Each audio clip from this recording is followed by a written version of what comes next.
Famous modern ghost stories. Selected. The imperishable ghost. Introduction. Ghosts are the true immortals, and the dead grow more alive all the time. Wraiths have a greater vitality today than ever before. They are far more numerous than at any time in the past, and people are more interested in them. There are persons that claim to be acquainted with specific spirits, to speak with them, to carry on correspondence with them, and even some who insist that they are private secretaries to the dead. Others of us mortals, more reserved, are content to keep such distance as we may from even the shadow of a shade.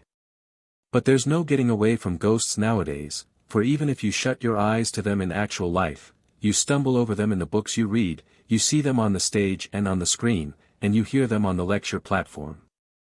Even a lodge in any vast wilderness would have the company of spirits. Man's love for the supernatural, which is one of the most natural things about him, was never more marked than at present. You may go ghosting in any company today, and all aspects of literature, novels, short stories, poetry, and drama alike, reflect the shadeless spirit. The latest census of the haunting world shows a vast increase in population, which might be explained on various grounds. Life is so inconveniently complex nowadays, what with income taxes and other visitations of government, that it is hard for us to have the added risk of wraiths, but there's no escaping. Many persons of today are in the same mental state as one Mr. Boggs, told of in a magazine story, a rural gentleman who was agitated over spectral visitants. He had once talked at a séance with a speaker who claimed to be the spirit of his brother, Wesley Boggs, but who conversed only on blue suspenders, a subject not of vital interest to Wesley in the flesh. Still, Mr. Boggs reflected, I'm not so darn sure. In answer to a suggestion regarding subliminal consciousness and dual personality as explanation of the strange things that come bolting into life, he said, it's crawly any way you look at it. Ghosts inside you are as bad as ghosts outside you. There are others today who are not so darn sure. One may conjecture diverse reasons for this multitude of ghosts in late literature. Perhaps spooks are like small boys that rush to fires, unwilling to miss anything, and craving new sensations. And we mortals read about them to get vicarious thrills through the safe medium of fiction. The war made sensationalists of us all, and the drab everydayness of mortal life bores us. Man's imagination, always bigger than his environment, overleaps the barriers of time and space and claims all worlds as eminent domain, so that literature, which he has the power to create, as he cannot create his material surroundings, possesses a dramatic intensity, an epic sweep, unknown in actuality. In the last analysis, man is as great as his daydreams, or his nightmares. Ghosts have always haunted literature, and doubtless always will. Spectres seem never to wear out or to die, but renew their tissue both of person and of raiment, in marvelous fashion, so that their number increases with a Malthusian relentlessness. We of today have the ghosts that haunted our ancestors, as well as our own modern revenants, and there's no earthly use trying to banish or exorcise them by such a simple thing as disbelief in them. Schopenhauer asserts that a belief in ghosts is born with man, that it is found in all ages and in all lands, and that no one is free from it. Since accounts vary, and our earliest antecedents were poor diarists, it is difficult to establish the apostolic succession of spooks in actual life, but in literature, the line reaches back as far as the primeval picture writing. A study of animism in primitive culture shows many interesting links between the past and the present in this matter. And anyhow, since man knows that whether or not he has seen a ghost, presently he'll be one, he's fascinated with the subject. And he creates ghosts, not merely in his own image, but according to his dreams of power. The more man knows of natural laws, the keener he is about the supernatural. He may claim to have laid aside superstition, but he isn't to be believed in that. Though he has discarded witchcraft and alchemy, it is only that he may have more time for psychical research. True, he no longer dabbles with ancient magic, but that is because the modern types, as the Ouija board, entertain him more. He dearly loves to traffic with that other world of which he knows so little and concerning which he is so curious. Perhaps the war, or possibly an increase in class consciousness, or unionization of spirits, or whatever, has greatly energized the ghost in our day and given him both ambition and strength to do more things than ever. Maybe PEP tablets have been discovered on the other side as well. No longer is the ghost content to be seen and not heard, to slink around in shadowy corners as apologetically as poor relations. Wraiths now have a rambunctious vitality and self-assurance that are astonishing. Even the ghosts of folks dead so long they have forgotten about themselves are yawning, stretching their skeletons, and starting out to do a little haunting. Spooky creatures in such a wide diversity are abroad today that one is sometimes at a loss to know what to do. Jinn a body meet a body. Ghosts are entering all sorts of activities now, so that mortals had better look alive, else they'll be crowded out of their place in the shade. The dead are too much with us. Modern ghosts are less simple and primitive than their ancestors, and are developing complexes of various kinds. They are more democratic than of old, and have more of a diversity of interests, so that mortals have scarcely the ghost of a chance with them. They employ all the agencies and mechanisms known to mortals, and have in addition their own methods of transit and communication. Whereas in the past a ghost had to stalk or glide to his haunts, now he limousines or airplanes, so that naturally he can get in more work than before. He uses the wireless to send his messages, and is expert in all manner of scientific lines. In fact, his infernal efficiency and knowledge of science constitute the worst terror of the current specter. Who can combat a ghost that knows all about a chemical laboratory, that can add electricity to his other shocks, and can employ all mortal and immortal agencies as his own? Science itself is supernatural, as we see when we look at it properly. Modern literature, especially the most recent, shows a revival of old types of ghosts, together with the innovations of the new. There are specters that take a real part in the plot complication, and those that merely cast threatening looks at the living, or at least, are content to speak a piece and depart. Some spirits are dumb, while others are highly elocutionary. Ghosts vary in many respects. Some are like the pallid shades of the past, altogether unlike the living and with an unmistakable spectral form, or lack of it. They sweep like mist through the air, or flutter like dead leaves in a gale always accompanying them as part of the stock furnishings. On the other hand, some revenants are so successfully made up that one doesn't believe them when they pridefully announce that they are wraiths. Some of them are, in fact, so alive that they don't themselves know they're dead. It's going to be a great shock to some of them one of these days to wake up and find out they're demised. Ghosts are more gregarious than in the past. Formerly a shade slunk off by himself, as if ashamed of his profession, as if aware of the lack of cordiality with which he would be received, knowing that mortals shunned and feared him, and chary even of associating with his fellow shades. He wraithed all by himself. The specters of the past, save in scenes of the lower world, were usually solitary creatures, driven to haunt mortals from very lonesomeness. Now we have a chance to study the mob psychology of ghosts, for they come in madding crowds whenever they like. Ghosts at present are showing an active interest not only in public affairs, but in the arts as well. At least, we now have pictures and writing attributed to them. Perhaps annoyed by some of the inaccuracies published concerning them, for authors have in the past taken advantage of the belief that ghosts couldn't write back, they have recently developed itching pens. They use all manner of utensils for expression now.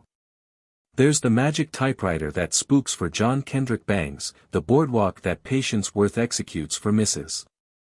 Curran, and innumerable other specters that commandeer fountain pens and pencils and brushes to give their versions of infinity. There's a passion on the part of ghosts for being interviewed just now. At present book reviewers, for instance, had better be careful, lest the wraiths take their own method of answering criticism. It isn't safe to speak or write with anything but respect of ghosts now. De mortuis nil nisi bonum, indeed.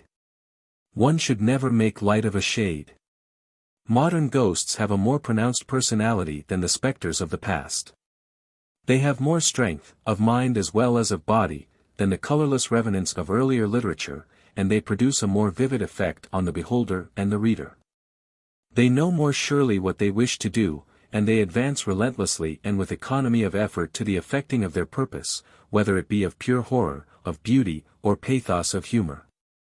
We have now many spirits in fiction that are pathetic without frightfulness, many that move us with a sense of poetic beauty rather than of curdling horror, who touch the heart as well as the spine of the reader. And the humorous ghost is a distinctive shade of today, with his quips and pranks and haunting grin. Whatever a modern ghost wishes to do or to be, he is, or does, with confidence and success. The spirit of today is terrifyingly visible or invisible at will. The dreadful presence of a ghost that one cannot see is more unbearable than the specter that one can locate and attempt to escape from. The invisible haunting is represented in this volume by James O'Brien's one of the very best of the type, and one that has strongly influenced others. O'Brien's story preceded Guy de Maupassant's La Horla by several years, and must surely have suggested to Maupassant as to Bierce, in his The Damned Thing, the power of evil that can be felt but not seen. The wraith of the present carries with him more vital energy than his predecessors, is more athletic in his struggles with the unlucky wights he visits, and can coerce mortals to do his will by the laying on of hands as well as by the look or word. He speaks with more emphasis and authority, as well as with more human naturalness, than the earlier ghosts. He has not only all the force he possessed in life, but in many instances has an access of power, which makes man a poor protagonist for him.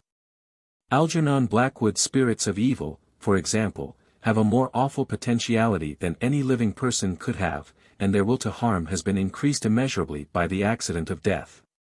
If the facts bear out the fear that such is the case in life as in fiction, some of our social customs will be reversed.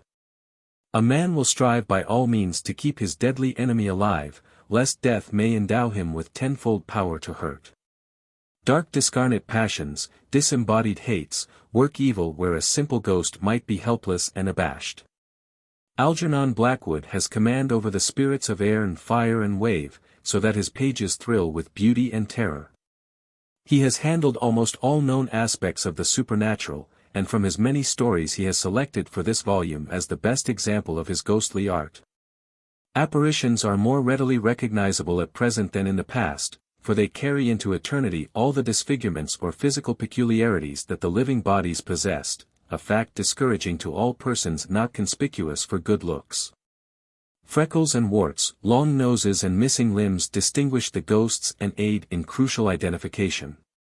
The thrill of horror in Ambrose Bierce's story is intensified by the fact that the dead woman who comes back in revenge to haunt her murderer has one toe lacking as in life. And in a recent story a surgeon whose desire to experiment has caused him needlessly to sacrifice a man's life on the operating table, is haunted to death by the dismembered arm. Fiction shows us various ghosts with half faces, and at least one notable spook that comes in half.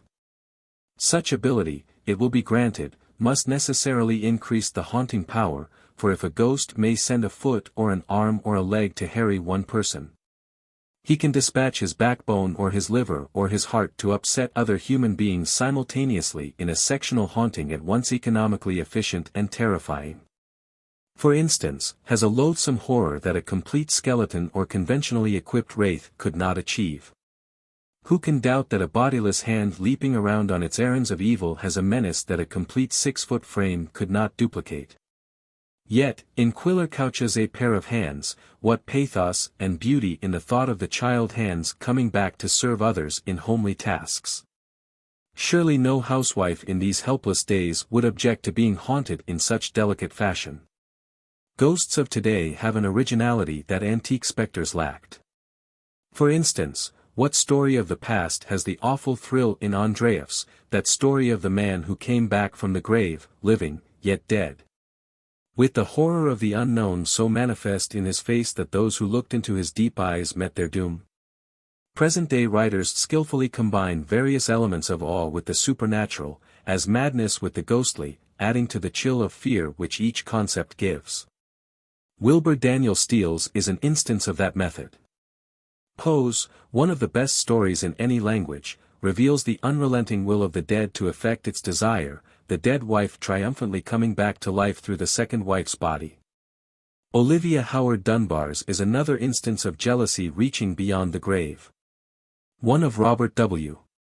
Chambers's early stories and an admirable example of the supernatural, has various thrills, with its river of blood, its death's head moth, and the ancient but very active skull of the black priest who was shot as a traitor to his country, but lived on as an energetic and curseful ghost. By Mary E. Wilkins Freeman, which one prominent librarian considers the best ghost story ever written, is original in the method of its horrific manifestation.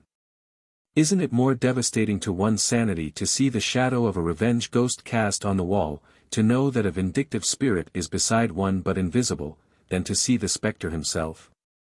Under such circumstances, the sight of a skeleton or a sheeted phantom would be downright comforting. By Anatole France, is an example of the modern tendency to show phantoms in groups, as contrasted with the solitary habits of ancient specters.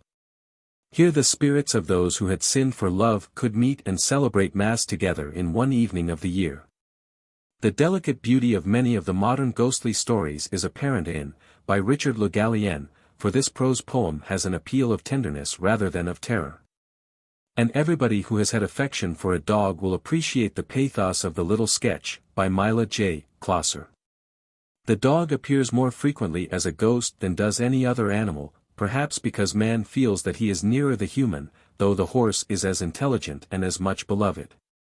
There is an innate pathos about a dog somehow, that makes his appearance in ghostly form more credible and sympathetic, while the ghost of any other animal would tend to have a comic connotation. Other animals in fiction have power of magic, notably the cat, but they don't appear as spirits. But the dog is seen as a pathetic symbol of faithfulness, as a tragic sufferer, or as a terrible revenge ghost. Dogs may come singly or in groups. Edith Wharton has 5 of different sorts in Kerfel, or in packs, as in Eden Phillpots's Another Little Heath Hound. An illuminating instance of the power of fiction over human faith is furnished by the case of Arthur Mackins, included here. This story it is which started the whole tissue of legendary concerning supernatural aid given the Allied armies during the war. This purely fictitious account of an angel army that saved the day at Mons was so vivid that its readers accepted it as truth and obstinately clung to that idea in the face of Mr. Macken's persistent and bewildered explanations that he had invented the whole thing. Editors wrote leading articles about it, ministers preached sermons on it, and the general public preferred to believe in the Mons angels rather than in Arthur Machen. Mr. Machen has shown himself an artist in the supernatural, one whom his generation has not been discerning enough to appreciate. Some of his material is painfully morbid, but his pen is magic and his inkwell holds many dark secrets. In this collection I have attempted to include specimens of a few of the distinctive types of modern ghosts, as well as to show the art of individual stories. Examples of the humorous ghosts are omitted here, as a number of them will be brought together in Humorous Ghost Stories, the companion volume to this. The ghost lover who reads these pages will think of others that he would like to see included, for I believe that readers are more passionately attached to their own favorite ghost tales than to any other form of literature. But critics will admit the manifest impossibility of bringing together in one volume all the famous examples of the art. Some of the well-known tales, particularly the older ones on which copyright has expired, have been reprinted so often as to be almost hackneyed, while others have been of necessity omitted because of the limitations of space. D.S. New York. March, 1921. The Willows. By Algernon Blackwood. From the Listener, by Algernon Blackwood. Published in America by E. P. Dutton, and in England by Everleigh Nash, Limited. By permission of the publishers and Algernon Blackwood. 1. After leaving Vienna, and long before you come to Budapest, the Danube enters a region of singular loneliness and desolation, where its waters spread away on all sides regardless of a main channel. And the country becomes a swamp for miles upon miles, covered by a vast sea of low willow bushes. On the big maps this deserted area is painted in a fluffy blue, growing fainter in color as it leaves the banks, and across it may be seen in large straggling letters the word Sumphi, meaning marshes. In high flood this great acreage of sand, shingle beds, and willow-grown islands is almost topped by the water, but in normal seasons the bushes bend and rustle in the free winds, showing their silver leaves to the sunshine in an ever-moving plane of bewildering beauty. These willows never attain to the dignity of trees, they have no rigid trunks, they remain humble bushes, with rounded tops and soft outline, swaying on slender stems that answer to the least pressure of the wind. Supple as grasses, and so continually shifting that they somehow give the impression that the entire plain is moving and alive. For the wind sends waves rising and falling over the whole surface, waves of leaves instead of waves of water, green swells like the sea, too, until the branches turn and lift, and then silvery white as their underside turns to the sun. Happy to slip beyond the control of stern banks, the Danube here wanders about at will among the intricate network of channels intersecting the islands everywhere with broad avenues down which the waters pour with a shouting sound, making whirlpools, eddies, and foaming rapids, tearing at the sandy banks, carrying away masses of shore and willow clumps, and forming new islands innumerable which shift daily in size and shape and possess at best an impermanent life, since the flood time obliterates their very existence. Properly speaking, this fascinating part of the river's life begins soon after leaving Pressburg, and we, in our Canadian canoe, with gypsy tent and frying pan on board, reached it on the crest of a rising flood about mid-July. That very same morning, when the sky was reddening before sunrise, we had slipped swiftly through still sleeping Vienna, leaving it a couple of hours later a mere patch of smoke against the blue hills of the Wienerwald on the horizon. We had breakfasted below Fischermend under a grove of birch trees roaring in the wind, and had then swept on the tearing current past Orth, Hainburg, Petronell, the old Roman Carnuntum of Marcus Aurelius, and so under the frowning heights of the Ben on a spur of the Carpathians, where the march steals in quietly from the left and the frontier is crossed between Austria and Hungary. Racing along at 12 kilometers an hour soon took us well into Hungary, and the muddy waters, sure sign of flood, sent us aground on many a shingle bed, and twisted us like a cork in many a sudden belching whirlpool before the towers of Pressburg, Hungarian, Possany, showed against the sky. And then the canoe, leaping like a spirited horse, flew at top speed under the grey walls, negotiated safely the sunken chain of the Fliegend-Bruck ferry, turned the corner sharply to the left, and plunged on yellow foam into the wilderness of islands, sandbanks, and swampland beyond, the land of the willows. The change came suddenly, as when a series of bioscope pictures snaps down on the streets of a town and shifts without warning into the scenery of lake and forest. We entered the land of desolation on wings, and in less than half an hour there was neither boat nor fishing hut nor red roof, nor any single sign of human habitation and civilization within sight. The sense of remoteness from the world of humankind, the utter isolation, the fascination of this singular world of willows, winds, and waters, instantly laid its spell upon us both, so that we allowed laughingly to one another that we ought by rights to have held some special kind of passport to admit us, and that we had, somewhat audaciously, come without asking leave into a separate little kingdom of wonder and magic, a kingdom that was reserved for the use of others who had a right to it, with everywhere unwritten warnings to trespassers for those who had the imagination to discover them. Though still early in the afternoon, the ceaseless buffetings of a most tempestuous wind made us feel weary, and we at once began casting about for a suitable camping ground for the night.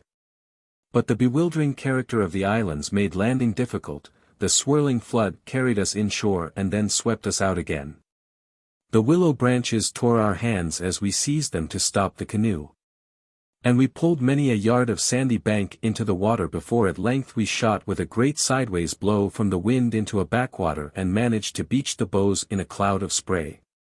Then we lay panting and laughing after our exertions on hot yellow sand, sheltered from the wind, and in the full blaze of a scorching sun, a cloudless blue sky above, and an immense army of dancing, shouting willow bushes, closing in from all sides, shining with spray and clapping their 1,000 little hands as though to applaud the success of our efforts. What a river! I said to my companion, thinking of all the way we had traveled from the source in the Black Forest, and how we had often been obliged to wade and push in the upper shallows at the beginning of June. Won't stand much nonsense now, will it? He said, pulling the canoe a little farther into safety up the sand, and then composing himself for a nap. I lay by his side, happy and peaceful in the bath of the elements, water, wind, sand, and the great fire of the sun, thinking of the long journey that lay behind us, and of the great stretch before us to the Black Sea. And how lucky I was to have such a delightful and charming traveling companion as my friend, the Swede. We had made many similar journeys together, but the Danube, more than any other river I knew, impressed us from the very beginning with its aliveness.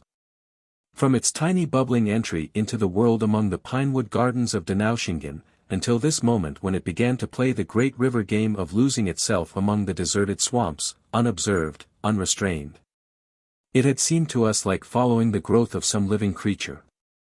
Sleepy at first, but later developing violent desires as it became conscious of its deep soul, it rolled, like some huge fluid being, through all the countries we had passed, holding our little craft on its mighty shoulders.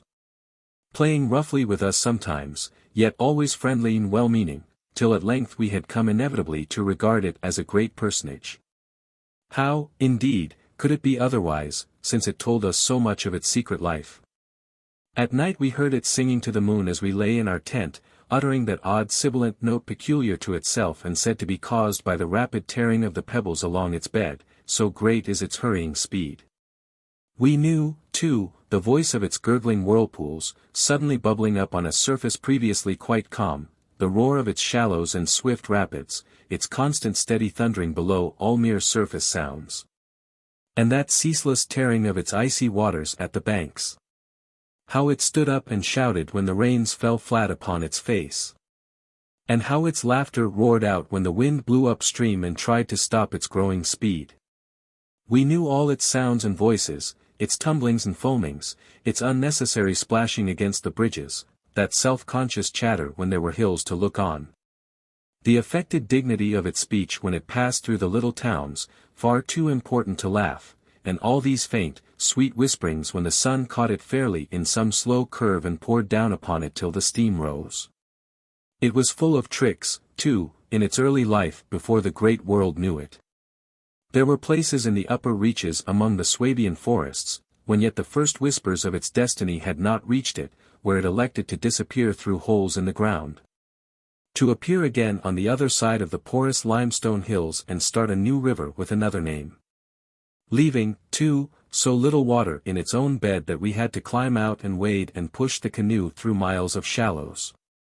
And a chief pleasure, in those early days of its irresponsible youth, was to lie low, like Burr Fox, just before the little turbulent tributaries came to join it from the Alps, and to refuse to acknowledge them when in. But to run for miles side by side, the dividing line well marked, the very levels different, the Danube utterly declining to recognize the newcomer. Below Passau, however, it gave up this particular trick, for there the inn comes in with a thundering power impossible to ignore. And so pushes and incommodes the parent river that there is hardly room for them in the long twisting gorge that follows, and the Danube is shoved this way and that against the cliffs. And forced to hurry itself with great waves and much dashing to and fro in order to get through in time. And during the fight our canoe slipped down from its shoulder to its breast, and had the time of its life among the struggling waves. But the inn taught the old river a lesson, and after Passau it no longer pretended to ignore new arrivals. This was many days back, of course, and since then we had come to know other aspects of the great creature. And across the Bavarian wheat plain of Straubing she wandered so slowly under the blazing June sun that we could well imagine only the surface inches were water, while below there moved, concealed as by a silken mantle, a whole army of undines. Passing silently and unseen down to the sea, and very leisurely too, lest they be discovered. Much, too, we forgave her because of her friendliness to the birds and animals that haunted the shores. Cormorants lined the banks in lonely places in rows like short black palings, grey crows crowded the shingle beds. Storks stood fishing in the vistas of shallower water that opened up between the islands, and hawks, swans, and marsh birds of all sorts filled the air with glinting wings and singing, petulant cries. It was impossible to feel annoyed with the river's vagaries after seeing a deer leap with a splash into the water at sunrise and swim past the bows of the canoe. And often we saw fawns peering at us from the underbrush, or looked straight into the brown eyes of a stag as we charged full tilt round a corner and entered another reach of the river. Foxes, too, everywhere haunted the banks, tripping daintily among the driftwood and disappearing so suddenly that it was impossible to see how they managed it. But now, after leaving Pressburg, everything changed a little, and the Danube became more serious. It ceased trifling. It was halfway to the Black Sea, within scenting distance almost of other, stranger countries where no tricks would be permitted or understood. It became suddenly grown up, and claimed our respect and even our awe. It broke out into three arms, for one thing, that only met again 100 kilometers farther down, and for a canoe there were no indications which one was intended to be followed. If you take a side channel, said the Hungarian officer we met in the Pressburg shop while buying provisions, you may find yourselves, when the flood subsides, 40 miles from anywhere, high and dry, and you may easily starve. There are no people, no farms, no fishermen. I warn you not to continue. The river, too, is still rising, and this wind will increase. The rising river did not alarm us in the least, but the matter of being left high and dry by a sudden subsidence of the waters might be serious, and we had consequently laid in an extra stock of provisions.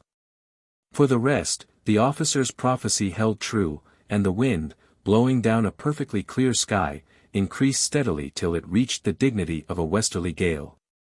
It was earlier than usual when we camped, for the sun was a good hour or two from the horizon, and leaving my friend still asleep on the hot sand, I wandered about in desultory examination of our hotel. The island, I found, was less than an acre in extent, a mere sandy bank standing some 2 or 3 feet above the level of the river. The far end, pointing into the sunset, was covered with flying spray which the tremendous wind drove off the crests of the broken waves. It was triangular in shape, with the apex upstream. I stood there for several minutes, watching the impetuous crimson flood bearing down with a shouting roar, dashing in waves against the bank as though to sweep it bodily away, and then swirling by in 2 foaming streams on either side. The ground seemed to shake with the shock and rush while the furious movement of the willow bushes as the wind poured over them increased the curious illusion that the island itself actually moved. Above, for a mile or two, I could see the great river descending upon me. It was like looking up the slope of a sliding hill, white with foam, and leaping up everywhere to show itself to the sun. The rest of the island was too thickly grown with willows to make walking pleasant, but I made the tour, nevertheless. From the lower end the light, of course, changed, and the river looked dark and angry. Only the backs of the flying waves were visible, streaked with foam, and pushed forcibly by the great puffs of wind that fell upon them from behind. For a short mile it was visible, pouring in and out among the islands, and then disappearing with a huge sweep into the willows, which closed about it like a herd of monstrous antediluvian creatures crowding down to drink. They made me think of gigantic sponge-like growths that sucked the river up into themselves. They caused it to vanish from sight. They herded there together in such overpowering numbers. Altogether it was an impressive scene, with its utter loneliness, its bizarre suggestion, and as I gazed, long and curiously, a singular emotion began stir somewhere in the depths of me. Midway in my delight of the wild beauty, there crept unbidden and unexplained, a curious feeling of disquietude, almost of alarm. A rising river, perhaps, always suggests something of the ominous. Many of the little islands I saw before me would probably have been swept away by the morning. This resistless, thundering flood of water touched the sense of awe. Yet I was aware that my uneasiness lay deeper far than the emotions of awe and wonder. It was not that I felt. Nor had it directly to do with the power of the driving wind, this shouting hurricane that might almost carry up a few acres of willows into the air and scatter them like so much chaff over the landscape. The wind was simply enjoying itself, for nothing rose out of the flat landscape to stop it, and I was conscious of sharing its great game with a kind of pleasurable excitement. Yet this novel emotion had nothing to do with the wind. Indeed, so vague was the sense of distress I experienced, that it was impossible to trace it to its source and deal with it accordingly. though I was aware somehow that it had to do with my realization of our utter insignificance before this unrestrained power of the elements about me. The huge grown river had something to do with it too, a vague, unpleasant idea that we had somehow trifled with these great elemental forces in whose power we lay helpless every hour of the day and night. For here, indeed, they were gigantically at play together, and the sight appealed to the imagination. But my emotion, so far as I could understand it, seemed to attach itself more particularly to the willow bushes, to these acres and acres of willows, crowding, so thickly growing there, swarming everywhere the eye could reach. Pressing upon the river as though to suffocate it, standing in dense array mile after mile beneath the sky, watching, waiting, listening. And, apart quite from the elements, the willows connected themselves subtly with my malaise, attacking the mind insidiously somehow by reason of their vast numbers. And contriving in some way or other to represent to the imagination a new and mighty power, a power, moreover, not altogether friendly to us. Great revelations of nature, of course, never fail to impress in one way or another, and I was no stranger to moods of the kind. Mountains overawe and oceans terrify, while the mystery of great forests exercises a spell peculiarly its own. But all these, at one point or another, somewhere link on intimately with human life and human experience. They stir comprehensible, even if alarming, emotions. They tend on the whole to exalt. With this multitude of willows, however, it was something far different, I felt. Some essence emanated from them that besieged the heart. A sense of awe awakened, true, but of awe touched somewhere by a vague terror. Their serried ranks growing everywhere darker about me as the shadows deepened, moving furiously yet softly in the wind, woke in me the curious and unwelcome suggestion that we had trespassed here upon the borders of an alien world. A world where we were intruders, a world where we were not wanted or invited to remain, where we ran grave risks perhaps. The feeling, however, though it refused to yield its meaning entirely to analysis, did not at the time trouble me by passing into menace. Yet it never left me quite, even during the very practical business of putting up the tent in a hurricane of wind and building a fire for the stewpot. It remained, just enough to bother and perplex, and to rob a most delightful camping ground of a good portion of its charm. To my companion, however, I said nothing, for he was a man I considered devoid of imagination. In the first place, I could never have explained to him what I meant, and in the second, he would have laughed stupidly at me if I had. There was a slight depression in the center of the island, and here we pitched the tent. The surrounding willows broke the wind a bit. "A poor camp," observed the imperturbable Swede when at last the tent stood upright, "no stones and precious little firewood.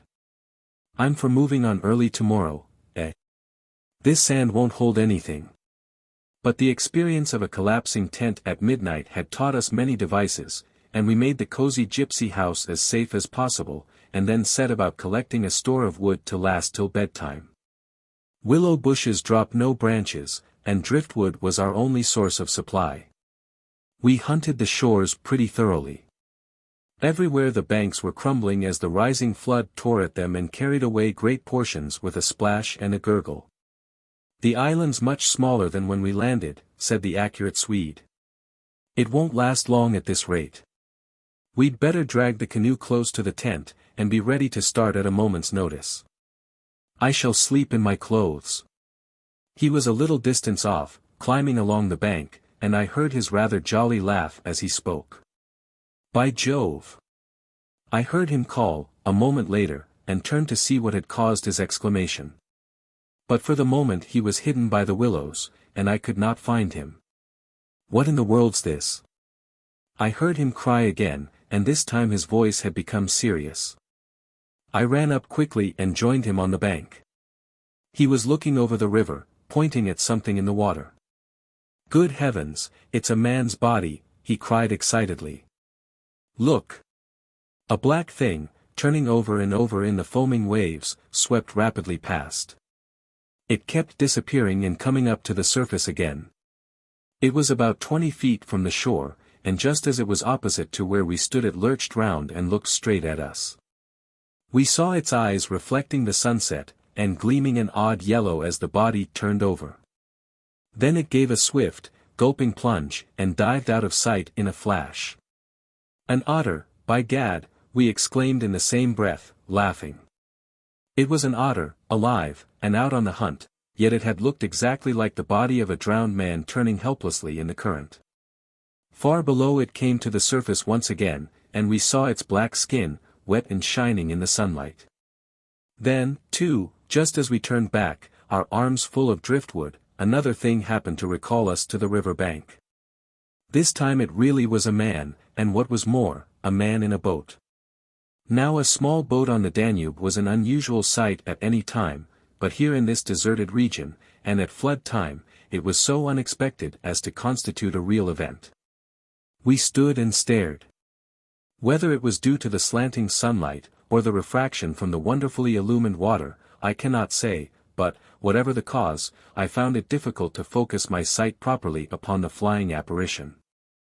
It seemed, however, to be a man standing upright in a sort of flat-bottomed boat, steering with a long oar, and being carried down the opposite shore at a tremendous pace. He apparently was looking across in our direction, but the distance was too great and the light too uncertain for us to make out very plainly what he was about. It seemed to me that he was gesticulating and making signs at us. His voice came across the water to us shouting something furiously, but the wind drowned it so that no single word was audible. There was something curious about the whole appearance, man, boat, signs, voice, that made an impression on me out of all proportion to its cause. "He's crossing himself," I cried. "Look, he's making the sign of the cross." "I believe you're right," the Swede said, shading his eyes with his hand and watching the man out of sight. He seemed to be gone in a moment, melting away down there into the sea of willows where the sun caught them in the bend of the river and turned them into a great crimson wall of beauty. Mist, too, had begun to rise, so that the air was hazy. But what in the world is he doing at nightfall on this flooded river? I said, half to myself. Where is he going at such a time, and what did he mean by his signs and shouting? "Do you think he wished to warn us about something?" "He saw our smoke, and thought we were spirits probably," laughed my companion. "These Hungarians believe in all sorts of rubbish. You remember the shopwoman at Pressburg warning us that no one ever landed here because it belonged to some sort of beings outside man's world. I suppose they believe in fairies and elementals, possibly demons too. That peasant in the boat saw people on the islands for the first time in his life," he added, after a slight pause, "and it scared him, that's all." The Swede's tone of voice was not convincing, and his manner lacked something that was usually there. I noted the change instantly while he talked, though without being able to label it precisely. If they had enough imagination, I laughed loudly. I remember trying to make as much noise as I could. They might well people a place like this with the old gods of antiquity. The Romans must have haunted all this region more or less with their shrines and sacred groves and elemental deities. The subject dropped and we returned to our stewpot, for my friend was not given to imaginative conversation as a rule. Moreover, just then I remember feeling distinctly glad that he was not imaginative. His stolid, practical nature suddenly seemed to me welcome and comforting. It was an admirable temperament, I felt. He could steer down rapids like a Red Indian, shoot dangerous bridges and whirlpools better than any white man I ever saw in a canoe. He was a grand fellow for an adventurous trip, a tower of strength when untoward things happened. I looked at his strong face and light curly hair as he staggered along under his pile of driftwood, twice the size of mine. And I experienced a feeling of relief. Yes, I was distinctly glad just then that the Swede was what he was, and that he never made remarks that suggested more than they said.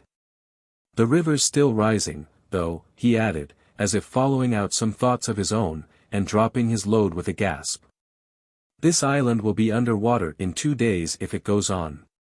"I wish the wind would go down," I said. "I don't care a fig for the river."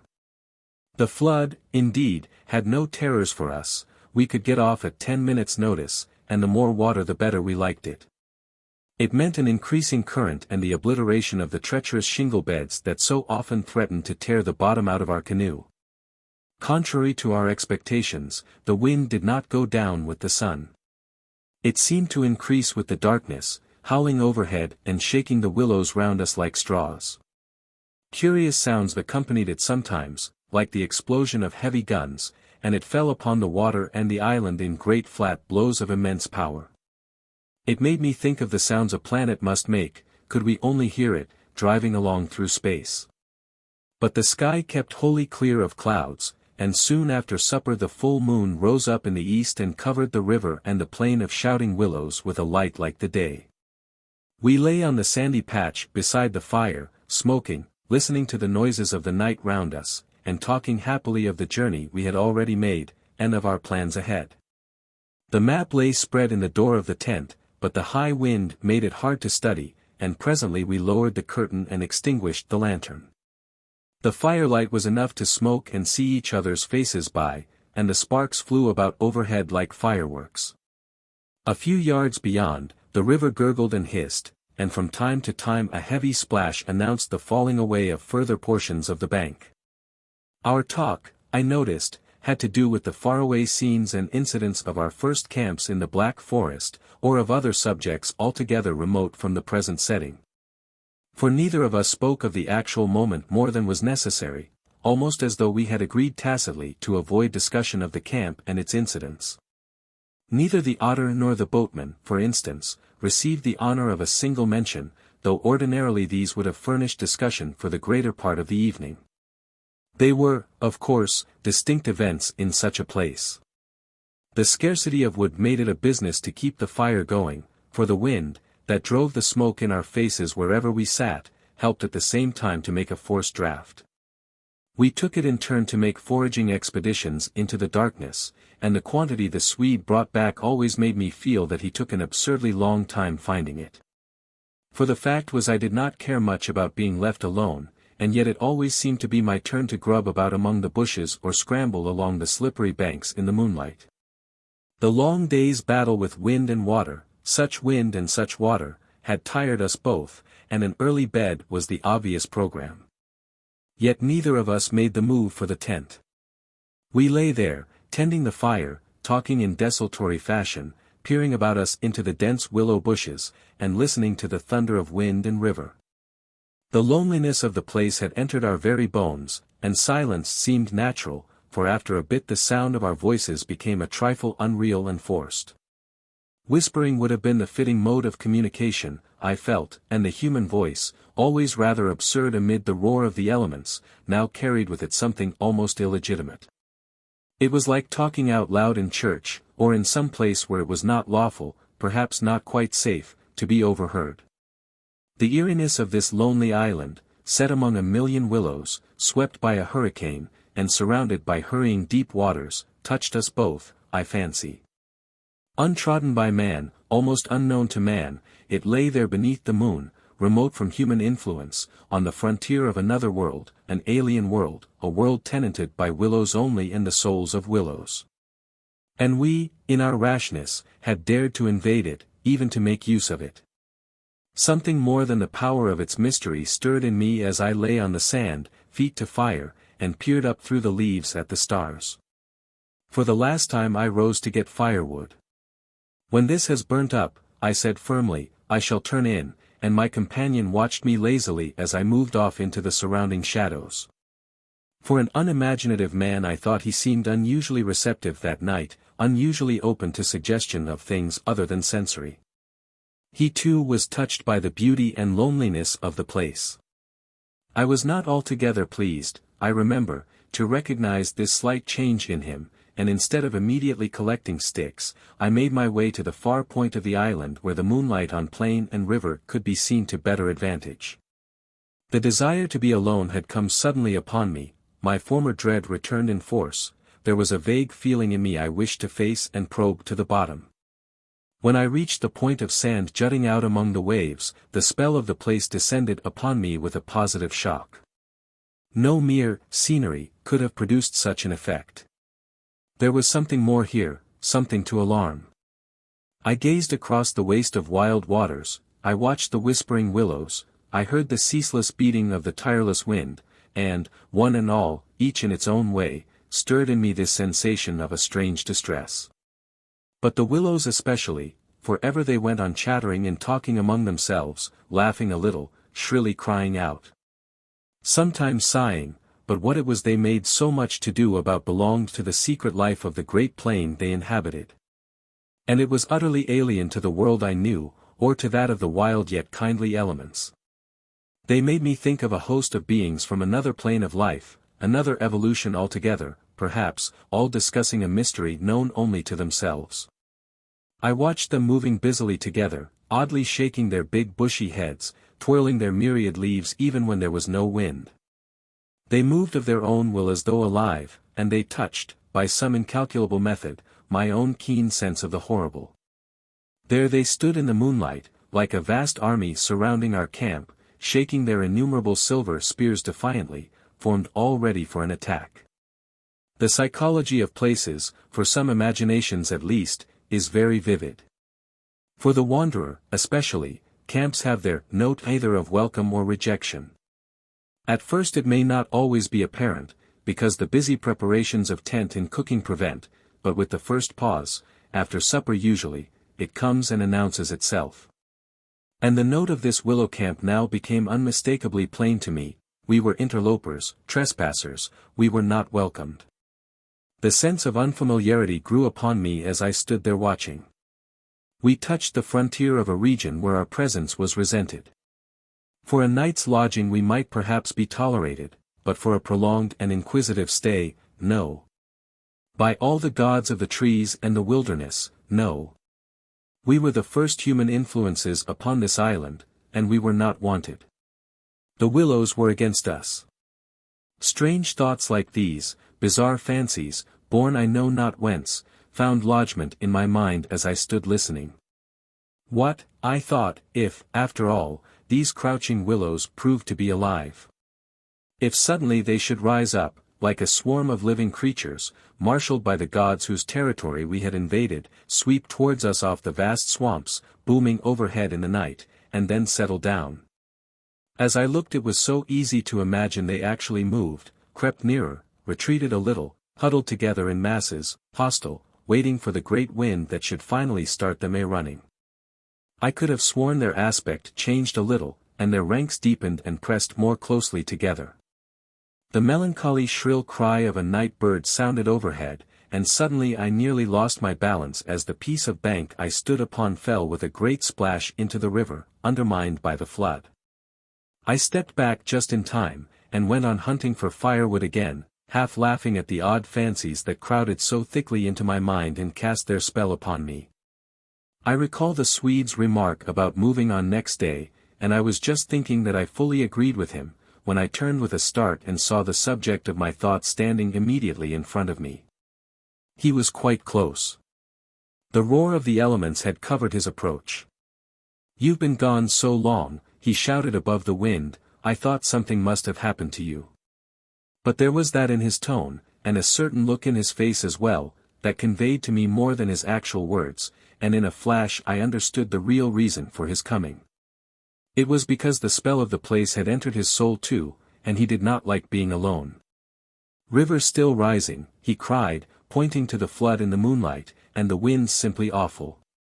He always said the same things, but it was the cry for companionship that gave the real importance to his words. "Lucky," I cried back, "our tent's in the hollow. I think it'll hold all right." I added something about the difficulty of finding wood, in order to explain my absence, but the wind caught my words and flung them across the river, so that he did not hear, but just looked at me through the branches, nodding his head. "Lucky if we get away without disaster," he shouted, or words to that effect, and I remember feeling half angry with him for putting the thought into words, for it was exactly what I felt myself. There was disaster impending somewhere, and the sense of presentiment lay unpleasantly upon me. We went back to the fire and made a final blaze, poking it up with our feet. We took a last look round. But for the wind the heat would have been unpleasant. I put this thought into words, and I remember my friend's reply struck me oddly, that he would rather have the heat, the ordinary July weather, than this diabolical wind. Everything was snug for the night, the canoe lying turned over beside the tent, with both yellow paddles beneath her. The provision sack hanging from a willow stem, and the washed-up dishes removed to a safe distance from the fire, all ready for the morning meal. We smothered the embers of the fire with sand, and then turned in. The flap of the tent door was up, and I saw the branches and the stars and the white moonlight. The shaking willows and the heavy buffetings of the wind against our taut little house were the last things I remembered as sleep came down and covered all with its soft and delicious forgetfulness. 2. Suddenly I found myself lying awake, peering from my sandy mattress through the door of the tent. I looked at my watch pinned against the canvas, and saw by the bright moonlight that it was past 12 o'clock, the threshold of a new day, and I had therefore slept a couple of hours. The Swede was asleep still beside me. The wind howled as before. Something plucked at my heart and made me feel afraid. There was a sense of disturbance in my immediate neighborhood. I sat up quickly and looked out. The trees were swaying violently to and fro as the gusts smote them, but our little bit of green canvas lay snugly safe in the hollow, for the wind passed over it without meeting enough resistance to make it vicious. The feeling of disquietude did not pass, however, and I crawled quietly out of the tent to see if our belongings were safe. I moved carefully so as not to waken my companion. A curious excitement was on me. I was halfway out, kneeling on all fours, when my eye first took in that the tops of the bushes opposite, with their moving tracery of leaves, made shapes against the sky. I sat back on my haunches and stared. It was incredible, surely, but there, opposite and slightly above me, were shapes of some indeterminate sort among the willows, and as the branches swayed in the wind they seemed to group themselves about these shapes, forming a series of monstrous outlines that shifted rapidly beneath the moon. Close, about 50 feet in front of me, I saw these things. My first instinct was to waken my companion that he too might see them, but something made me hesitate, the sudden realization, probably, that I should not welcome corroboration. And meanwhile I crouched there staring in amazement with smarting eyes. I was wide awake. I remember saying to myself that I was not dreaming. They first became properly visible, these huge figures, just within the tops of the bushes, immense bronze-colored, moving, and wholly independent of the swaying of the branches. I saw them plainly and noted, now I came to examine them more calmly, that they were very much larger than human, and indeed that something in their appearance proclaimed them to be not human at all. Certainly they were not merely the moving tracery of the branches against the moonlight. They shifted independently. They rose upwards in a continuous stream from earth to sky, vanishing utterly as soon as they reached the dark of the sky. They were interlaced one with another, making a great column, and I saw their limbs and huge bodies melting in and out of each other, forming this serpentine line that bent and swayed and twisted spirally with the contortions of the wind-tossed trees. They were nude, fluid shapes, passing up the bushes, within the leaves almost, rising up in a living column into the heavens. Their faces I never could see. Unceasingly they poured upwards, swaying in great bending curves, with a hue of dull bronze upon their skins. I stared, trying to force every atom of vision from my eyes. For a long time I thought they must every moment disappear and resolve themselves into the movements of the branches and prove to be an optical illusion. I searched everywhere for a proof of reality, when all the while I understood quite well that the standard of reality had changed. For the longer I looked the more certain I became that these figures were real and living, though perhaps not according to the standards that the camera and the biologist would insist upon. Far from feeling fear, I was possessed with a sense of awe and wonder such as I have never known. I seemed to be gazing at the personified elemental forces of this haunted and primeval region. Our intrusion had stirred the powers of the place into activity. It was we who were the cause of the disturbance, and my brain filled to bursting with stories and legends of the spirits and deities of places that have been acknowledged and worshipped by men in all ages of the world's history. But, before I could arrive at any possible explanation, something impelled me to go farther out, and I crept forward onto the sand and stood upright. I felt the ground still warm under my bare feet, the wind tore at my hair and face. And the sound of the river burst upon my ears with a sudden roar.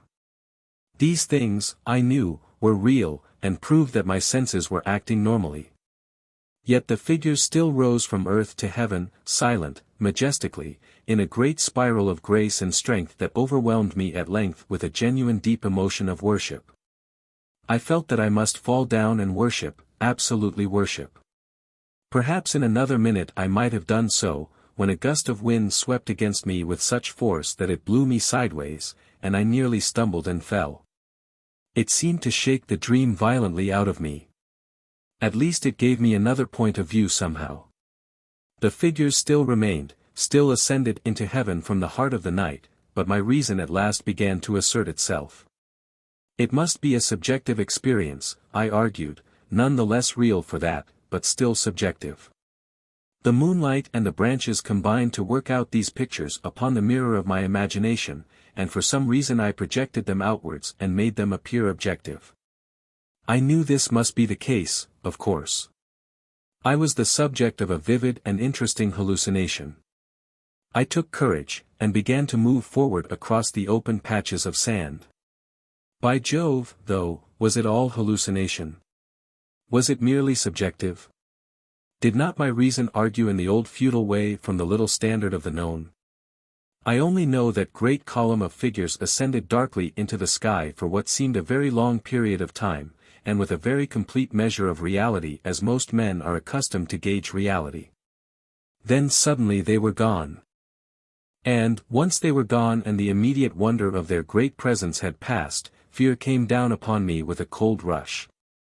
The esoteric meaning of this lonely and haunted region suddenly flamed up within me and I began to tremble dreadfully. I took a quick look round, a look of horror that came near to panic, calculating vainly ways of escape. And then, realizing how helpless I was to achieve anything really effective, I crept back silently into the tent and lay down again upon my sandy mattress, first lowering the door curtain to shut out the sight of the willows in the moonlight. And then burying my head as deeply as possible beneath the blankets to deaden the sound of the terrifying wind. 3. As though further to convince me that I had not been dreaming, I remember that it was a long time before I fell again into a troubled and restless sleep. And even then only the upper crust of me slept, and underneath there was something that never quite lost consciousness, but lay alert and on the watch. But this second time I jumped up with a genuine start of terror.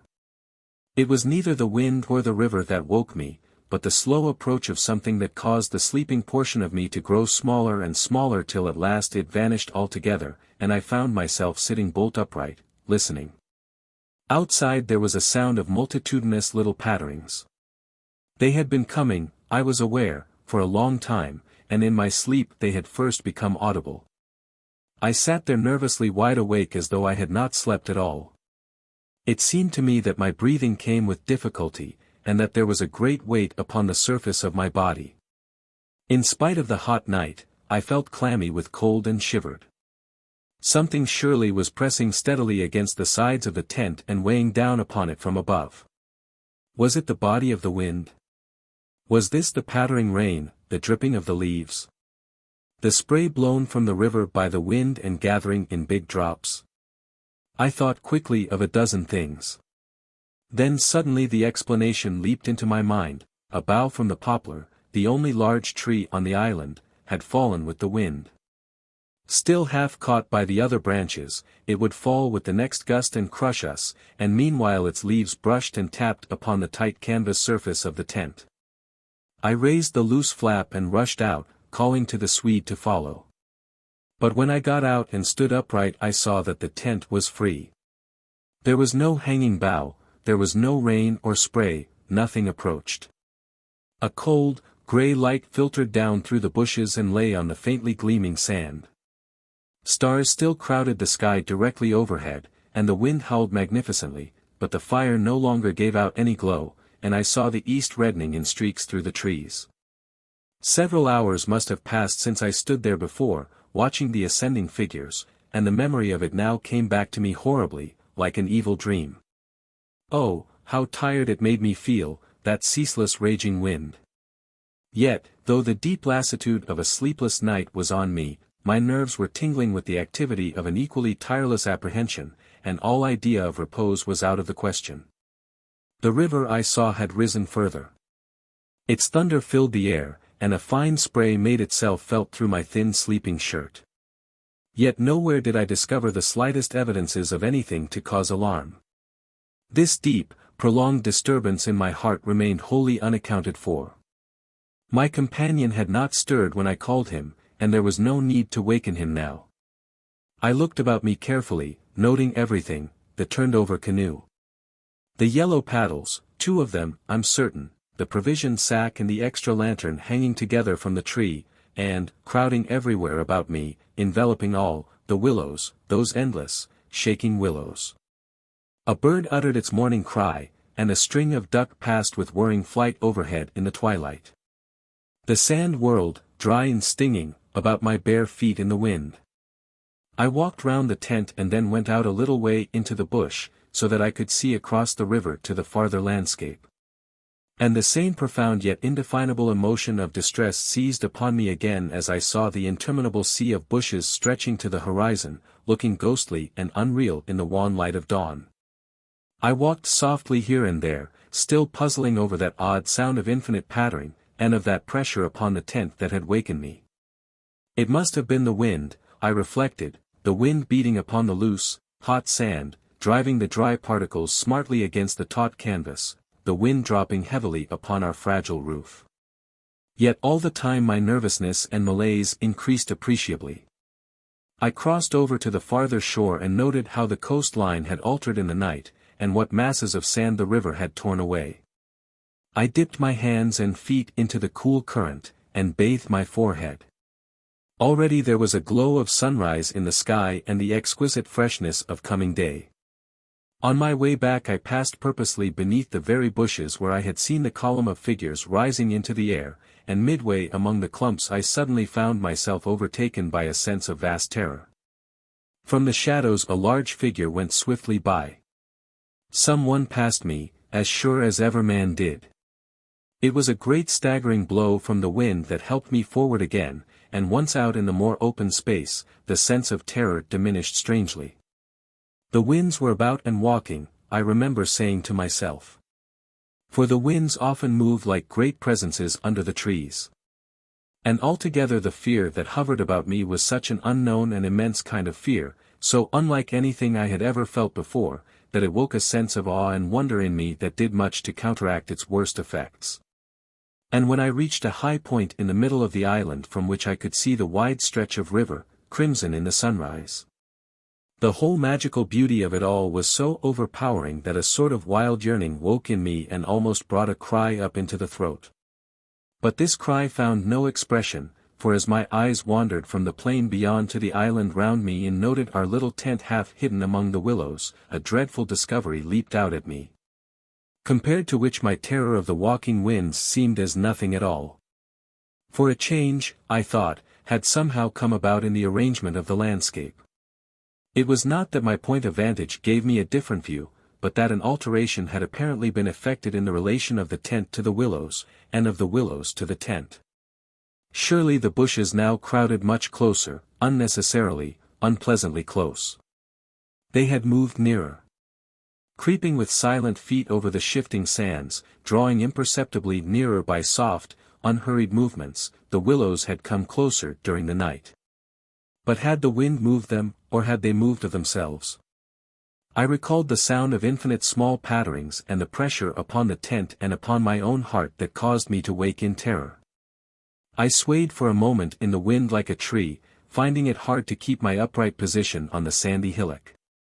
There was a suggestion here of personal agency, of deliberate intention, of aggressive hostility, and it terrified me into a sort of rigidity. Then the reaction followed quickly. The idea was so bizarre, so absurd, that I felt inclined to laugh.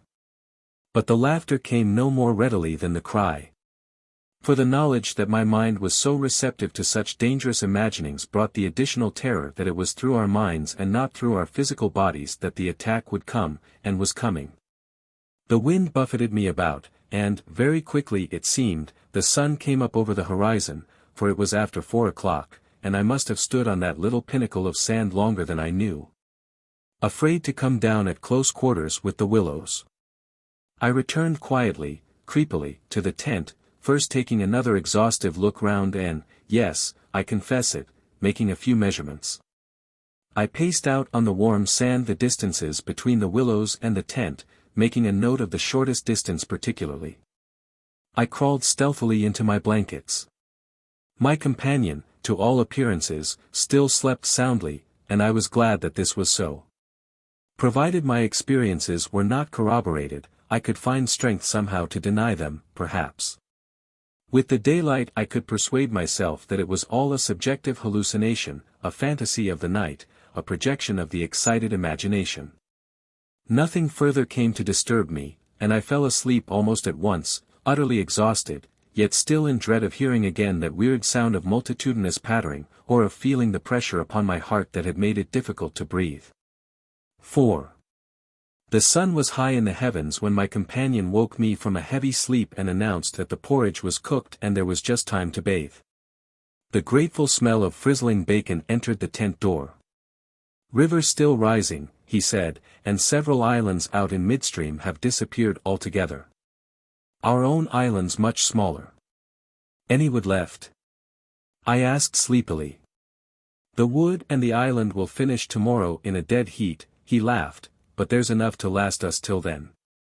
I plunged in from the point of the island, which had indeed altered a lot in size and shape during the night, and was swept down in a moment to the landing place opposite the tent.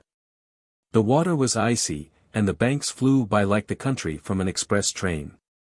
Bathing under such conditions was an exhilarating operation, and the terror of the night seemed cleansed out of me by a process of evaporation in the brain. The sun was blazing hot, not a cloud showed itself anywhere, the wind, however, had not abated one little jot. Quite suddenly then the implied meaning of the Swede's words flashed across me, showing that he no longer wished to leave post-haste, and had changed his mind. Enough to last till tomorrow, he assumed we should stay on the island another night. It struck me as odd. The night before he was so positive the other way. How had the change come about? Great crumblings of the banks occurred at breakfast, with heavy splashings and clouds of spray which the wind brought into our frying pan. And my fellow traveler talked incessantly about the difficulty the Vienna Pest steamers must have to find the channel in flood. But the state of his mind interested and impressed me far more than the state of the river or the difficulties of the steamers. He had changed somehow since the evening before. His manner was different, a trifle excited, a trifle shy, with a sort of suspicion about his voice and gestures. I hardly know how to describe it now in cold blood, but at the time I remember being quite certain of one thing, viz.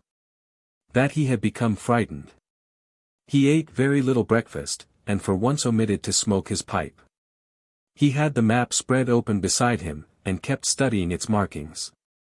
"We'd better get off sharp in an hour," I said presently, feeling for an opening that must bring him indirectly to a partial confession at any rate. And his answer puzzled me uncomfortably, rather. "If they'll let us." "Who'll let us?" "The elements?" I asked quickly, with affected indifference. "The powers of this awful place, whoever they are," he replied, keeping his eyes on the map. "The gods are here, if they are anywhere at all in the world." "The elements are always the true immortals," I replied, laughing as naturally as I could manage. Yet knowing quite well that my face reflected my true feelings when he looked up gravely at me and spoke across the smoke. "We shall be fortunate if we get away without further disaster." This was exactly what I had dreaded, and I screwed myself up to the point of the direct question. It was like agreeing to allow the dentist to extract the tooth, it had to come anyhow in the long run, and the rest was all pretense. "Further disaster." "Why, what's happened?" "For one thing, the steering paddle's gone," he said quietly. "The steering paddle gone?" I repeated, greatly excited, for this was our rudder, and the Danube in flood without a rudder was suicide. "But what?" "And there's a tear in the bottom of the canoe," he added, with a genuine little tremor in his voice. I continued staring at him, able only to repeat the words in his face somewhat foolishly. There, in the heat of the sun, and on this burning sand, I was aware of a freezing atmosphere descending round us.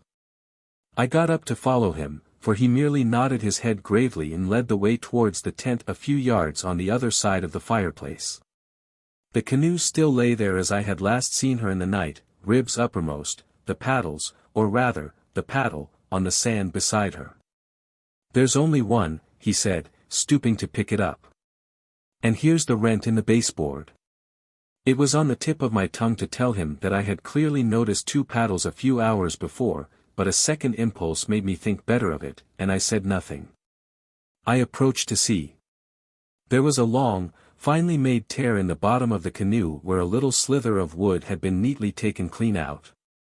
It looked as if the tooth of a sharp rock or snag had eaten down her length, and investigation showed that the hole went through. Had we launched out in her without observing it, we must inevitably have foundered.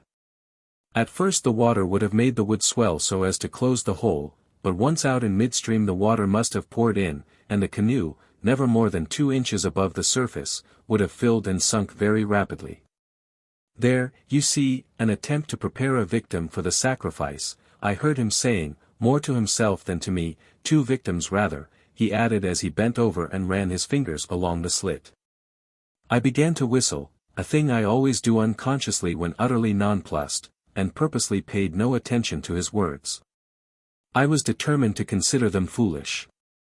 "It wasn't their last night," he said presently, straightening up from his examination and looking anywhere but at me. "We must have scratched her in landing, of course." I stopped whistling to say, "The stones are very sharp." I stopped abruptly, for at that moment he turned round and met my eye squarely. I knew just as well as he did how impossible my explanation was. There were no stones, to begin with. "And then there's this to explain too," he added quietly, handing me the paddle and pointing to the blade. A new and curious emotion spread freezingly over me as I took and examined it. The blade was scraped down all over, beautifully scraped, as though someone had sandpapered it with care, making it so thin that the first vigorous stroke must have snapped it off at the elbow. "One of us walked in his sleep and did this thing," I said feebly, or it has been filed by the constant stream of sand particles blown against it by the wind, perhaps." "Ah," said the Swede, turning away, laughing a little, "you can explain everything.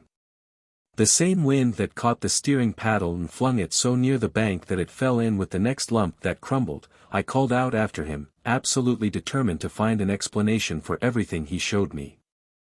"I see," he shouted back, turning his head to look at me before disappearing among the willow bushes.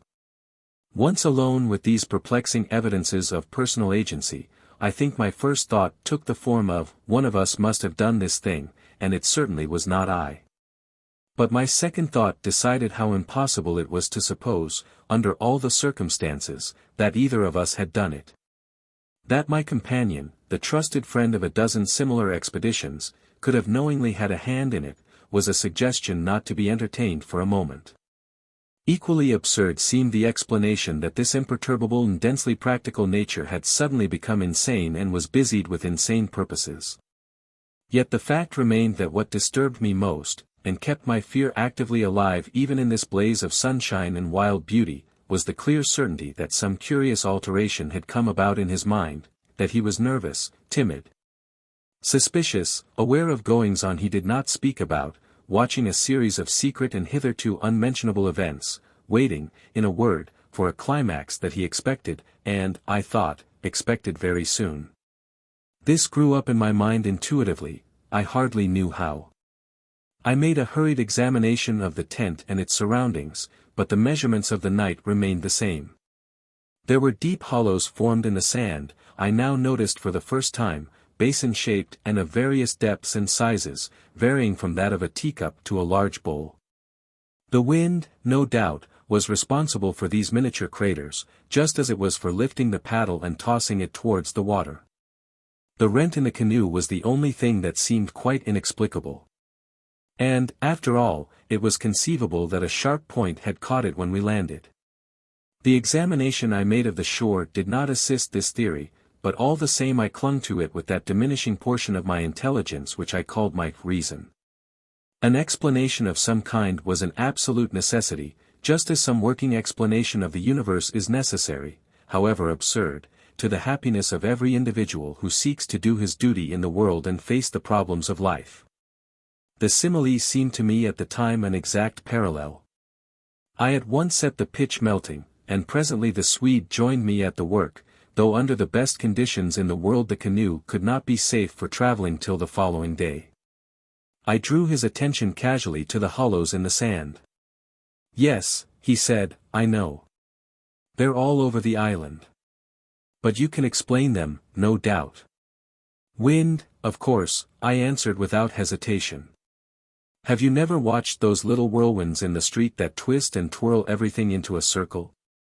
This sand's loose enough to yield, that's all." He made no reply, and we worked on in silence for a bit. I watched him surreptitiously all the time, and I had an idea he was watching me.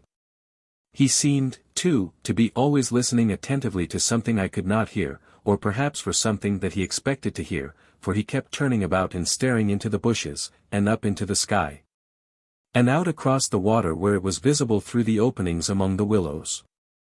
Sometimes he even put his hand to his ear and held it there for several minutes. He said nothing to me, however, about it, and I asked no questions. And meanwhile, as he mended that torn canoe with the skill and address of a Red Indian, I was glad to notice his absorption in the work, for there was a vague dread in my heart that he would speak of the changed aspect of the willows. And, if he had noticed that, my imagination could no longer be held a sufficient explanation of it. At length, after a long pause, he began to talk. "Queer thing," he added in a hurried sort of voice, as though he wanted to say something and get it over. "Queer thing, I mean, about that otter last night." I had expected something so totally different that he caught me with surprise, and I looked up sharply. "Shows how lonely this place is. Otters are awfully shy things." "I don't mean that, of course," he interrupted. "I mean, did you think it really was an otter?" "What else, in the name of heaven, what else?" "You know, I saw it before you did, and at first it seemed so much bigger than an otter." "The sunset as you looked upstream magnified it, or something," I replied. He looked at me absently a moment, as though his mind were busy with other thoughts. "It had such extraordinary yellow eyes," he went on half to himself. "That was the sun too," I laughed, a trifle boisterously. "I suppose you'll wonder next if that fellow in the boat—" I suddenly decided not to finish the sentence. He was in the act again of listening, turning his head to the wind, and something in the expression of his face made me halt. The subject dropped, and we went on with our caulking. Apparently he had not noticed my unfinished sentence. 5 minutes later, however, he looked at me across the canoe, the smoking pitch in his hand, his face exceedingly grave. "I did rather wonder, if you want to know," he said slowly, "what that thing in the boat was. I remember thinking at the time it was not a man." The whole business seemed to rise quite suddenly out of the water. I laughed again boisterously in his face, but this time there was impatience and a strain of anger too, in my feeling. "Look here now," I cried, "this place is quite queer enough without going out of our way to imagine things. That boat was an ordinary boat, and the man in it was an ordinary man, and they were both going downstream as fast as they could lick. And that otter was an otter, so don't let's play the fool about it." He looked steadily at me with the same grave expression. He was not in the least annoyed. I took courage from his silence. "And for heaven's sake," I went on, "don't keep pretending you hear things, because it only gives me the jumps, and there's nothing to hear but the river and this cursed old thundering wind." "You fool!" he answered in a low, shocked voice, "you utter fool. That's just the way all victims talk. As if you didn't understand just as well as I do," he sneered with scorn in his voice, and a sort of resignation. "The best thing you can do is to keep quiet and try to hold your mind as firm as possible. This feeble attempt at self-deception only makes the truth harder when you're forced to meet it." My little effort was over, and I found nothing more to say, for I knew quite well his words were true, and that I was the fool, not he. Up to a certain stage in the adventure he kept ahead of me easily, and I think I felt annoyed to be out of it, to be thus proved less psychic, less sensitive than himself to these extraordinary happenings. And half ignorant all the time of what was going on under my very nose. He knew from the very beginning, apparently. But at the moment I wholly missed the point of his words about the necessity of there being a victim, and that we ourselves were destined to satisfy the want. I dropped all pretense thenceforward, but thenceforward likewise my fear increased steadily to the climax. But you're quite right about one thing, he added, before the subject passed, and that is that we're wiser not to talk about it, or even to think about it, because what one thinks finds expression in words, and what one says, happens. That afternoon, while the canoe dried and hardened, we spent trying to fish, testing the leak, collecting wood, and watching the enormous flood of rising water. Masses of driftwood swept near our shores sometimes, and we fished for them with long willow branches. The island grew perceptibly smaller as the banks were torn away with great gulps and splashes. The weather kept brilliantly fine till about 4 o'clock, and then for the first time for 3 days the wind showed signs of abating.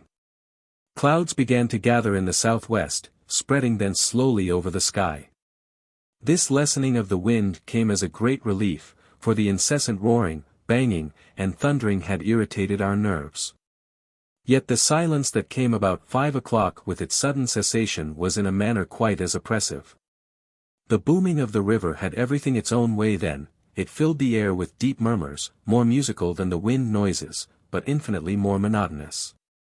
The wind held many notes, rising, falling, always beating out some sort of great elemental tune.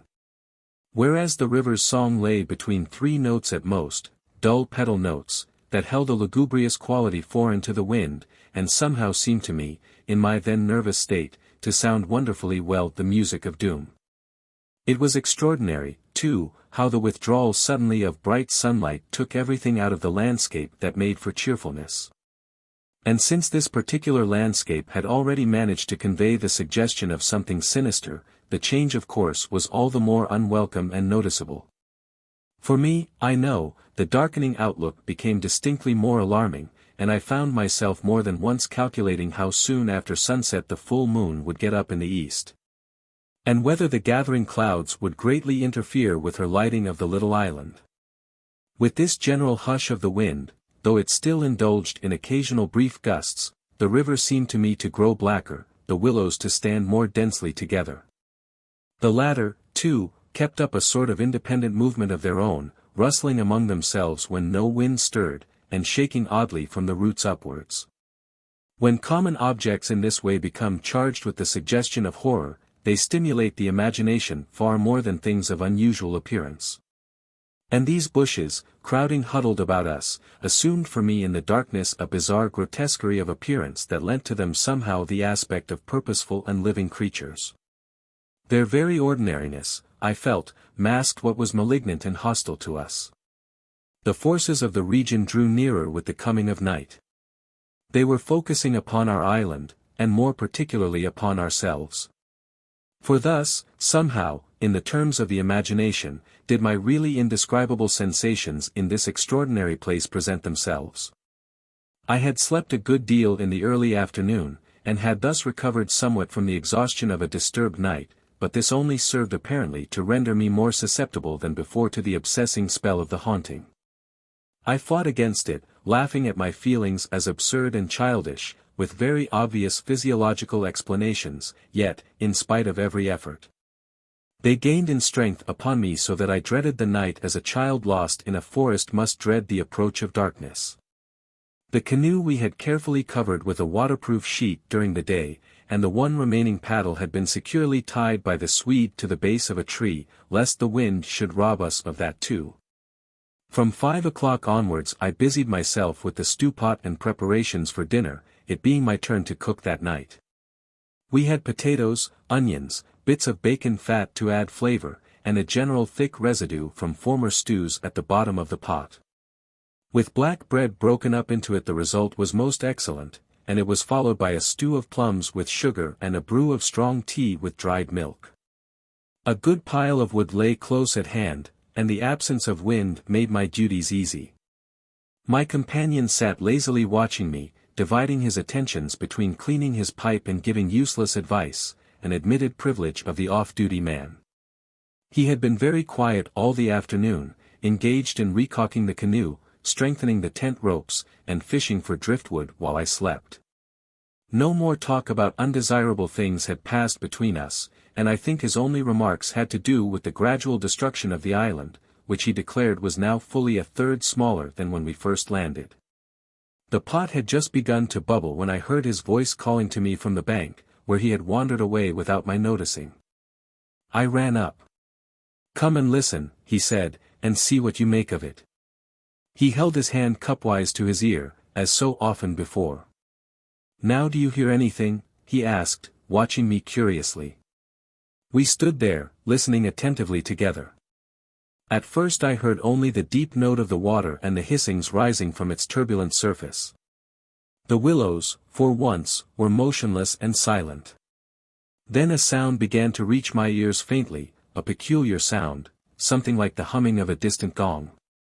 It seemed to come across to us in the darkness from the waste of swamps and willows opposite.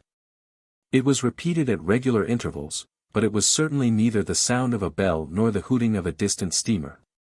I can liken it to nothing so much as to the sound of an immense gong, suspended far up in the sky, repeating incessantly its muffled metallic note, soft and musical, as it was repeatedly struck. My heart quickened as I listened. "I've heard it all day," said my companion. "While you slept this afternoon it came all round the island. I hunted it down, but could never get near enough to localize it correctly. Sometimes it was overhead, and sometimes it seemed under the water. Once or twice, too, I could have sworn it was not outside at all, but within myself, you know, the way a sound in the fourth dimension is supposed to come." I was too much puzzled to pay much attention to his words. I listened carefully, striving to associate it with any known familiar sound I could think of, but without success. It changed in direction, too, coming nearer, and then sinking utterly away into remote distance. I cannot say that it was ominous in quality, because to me it seemed distinctly musical, yet I must admit it set going a distressing feeling that made me wish I had never heard it. "The wind blowing in those sand funnels," I said, determined to find an explanation, "or the bushes rubbing together after the storm perhaps." "It comes off the whole swamp," my friend answered. "It comes from everywhere at once." He ignored my explanations. "It comes from the willow bushes somehow." "But now the wind has dropped," I objected, "the willows can hardly make a noise by themselves, can they?" His answer frightened me, first because I had dreaded it, and secondly, because I knew intuitively it was true. "It is because the wind has dropped we now hear it. It was drowned before. It is the cry, I believe of the—" I dashed back to my fire, warned by a sound of bubbling that the stew was in danger, but determined at the same time to escape from further conversation. I was resolute, if possible, to avoid the exchanging of views. I dreaded, too, that he would begin again about the gods, or the elemental forces, or something else disquieting, and I wanted to keep myself well in hand for what might happen later. There was another night to be faced before we escaped from this distressing place, and there was no knowing yet what it might bring forth. "Come and cut up bread for the pot," I called to him, vigorously stirring the appetizing mixture. That stewpot held sanity for us both, and the thought made me laugh. He came over slowly and took the provision sack from the tree, fumbling in its mysterious depths, and then emptying the entire contents upon the ground sheet at his feet. "Hurry up!" I cried, "It's boiling." The Swede burst out into a roar of laughter that startled me. It was forced laughter, not artificial exactly, but mirthless. "There's nothing here," he shouted, holding his sides. "Bread, I mean. It's gone. There is no bread. They've taken it." I dropped the long spoon and ran up. Everything the sack had contained lay upon the ground sheet, but there was no loaf. The whole dead weight of my growing fear fell upon me and shook me. Then I burst out laughing too. It was the only thing to do, and the sound of my own laughter also made me understand his. The strain of psychical pressure caused it, this explosion of unnatural laughter in both of us. It was an effort of repressed forces to seek relief, it was a temporary safety valve. And with both of us it ceased quite suddenly. How criminally stupid of me! I cried, still determined to be consistent and find an explanation. I clean forgot to buy a loaf at Pressburg. That chattering woman put everything out of my head, and I must have left it lying on the counter or. The oatmeal, too, is much less than it was this morning, the Swede interrupted. Why in the world need he draw attention to it? I thought angrily. There's enough for tomorrow, I said, stirring vigorously, and we can get lots more at Common or Gran. In 24 hours we shall be miles from here. I hope so, to God, he muttered, putting the things back into the sack, unless we're claimed first as victims for the sacrifice, he added with a foolish laugh. He dragged the sack into the tent, for safety's sake, I suppose, and I heard him mumbling on to himself, but so indistinctly that it seemed quite natural for me to ignore his words. Our meal was beyond question a gloomy one, and we ate it almost in silence, avoiding one another's eyes, and keeping the fire bright. Then we washed up and prepared for the night, and, once smoking, our minds unoccupied with any definite duties, the apprehension I had felt all day long became more and more acute. It was not then active fear, I think, but the very vagueness of its origin distressed me far more than if I had been able to tick it and face it squarely. The curious sound I have likened to the note of a gong became now almost incessant, and filled the stillness of the night with a faint, continuous ringing rather than a series of distinct notes. At one time it was behind and at another time in front of us. Sometimes I fancied it came from the bushes on our left, and then again from the clumps on our right. More often it hovered directly overhead like the whirring of wings. It was really everywhere at once, behind, in front, at our sides and over our heads, completely surrounding us. The sound really defies description. But nothing within my knowledge is like that ceaseless muffled humming rising off the deserted world of swamps and willows. We sat smoking in comparative silence, the strain growing every minute greater. The worst feature of the situation seemed to me that we did not know what to expect, and could therefore make no sort of preparation by way of defense. We could anticipate nothing. My explanations made in the sunshine, moreover, now came to haunt me with their foolish and wholly unsatisfactory nature, and it was more and more clear to me that some kind of plain talk with my companion was inevitable, whether I liked it or not. After all, we had to spend the night together, and to sleep in the same tent side by side. I saw that I could not get along much longer without the support of his mind, and for that, of course, plain talk was imperative. As long as possible, however, I postponed this little climax, and tried to ignore or laugh at the occasional sentences he flung into the emptiness. Some of these sentences, moreover, were confoundedly disquieting to me, coming as they did to corroborate much that I felt myself, corroboration, too, which made it so much more convincing, from a totally different point of view. He composed such curious sentences, and hurled them at me in such an inconsequential sort of way, as though his main line of thought was secret to himself, and these fragments were the bits he found it impossible to digest. He got rid of them by uttering them. Speech relieved him. It was like being sick. There are things about us, I'm sure, that make for disorder, disintegration, destruction, our destruction, he said once, while the fire blazed between us. We've strayed out of a safe line somewhere. And another time, when the gong sounds had come nearer, ringing much louder than before, and directly over our heads, he said, as though talking to himself. I don't think a phonograph would show any record of that. The sound doesn't come to me by the ears at all. The vibrations reach me in another manner altogether, and seem to be within me, which is precisely how a fourth dimension sound might be supposed to make itself heard. I purposely made no reply to this, but I sat up a little closer to the fire and peered about me into the darkness. The clouds were massed all over the sky and no trace of moonlight came through.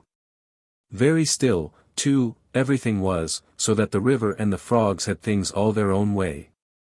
It has that about it, he went on, which is utterly out of common experience. It is unknown. Only one thing describes it really, it is a non-human sound, I mean a sound outside humanity. Having rid himself of this indigestible morsel, he lay quiet for a time. But he had so admirably expressed my own feeling that it was a relief to have the thought out, and to have confined it by the limitation of words from dangerous wandering to and fro in the mind. The solitude of that Danube camping place, can I ever forget it? The feeling of being utterly alone on an empty planet. My thoughts ran incessantly upon cities and the haunts of men. I would have given my soul, as the saying is, for the feel of those Bavarian villages we had passed through by the score. For the normal, human commonplaces, peasants drinking beer, tables beneath the trees, hot sunshine, and a ruined castle on the rocks behind the red-roofed church. Even the tourists would have been welcome. Yet what I felt of dread was no ordinary ghostly fear. It was infinitely greater, stranger, and seemed to arise from some dim ancestral sense of terror more profoundly disturbing than anything I had known or dreamed of. We had strayed, as the Swede put it, into some region or some set of conditions where the risks were great, yet unintelligible to us, where the frontiers of some unknown world lay close about us. It was a spot held by the dwellers in some outer space, a sort of peephole whence they could spy upon the earth, themselves unseen, a point where the veil between had worn a little thin. As the final result of too long a sojourn here, we should be carried over the border and deprived of what we called our lives, yet by mental, not physical, processes. In that sense, as he said, we should be the victims of our adventure, a sacrifice. It took us in different fashion, each according to the measure of his sensitiveness and powers of resistance. I translated it vaguely into a personification of the mightily disturbed elements, investing them with the horror of a deliberate and malefic purpose, resentful of our audacious intrusion into their breeding place. Whereas my friend threw it into the unoriginal form at first of a trespass on some ancient shrine, some place where the old god still held sway, where the emotional forces of former worshippers still clung. And the ancestral portion of him yielded to the old pagan spell. At any rate, here was a place unpolluted by men, kept clean by the winds from coarsening human influences, a place where spiritual agencies were within reach and aggressive. Never, before or since, have I been so attacked by indescribable suggestions of a beyond region, of another scheme of life, another evolution not parallel to the human. And in the end our minds would succumb under the weight of the awful spell, and we should be drawn across the frontier into their world. Small things testified to this amazing influence of the place, and now in the silence round the fire they allowed themselves to be noted by the mind. The very atmosphere had proved itself a magnifying medium to distort every indication, the otter rolling in the current, the hurrying boatman making signs, the shifting willows, one and all had been robbed of its natural character, and revealed in something of its other aspect, as it existed across the border in that other region. And this changed aspect I felt was new not merely to me, but to the race. The whole experience whose verge we touched was unknown to humanity at all. It was a new order of experience, and in the true sense of the word unearthly. It's the deliberate, calculating purpose that reduces one's courage to zero, the Swede said suddenly, as if he had been actually following my thoughts. Otherwise imagination might count for much. But the paddle, the canoe, the lessening food. Haven't I explained all that once? I interrupted viciously. You have, he answered dryly, you have indeed. He made other remarks too, as usual, about what he called the plain determination to provide a victim. But, having now arranged my thoughts better, I recognized that this was simply the cry of his frightened soul against the knowledge that he was being attacked in a vital part, and that he would be somehow taken or destroyed. The situation called for a courage and calmness of reasoning that neither of us could compass, and I have never before been so clearly conscious of two persons in me, the one that explained everything, and the other that laughed at such foolish explanations, yet was horribly afraid. Meanwhile, in the pitchy night the fire died down and the woodpile grew small. Neither of us moved to replenish the stock, and the darkness consequently came up very close to our faces. A few feet beyond the circle of firelight it was inky black. Occasionally a stray puff of wind set the billows shivering about us, but apart from this not very welcome sound a deep and depressing silence reigned, broken only by the gurgling of the river and the humming in the air overhead. We both missed, I think, the shouting company of the winds. At length, at a moment when a stray puff prolonged itself as though the wind were about to rise again, I reached the point for me of saturation, the point where it was absolutely necessary to find relief in plain speech. Or else to betray myself by some hysterical extravagance that must have been far worse in its effect upon both of us. I kicked the fire into a blaze, and turned to my companion abruptly. He looked up with a start. "I can't disguise it any longer," I said. "I don't like this place, and the darkness, and the noises, and the awful feelings I get. There's something here that beats me utterly. I'm in a blue funk, and that's the plain truth. If the other shore was different, I swear I'd be inclined to swim for it." The Swede's face turned very white beneath the deep tan of sun and wind. He stared straight at me and answered quietly, but his voice betrayed his huge excitement by its unnatural calmness. For the moment, at any rate, he was the strong man of the two. He was more phlegmatic, for one thing. "It's not a physical condition we can escape from by running away," he replied, in the tone of a doctor diagnosing some grave disease. "We must sit tight and wait. There are forces close here that could kill a herd of elephants in a second as easily as you or I could squash a fly. Our only chance is to keep perfectly still. Our insignificance perhaps may save us." I put a dozen questions into my expression of face, but found no words. It was precisely like listening to an accurate description of a disease whose symptoms had puzzled me. I mean that so far, although aware of our disturbing presence, they have not found us, not located us, as the Americans say, he went on. "They're blundering about like men hunting for a leak of gas. The paddle and canoe and provisions prove that. I think they feel us, but cannot actually see us. We must keep our minds quiet, it's our minds they feel. We must control our thoughts, or it's all up with us." "Death you mean?" I stammered, icy with the horror of his suggestion. "Worse, by far," he said. "Death, according to one's belief, means either annihilation or release from the limitations of the senses, but it involves no change of character. You don't suddenly alter just because the body's gone. But this means a radical alteration, a complete change, a horrible loss of oneself by substitution, far worse than death, and not even annihilation. We happen to have camped in a spot where their region touches ours, where the veil between has worn thin. Horrors." He was using my very own phrase, my actual words, so that they are aware of our being in their neighborhood. "But who are aware?" I asked. I forgot the shaking of the willows in the windless calm, the humming overhead, everything except that I was waiting for an answer that I dreaded more than I can possibly explain. He lowered his voice at once to reply, leaning forward a little over the fire, an indefinable change in his face that made me avoid his eyes and look down upon the ground. "All my life," he said, "I have been strangely, vividly conscious of another region, not far removed from our own world in one sense, yet wholly different in kind, where great things go on unceasingly. Where immense and terrible personalities hurry by, intent on vast purposes compared to which earthly affairs, the rise and fall of nations, the destinies of empires, the fate of armies and continents, are all as dust in the balance. Vast purposes, I mean, that deal directly with the soul, and not indirectly with mere expressions of the soul. I suggest just now," I began, seeking to stop him, feeling as though I was face to face with a madman. But he instantly overbore me with his torrent that had to come.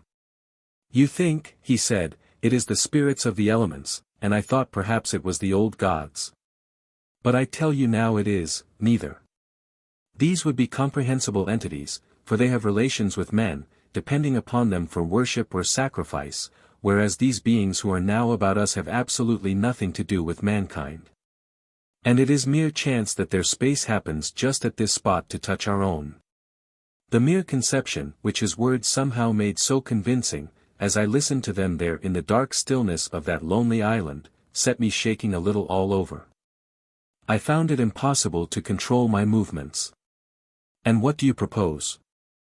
I began again. A sacrifice, a victim, might save us by distracting them until we could get away, he went on, just as the wolves stopped to devour the dogs and give the sleigh another start. But, I see no chance of any other victim now. I stared blankly at him. The gleam in his eyes was dreadful. Presently he continued. It's the willows, of course. The willows mask the others, but the others are feeling about for us. If we let our minds betray our fear, we're lost utterly. He looked at me with an expression so calm, so determined, so sincere, that I no longer had any doubts as to his sanity. He was as sane as any man ever was. If we can hold out through the night, he added, we may get off in the daylight unnoticed, or rather, undiscovered. But you really think a sacrifice would? That gong-like humming came down very close over our heads as I spoke, but it was my friend's scared face that really stopped my mouth. Hush, he whispered, holding up his hand. Do not mention them more than you can help. Do not refer to them by name. To name is to reveal, it is the inevitable clue, and our only hope lies in ignoring them, in order that they may ignore us. Even in thought. He was extraordinarily agitated. Especially in thought. Our thoughts make spirals in their world. We must keep them out of our minds at all costs if possible. I raked the fire together to prevent the darkness having everything its own way. I never longed for the sun as I longed for it then in the awful blackness of that summer night. Were you awake all last night? He went on suddenly. I slept badly a little after dawn, I replied evasively, trying to follow his instructions, which I knew instinctively were true, but the wind, of course. I know. But the wind won't account for all the noises. Then you heard it too. The multiplying countless little footsteps I heard, he said, adding, after a moment's hesitation, and that other sound. You mean above the tent, and the pressing down upon us of something tremendous, gigantic? He nodded significantly. It was like the beginning of a sort of inner suffocation. I said. Partly, yes. It seemed to me that the weight of the atmosphere had been altered, had increased enormously, so that we should be crushed. And that, I went on, determined to have it all out, pointing upwards where the gong-like note hummed ceaselessly, rising and falling like wind. What do you make of that? It's their sound, he whispered gravely. It's the sound of their world, the humming in their region. The division here is so thin that it leaks through somehow. But, if you listen carefully, you'll find it's not above so much as around us. It's in the willows. It's the willows themselves humming, because here the willows have been made symbols of the forces that are against us. I could not follow exactly what he meant by this, yet the thought and idea in my mind were beyond question the thought and idea in his. I realized what he realized, only with less power of analysis than his.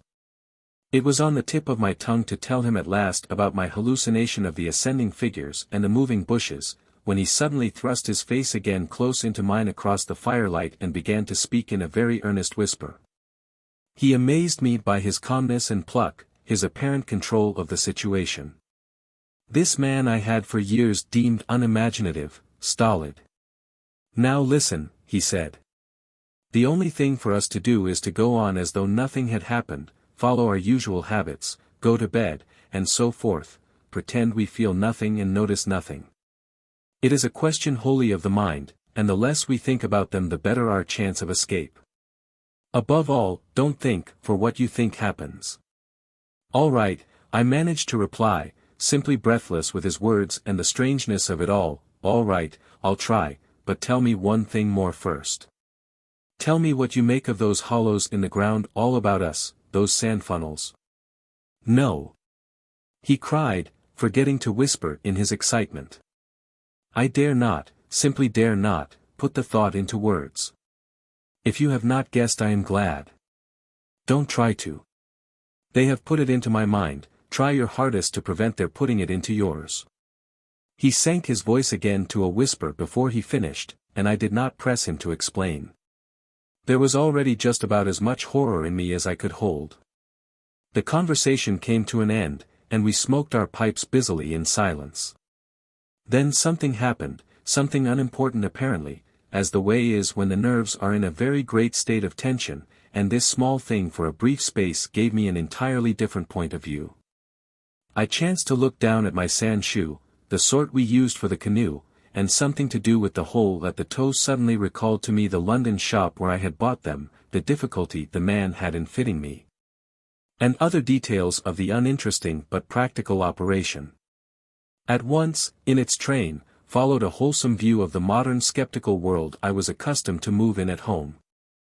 I thought of roast beef and ale, motor cars, policemen, brass bands, and a dozen other things that proclaimed the soul of ordinariness or utility. The effect was immediate and astonishing even to myself. Psychologically, I suppose, it was simply a sudden and violent reaction after the strain of living in an atmosphere of things that to the normal consciousness must seem impossible and incredible. But, whatever the cause, it momentarily lifted the spell from my heart, and left me for the short space of a minute feeling free and utterly unafraid. I looked up at my friend opposite. "You damned old pagan!" I cried, laughing aloud in his face. "You imaginative idiot! You superstitious idolater! You!" I stopped in the middle, seized anew by the old horror. I tried to smother the sound of my voice as something sacrilegious. The Swede, of course, heard it too, that strange cry overhead in the darkness, and that sudden drop in the air as though something had come nearer. He had turned ashen white under the tan. He stood bolt upright in front of the fire, stiff as a rod, staring at me. After that, he said in a sort of helpless, frantic way, "We must go. We can't stay now, we must strike camp this very instant and go on, down the river." He was talking, I saw, quite wildly, his words dictated by abject terror, the terror he had resisted so long, but which had caught him at last. "In the dark?" I exclaimed, shaking with fear after my hysterical outburst, but still realizing our position better than he did. "Sheer madness. The river's in flood, and we've only got a single paddle. Besides, we only go deeper into their country. There's nothing ahead for 50 miles but willows, willows, willows." He sat down again in a state of semi-collapse. The positions, by one of those kaleidoscopic changes nature loves, were suddenly reversed, and the control of our forces passed over into my hands. His mind at last had reached the point where it was beginning to weaken. "What on earth possessed you to do such a thing?" he whispered, with the awe of genuine terror in his voice and face. I crossed round to his side of the fire. I took both his hands in mine, kneeling down beside him and looking straight into his frightened eyes. "We'll make one more blaze," I said firmly, "and then turn in for the night. At sunrise we'll be off full speed for Commern. Now, pull yourself together a bit, and remember your own advice about not thinking fear." He said no more, and I saw that he would agree and obey. In some measure, too, it was a sort of relief to get up and make an excursion into the darkness for more wood. We kept close together, almost touching, groping among the bushes and along the bank. The humming overhead never ceased, but seemed to me to grow louder as we increased our distance from the fire. It was shivery work. We were grubbing away in the middle of a thickish clump of willows where some driftwood from a former flood had caught high among the branches, when my body was seized in a grip that made me half drop upon the sand. It was the Swede. He had fallen against me, and was clutching me for support. I heard his breath coming and going in short gasps. "Look! By my soul," he whispered, and for the first time in my experience I knew what it was to hear tears of terror in a human voice. He was pointing to the fire, some 50 feet away. I followed the direction of his finger, and I swear my heart missed a beat. There, in front of the dim glow, something was moving. I saw it through a veil that hung before my eyes like the gauze drop curtain used at the back of a theater, hazily a little. It was neither a human figure nor an animal. To me it gave the strange impression of being as large as several animals grouped together, like horses, 2 or 3, moving slowly. The Swede, too, got a similar result, though expressing it differently, for he thought it was shaped and sized like a clump of willow bushes, rounded at the top, and moving all over upon its surface, coiling upon itself like smoke. He said afterwards. I watched it settle downwards through the bushes. He sobbed at me. Look, by God! It's coming this way. Oh, oh. He gave a kind of whistling cry. They've found us. I gave one terrified glance, which just enabled me to see that the shadowy form was swinging towards us through the bushes, and then I collapsed backwards with a crash into the branches. These failed, of course, to support my weight, so that with the Swede on the top of me we fell in a struggling heap upon the sand. I really hardly knew what was happening. I was conscious only of a sort of enveloping sensation of icy fear that plucked the nerves out of their fleshly covering, twisted them this way and that, and replaced them quivering. My eyes were tightly shut, something in my throat choked me. A feeling that my consciousness was expanding, extending out into space, swiftly gave way to another feeling that I was losing it altogether, and about to die. An acute spasm of pain passed through me, and I was aware that the Swede had hold of me in such a way that he hurt me abominably. It was the way he caught at me in falling. But it was this pain, he declared afterwards, that saved me. It caused me to forget them and think of something else at the very instant when they were about to find me. It concealed my mind from them at the moment of discovery, yet just in time to evade their terrible seizing of me. He himself, he says, actually swooned at the same moment, and that was what saved him. I only know that at a later time, how long or short is impossible to say, I found myself scrambling up out of the slippery network of willow branches, and saw my companion standing in front of me holding out a hand to assist me. I stared at him in a dazed way, rubbing the arm he had twisted for me. Nothing came to me to say, somehow. I lost consciousness for a moment or two, I heard him say. That's what saved me. It made me stop thinking about them. You nearly broke my arm in two, I said, uttering my only connected thought at the moment. A numbness came over me. That's what saved you, he replied. Between us, we've managed to set them off on a false tack somewhere. The humming has ceased. It's gone, for the moment at any rate. A wave of hysterical laughter seized me again, and this time spread to my friend too, great healing gusts of shaking laughter that brought a tremendous sense of relief in their train. We made our way back to the fire and put the wood on so that it blazed at once. Then we saw that the tent had fallen over and lay in a tangled heap upon the ground. We picked it up, and during the process tripped more than once and caught our feet in sand. It's those sand funnels, exclaimed the Swede, when the tent was up again and the firelight lit up the ground for several yards about us. And look at the size of them. All round the tent and about the fireplace where we had seen the moving shadows there were deep funnel-shaped hollows in the sand, exactly similar to the ones we had already found over the island, only far bigger and deeper, beautifully formed. And wide enough in some instances to admit the whole of my foot and leg. Neither of us said a word.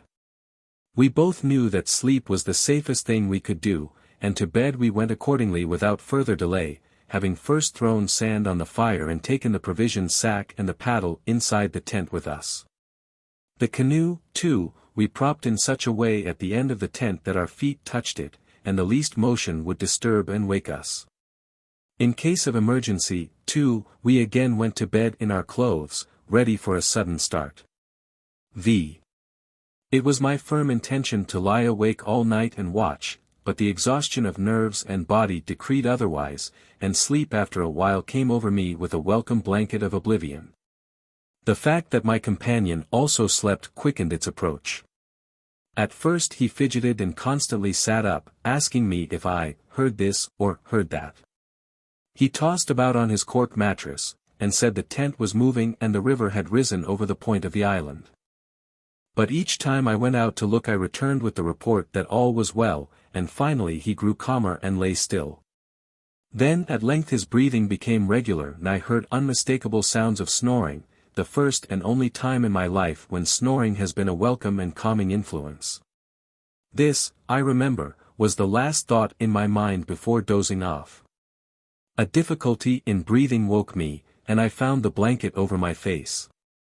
But something else besides the blanket was pressing upon me, and my first thought was that my companion had rolled off his mattress onto my own in his sleep. I called to him and sat up, and at the same moment it came to me that the tent was surrounded. That sound of multitudinous soft pattering was again audible outside, filling the night with horror. I called again to him, louder than before. He did not answer, but I missed the sound of his snoring, and also noticed that the flap of the tent door was down. This was the unpardonable sin. I crawled out in the darkness to hook it back securely, and it was then for the first time I realized positively that the Swede was not there. He had gone. I dashed out in a mad run, seized by a dreadful agitation, and the moment I was out I plunged into a sort of torrent of humming that surrounded me completely and came out of every quarter of the heavens at once. It was that same familiar humming, gone mad. A swarm of great invisible bees might have been about me in the air. The sound seemed to thicken the very atmosphere, and I felt that my lungs worked with difficulty. But my friend was in danger, and I could not hesitate. The dawn was just about to break, and a faint whitish light spread upwards over the clouds from a thin strip of clear horizon. No wind stirred. I could just make out the bushes and river beyond, and the pale sandy patches. In my excitement I ran frantically to and fro about the island, calling him by name, shouting at the top of my voice the first words that came into my head. But the willows smothered my voice, and the humming muffled it, so that the sound only traveled a few feet round me. I plunged among the bushes, tripping headlong, tumbling over roots, and scraping my face as I tore this way and that among the preventing branches. Then, quite unexpectedly, I came out upon the island's point and saw a dark figure outlined between the water and the sky. It was the Swede. And already he had 1 foot in the river. A moment more and he would have taken the plunge. I threw myself upon him, flinging my arms about his waist and dragging him shorewards with all my strength. Of course he struggled furiously, making a noise all the time just like that cursed humming, and using the most outlandish phrases in his anger about going inside to them, and taking the way of the water and the wind. And God only knows what more besides, that I tried in vain to recall afterwards, but which turned me sick with horror and amazement as I listened. But in the end I managed to get him into the comparative safety of the tent, and flung him breathless and cursing upon the mattress, where I held him until the fit had passed. I think the suddenness with which it all went and he grew calm, coinciding as it did with the equally abrupt cessation of the humming and pattering outside, I think this was almost the strangest part of the whole business perhaps.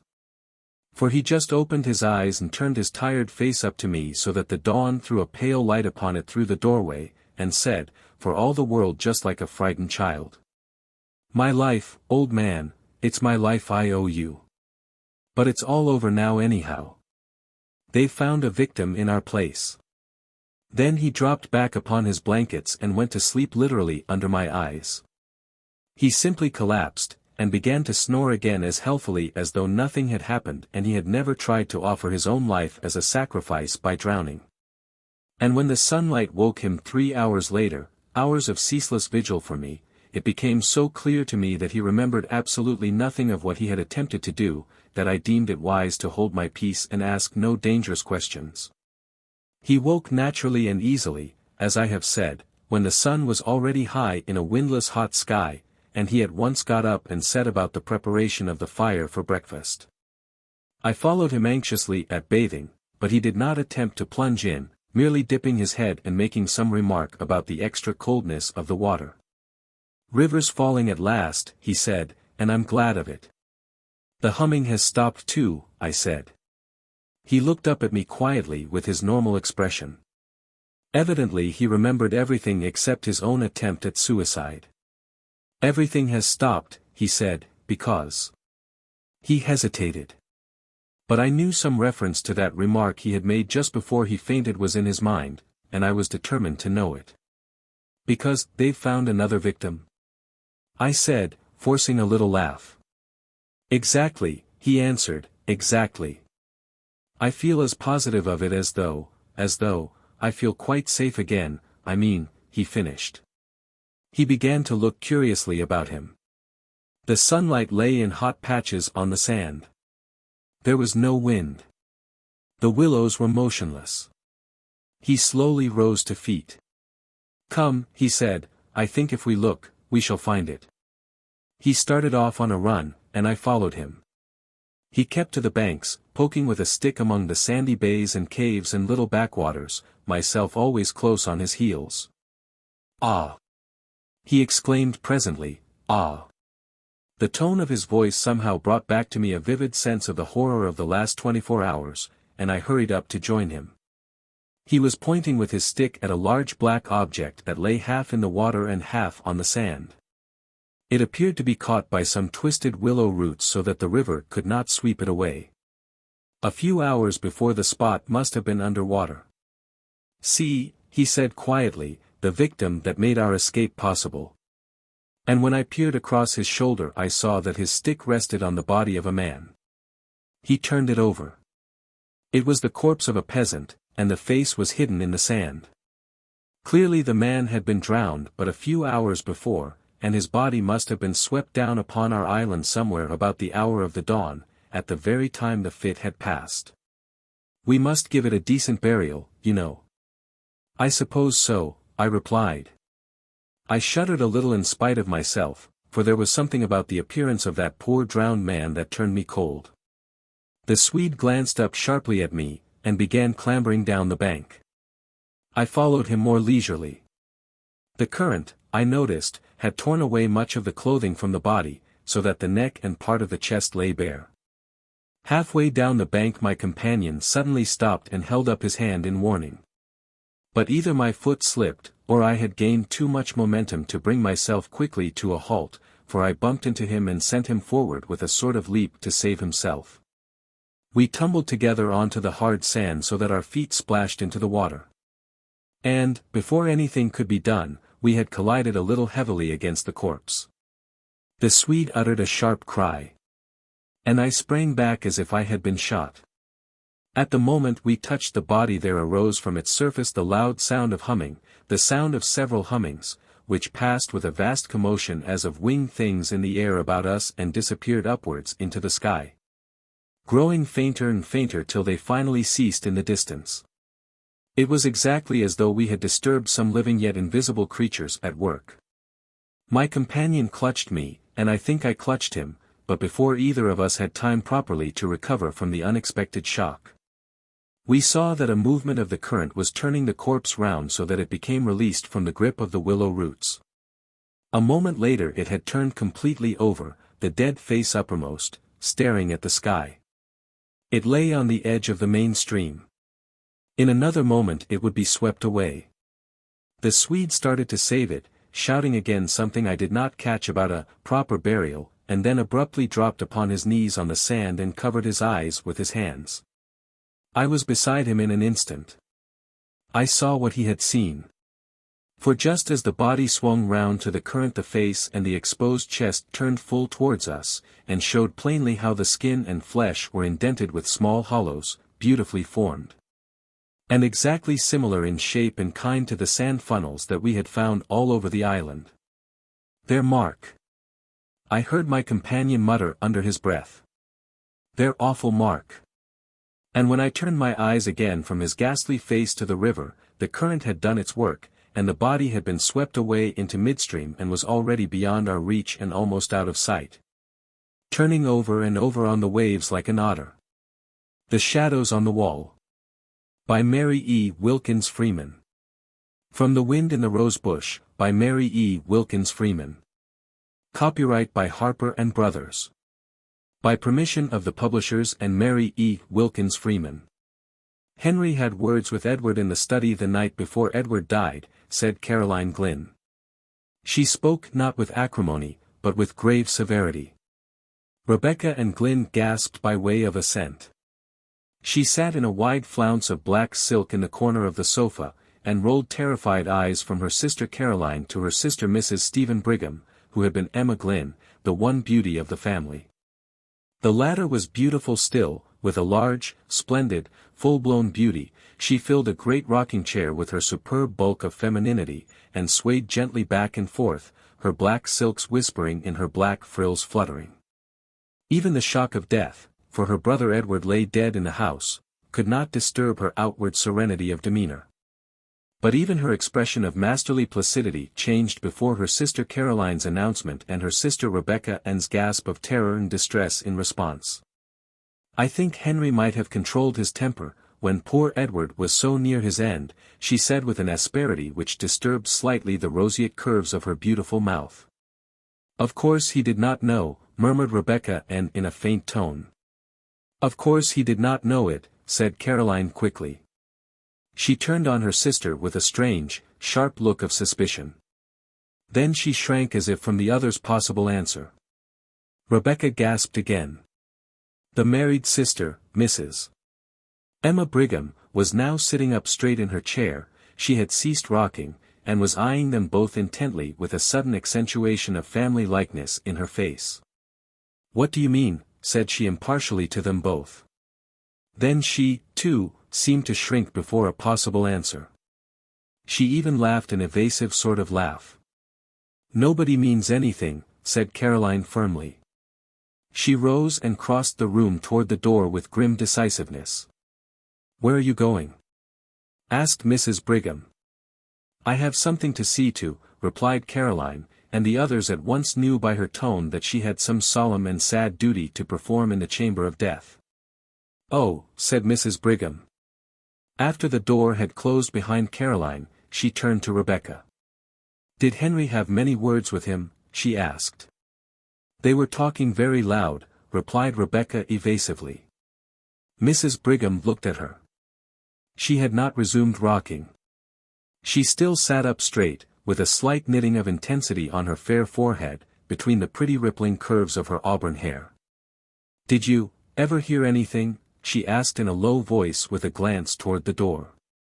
"I was just across the hall in the south parlor, and that door was open and this door ajar," replied Rebecca with a slight flush. "Then you must have." "I couldn't help it." "Everything?" "Most of it." "What was it?" "The old story. I suppose Henry was mad, as he always was, because Edward was living on here for nothing, when he had wasted all the money father left him." Rebecca nodded, with a fearful glance at the door. When Emma spoke again her voice was still more hushed. "I know how he felt," said she. "It must have looked to him as if Edward was living at his expense, but he wasn't. No, he wasn't. And Edward had a right here according to the terms of father's will, and Henry ought to have remembered it." "Yes, he ought." "Did he say hard things?" "Pretty hard, from what I heard." "What?" "I heard him tell Edward that he had no business here at all, and he thought he had better go away." "What did Edward say?" "That he would stay here as long as he lived and afterward, too, if he was a mind to, and he would like to see Henry get him out, and then." "What?" "Then he laughed." "What did Henry say?" "I didn't hear him say anything, but—" "But what?" "I saw him when he came out of this room. He looked mad." "You've seen him when he looked so?" Emma nodded. The expression of horror on her face had deepened. "Do you remember that time he killed the cat because she had scratched him?" "Yes." "Don't." Then Caroline re-entered the room. She went up to the stove, in which a wood fire was burning. It was a cold, gloomy day of fall, and she warmed her hands, which were reddened from recent washing in cold water. Mrs. Brigham looked at her and hesitated. She glanced at the door, which was still ajar. It did not easily shut, being still swollen with the damp weather of the summer. She rose and pushed it together with a sharp thud, which jarred the house. Rebecca started painfully with a half-exclamation. Caroline looked at her disapprovingly. "It is time you controlled your nerves, Rebecca," she said. Mrs. Brigham, returning from the closed door, said imperiously that it ought to be fixed, it shut so hard. "It will shrink enough after we have had the fire a few days," replied Caroline. "I think Henry ought to be ashamed of himself for talking as he did to Edward," said Mrs. Brigham abruptly, but in an almost inaudible voice.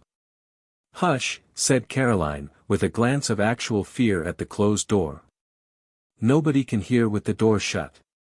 I say again, I think Henry ought to be ashamed of himself. I shouldn't think he'd ever get over it, having words with poor Edward the very night before he died. Edward was enough sight better disposition than Henry, with all his faults. I never heard him speak a cross word, unless he spoke cross to Henry that last night. I don't know, but he did from what Rebecca overheard. Not so much cross, as sort of soft, and sweet, and aggravating," sniffed Rebecca. "What do you really think ailed Edward?" asked Emma in hardly more than a whisper. She did not look at her sister. "I know you said that he had terrible pains in his stomach, and had spasms, but what do you think made him have them?" "Henry called it gastric trouble. You know Edward has always had dyspepsia." Mrs. Brigham hesitated a moment. "Was there any talk of an examination?" said she. Then Caroline turned on her fiercely. "No," said she in a terrible voice. "No." The three sisters' souls seemed to meet on one common ground of terrified understanding through their eyes. The old-fashioned latch of the door was heard to rattle, and a push from without made the door shake ineffectually. "It's Henry," Rebecca sighed rather than whispered. Mrs. Brigham settled herself, after a noiseless rush across the floor, into her rocking chair again, and was swaying back and forth with her head comfortably leaning back, when the door at last yielded and Henry Glynn entered. He cast a covertly sharp, comprehensive glance at Mrs. Brigham with her elaborate calm. At Rebecca quietly huddled in the corner of the sofa with her handkerchief to her face and only one small uncovered reddened ear as attentive as a dog's, and at Caroline sitting with a strained composure in her armchair by the stove. She met his eyes quite firmly with a look of inscrutable fear, and defiance of the fear and of him. Henry Glynn looked more like this sister than the others. Both had the same hard delicacy of form and aquilinity of feature. They confronted each other with the pitiless immovability of two statues in whose marble lineaments emotions were fixed for all eternity. Then Henry Glynn smiled, and the smile transformed his face.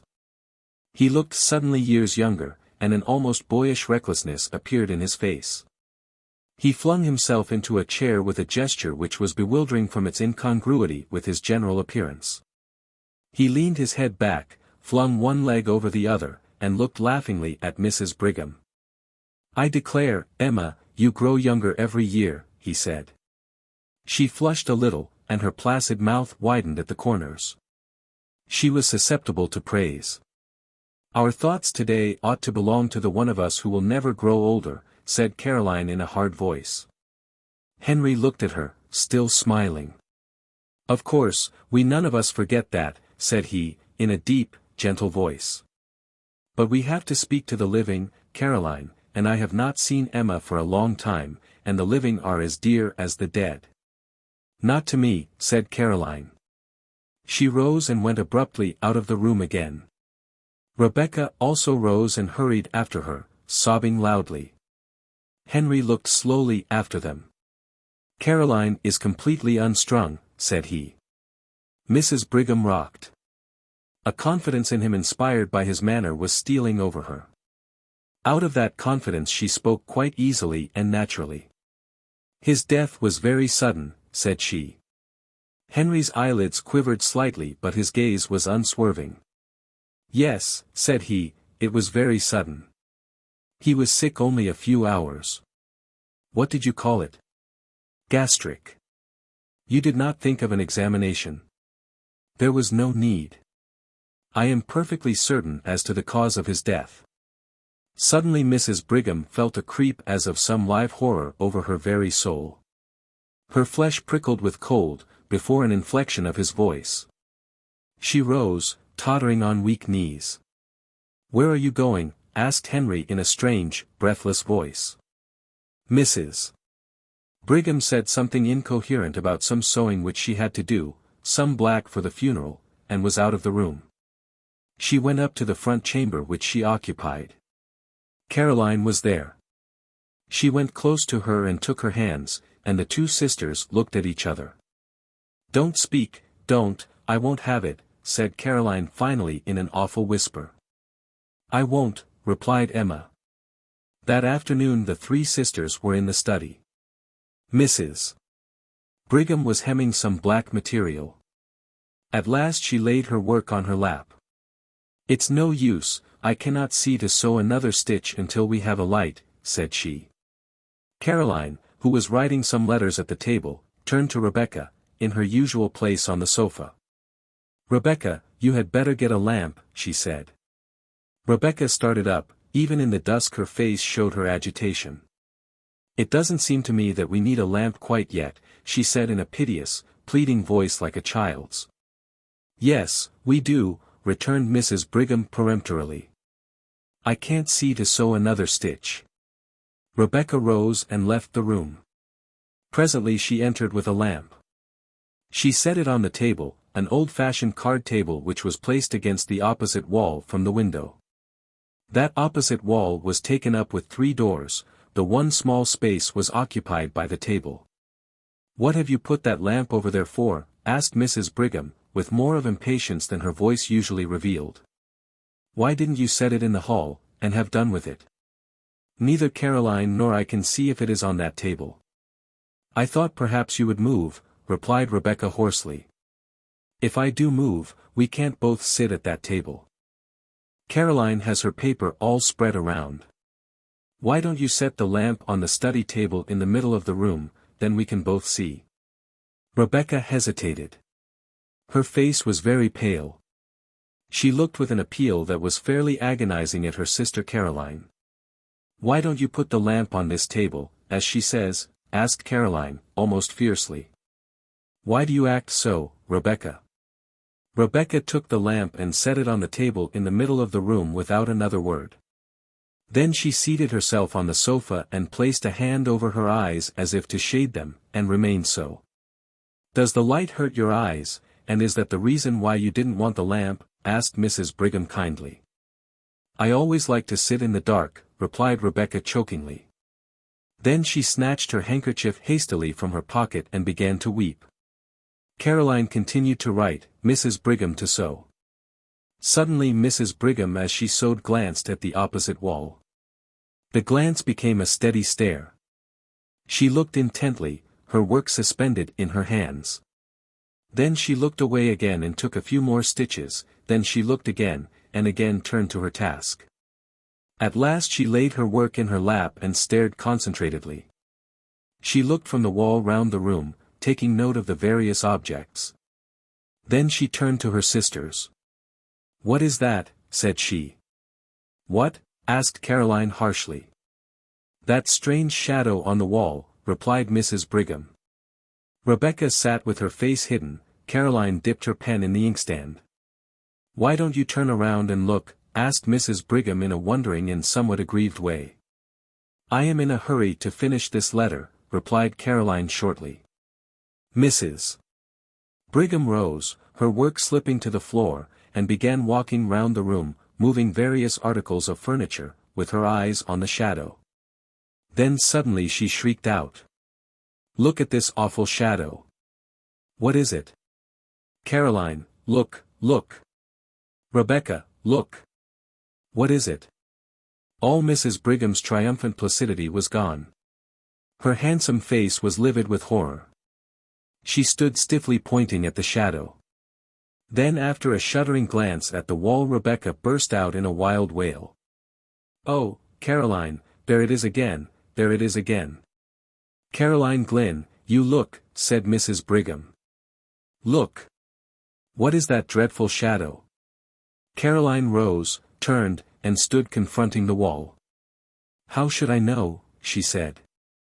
"It has been there every night since he died," cried Rebecca. "Every night?"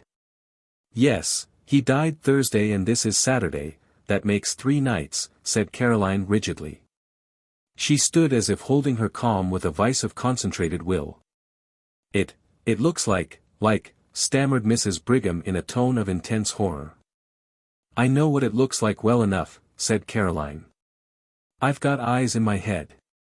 "It looks like Edward," burst out Rebecca in a sort of frenzy of fear. "Only." "Yes, it does," assented Mrs. Brigham, whose horror-stricken tone matched her sister's, "only, oh, it is awful." "What is it, Caroline?" "I ask you again, how should I know?" replied Caroline. "I see it there like you. How should I know any more than you?" "It must be something in the room," said Mrs. Brigham, staring wildly around. "We moved everything in the room the first night it came," said Rebecca. "It is not anything in the room." Caroline turned upon her with a sort of fury. "Of course it is something in the room," said she. "How you act! What do you mean talking so?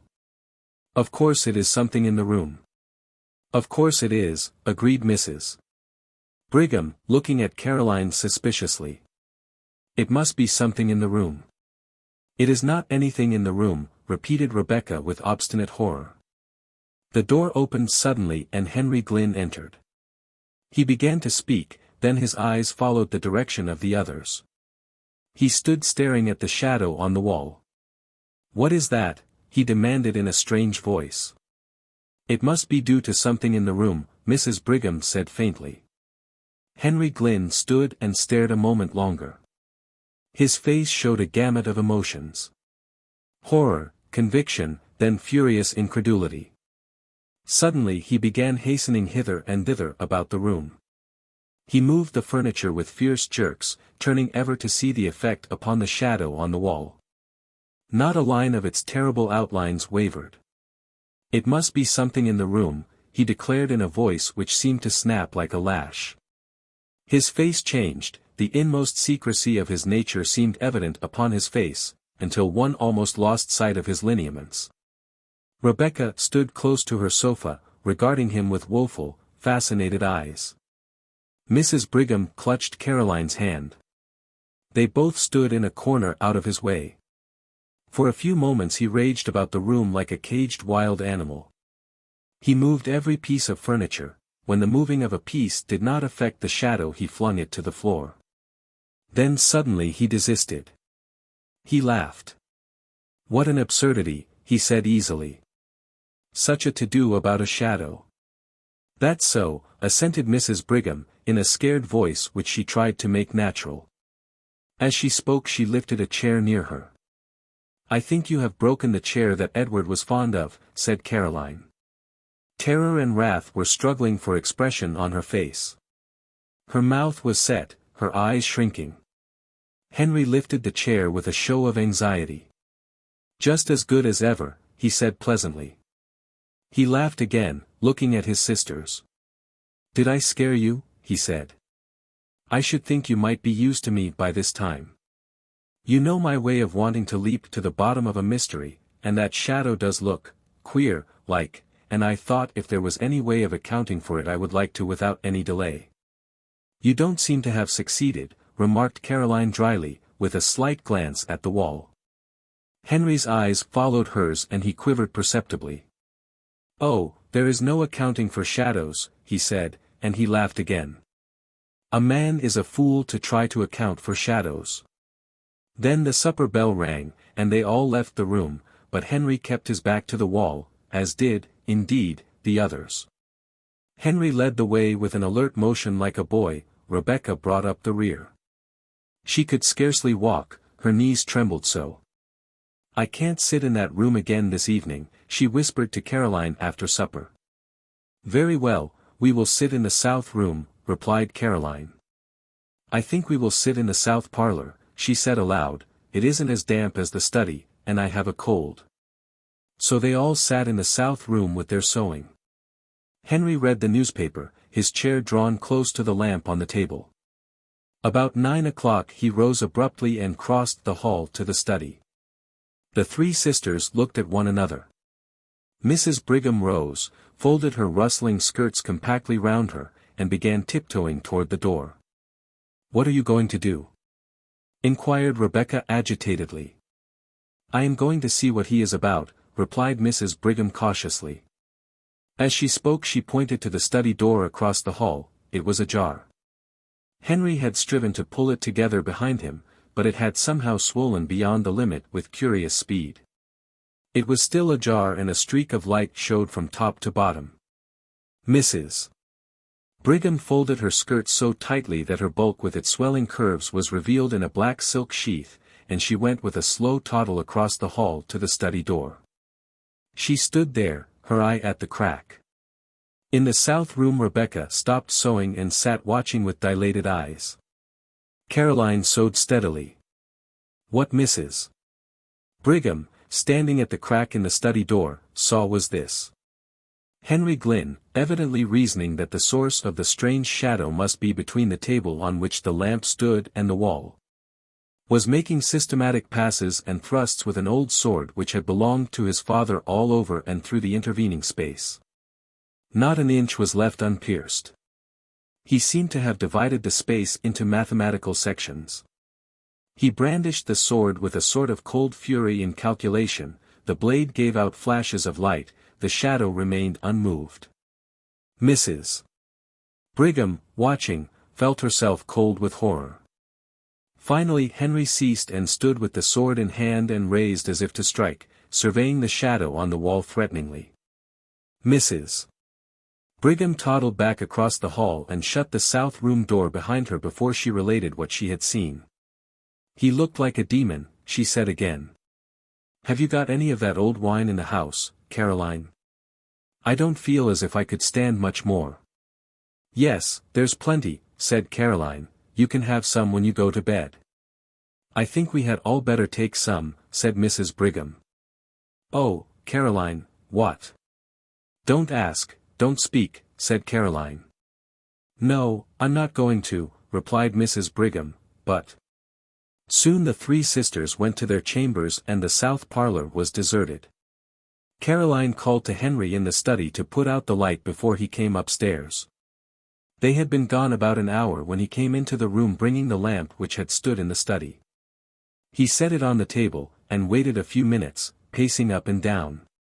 His face was terrible, his fair complexion showed livid, and his blue eyes seemed dark blanks of awful reflections. Then he took up the lamp and returned to the library. He set the lamp on the center table and the shadow sprang out on the wall. Again he studied the furniture and moved it about, but deliberately, with none of his former frenzy. Nothing affected the shadow. Then he returned to the south room with the lamp and again waited. Again he returned to the study and placed the lamp on the table, and the shadow sprang out upon the wall. It was midnight before he went upstairs. Mrs. Brigham and the other sisters, who could not sleep, heard him. The next day was the funeral. That evening the family sat in the south room. Some relatives were with them. Nobody entered the study until Henry carried a lamp in there after the others had retired for the night. He saw again the shadow on the wall leap to an awful life before the light. The next morning at breakfast Henry Glynn announced that he had to go to the city for 3 days. The sisters looked at him with surprise. He very seldom left home, and just now his practice had been neglected on account of Edward's death. How can you leave your patients now? Asked Mrs. Brigham wonderingly. I don't know how to, but there is no other way, replied Henry easily. I have had a telegram from Dr. Mitford. Consultation? Inquired Mrs. Brigham. I have business, replied Henry. Dr. Mitford was an old classmate of his who lived in a neighboring city and who occasionally called upon him in the case of a consultation. After he had gone, Mrs. Brigham said to Caroline that, after all, Henry had not said that he was going to consult with Dr. Mitford, and she thought it very strange. Everything is very strange, said Rebecca with a shudder. What do you mean? Inquired Caroline. Nothing, replied Rebecca. Nobody entered the study that day, nor the next. The third day Henry was expected home, but he did not arrive and the last train from the city had come. I call it pretty queer work, said Mrs. Brigham. The idea of a doctor leaving his patients at such a time as this, and the idea of a consultation lasting 3 days. There is no sense in it, and now he has not come. I don't understand it, for my part. I don't either, said Rebecca. They were all in the south parlor. There was no light in the study, the door was ajar. Presently Mrs. Brigham rose, she could not have told why, something seemed to impel her, some will outside her own. She went out of the room, again wrapping her rustling skirts round that she might pass noiselessly, and began pushing at the swollen door of the study. "She has not got any lamp," said Rebecca in a shaking voice. Caroline, who was writing letters, rose again, took the only remaining lamp in the room, and followed her sister. Rebecca had risen, but she stood trembling, not venturing to follow. The doorbell rang, but the others did not hear it. It was on the south door on the other side of the house from the study. Rebecca, after hesitating until the bell rang the second time, went to the door. She remembered that the servant was out. Caroline and her sister Emma entered the study. Caroline set the lamp on the table. They looked at the wall, and there were two shadows. The sisters stood clutching each other, staring at the awful things on the wall. Then Rebecca came in, staggering, with a telegram in her hand. "Here is a telegram," she gasped. "Henry is dead. The Messenger. By Robert W. Chambers. Little gray messenger. Robed like painted death. Your robe is dust. Whom do you seek? Among lilies and closed buds. At dusk? Among lilies and closed buds. At dusk. Whom do you seek? Little gray messenger. Robed in the awful panoply of painted death. R.W.C. From The Mystery of Choice, by Robert W. Chambers. Published, 1897, by D. Appleton and Company. Copyright by Robert W. Chambers. By permission of Robert W. Chambers. All wise. Hast thou seen all there is to see with thy two eyes? Dost thou know all there is to know, and so omniscient? Darest thou still to say thy brother lies? R.W.C. I. The bullet entered here, said Max Fortin, and he placed his middle finger over a smooth hole exactly in the center of the forehead. I sat down upon a mound of dry seaweed and unslung my fowling piece. The little chemist cautiously felt the edges of the shot hole, first with his middle finger, and then with his thumb. "Let me see the skull again," said I. Max Fortin picked it up from the sod. "It's like all the others," he repeated, wiping his glasses on his handkerchief. "I thought you might care to see one of the skulls, so I brought this over from the gravel pit. The men from Banalek are digging yet. They ought to stop." "How many skulls are there altogether?"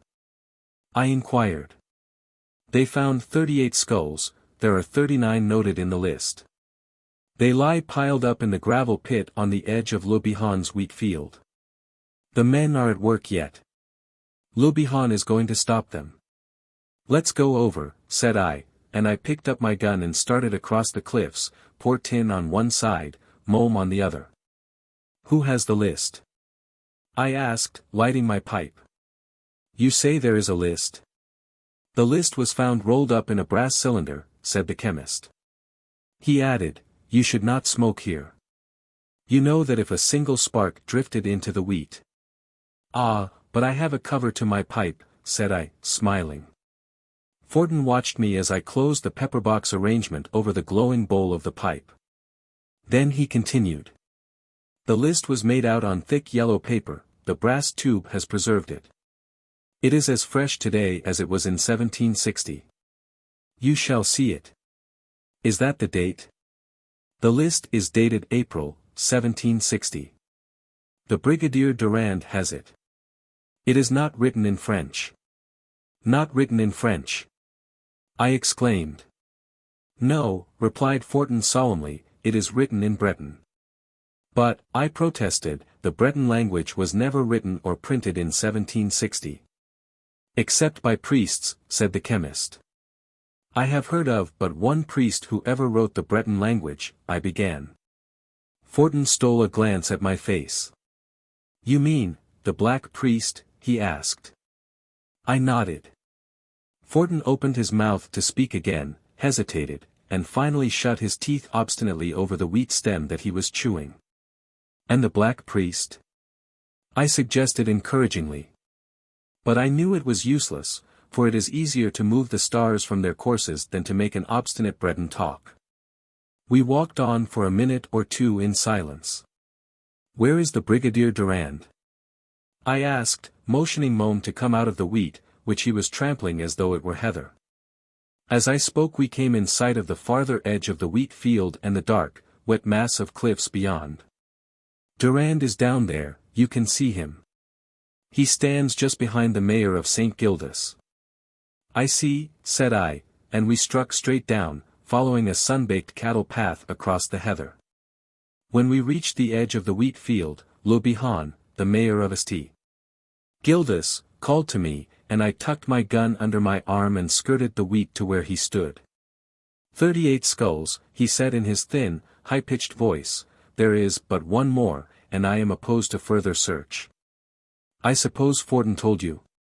I shook hands with him, and returned the salute of the Brigadier Durand. "I am opposed to further search," repeated Le Bihan, nervously picking at the mass of silver buttons which covered the front of his velvet and broadcloth jacket like a breastplate of scale armor. Durand pursed up his lips, twisted his tremendous mustache, and hooked his thumbs in his saber belt. "As for me," he said, "I am in favor of further search." "Further search for what, for the 39th skull?" I asked. Le Bihan nodded. Durand frowned at the sunlit sea, rocking like a bowl of molten gold from the cliffs to the horizon. I followed his eyes. On the dark glistening cliffs, silhouetted against the glare of the sea, sat a cormorant, black, motionless, its horrible head raised toward heaven. "Where is that list, Durand?" I asked. The gendarme rummaged in his dispatch pouch and produced a brass cylinder about a foot long. Very gravely he unscrewed the head and dumped out a scroll of thick yellow paper closely covered with writing on both sides. At a nod from Le Bihan he handed me the scroll. But I could make nothing of the coarse writing, now faded to a dull brown. "Come, come, Le Bihan," I said impatiently, "translate it, won't you? You and Max Fortin make a lot of mystery out of nothing, it seems." Le Bihan went to the edge of the pit where the 3 Banalec men were digging, gave an order or two in Breton, and turned to me. As I came to the edge of the pit the Banalec men were removing a square piece of sailcloth from what appeared to be a pile of cobblestones. "Look," said Le Bihan shrilly. I looked. The pile below was a heap of skulls. After a moment I clambered down the gravel sides of the pit and walked over to the men of Banalec. They saluted me gravely, leaning on their picks and shovels, and wiping their sweating faces with sunburned hands. "How many?" said I in Breton. 38, they replied. I glanced around. Beyond the heap of skulls lay 2 piles of human bones. Beside these was a mound of broken, rusted bits of iron and steel. Looking closer, I saw that this mound was composed of rusty bayonets, saber blades, scythe blades, with here and there a tarnished buckle attached to a bit of leather hard as iron. I picked up a couple of buttons and a belt plate. The buttons bore the royal arms of England, the belt plate was emblazoned with the English arms and also with the number 27. I have heard my grandfather speak of the terrible English regiment, the 27th Foot, which landed and stormed the fort up there, said one of the Banalec men. Oh, said I, then these are the bones of English soldiers? Yes, said the men of Banalec. Le Bihan was calling to me from the edge of the pit above, and I handed the belt plate and buttons to the men and climbed the side of the excavation. Well, said I, trying to prevent Mome from leaping up and licking my face as I emerged from the pit, I suppose you know what these bones are. What are you going to do with them? There was a man, said Le Bihan angrily, an Englishman, who passed here in a dog cart on his way to Quimper about an hour ago, and what do you suppose he wished to do? Buy the relics? I asked, smiling. Exactly, the pig, piped the mayor of St. Gildas. Jean-Marie Trigunk, who found the bones, was standing there where Max Fortin stands, and do you know what he answered? He spat upon the ground, and said, Pig of an Englishman, do you take me for a desecrator of graves? I knew Tregunc, a sober, blue-eyed Breton, who lived from one year's end to the other without being able to afford a single bit of meat for a meal. How much did the Englishman offer Tregunc? I asked. 200 francs for the skulls alone. I thought of the relic hunters and the relic buyers on the battlefields of our Civil War. 1760 is long ago, I said. Respect for the dead can never die, said Fortin. And the English soldiers came here to kill your fathers and burn your homes, I continued. They were murderers and thieves, but, they are dead, said Tregunc, coming up from the beach below, his long sea rake balanced on his dripping jersey. How much do you earn every year, Jean-Marie? I asked, turning to shake hands with him. 220 francs, monsieur. $45 a year, I said. Bah! You are worth more, Jean. Will you take care of my garden for me? My wife wished me to ask you. I think it would be worth 100 francs a month to you and to me. Come on, Le Bihan, come along, Fortin, and you, Durand. I want somebody to translate that list into French for me. Tregunc stood gazing at me, his blue eyes dilated. You may begin at once, I said, smiling, if the salary suits you. It suits, said Tregunc, fumbling for his pipe in a silly way that annoyed Le Bihan. Then go and begin your work, cried the mayor impatiently, and Tregunc started across the moors toward St. Gildas, taking off his velvet ribbon cap to me and gripping his sea rake very hard. You offer him more than my salary, said the mayor, after a moment's contemplation of his silver buttons. Pooh, said I, what do you do for your salary except play dominoes with Max Portin at the Groixin? Le Bihan turned red, but Durand rattled his saber and winked at Max Fortin, and I slipped my arm through the arm of the sulky magistrate, laughing. There's a shady spot under the cliff, I said. Come on, Le Bihan, and read me what is in the scroll. In a few moments we reached the shadow of the cliff, and I threw myself upon the turf, chin on hand, to listen. The gendarme, Durand, also sat down, twisting his mustache into needle-like points. Fortin leaned against the cliff, polishing his glasses and examining us with vague, nearsighted eyes. And Le Bihan, the mayor, planted himself in our midst, rolling up the scroll and tucking it under his arm. First of all, he began in a shrill voice, I am going to light my pipe, and while lighting it I shall tell you what I have heard about the attack on the fort yonder. My father told me, his father told him. He jerked his head in the direction of the ruined fort, a small, square stone structure on the sea cliff, now nothing but crumbling walls. Then he slowly produced a tobacco pouch, a bit of flint and tinder, and a long-stemmed pipe fitted with a microscopical bowl of baked clay. To fill such a pipe requires 10 minutes close attention. To smoke it to a finish takes but 4 puffs. It is very Breton, this Breton pipe. It is the crystallization of everything Breton. Go on, said I, lighting a cigarette. The fort, said the mayor, was built by Louis XIV, and was dismantled twice by the English. Louis XV restored it in 1730. In 1760 it was carried by assault by the English. They came across from the island of Groix, 3 shiploads, and they stormed the fort and sacked Street Julien yonder, and they started to burn St. Gildas, you can see the marks of their bullets on my house yet. But the men of Banalec and the men of Loriat fell upon them with pike and scythe and blunderbuss, and those who did not run away lie there below in the gravel pit now, 38 of them. And the 39th skull? I asked, finishing my cigarette. The mayor had succeeded in filling his pipe, and now he began to put his tobacco pouch away. The 39th skull, he mumbled, holding the pipe stem between his defective teeth, the 39th skull is no business of mine. I have told the Banalec men to cease digging. But whose is the missing skull? I persisted curiously. The mayor was busy trying to strike a spark to his tinder. Presently he set it aglow, applied it to his pipe, took the prescribed 4 puffs, knocked the ashes out of the bowl, and gravely replaced the pipe in his pocket. The missing skull? He asked. Yes, said I, impatiently. The mayor slowly unrolled the scroll and began to read, translating from the Breton into French. And this is what he read. On the cliffs of St. Gildas. April 13, 1760. On this day, by order of the Count of Soisic, General-in-Chief of the Breton forces now lying in Kerslec forest, the bodies of 38 English soldiers of the 27th, 50th, and 72d regiments of foot were buried in this spot, together with their arms and equipments. The mayor paused and glanced at me reflectively. Go on, Le Bihan, I said. With them, continued the mayor, turning the scroll and reading on the other side, was buried the body of that vile traitor who betrayed the fort to the English. The manner of his death was as follows: by order of the most noble Count of Soisic, the traitor was first branded upon the forehead with the brand of an arrowhead.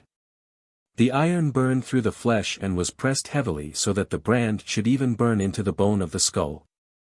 The traitor was then led out and bidden to kneel. He admitted having guided the English from the island of Groix. Although a priest and a Frenchman, he had violated his priestly office to aid him in discovering the password to the fort. This password he extorted during confession from a young Breton girl who was in the habit of rowing across from the island of Groix to visit her husband in the fort. When the fort fell, this young girl, crazed by the death of her husband, sought the Count of Soisic and told how the priest had forced her to confess to him all she knew about the fort. The priest was arrested at St. Gildas as he was about to cross the river to Lorient. When arrested he cursed the girl, Marie Trevic. What? I exclaimed, Marie Trevic. Marie Trevic, repeated Le Bihan, the priest cursed Marie Trevic, and all her family and descendants. He was shot as he knelt, having a mask of leather over his face, because the Bretons who composed the squad of execution refused to fire at a priest unless his face was concealed. The priest was l'Abbé Sorgue, commonly known as the Black Priest on account of his dark face and swarthy eyebrows. He was buried with a stake through his heart. Le Bihan paused, hesitated, looked at me, and handed the manuscript back to Durand. The gendarme took it and slipped it into the brass cylinder. So, said I, the 39th skull is the skull of the Black Priest. Yes, said Fortin. I hope they won't find it.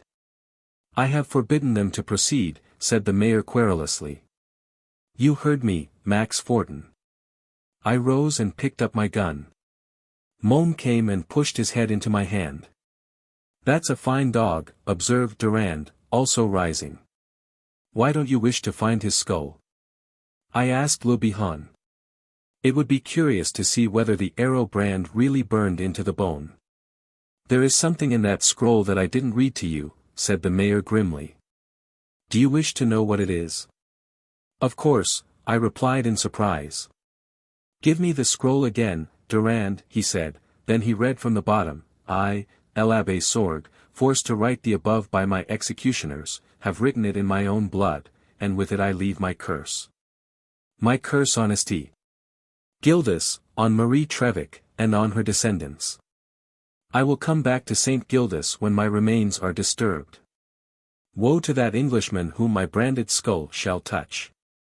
What rot! I said. Do you believe it was really written in his own blood? I am going to test it, said Fortin, at the request of Monsieur le Maire.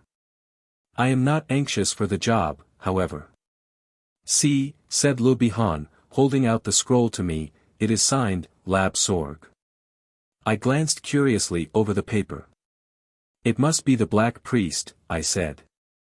He was the only man who wrote in the Breton language.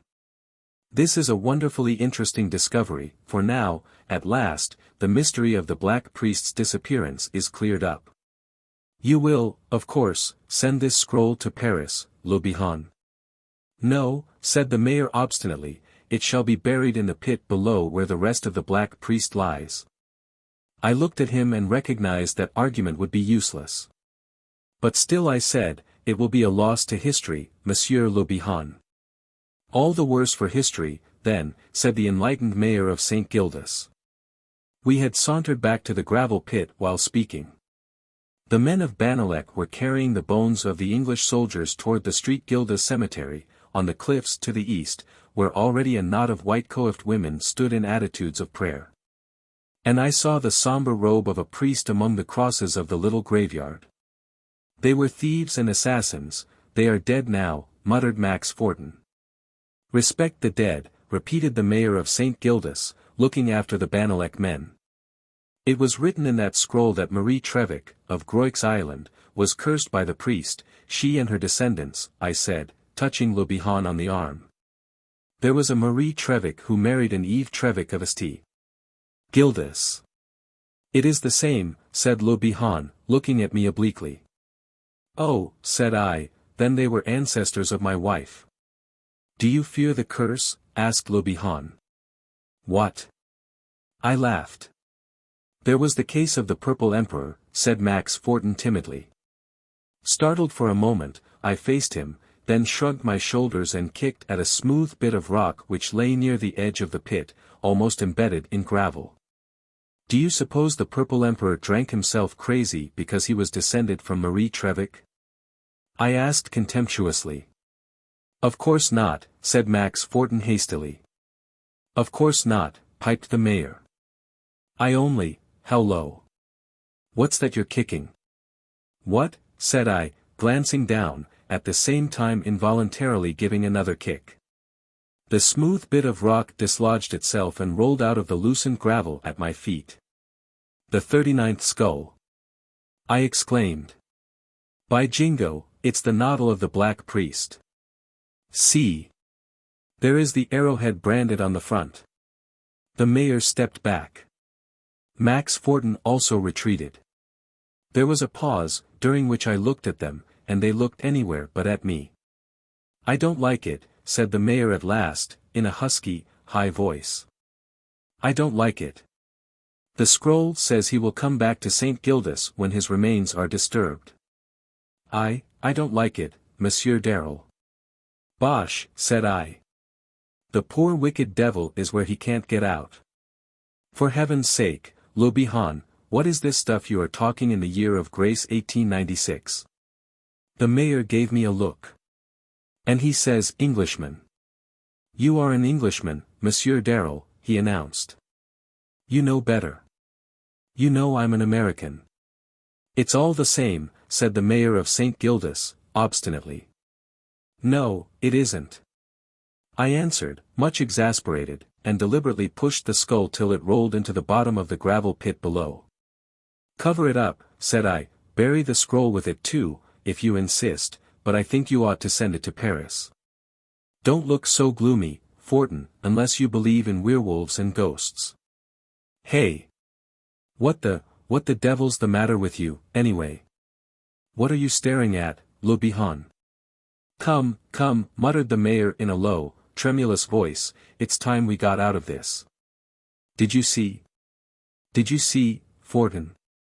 I saw, whispered Max Fortin, pallid with fright. The two men were almost running across the sunny pasture now, and I hastened after them, demanding to know what was the matter. Matter, chattered the mayor, gasping with exasperation and terror. The skull is rolling uphill again, and he burst into a terrified gallop. Max Fortin followed close behind.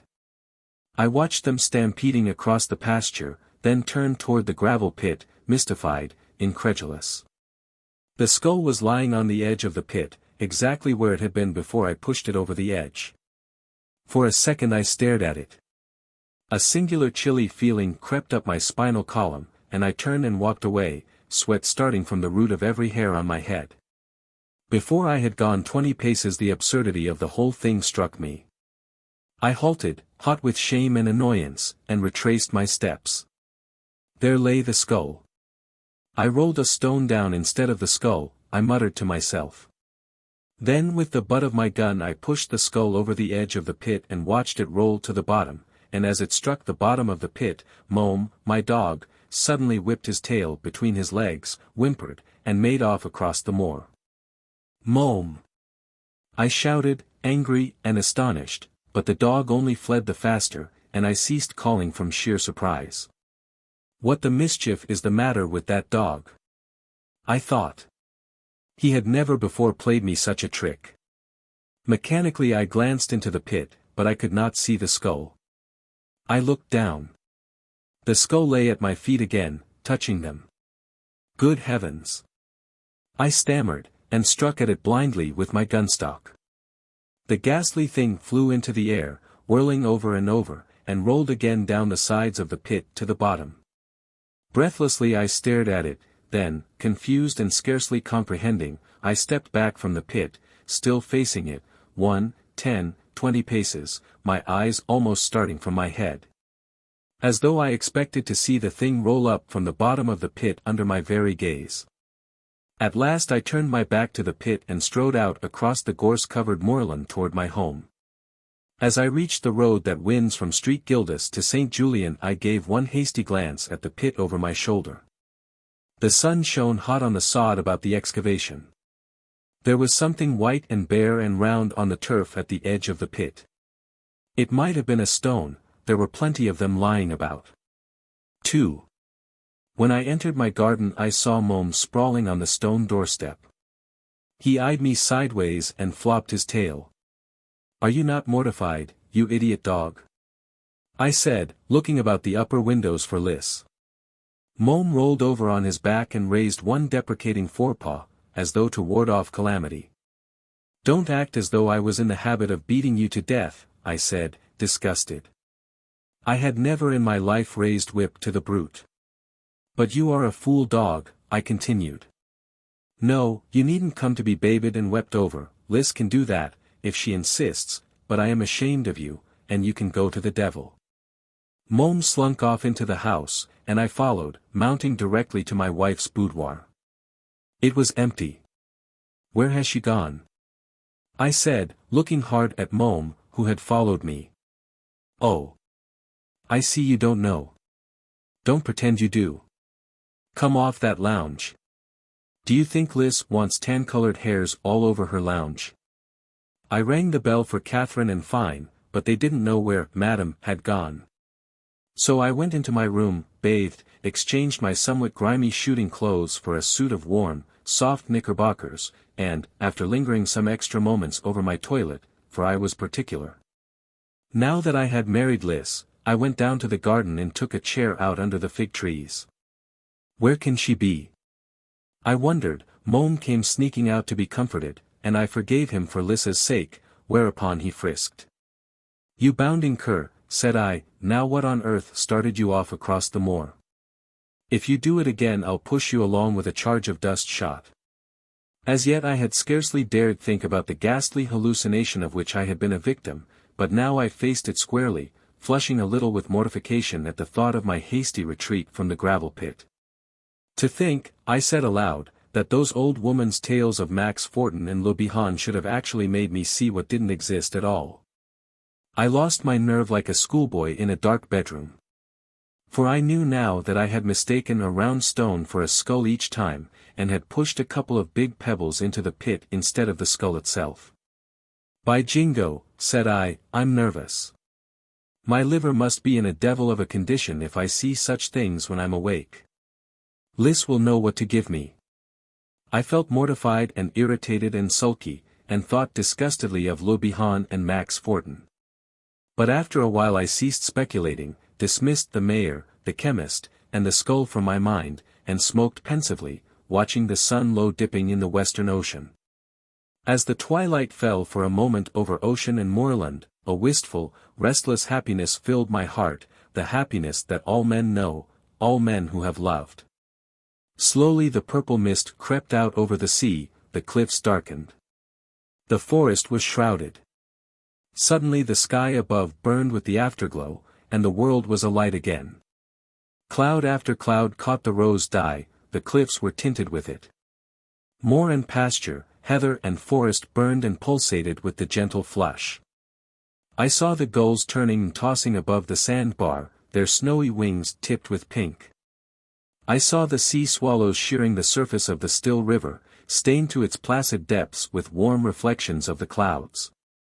The twitter of drowsy hedge birds broke out in the stillness, a salmon rolled its shining side above tidewater. The interminable monotone of the ocean intensified the silence. I sat motionless, holding my breath as one who listens to the first low rumor of an organ. All at once the pure whistle of a nightingale cut the silence, and the first moonbeam silvered the wastes of mist-hung waters. I raised my head. Liz stood before me in the garden. When we had kissed each other, we linked arms and moved up and down the gravel walks, watching the moonbeam sparkle on the sandbar as the tide ebbed and ebbed. The broad beds of white pinks about us were a-tremble with hovering white moths. The October roses hung all abloom, perfuming the salt wind. "Sweetheart," I said, "where is Yvonne? Has she promised to spend Christmas with us?" "Yes, Dick, she drove me down from Plugat this afternoon. She sent her love to you. I am not jealous." "What did you shoot?" "A hare and 4 partridges. They are in the gun room. I told Catherine not to touch them until you had seen them." Now I suppose I knew that Liz could not be particularly enthusiastic over game or guns. But she pretended she was, and always scornfully denied that it was for my sake and not for the pure love of sport. So she dragged me off to inspect the rather meager game bag, and she paid me pretty compliments, and gave a little cry of delight and pity as I lifted the enormous hare out of the sack by his ears. "He'll eat no more of our lettuce," I said, attempting to justify the assassination. "Unhappy little bunny, and what a beauty! Oh Dick, you are a splendid shot, are you not?" I evaded the question and hauled out a partridge. "Poor little dead things," said Liz in a whisper, "it seems a pity, doesn't it, Dick? But then you are so clever." "We'll have them broiled," I said guardedly, "tell Catherine." Catherine came in to take away the game, and presently, fine Lellicard, Liz's maid, announced dinner, and Liz tripped away to her boudoir. I stood an instant contemplating her blissfully, thinking, my boy, you're the happiest fellow in the world, you're in love with your wife. I walked into the dining room, beamed at the plates, walked out again. Met Trigunk in the hallway, beamed on him, glanced into the kitchen, beamed at Catherine, and went upstairs, still beaming. Before I could knock at Liz's door it opened, and Liz came hastily out. When she saw me she gave a little cry of relief, and nestled close to my breast.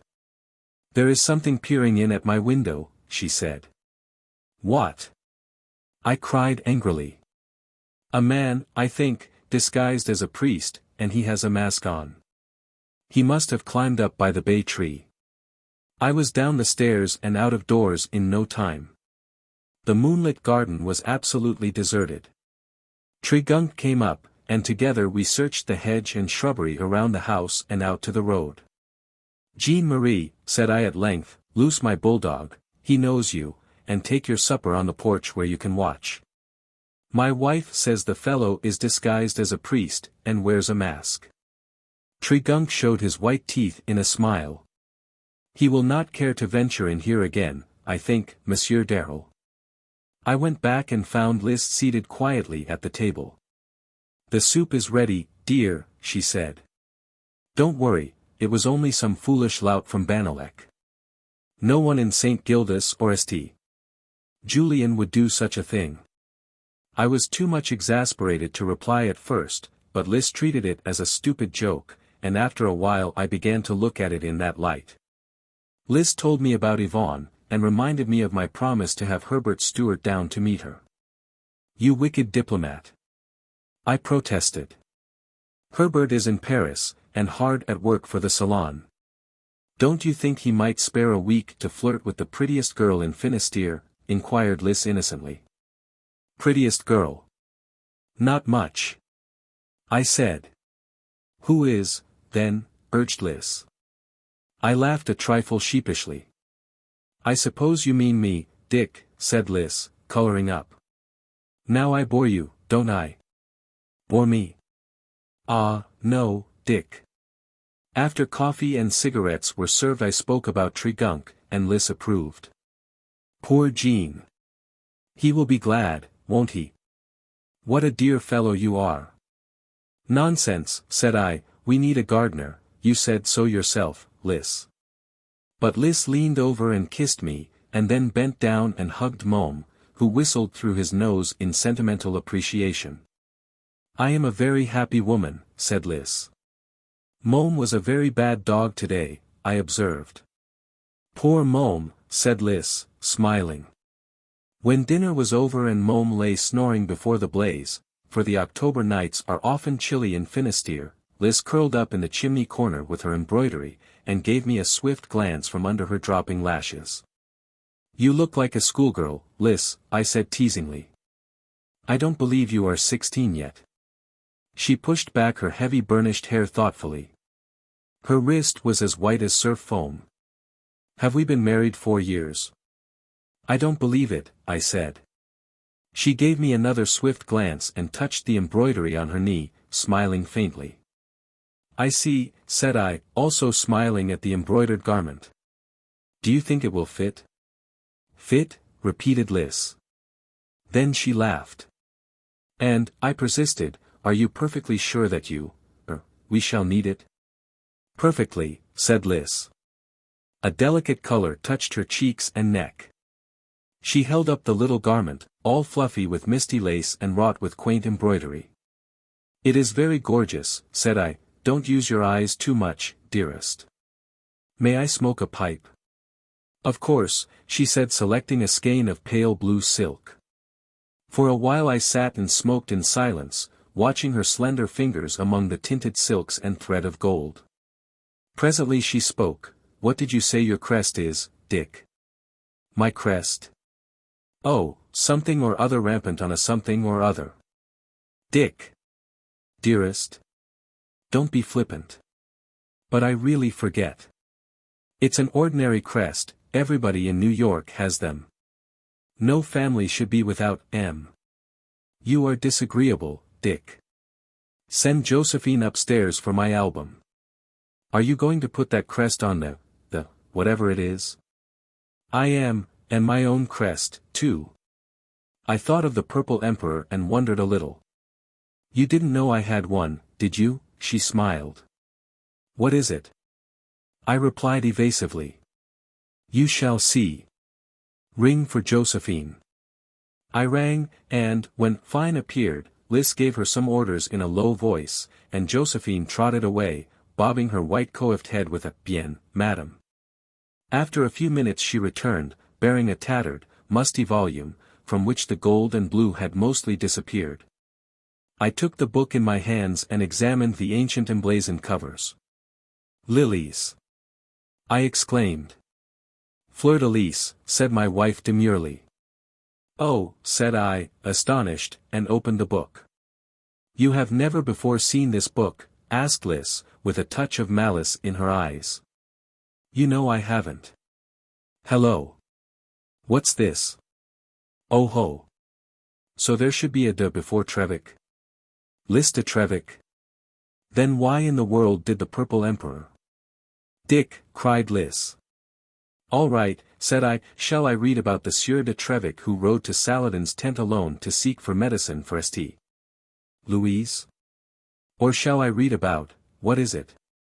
Oh, here it is, all down in black and white, about the Marquis de Trevik who drowned himself before Alva's eyes rather than surrender the banner of the Fleur-de-lis to Spain.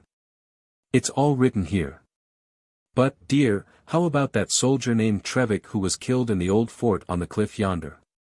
He dropped the de, and the Treviks since then have been Republicans, said Liz, all except me. That's quite right, said I. It is time that we Republicans should agree upon some feudal system.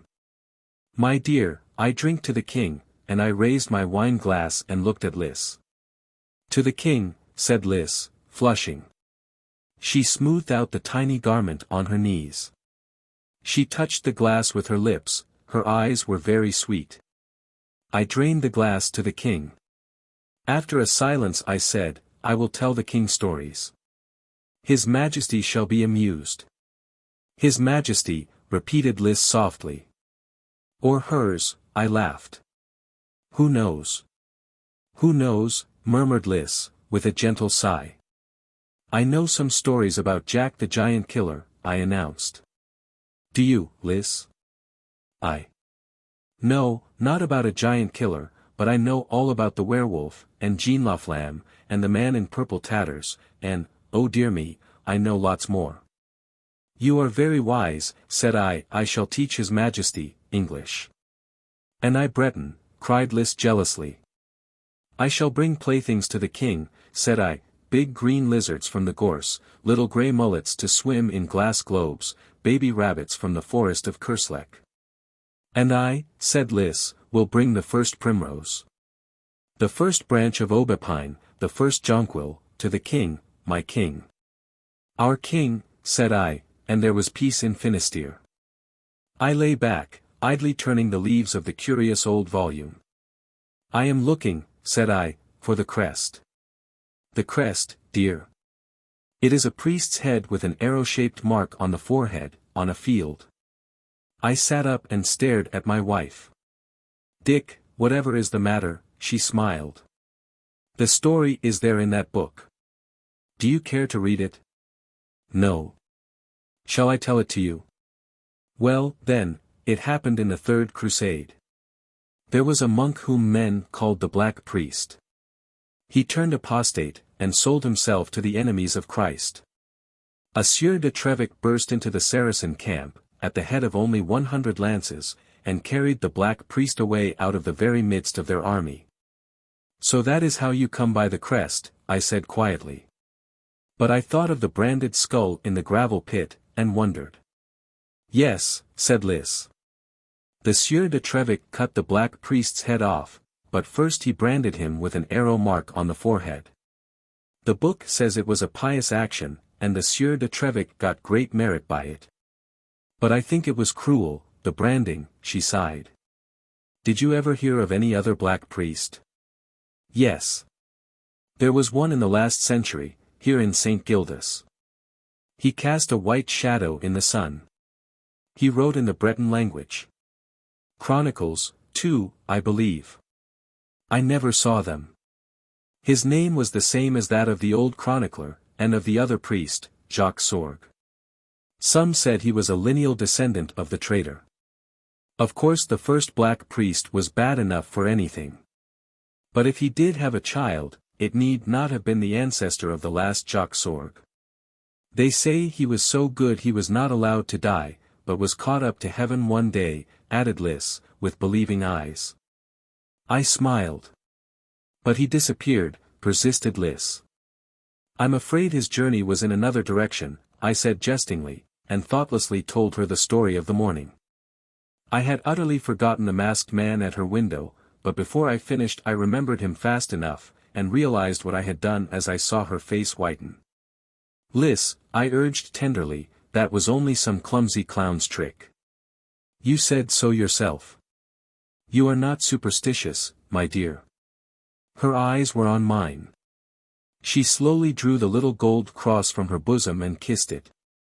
But her lips trembled as they pressed the symbol of faith. 3.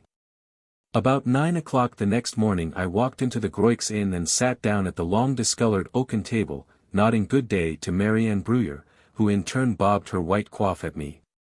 My clever Banalec maid, said I, what is good for a stirrup cup at the Groix Inn? Schist, she inquired in Breton. With a dash of red wine, then, I replied. She brought the delicious Quimperle cider, and I poured a little Bordeaux into it. Marianne watched me with laughing black eyes. What makes your cheeks so red, Marianne? I asked. Has Jean-Marie been here? We are to be married, Monsieur Darrel, she laughed. Ah! Since when has Jean-Marie Tregunc lost his head? His head? Oh, Monsieur Darrel, his heart, you mean. So I do, said I. Jean-Marie is a practical fellow. It is all due to your kindness, began the girl, but I raised my hand and held up the glass. It's due to himself. To your happiness, Marianne. And I took a hearty draught of the schist. Now, said I, tell me where I can find Le Bihan and Max Fortin. Monsieur Le Bihan and Monsieur Fortin are above in the broad room. I believe they are examining the Red Admiral's effects.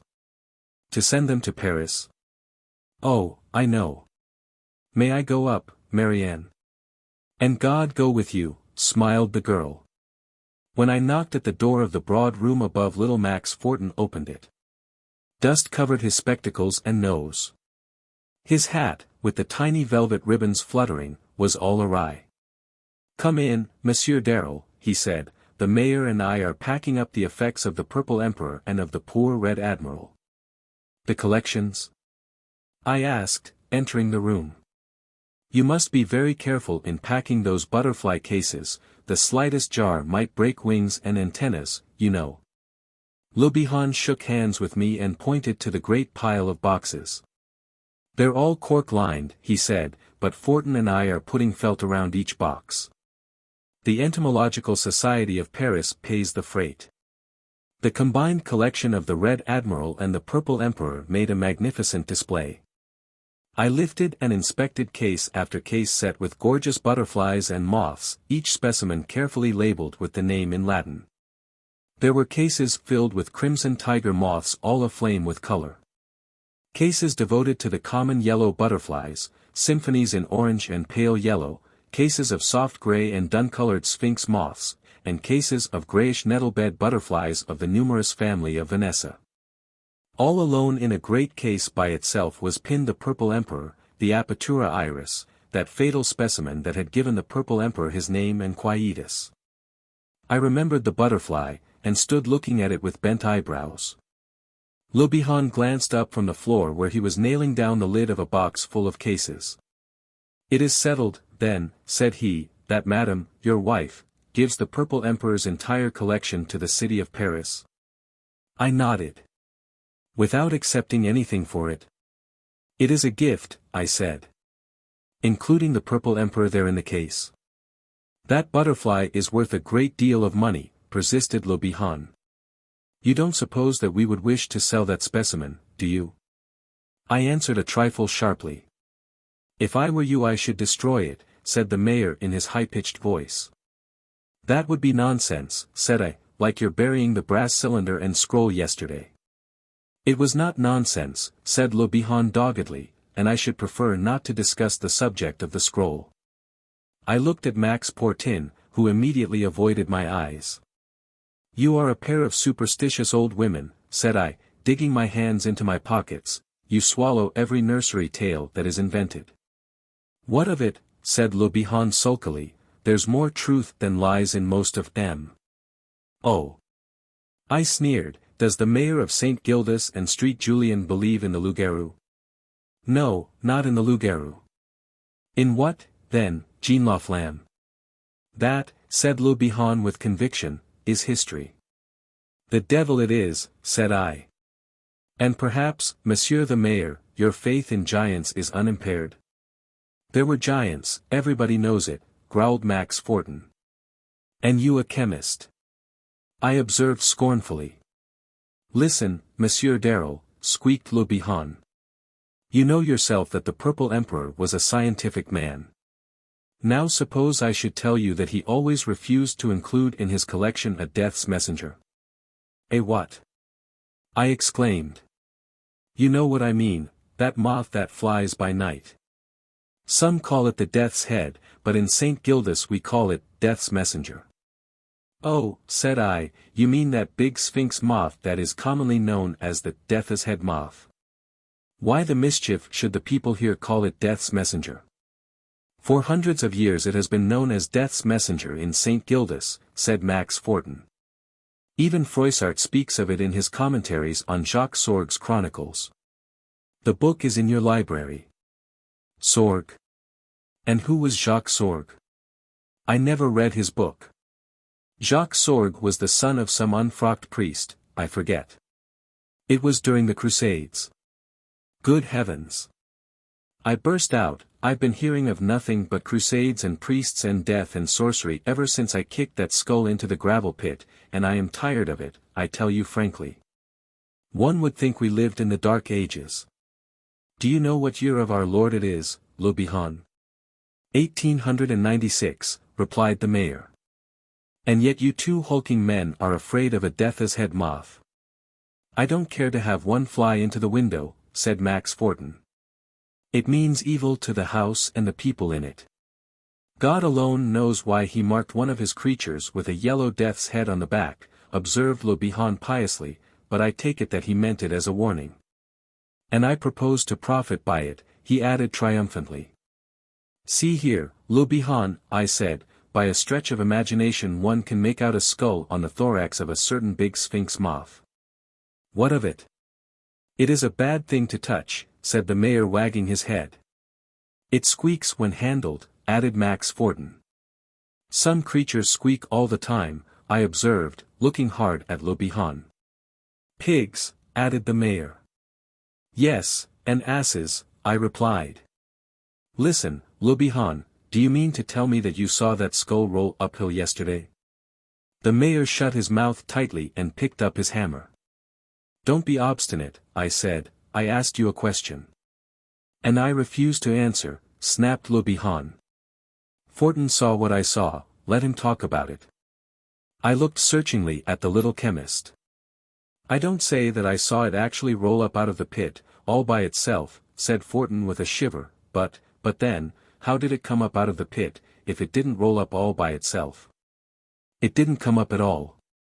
That was a yellow cobblestone that you mistook for the skull again, I replied. You were nervous, Max. A very curious cobblestone, Monsieur Darrell, said Fortin.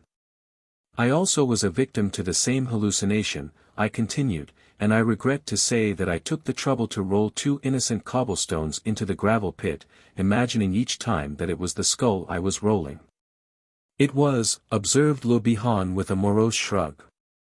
It just shows, said I, ignoring the mayor's remark, how easy it is to fix up a train of coincidences so that the result seems to savor of the supernatural. Now, last night my wife imagined that she saw a priest in a mask peer in at her window. Fortin and Le Bihan scrambled hastily from their knees, dropping hammer and nails. "What, what's that?" demanded the mayor. I repeated what I had said. Max Fortin turned livid. "My God," muttered Le Bihan, "the black priest is in St. Gildas." Don't you know the old prophecy," stammered Fortin. Froissart quotes it from Jacques Sorgue. "When the black priest rises from the dead. St. Gildas folk shall shriek in bed.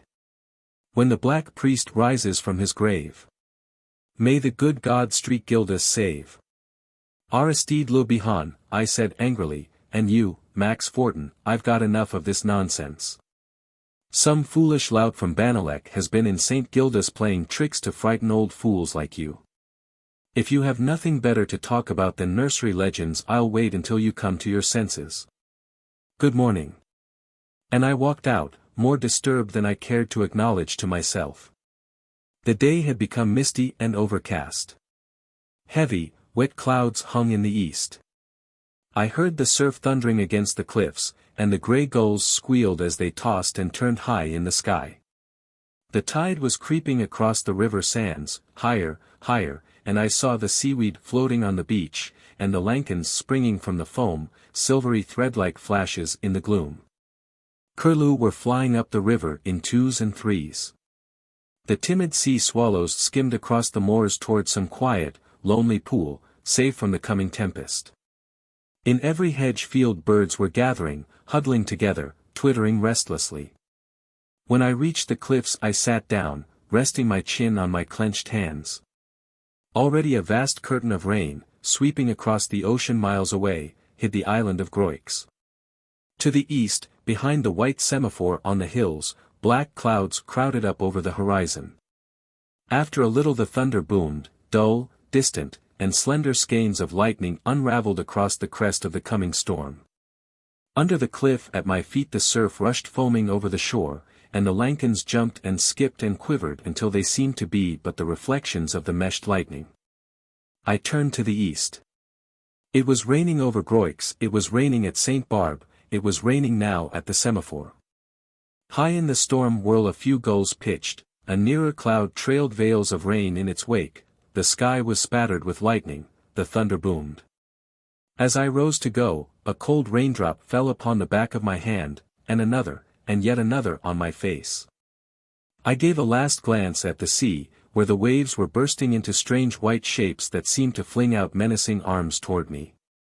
Then something moved on the cliff, something black as the black rock it clutched, a filthy cormorant, craning its hideous head at the sky. Slowly I plodded homeward across the somber moorland, where the gorse stems glimmered with a dull metallic green, and the heather, no longer violet and purple, hung drenched and dun-colored among the dreary rocks. The wet turf creaked under my heavy boots, the blackthorn scraped and grated against knee and elbow. Over all lay a strange light, pallid, ghastly, where the sea spray whirled across the landscape and drove into my face until it grew numb with the cold. In broad bands, rank after rank, billow on billow, the rain burst out across the endless moors, and yet there was no wind to drive it at such a pace. Liz stood at the door as I turned into the garden, motioning me to hasten. And then for the first time I became conscious that I was soaked to the skin. "However in the world did you come to stay out when such a storm threatened?" she said. "Oh, you are dripping. Go quickly and change. I have laid your warm underwear on the bed, Dick." I kissed my wife, and went upstairs to change my dripping clothes for something more comfortable. When I returned to the morning room there was a driftwood fire on the hearth, and Liz sat in the chimney corner embroidering. "Catherine tells me that the fishing fleet from Lorya is out. Do you think they are in danger, dear?" asked Liz, raising her blue eyes to mine as I entered. "There is no wind, and there will be no sea," said I, looking out of the window. Far across the moor I could see the black cliffs looming in the mist. "How it rains," murmured Liz. "Come to the fire, Dick." I threw myself on the fur rug, my hands in my pockets, my head on Liz's knees. "Tell me a story," I said. "I feel like a boy of 10. Liz raised a finger to her scarlet lips. I always waited for her to do that. "Will you be very still, then?" she said. "Still as death." "Death," echoed a voice, very softly. "Did you speak, Liz?" I asked, turning so that I could see her face. "No, did you, Dick?" "Who said death?" I asked, startled. "Death," echoed a voice, softly. I sprang up and looked about. Liz rose too, her needles and embroidery falling to the floor. She seemed about to faint, leaning heavily on me, and I led her to the window and opened it a little way to give her air. As I did so the chain lightning split the zenith, the thunder crashed, and a sheet of rain swept into the room, driving with it something that fluttered, something that flapped, and squeaked, and beat upon the rug with soft, moist wings. We bent over it together, Liz clinging to me, and we saw that it was a death's head moth drenched with rain. The dark day passed slowly as we sat beside the fire, hand in hand, her head against my breast, speaking of sorrow and mystery and death. For Liz believed that there were things on earth that none might understand, things that must be nameless forever and ever, until God rolls up the scroll of life and all is ended. We spoke of hope and fear and faith, and the mystery of the saints. We spoke of the beginning and the end, of the shadow of sin, of omens, and of love. The moth still lay on the floor quivering its somber wings in the warmth of the fire, the skull and ribs clearly etched upon its neck and body. "If it is a messenger of death to this house," I said, "why should we fear, Liz?" "Death should be welcome to those who love God," murmured Liz, and she drew the cross from her breast and kissed it. "The moth might die if I threw it out into the storm," I said after a silence. "Let it remain," sighed Liz. Late that night my wife lay sleeping, and I sat beside her bed and read in the Chronicle of Jacques Sorgue. I shaded the candle, but Liz grew restless, and finally I took the book down into the morning room, where the ashes of the fire rustled and whitened on the hearth. The death's head moth lay on the rug before the fire where I had left it. At first I thought it was dead, but when I looked closer I saw a lambent fire in its amber eyes. The straight white shadow it cast across the floor wavered as the candle flickered. The pages of the Chronicle of Jacques Sorgue were damp and sticky. The illuminated gold and blue initials left flakes of azure and gilt where my hand brushed them. "It is not paper at all, it is thin parchment," I said to myself. And I held the discolored page close to the candle flame and read, translating laboriously. I, Jacques Sorgue, saw all these things. And I saw the black mass celebrated in the chapel of St. Gildas on the cliff. And it was said by the Abbé Sorgue, my kinsman, for which deadly sin the apostate priest was seized by the most noble Marquis of Plougastel and by him condemned to be burned with hot irons, until his seared soul quit its body and fly to its master the devil. But when the black priest lay in the crypt of Plougastel, his master Satan came at night and set him free, and carried him across land and sea to Mahmoud, which is Soldan or Saladin. And I, Jacques Sorgue, travelling afterward by sea, beheld with my own eyes my kinsman, the black priest of St. Gildas, borne along in the air upon a vast black wing, which was the wing of his master Satan. And this was seen also by 2 men of the crew. I turned the page. The wings of the moth on the floor began to quiver. I read on, my eyes blurring under the shifting candle flame. I read of battles and of saints, and I learned how the great Soldan made his pact with Satan, and then I came to the Sieur de Trevec. And read how he seized the black priest in the midst of Saladin's tents and carried him away and cut off his head first, branding him on the forehead. And before he suffered, said the chronicle, he cursed the Sieur de Trevec and his descendants, and he said he would surely return to St. Gildas. For the violence you do to me, I will do violence to you. For the evil I suffer at your hands, I will work evil on you and your descendants. Woe to your children, Sieur de Trevec. There was a whir, a beating of strong wings, and my candle flashed up as in a sudden breeze. A humming filled the room. The great moth darted hither and thither, beating, buzzing, on ceiling and wall. I flung down my book and stepped forward. Now it lay fluttering upon the window sill, and for a moment I had it under my hand, but the thing squeaked and I shrank back. Then suddenly it darted across the candle flame, the light flared and went out, and at the same moment a shadow moved in the darkness outside. I raised my eyes to the window. A masked face was peering in at me. Quick as thought I whipped out my revolver and fired every cartridge, but the face advanced beyond the window, the glass melting away before it like mist, and through the smoke of my revolver I saw something creep swiftly into the room. Then I tried to cry out, but the thing was at my throat, and I fell backward among the ashes of the hearth. When my eyes unclosed I was lying on the hearth, my head among the cold ashes. Slowly I got on my knees, rose painfully, and groped my way to a chair. On the floor lay my revolver, shining in the pale light of early morning. My mind clearing by degrees, I looked, shuddering, at the window. The glass was unbroken. I stooped stiffly, picked up my revolver and opened the cylinder. Every cartridge had been fired. Mechanically I closed the cylinder and placed the revolver in my pocket. The book, The Chronicles of Jacques Sorgue, lay on the table beside me, and as I started to close it I glanced at the page. It was all splashed with rain, and the lettering had run, so that the page was merely a confused blur of gold and red and black. As I stumbled toward the door I cast a fearful glance over my shoulder. The death's head moth crawled shivering on the rug. 4. The sun was about 3 hours high. I must have slept, for I was aroused by the sudden gallop of horses under our window. People were shouting and calling in the road. I sprang up and opened the sash. Le Bihan was there, an image of helplessness, and Max Fortin stood beside him polishing his glasses. Some gendarmes had just arrived from Quimperle, and I could hear them around the corner of the house, stamping, and rattling their sabres and carbines, as they led their horses into my stable. Liz sat up, murmuring half-sleepy, half-anxious questions. "I don't know," I answered. "I am going out to see what it means." "It is like the day they came to arrest you," Liz said, giving me a troubled look. But I kissed her and laughed at her until she smiled too. Then I flung on coat and cap and hurried down the stairs. The first person I saw standing in the road was the Brigadier Durand.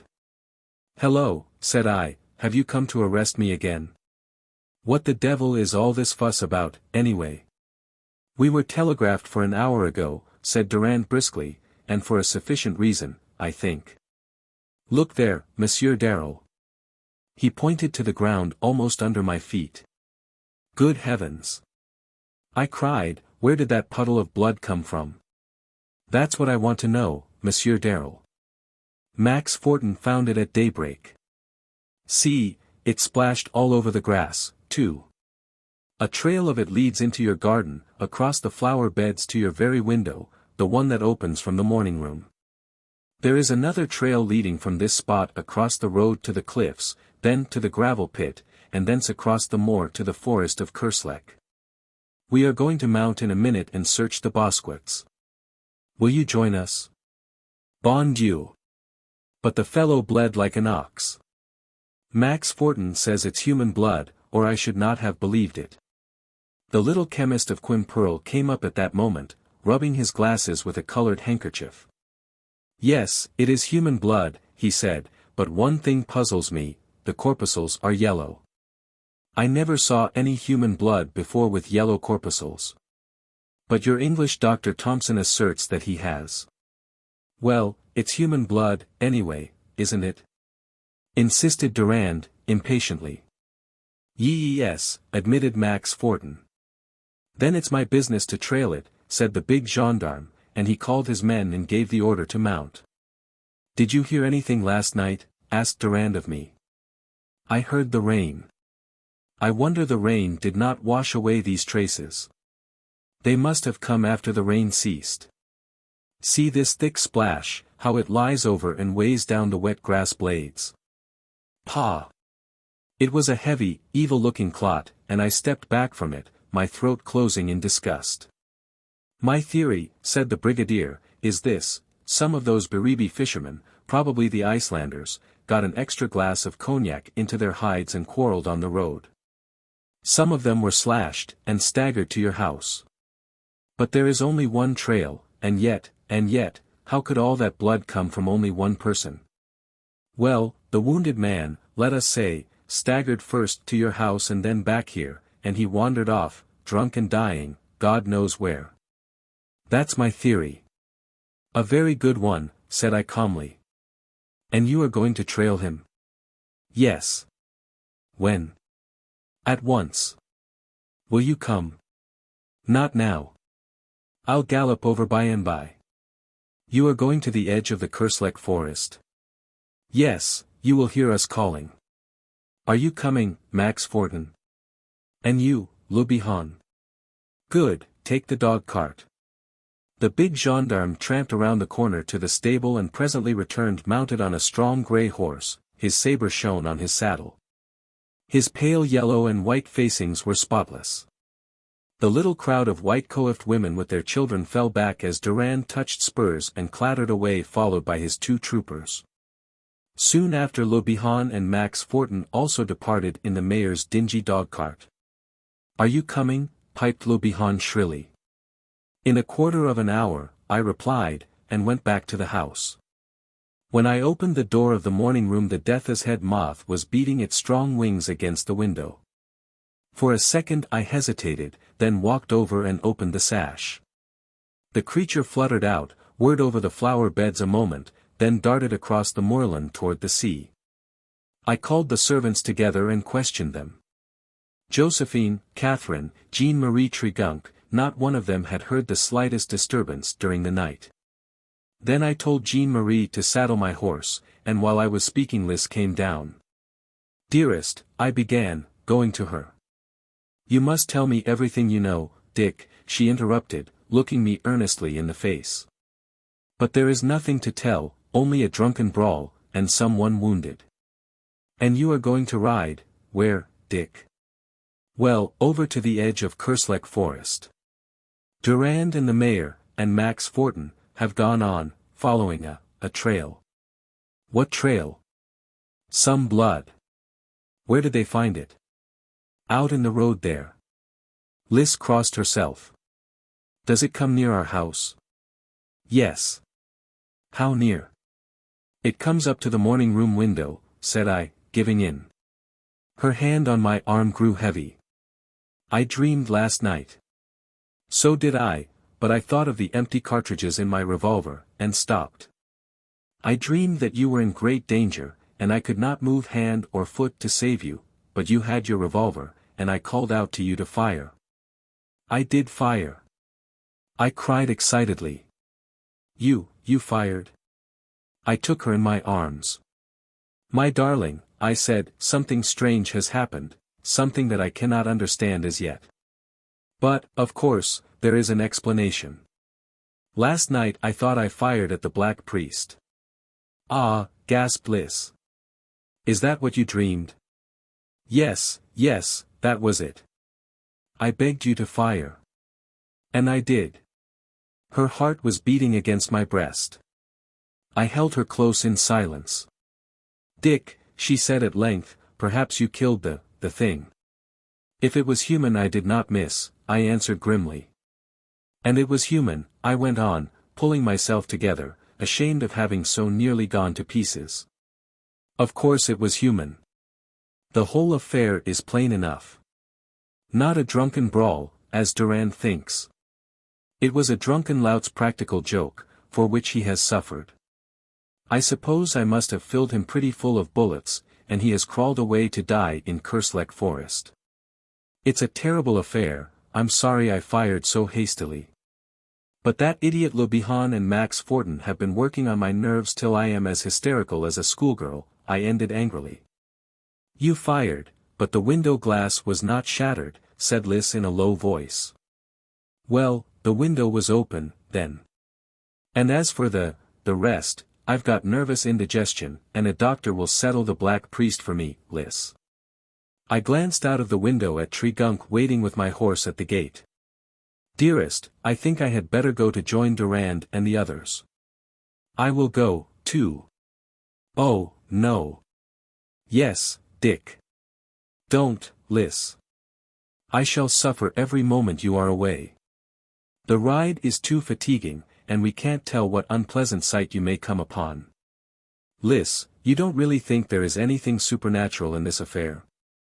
Dick, she answered gently, I am a Breton. With both arms around my neck, my wife said, death is the gift of God. I do not fear it when we are together. But alone, oh, my husband, I should fear a God who could take you away from me. We kissed each other soberly, simply, like two children. Then Liz hurried away to change her gown, and I paced up and down the garden waiting for her. She came, drawing on her slender gauntlets. I swung her into the saddle, gave a hasty order to Jean-Marie, and mounted. Now, to quail under thoughts of terror on a morning like this, with Liz in the saddle beside me, no matter what had happened or might happen was impossible. Moreover, Mom came sneaking after us. I asked Tregunc to catch him, for I was afraid he might be brained by our horse's hoofs if he followed, but the wily puppy dodged and bolted after Liz, who was trotting along the highroad. Never mind, I thought. If he's hit he'll live, for he has no brains to lose. Liz was waiting for me in the road beside the shrine of Our Lady of St. Gildas when I joined her. She crossed herself, I doffed my cap, then we shook out our bridles and galloped toward the forest of Kerslake. We said very little as we rode. I always loved to watch Liz in the saddle. Her exquisite figure and lovely face were the incarnation of youth and grace, her curling hair glistened like threaded gold. Out of the corner of my eye I saw the spoiled puppy Mom come bounding cheerfully alongside, oblivious of our horses' heels. Our road swung close to the cliffs. A filthy cormorant rose from the black rocks and flapped heavily across our path. Liz's horse reared, but she pulled him down, and pointed at the bird with her riding crop. I see, said I. It seems to be going our way. Curious to see a cormorant in a forest, isn't it? It is a bad sign, said Liz. You know the Morbihan proverb, when the cormorant turns from the sea, death laughs in the forest, and wise woodsmen build boats. I wish, said I sincerely, that there were fewer proverbs in Brittany. We were in sight of the forest now, across the gorse I could see the sparkle of gendarme's trappings, and the glitter of Le Bihan's silver-button jacket. The hedge was low and we took it without difficulty, and trotted across the moor to where Le Bihan and Durand stood gesticulating. They bowed ceremoniously to Liz as we rode up. "The trail is horrible, it is a river," said the mayor in his squeaky voice. "Monsieur Darrell, I think perhaps madame would scarcely care to come any nearer." Liz drew bridle and looked at me. "It is horrible," said Durand, walking up beside me. "It looks as though a bleeding regiment had passed this way. The trail winds and winds about here in the thickets, we lose it at times, but we always find it again. I can't understand how one man, no, nor 20, could bleed like that." A halloo, answered by another, sounded from the depths of the forest.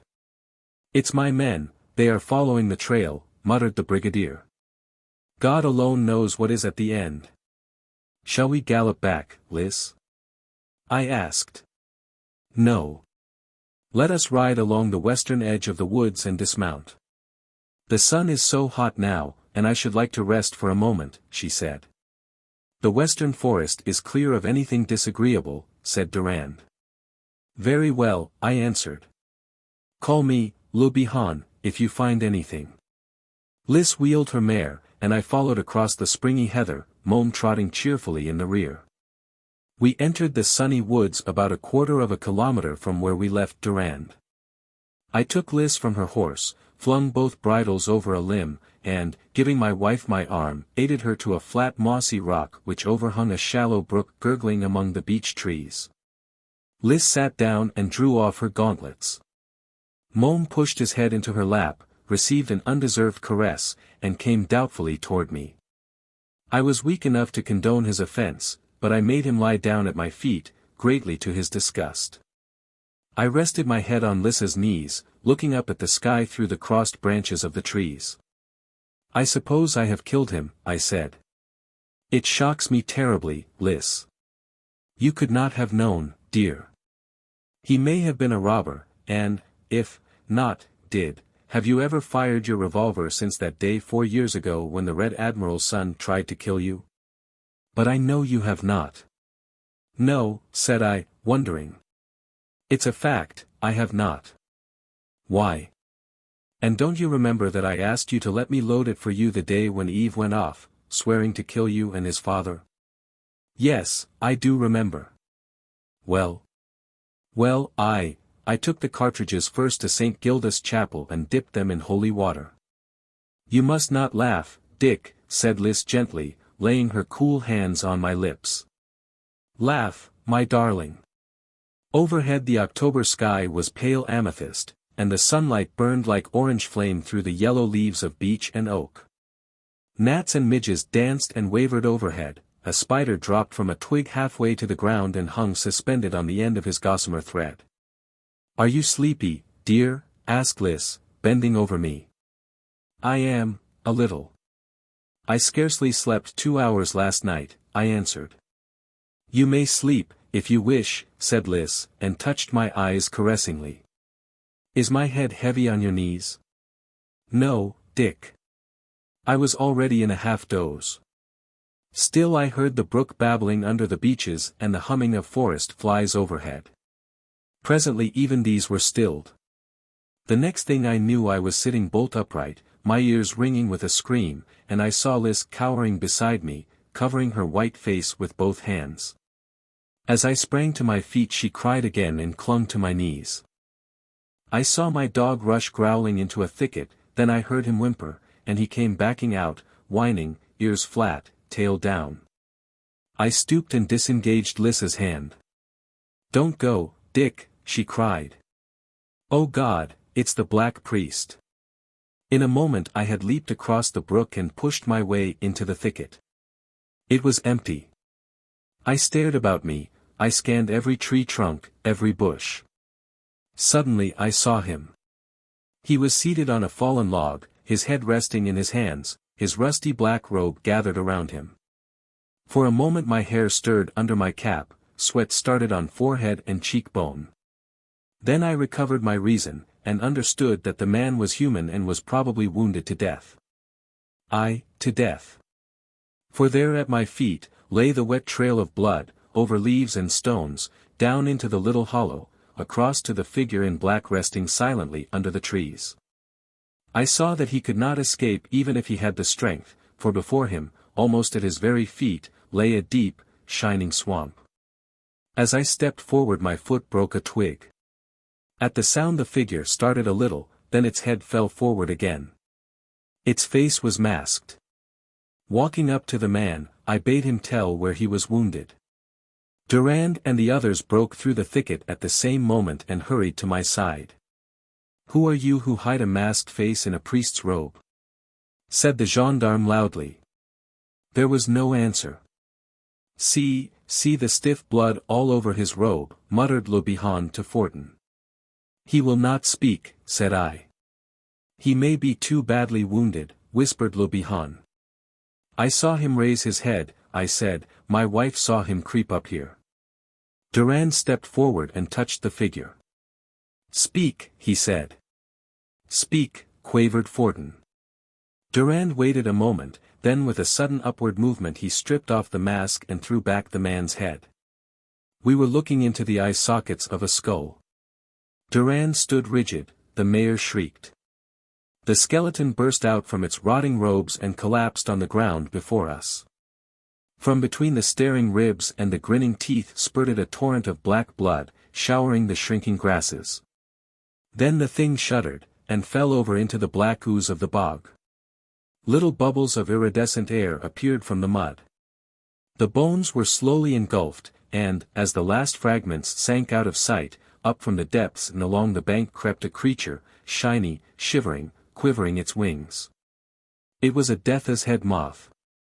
I wish I had time to tell you how Lys outgrew superstitions, for she never knew the truth about the affair, and she never will know, since she has promised not to read this book. I wish I might tell you about the king and his coronation, and how the coronation robe fitted. I wish that I were able to write how Yvonne and Herbert Stewart rode to a boar hunt in Quimperle, and how the hounds raced the quarry right through the town, overturning 3 gendarmes, the notary, and an old woman. But I am becoming garrulous and Lys is calling me to come and hear the king say that he is sleepy. And his highness shall not be kept waiting. The king's cradle song. Seal with a seal of gold. The scroll of a life unrolled. Swathe him deep in his purple stole. Ashes of diamonds, crystalled coal. Drops of gold in each scented fold. Crimson wings of the little death. Stir his hair with your silken breath. Flaming wings of sins to be. Splendid pinions of prophecy. Smother his eyes with hues and dyes. While the white moon spins and the winds arise. And the stars drip through the skies. Wave, O wings of the little death. Seal his sight and stifle his breath. Cover his breast with the gemmed shroud pressed. From north to north, from west to west. Wave, O wings of the little death. Till the white moon reels in the cracking skies. And the ghosts of God arise. Lazarus. By Leonid Andreev. Translated by Abraham Yarmolinsky. From Lazarus and the Gentleman from San Francisco. Published by the Stratford Company. By permission of the publishers. I. When Lazarus left the grave, where, for 3 days and 3 nights he had been under the enigmatical sway of death, and returned alive to his dwelling, for a long time no one noticed in him those sinister oddities, which, as time went on, made his very name a terror. Gladdened unspeakably by the sight of him who had been returned to life, those near to him caressed him unceasingly, and satiated their burning desire to serve him, in solicitude for his food and drink and garments. And they dressed him gorgeously, in bright colors of hope and laughter, and when, like to a bridegroom in his bridal vestures, he sat again among them at the table, and again ate and drank, they wept, overwhelmed with tenderness. And they summoned the neighbors to look at him who had risen miraculously from the dead. These came and shared the serene joy of the hosts. Strangers from far-off towns and hamlets came and adored the miracle in tempestuous words. Like to a beehive was the house of Mary and Martha. Whatever was found new in Lazarus' face and gestures was thought to be some trace of a grave illness and of the shocks recently experienced. Evidently, the destruction wrought by death on the corpse was only arrested by the miraculous power, but its effects were still apparent. And what death had succeeded in doing with Lazarus' face and body, was like an artist's unfinished sketch seen under thin glass. On Lazarus' temples, under his eyes, and in the hollows of his cheeks, lay a deep and cadaverous blueness. Cadaverously blue also were his long fingers, and around his fingernails, grown long in the grave, the blue had become purple and dark. On his lips the skin, swollen in the grave, had burst in places, and thin, reddish cracks were formed, shining as though covered with transparent mica. And he had grown stout. His body, puffed up in the grave, retained its monstrous size and showed those frightful swellings, in which one sensed the presence of the rank liquid of decomposition. But the heavy corpse-like odor which penetrated Lazarus' graveclothes and, it seemed, his very body, soon entirely disappeared, the blue spots on his face and hands grew paler, and the reddish cracks closed up. Although they never disappeared altogether. That is how Lazarus looked when he appeared before people, in his second life, but his face looked natural to those who had seen him in the coffin. In addition to the changes in his appearance, Lazarus' temper seemed to have undergone a transformation, but this circumstance startled no one and attracted no attention. Before his death Lazarus had always been cheerful and carefree, fond of laughter and a merry joke. It was because of this brightness and cheerfulness, with not a touch of malice and darkness, that the Master had grown so fond of him. But now Lazarus had grown grave and taciturn, he never jested, himself, nor responded with laughter to other people's jokes. And the words which he uttered, very infrequently, were the plainest, most ordinary, and necessary words, as deprived of depth and significance, as those sounds with which animals express pain and pleasure, thirst and hunger. They were the words that one can say all one's life, and yet they give no indication of what pains and gladdens the depths of the soul. Thus, with the face of a corpse which for 3 days had been under the heavy sway of death, dark and taciturn, already appallingly transformed, but still unrecognized by anyone in his new self, he was sitting at the feasting table. Among friends and relatives, and his gorgeous nuptial garments glittered with yellow gold and bloody scarlet. Broad waves of jubilation, now soft, now tempestuously sonorous, surged around him, warm glances of love were reaching out for his face, still cold with the coldness of the grave, and a friend's warm palm caressed his blue, heavy hand. And music played the tympanum and the pipe, the cithara and the harp. It was as though bees hummed, grasshoppers chirped and birds warbled over the happy house of Mary and Martha. 2. One of the guests incautiously lifted the veil. By a thoughtless word he broke the serene charm and uncovered the truth in all its naked ugliness. Ere the thought formed itself in his mind, his lips uttered with a smile, "Why dost thou not tell us what happened yonder?" And all grew silent, startled by the question. It was as if it occurred to them only now that for 3 days Lazarus had been dead, and they looked at him, anxiously awaiting his answer. But Lazarus kept silence. "Thou dost not wish to tell us," wondered the man, "is it so terrible yonder?" And again his thought came after his words. Had it been otherwise, he would not have asked this question, which at that very moment oppressed his heart with its insufferable horror. Uneasiness seized all present, and with a feeling of heavy weariness they awaited Lazarus' words, but he was silent, sternly and coldly, and his eyes were lowered. And as if for the first time, they noticed the frightful blueness of his face and his repulsive obesity. On the table, as though forgotten by Lazarus, rested his bluish-purple wrist, and to this all eyes turned, as if it were from it that the awaited answer was to come. The musicians were still playing, but now the silence reached them too, and even as water extinguishes scattered embers, so were their merry tunes extinguished in the silence. The pipe grew silent. The voices of the sonorous tympanum and the murmuring harp died away, and as if the strings had burst, the cithara answered with a tremulous, broken note. "Silence. Thou dost not wish to say?" repeated the guest, unable to check his chattering tongue. But the stillness remained unbroken, and the bluish-purple hand rested motionless. And then he stirred slightly and everyone felt relieved. He lifted up his eyes, and lo! Straightway embracing everything in one heavy glance, fraught with weariness and horror, he looked at them, Lazarus who had arisen from the dead. It was the third day since Lazarus had left the grave. Ever since then many had experienced the pernicious power of his eye, but neither those who were crushed by it forever, nor those who found the strength to resist in it the primordial sources of life, which is as mysterious as death. Never could they explain the horror which lay motionless in the depth of his black pupils.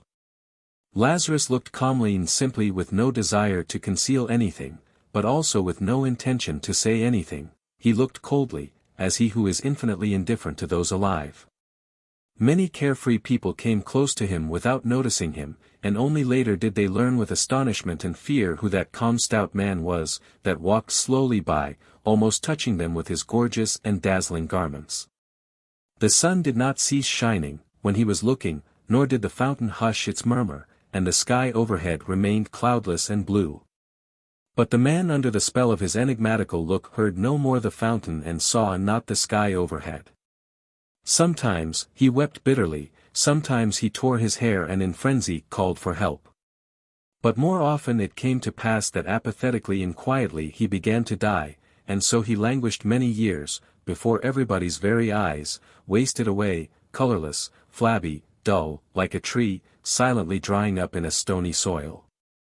And of those who gazed at him, the ones who wept madly, sometimes felt again the stir of life, the others never. "So thou dost not wish to tell us what thou hast seen yonder," repeated the man. But now his voice was impassive and dull, and deadly grey weariness showed in Lazarus' eyes. And deadly grey weariness covered like dust all the faces, and with dull amazement the guests stared at each other and did not understand wherefore they had gathered here and sat at the rich table. The talk ceased. They thought it was time to go home, but could not overcome the flaccid lazy weariness which glued their muscles, and they kept on sitting there, yet apart and torn away from each other, like pale fires scattered over a dark field. But the musicians were paid to play, and again they took their instruments, and again tunes full of studied mirth and studied sorrow began to flow and to rise. They unfolded the customary melody, but the guests hearkened in dull amazement. Already they knew not wherefore is it necessary, and why is it well, that people should pluck strings, inflate their cheeks, blow in thin pipes, and produce a bizarre, many-voiced noise. "What bad music," said someone. The musicians took offense and left. Following them, the guests left one after another, for night was already come.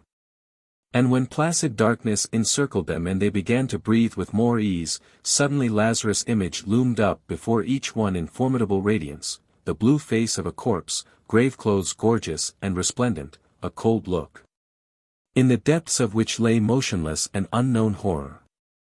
As though petrified, they were standing far apart, and darkness enveloped them, but in the darkness blazed brighter and brighter the supernatural vision of him who for 3 days had been under the enigmatical sway of death. For 3 days had he been dead, thrice had the sun risen and set, but he had been dead, children had played, streams murmured over pebbles, the wayfarer had lifted up hot dust in the highroad, but he had been dead.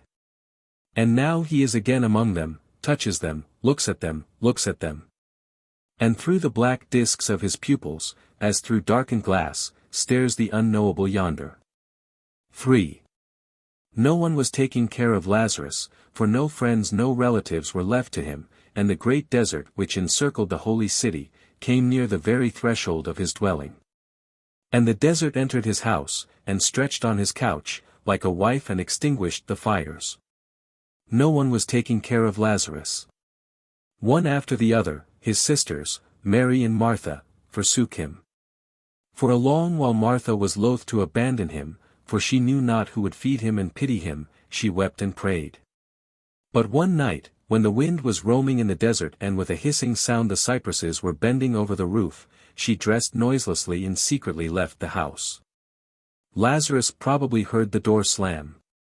It banged against the side post under the gusts of the desert wind, but he did not rise to go out and to look at her that was abandoning him. All the night long the cypresses hissed over his head and plaintively thumped the door, letting in the cold, greedy desert. Like a leper he was shunned by everyone, and it was proposed to tie a bell to his neck, as is done with lepers, to warn people against sudden meetings. But someone remarked, growing frightfully pale, that it would be too horrible if by night the moaning of Lazarus' bell were suddenly heard under the windows, and so the project was abandoned.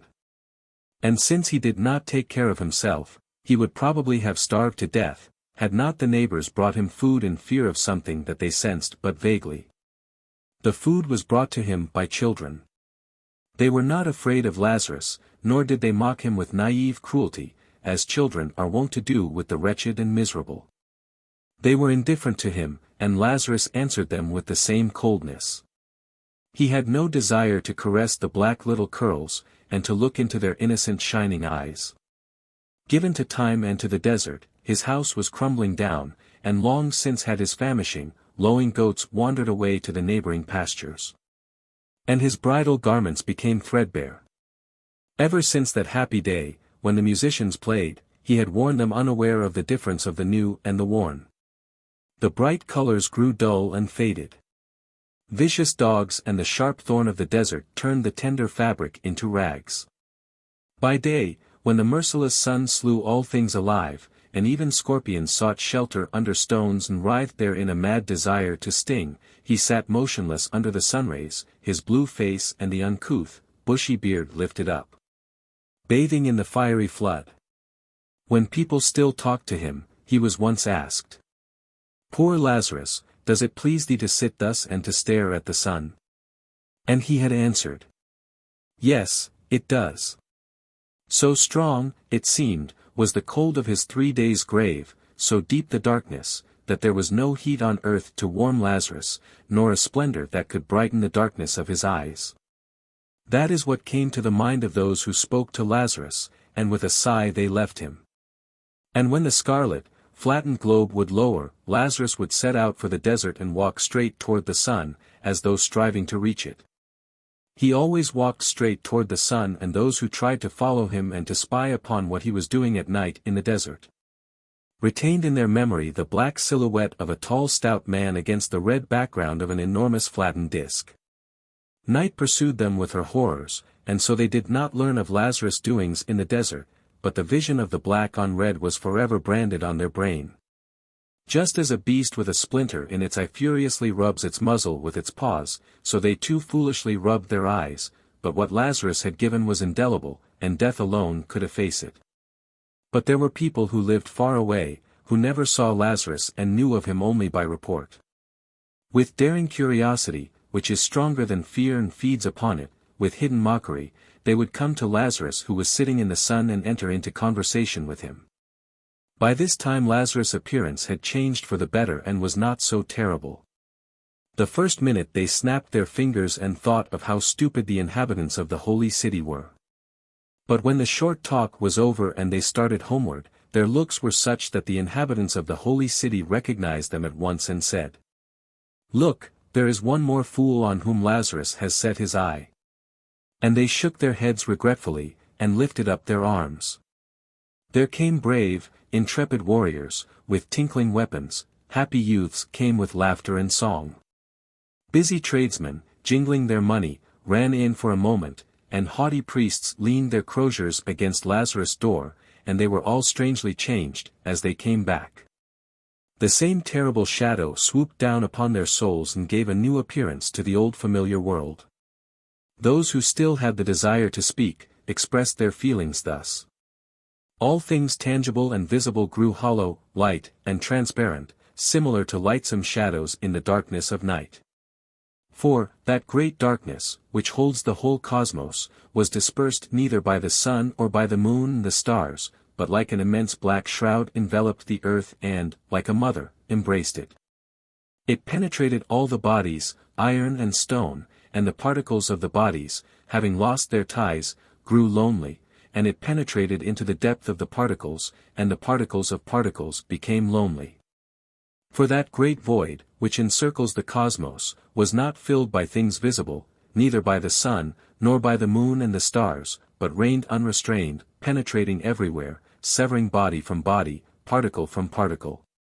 In the void hollow trees spread hollow roots threatening a fantastic fall, temples, palaces, and horses loomed up and they were hollow, and in the void men moved about restlessly but they were light and hollow like shadows.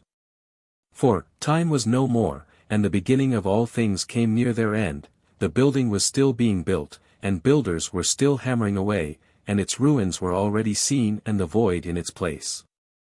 The man was still being born, but already funeral candles were burning at his head, and now they were extinguished, and there was the void in place of the man and of the funeral candles.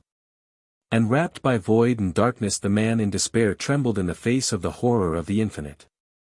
Thus spake the men who had still a desire to speak. But, surely, much more could have told those who wished not to speak, and died in silence. 4. At that time there lived in Rome a renowned sculptor. In clay, marble, and bronze he wrought bodies of gods and men, and such was their beauty, that people called them immortal. But he himself was discontented and asserted that there was something even more beautiful, that he could not embody either in marble or in bronze. I have not yet gathered the glimmers of the moon, nor have I my fill of sunshine, he was wont to say, and there is no soul in my marble, no life in my beautiful bronze.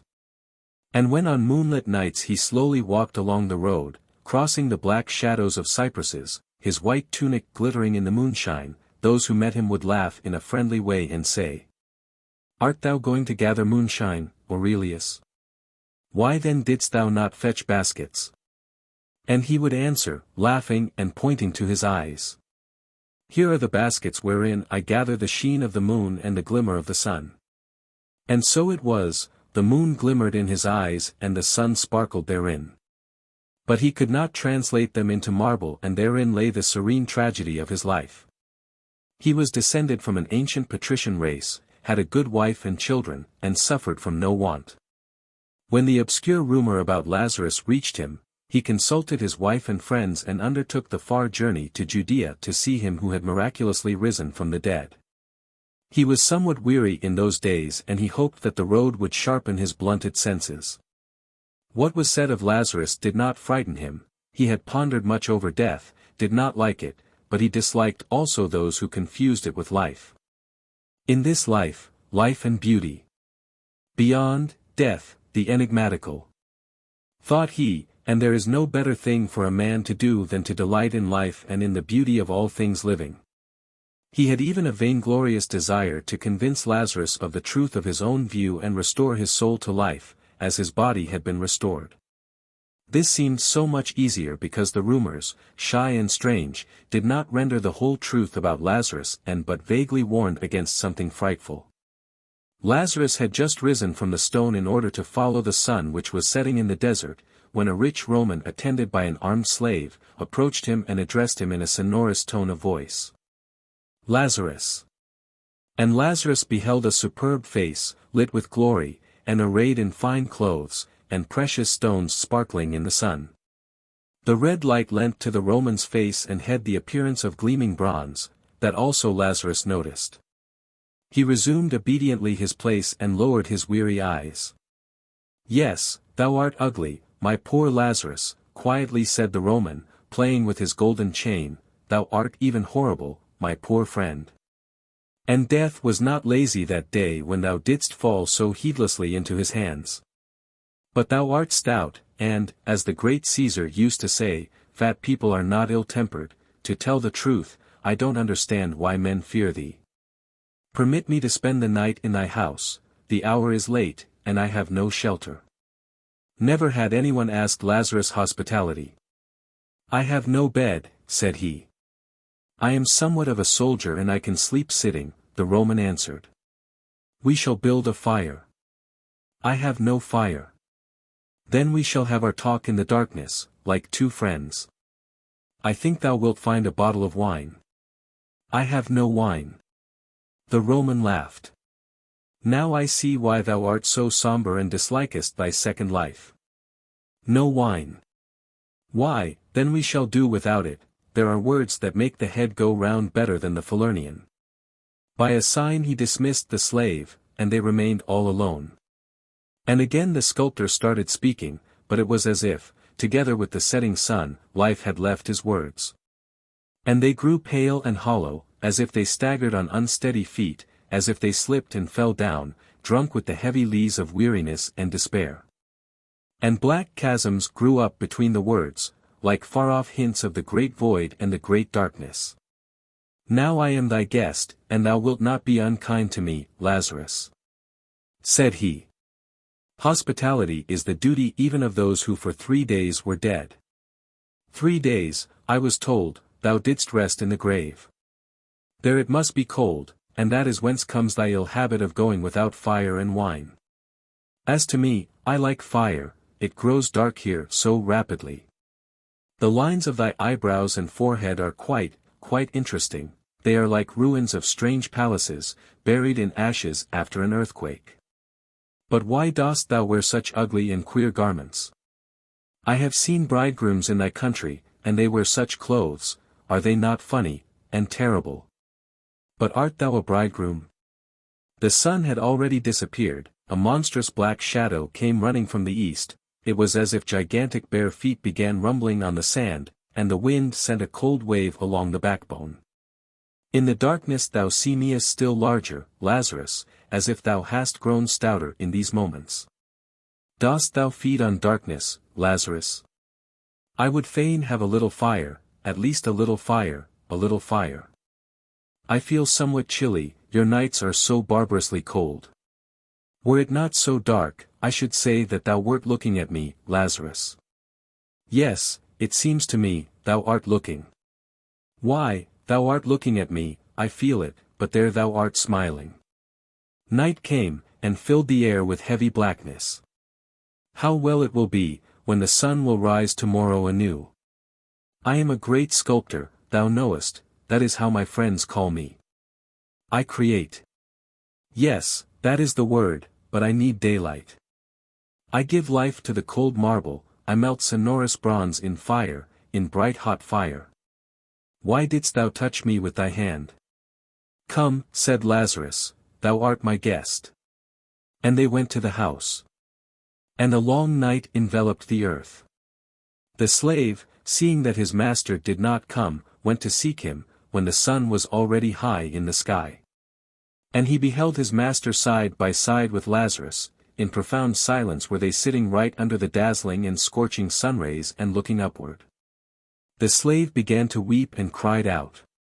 My master, what has befallen thee, master? The very same day the sculptor left for Rome. On the way Aurelius was pensive and taciturn, staring attentively at everything, the men, the ship, the sea, as though trying to retain something. On the high sea a storm burst upon them, and all through it Aurelius stayed on the deck and eagerly scanned the seas looming near and sinking with a thud. At home his friends were frightened at the change which had taken place in Aurelius, but he calmed them, saying meaningly, I have found it. And without changing the dusty clothes he wore on his journey, he fell to work, and the marble obediently resounded under his sonorous hammer. Long and eagerly worked he, admitting no one, until one morning he announced that the work was ready and ordered his friends to be summoned, severe critics and connoisseurs of art. And to meet them he put on bright and gorgeous garments, that glittered with yellow gold, and scarlet byssus. Here is my work, said he thoughtfully. His friends glanced and a shadow of profound sorrow covered their faces. It was something monstrous, deprived of all the lines and shapes familiar to the eye, but not without a hint at some new, strange image. On a thin, crooked twig, or rather on an ugly likeness of a twig rested askew a blind, ugly, shapeless, outspread mass of something utterly and inconceivably distorted, a mad leap of wild and bizarre fragments. All feebly and vainly striving to part from one another. And, as if by chance, beneath one of the wildly rent salients a butterfly was chiseled with divine skill, all airy loveliness, delicacy, and beauty, with transparent wings, which seemed to tremble with an impotent desire to take flight. Wherefore this wonderful butterfly, Aurelius, said somebody falteringly. I know not, was the sculptor's answer. But it was necessary to tell the truth, and one of his friends who loved him best said firmly. This is ugly, my poor friend. It must be destroyed. Give me the hammer.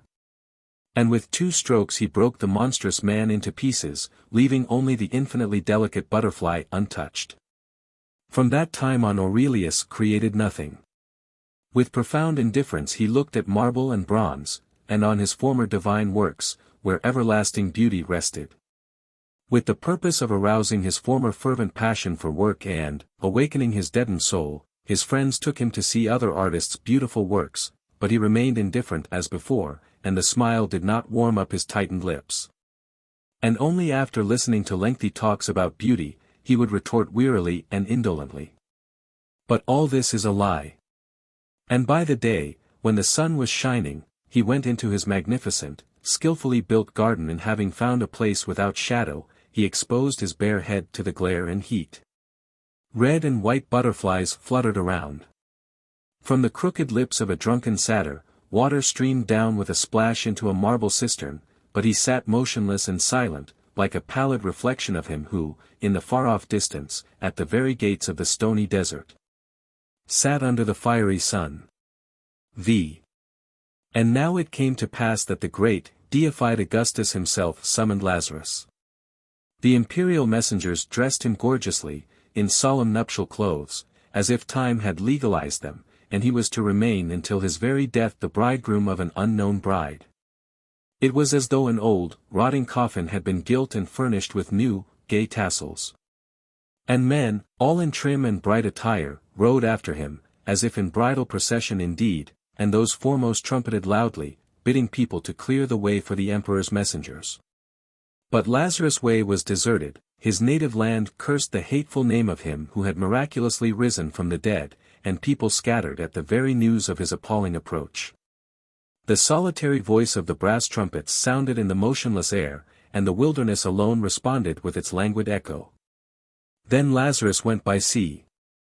And his was the most magnificently arrayed and the most mournful ship that ever mirrored itself in the azure waves of the Mediterranean Sea.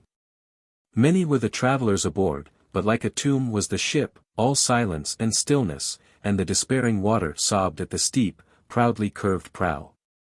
All alone sat Lazarus, exposing his head to the blaze of the sun, silently listening to the murmur and splash of the wavelets, and afar seamen and messengers were sitting, a vague group of weary shadows. Had the thunder burst and the wind attacked the red sails, the ships would probably have perished, for none of those aboard had either the will or the strength to struggle for life. With a supreme effort some mariners would reach the board and eagerly scan the blue, transparent deep, hoping to see a naiad's pink shoulder flash in the hollow of an azure wave. Or a drunken gay centaur dash along and in frenzy splash the wave with his hoof. But the sea was like a wilderness, and the deep was dumb and deserted. With utter indifference did Lazarus set his feet on the street of the eternal city. As though all her wealth, all the magnificence of her palaces built by giants, all the resplendence, beauty, and music of her refined life were but the echo of the wind in the wilderness, the reflection of the desert quicksand. Chariots were dashing, and along the streets were moving crowds of strong, fair, proud builders of the eternal city and haughty participants in her life. A song sounded, fountains and women laughed a pearly laughter. Drunken philosophers harangued, and the sober listened to them with a smile, hoofs struck the stone pavements. And surrounded by cheerful noise, a stout, heavy man was moving, a cold spot of silence and despair, and on his way he sowed disgust, anger, and vague, gnawing weariness. Who dares to be sad in Rome, wondered indignantly the citizens, and frowned. In 2 days the entire city already knew all about him who had miraculously risen from the dead, and shunned him shyly. But some daring people there were, who wanted to test their strength, and Lazarus obeyed their imprudent summons. Kept busy by state affairs, the emperor constantly delayed the reception, and 7 days did he who had risen from the dead go about visiting others. And Lazarus came to a cheerful Epicurean, and the host met him with laughter on his lips. "Drink, Lazarus, drink!" shouted he. "Would not Augustus laugh to see thee drunk?" And half-naked drunken women laughed, and rose petals fell on Lazarus' blue hands. But then the Epicurean looked into Lazarus' eyes, and his gaiety ended forever. Drunkard remained he for the rest of his life. Never did he drink, yet forever was he drunk. But instead of the gay reverie which wine brings with it, frightful dreams began to haunt him, the sole food of his stricken spirit. Day and night he lived in the poisonous vapors of his nightmares, and death itself was not more frightful than her raving, monstrous forerunners. And Lazarus came to a youth and his beloved, who loved each other and were most beautiful in their passions. Proudly and strongly embracing his love, the youth said with serene regret, "Look at us, Lazarus, and share our joy. Is there anything stronger than love?" And Lazarus looked. And for the rest of their life they kept on loving each other, but their passion grew gloomy and joyless.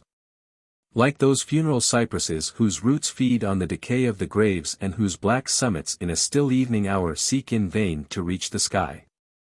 Thrown by the unknown forces of life into each other's embraces, they mingled tears with kisses, voluptuous pleasures with pain, and they felt themselves doubly slaves, obedient slaves to life, and patient servants of the silent nothingness. Ever united, ever severed, they blazed like sparks and like sparks lost themselves in the boundless dark. And Lazarus came to a haughty sage, and the sage said to him, "I know all the horrors thou canst reveal to me. Is there anything thou canst frighten me with?" But before long the sage felt that the knowledge of horror was far from being the horror itself, and that the vision of death was not death. And he felt that wisdom and folly are equal before the face of infinity, for infinity knows them not. And it vanished, the dividing line between knowledge and ignorance, truth and falsehood, top and bottom, and the shapeless thought hung suspended in the void. Then the sage clutched his grey head and cried out frantically, "I cannot think. I cannot think."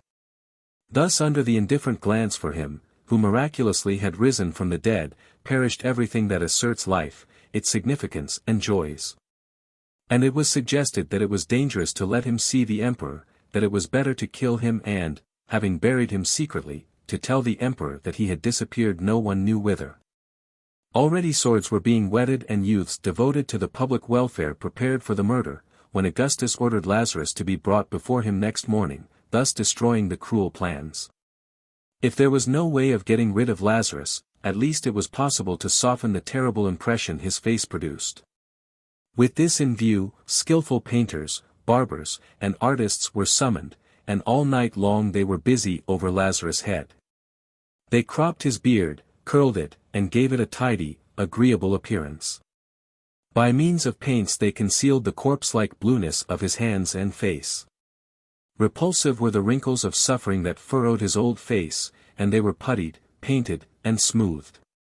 Then, over the smooth background, wrinkles of good-tempered laughter and pleasant, carefree mirth were skillfully painted with fine brushes.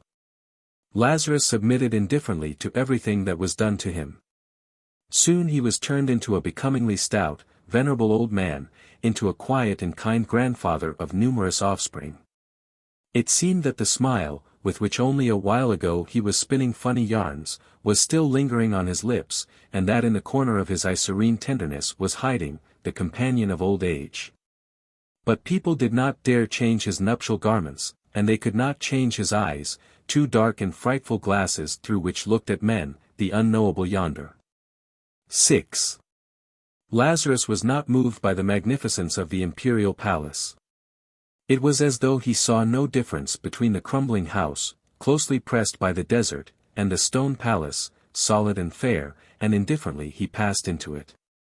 And the hard marble of the floors under his feet grew similar to the quicksand of the desert, and the multitude of richly dressed and haughty men became like void air under his glance. No one looked into his face, as Lazarus passed by, fearing to fall under the appalling influence of his eyes. But when the sound of his heavy footsteps had sufficiently died down, the courtiers raised their heads and with fearful curiosity examined the figure of a stout, tall, slightly bent old man, who was slowly penetrating into the very heart of the imperial palace. Were death itself passing, it would be faced with no greater fear, for until then the dead alone knew death, and those alive knew life only, and there was no bridge between them. But this extraordinary man, although alive, knew death, and enigmatical, appalling, was his cursed knowledge. Woe, people thought, he will take the life of our great, deified Augustus, and they sent curses after Lazarus, who meanwhile kept on advancing into the interior of the palace. Already did the emperor know who Lazarus was, and prepared to meet him. But the monarch was a brave man, and felt his own tremendous, unconquerable power, and in his fatal duel with him who had miraculously risen from the dead he wanted not to invoke human help. And so he met Lazarus face to face. "Lift not thine eyes upon me, Lazarus," he ordered. "I heard thy face is like that of Medusa and turns into stone whomsoever thou lookest at. Now, I wish to see thee and to have a talk with thee, before I turn into stone," added he in a tone of kingly jesting, not devoid of fear. Coming close to him, he carefully examined Lazarus' face and his strange festal garments. And although he had a keen eye, he was deceived by his appearance. "So, thou dost not appear terrible, my venerable old man. But the worse for us, if horror assumes such a respectable and pleasant air. Now let us have a talk." Augustus sat, and questioning Lazarus with his eye as much as with words, started the conversation. "Why didst thou not greet me as thou enteredst?" Lazarus answered indifferent. "I knew not it was necessary." "Art thou a Christian?" "No." Augustus approvingly shook his head. "That is good. I do not like Christians. They shake the tree of life before it is covered with fruit, and disperse its odorous bloom to the winds. But who art thou?" With a visible effort Lazarus answered. "I was dead." "I had heard that. But who art thou now?" Lazarus was silent, but at last repeated in a tone of weary apathy. "I was dead." "Listen to me, stranger," said the emperor, distinctly and severely giving utterance to the thought that had come to him at the beginning, "My realm is the realm of life, my people are of the living, not of the dead. Thou art here one too many. I know not who thou art and what thou sawest there, but, if thou liest, I hate thy lies, and if thou tellst the truth, I hate thy truth. In my bosom I feel the throb of life. I feel strength in my arm, and my proud thoughts, like eagles, pierce the space. And yonder in the shelter of my rule, under the protection of laws created by me, people live and toil and rejoice. Dost thou hear the battle cry, the challenge men throw into the face of the future?" Augustus, as in prayer, stretched forth his arms and exclaimed solemnly, "Be blessed, O great and divine life." Lazarus was silent, and with growing sternness the emperor went on. "Thou art not wanted here, miserable remnant, snatched from under death's teeth, thou inspirest weariness and disgust with life. Like a caterpillar in the fields, thou gloatest on the rich ear of joy and belchest out the drivel of despair and sorrow. Thy truth is like a rusty sword in the hands of a nightly murderer, and as a murderer thou shalt be executed. But before that, let me look into thine eyes. Perchance, only cowards are afraid of them, but in the brave they awake the thirst for strife and victory, then thou shalt be rewarded, not executed. Now, look at me, Lazarus." At first it appeared to the deified Augustus that a friend was looking at him, so soft, so tenderly fascinating was Lazarus' glance. It promised not horror, but sweet rest, and the infinite seemed to him a tender mistress, a compassionate sister, a mother. But stronger and stronger grew its embraces, and already the mouth, greedy of hissing kisses, interfered with the monarch's breathing. And already to the surface of the soft tissues of the body came the iron of the bones and tightened its merciless circle, and unknown fangs, blunt and cold, touched his heart and sank into it with slow indolence. "It pains," said the deified Augustus, growing pale. "But look at me, Lazarus, look." It was as though some heavy gates, ever closed, were slowly moving apart, and through the growing interstice the appalling horror of the infinite poured in slowly and steadily. Like two shadows there entered the shoreless void and the unfathomable darkness, they extinguished the sun, ravished the earth from under the feet, and the roof from over the head. No more did the frozen heart ache. "Look, look, Lazarus," ordered Augustus tottering. Time stood still, and the beginning of each thing grew frightfully near to its end.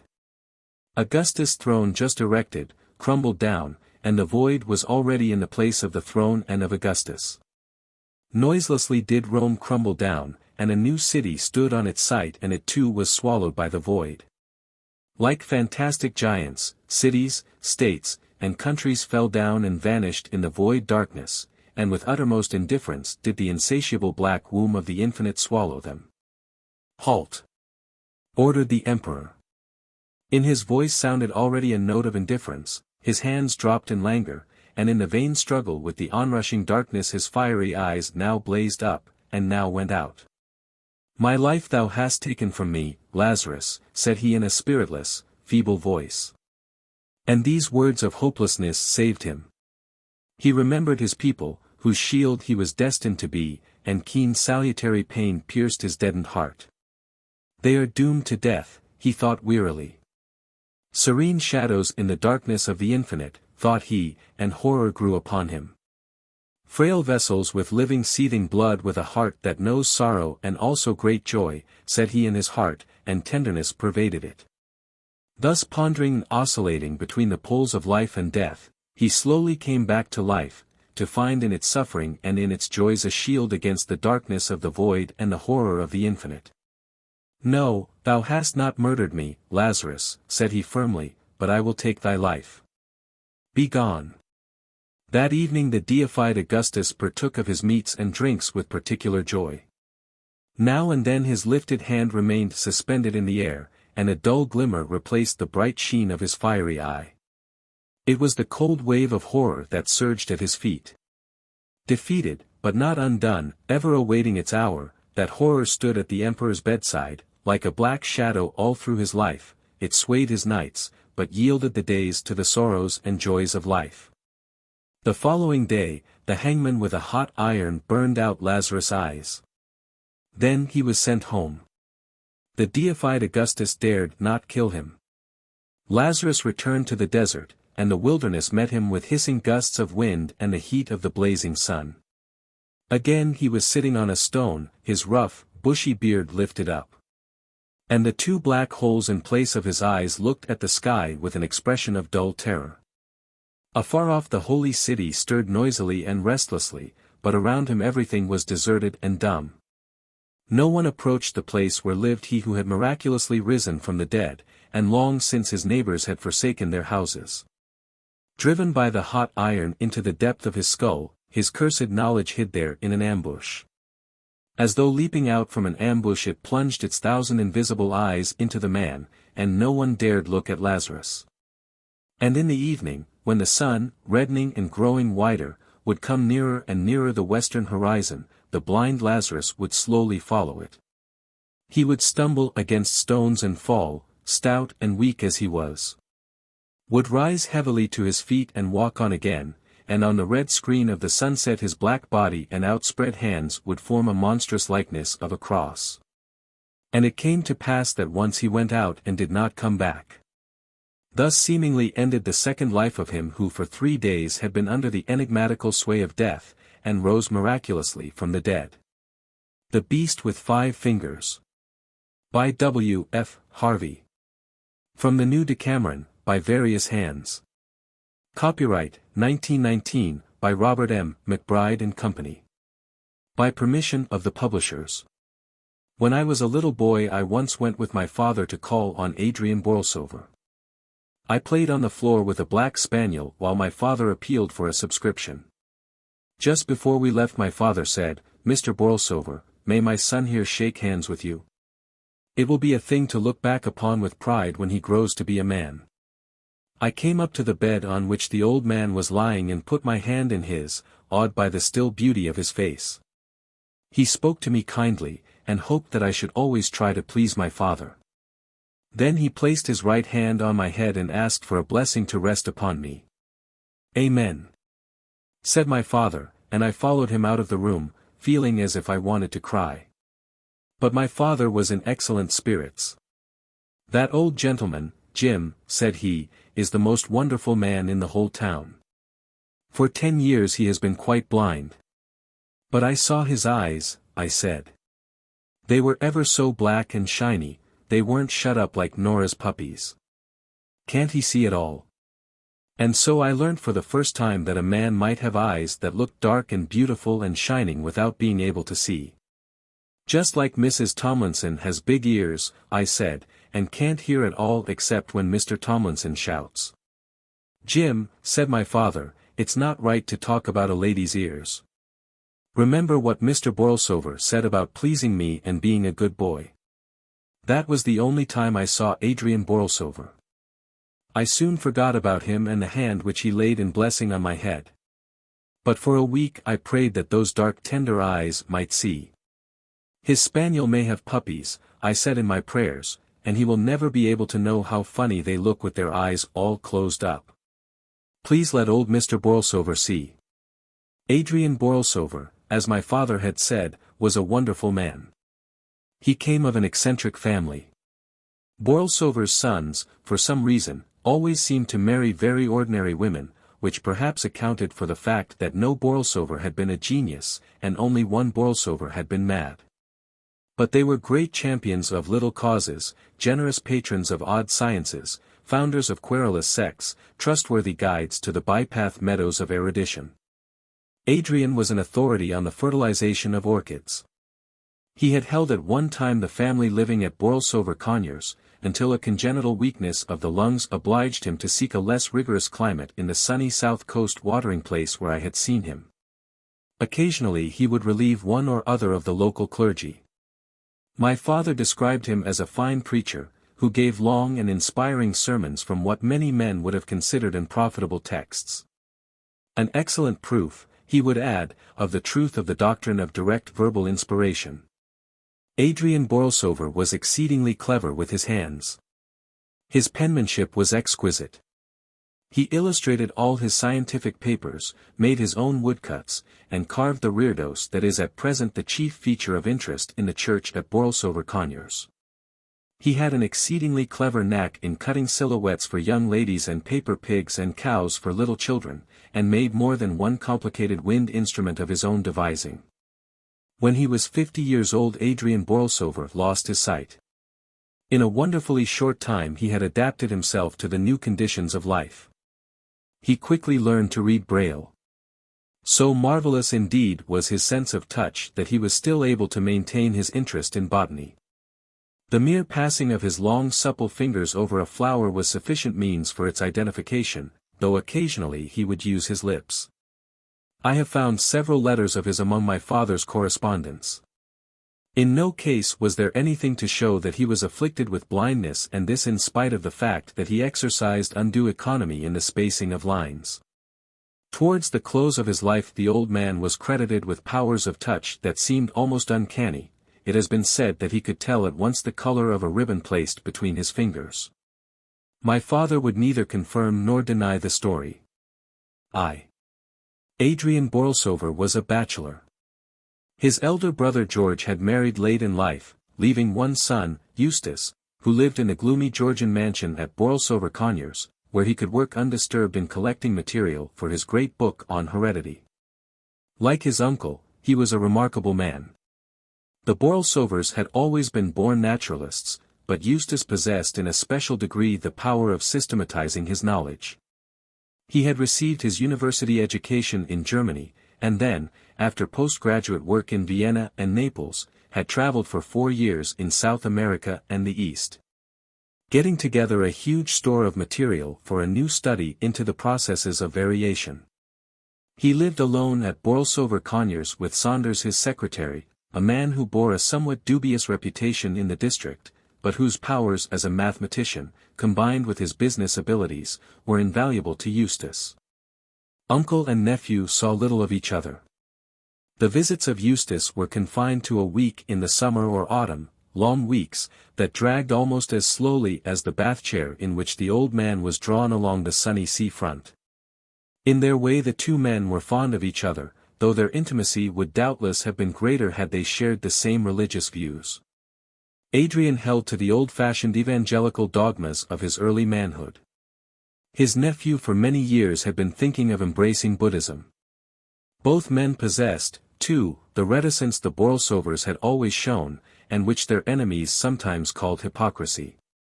With Adrian it was a reticence as to the things he had left undone, but with Eustace it seemed that the curtain which he was so careful to leave undrawn hid something more than a half-empty chamber. 2 years before his death, Adrian Borlsover developed, unknown to himself, the not uncommon power of automatic writing. Eustace made the discovery by accident. Adrian was sitting reading in bed, the forefinger of his left hand tracing the Braille characters, when his nephew noticed that a pencil the old man held in his right hand was moving slowly along the opposite page. He left his seat in the window and sat down beside the bed. The right hand continued to move, and now he could see plainly that they were letters and words which it was forming. Adrian Borlsover, wrote the hand, Eustace Borlsover, George Borlsover, Francis Borlsover, Sigismund Borlsover, Adrian Borlsover, Eustace Borlsover, Seville Borlsover. B. For Borlsover. Honesty is the best policy. Beautiful Belinda Borlsover. What curious nonsense, said Eustace to himself. King George III ascended the throne in 1760, wrote the hand. Crowd, a noun of multitude, a collection of individuals, Adrian Borlsover, Eustace Borlsover. It seems to me, said his uncle, closing the book, that you had much better make the most of the afternoon sunshine and take your walk now.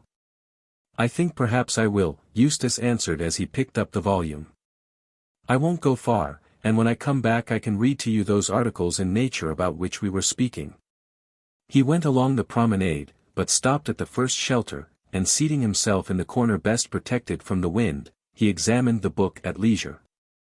Nearly every page was scored with a meaningless jungle of pencil marks, rows of capital letters, short words, long words, complete sentences, copybook tags.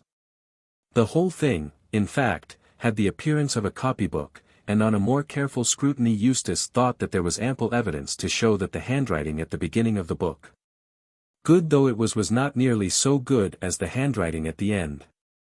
He left his uncle at the end of October, with a promise to return early in December. It seemed to him quite clear that the old man's power of automatic writing was developing rapidly, and for the first time he looked forward to a visit that combined duty with interest. But on his return he was at first disappointed. His uncle, he thought, looked older. He was listless too, preferring others to read to him and dictating nearly all his letters. Not until the day before he left had Eustace an opportunity of observing Adrian Borlsover's newfound faculty. The old man, propped up in bed with pillows, had sunk into a light sleep. His two hands lay on the coverlet, his left hand tightly clasping his right. Eustace took an empty manuscript book and placed a pencil within reach of the fingers of the right hand. They snatched at it eagerly, then dropped the pencil to unloose the left hand from its restraining grasp. Perhaps to prevent interference I had better hold that hand, said Eustace to himself, as he watched the pencil. Almost immediately it began to write. Blundering Borlsovers, unnecessarily unnatural, extraordinarily eccentric, culpably curious. Who are you? Asked Eustace, in a low voice. Never you mind, wrote the hand of Adrian. Is it my uncle who is writing? Oh, my prophetic soul, mine uncle. Is it anyone I know? Silly Eustace, you'll see me very soon. When shall I see you? When poor old Adrian's dead. Where shall I see you? Where shall you not? Instead of speaking his next question, Borlsover wrote it. What is the time? The fingers dropped the pencil and moved 3 or 4 times across the paper. Then, picking up the pencil, they wrote. 10 minutes before 4. Put your book away, Eustace. Adrian mustn't find us working at this sort of thing. He doesn't know what to make of it, and I won't have poor old Adrian disturbed. Au revoir. Adrian Borlsover awoke with a start. I've been dreaming again, he said, such queer dreams of leaguered cities and forgotten towns. You were mixed up in this one, Eustace, though I can't remember how. Eustace, I want to warn you. Don't walk in doubtful paths, choose your friends well. Your poor grandfather. A fit of coughing put an end to what he was saying, but Eustace saw that the hand was still writing. He managed unnoticed to draw the book away. I'll light the gas, he said, and ring for tea. On the other side of the bed curtain he saw the last sentences that had been written. It's too late, Adrian, he read. We're friends already, aren't we, Eustace Borlsover? On the following day Eustace Borlsover left. He thought his uncle looked ill when he said goodbye, and the old man spoke despondently of the failure his life had been. Nonsense, uncle, said his nephew. You have got over your difficulties in a way not one in 100,000 would have done. Every one marvels at your splendid perseverance in teaching your hand to take the place of your lost sight. To me it's been a revelation of the possibilities of education. Education, said his uncle dreamily, as if the word had started a new train of thought, education is good so long as you know to whom and for what purpose you give it. But with the lower orders of men, the base and more sordid spirits, I have grave doubts as to its results. Well, goodbye, Eustace, I may not see you again. You are a true Borlsover, with all the Borlsover faults. Marry, Eustace. Marry some good, sensible girl. And if by any chance I don't see you again, my will is at my solicitor's. I've not left you any legacy, because I know you're well provided for, but I thought you might like to have my books. Oh, and there's just one other thing. You know, before the end people often lose control over themselves and make absurd requests. Don't pay any attention to them, Eustace. Goodbye, and he held out his hand. Eustace took it. It remained in his a fraction of a second longer than he had expected, and gripped him with a virility that was surprising. There was, too, in its touch a subtle sense of intimacy. Why, uncle, he said, I shall see you alive and well for many long years to come. 2 months later Adrian Borlsover died. 2. Eustace Borlsover was in Naples at the time. He read the obituary notice in the Morning Post on the day announced for the funeral. Poor old fellow, he said. I wonder where I shall find room for all his books. The question occurred to him again with greater force when 3 days later he found himself standing in the library at Borlsover Conyers, a huge room built for use, and not for beauty. In the year of Waterloo by a Borlsover who was an ardent admirer of the great Napoleon.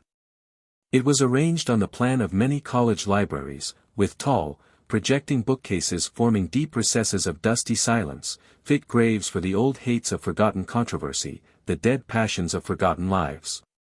At the end of the room, behind the bust of some unknown 18th-century divine, an ugly iron corkscrew stair led to a shelf-lined gallery. Nearly every shelf was full.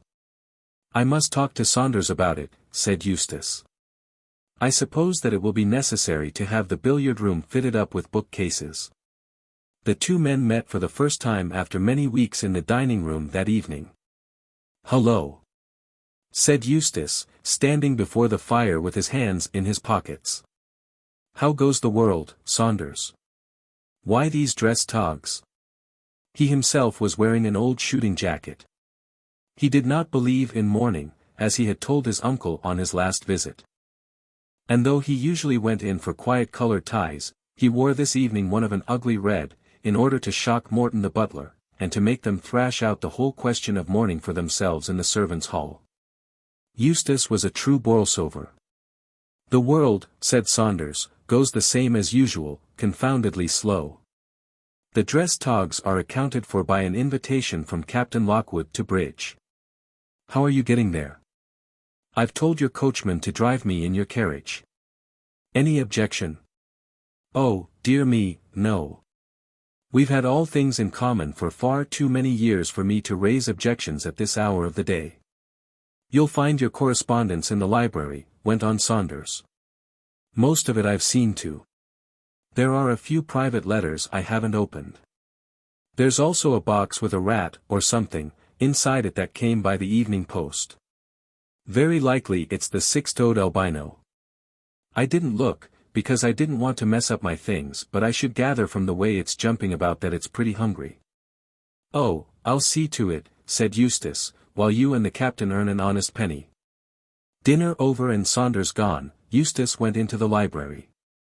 Though the fire had been lit the room was by no means cheerful. We'll have all the lights on at any rate, he said, as he turned the switches. And, Morton, he added, when the butler brought the coffee, get me a screwdriver or something to undo this box. Whatever the animal is, he's kicking up the deuce of a row. What is it? Why are you dawdling? If you please, sir, when the postman brought it he told me that they'd bored the holes in the lid at the post office. There were no breathin' holes in the lid, sir, and they didn't want the animal to die. That is all, sir. It's culpably careless of the man, whoever he was, said Eustace, as he removed the screws, packing an animal like this in a wooden box with no means of getting air. Confound it all. I meant to ask Morton to bring me a cage to put it in. Now I suppose I shall have to get one myself. He placed a heavy book on the lid from which the screws had been removed, and went into the billiard room. As he came back into the library with an empty cage in his hand he heard the sound of something falling, and then of something scuttling along the floor. Bother it! The beast's got out. How in the world am I to find it again in this library? To search for it did indeed seem hopeless. He tried to follow the sound of the scuttling in one of the recesses where the animal seemed to be running behind the books in the shelves, but it was impossible to locate it. Eustace resolved to go on quietly reading. Very likely the animal might gain confidence and show itself. Saunders seemed to have dealt in his usual methodical manner with most of the correspondence. There were still the private letters. What was that? 2 sharp clicks and the lights in the hideous candelabra that hung from the ceiling suddenly went out. I wonder if something has gone wrong with the fuse, said Eustace, as he went to the switches by the door. Then he stopped. There was a noise at the other end of the room, as if something was crawling up the iron corkscrew stair. If it's gone into the gallery, he said, well and good. He hastily turned on the lights, crossed the room, and climbed up the stair. But he could see nothing. His grandfather had placed a little gate at the top of the stair, so that children could run and romp in the gallery without fear of accident. This Eustace closed, and having considerably narrowed the circle of his search, returned to his desk by the fire. How gloomy the library was. There was no sense of intimacy about the room. The few busts that an 18th-century Borlsover had brought back from the Grand Tour, might have been in keeping in the old library. Here they seemed out of place. They made the room feel cold, in spite of the heavy red damask curtains and great gilt cornices. With a crash 2 heavy books fell from the gallery to the floor, then, as Borlsover looked, another and yet another. Very well. You'll starve for this, my beauty, he said. We'll do some little experiments on the metabolism of rats deprived of water. Go on. Chuck them down. I think I've got the upper hand. He turned once again to his correspondence. The letter was from the family solicitor.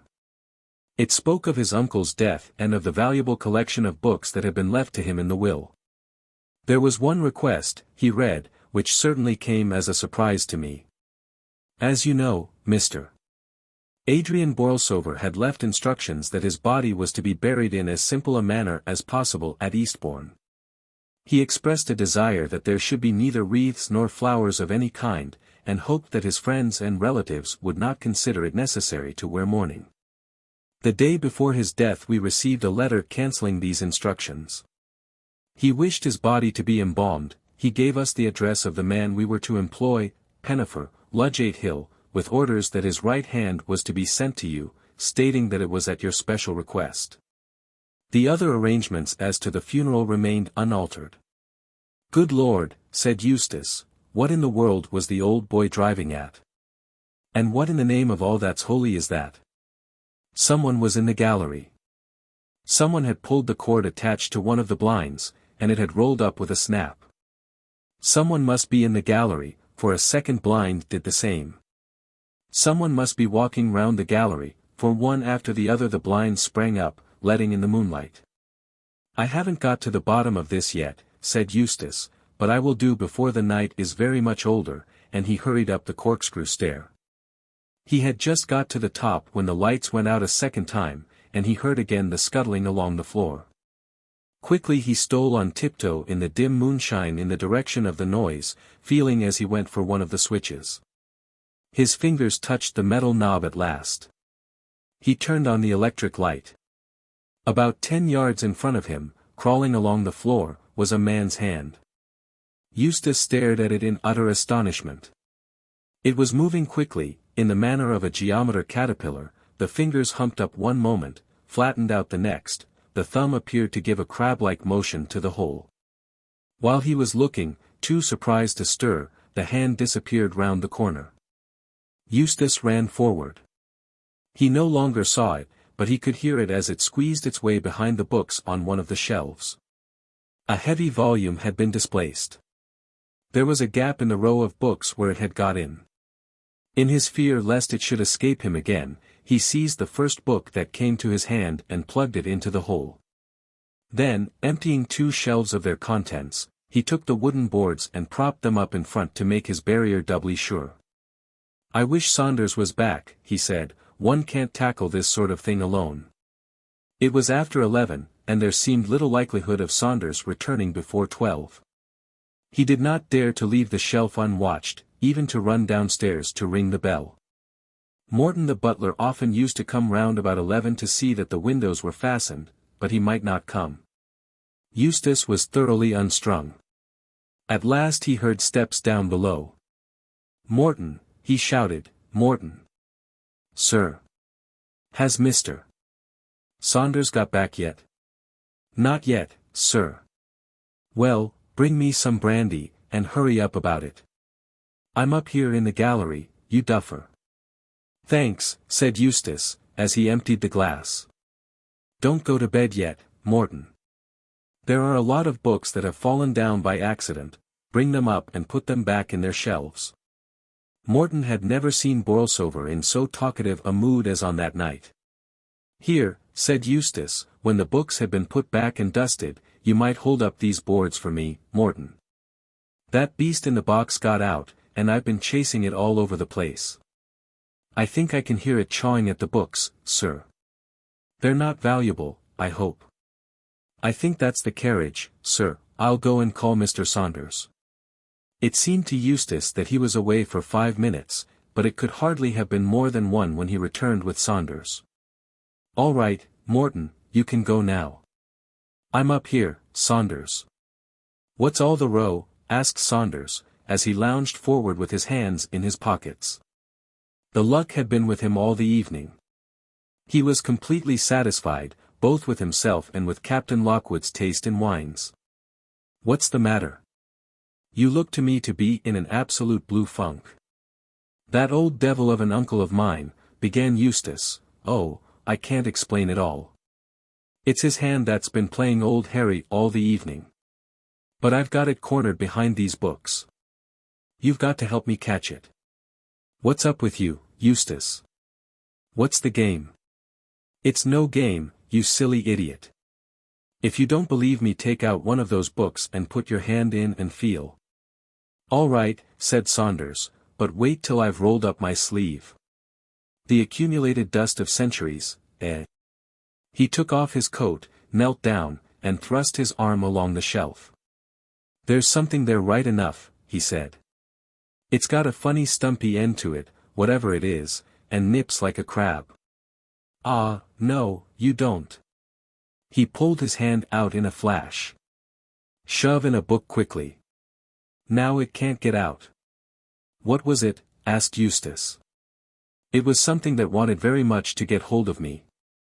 I felt what seemed like a thumb and forefinger." "Give me some brandy." "How are we to get it out of there?" "What about a landing net?" "No good. It would be too smart for us. I tell you, Saunders, it can cover the ground far faster than I can walk.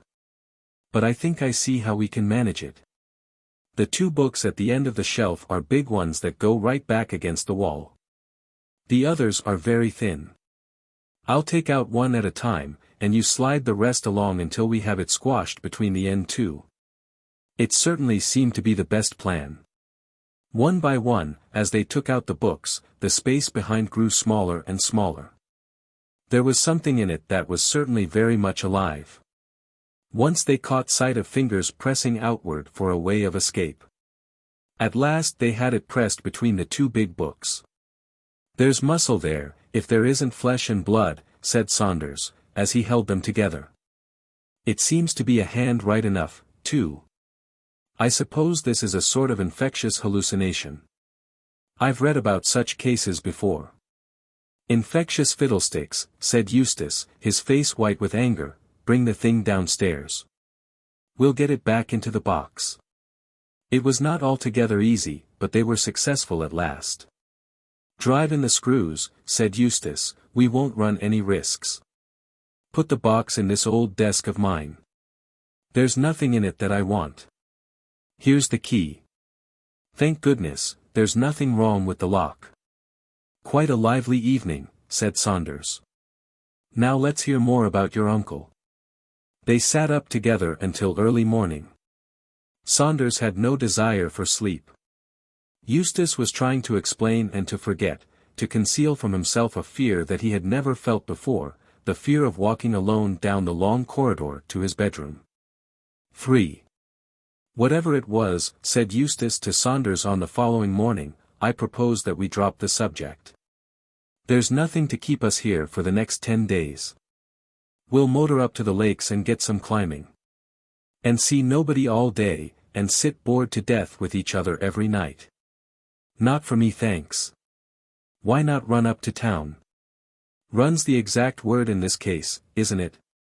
We're both in such a blessed funk. Pull yourself together, Eustace, and let's have another look at the hand." "As you like," said Eustace. "There's the key." They went into the library and opened the desk. The box was as they had left it on the previous night. "What are you waiting for?" asked Eustace. "I am waiting for you to volunteer to open the lid. However, since you seem to funk it, allow me. There doesn't seem to be the likelihood of any rumpus this morning, at all events." He opened the lid and picked out the hand. "Cold?" asked Eustace. "Tepid.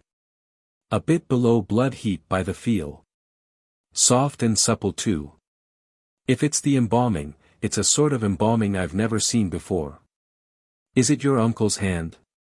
"Oh, yes, it's his all right," said Eustace. "I should know those long thin fingers anywhere. Put it back in the box, Saunders. Never mind about the screws. I'll lock the desk, so that there'll be no chance of its getting out. We'll compromise by motoring up to town for a week. If we get off soon after lunch we ought to be at Grantham or Stamford by night."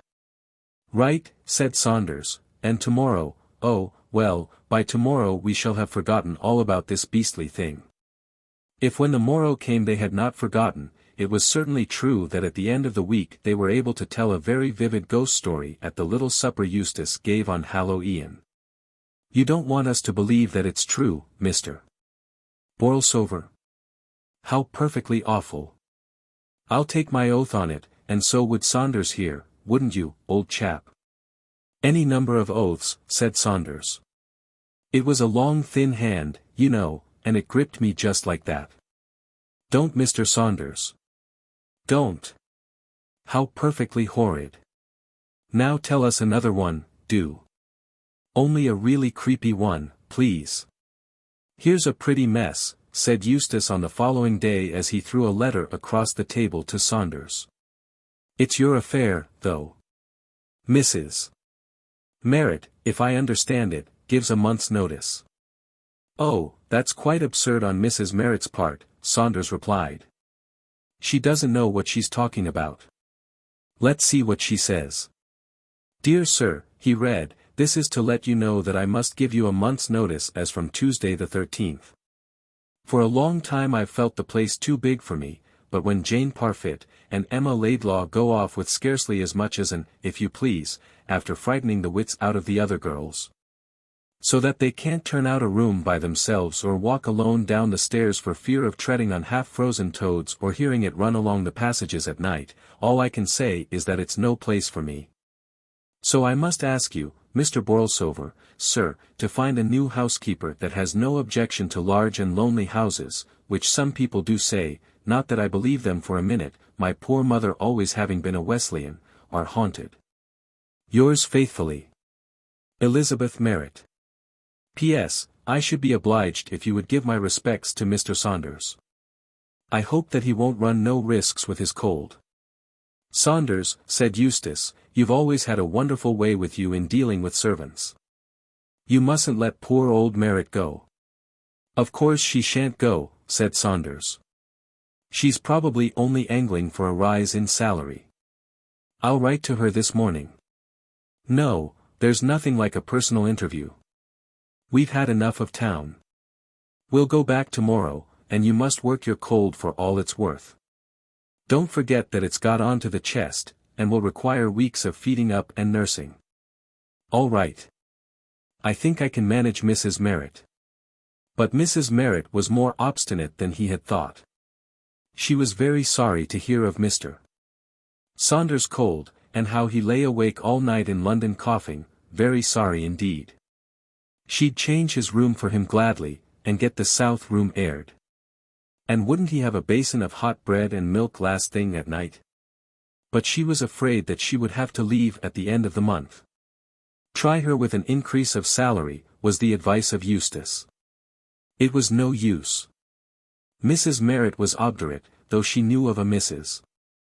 Handyside who had been housekeeper to Lord Gargrave, who might be glad to come at the salary mentioned.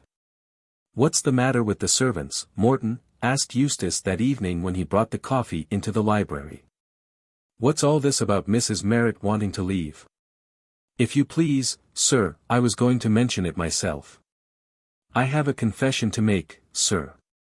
When I found your note asking me to open that desk and take out the box with the rat, I broke the lock as you told me, and was glad to do it, because I could hear the animal in the box making a great noise, and I thought it wanted food. So I took out the box, sir, and got a cage, and was going to transfer it, when the animal got away. What in the world are you talking about? I never wrote any such note. Excuse me, sir, it was the note I picked up here on the floor on the day you and Mr. Saunders left. I have it in my pocket now. It certainly seemed to be in Eustace's handwriting. It was written in pencil, and began somewhat abruptly. Get a hammer, Morton, he read, or some other tool, and break open the lock in the old desk in the library. Take out the box that is inside. You need not do anything else. The lid is already open. Eustace Borlsover. And you opened the desk? Yes, sir, and as I was getting the cage ready the animal hopped out. What animal? The animal inside the box, sir. What did it look like? Well, sir, I couldn't tell you, said Morton nervously. My back was turned, and it was halfway down the room when I looked up. What was its color? Asked Saunders. Black. Oh, no, sir, a grayish-white. It crept along in a very funny way, sir. I don't think it had a tail. What did you do then? I tried to catch it, but it was no use. So I set the rat traps and kept the library shut. Then that girl Emma Laidlaw left the door open when she was cleaning, and I think it must have escaped. And you think it was the animal that's been frightening the maids? Well, no, sir, not quite. They said it was, you'll excuse me, sir, a hand that they saw. Emma trod on it once at the bottom of the stairs. She thought then it was a half-frozen toad, only white. And then Parfit was washing up the dishes in the scullery. She wasn't thinking about anything in particular. It was close on dusk. She took her hands out of the water and was drying them absent-minded like on the roller towel, when she found that she was drying someone else's hand as well, only colder than hers. What nonsense, exclaimed Saunders. Exactly, sir. That's what I told her, but we couldn't get her to stop.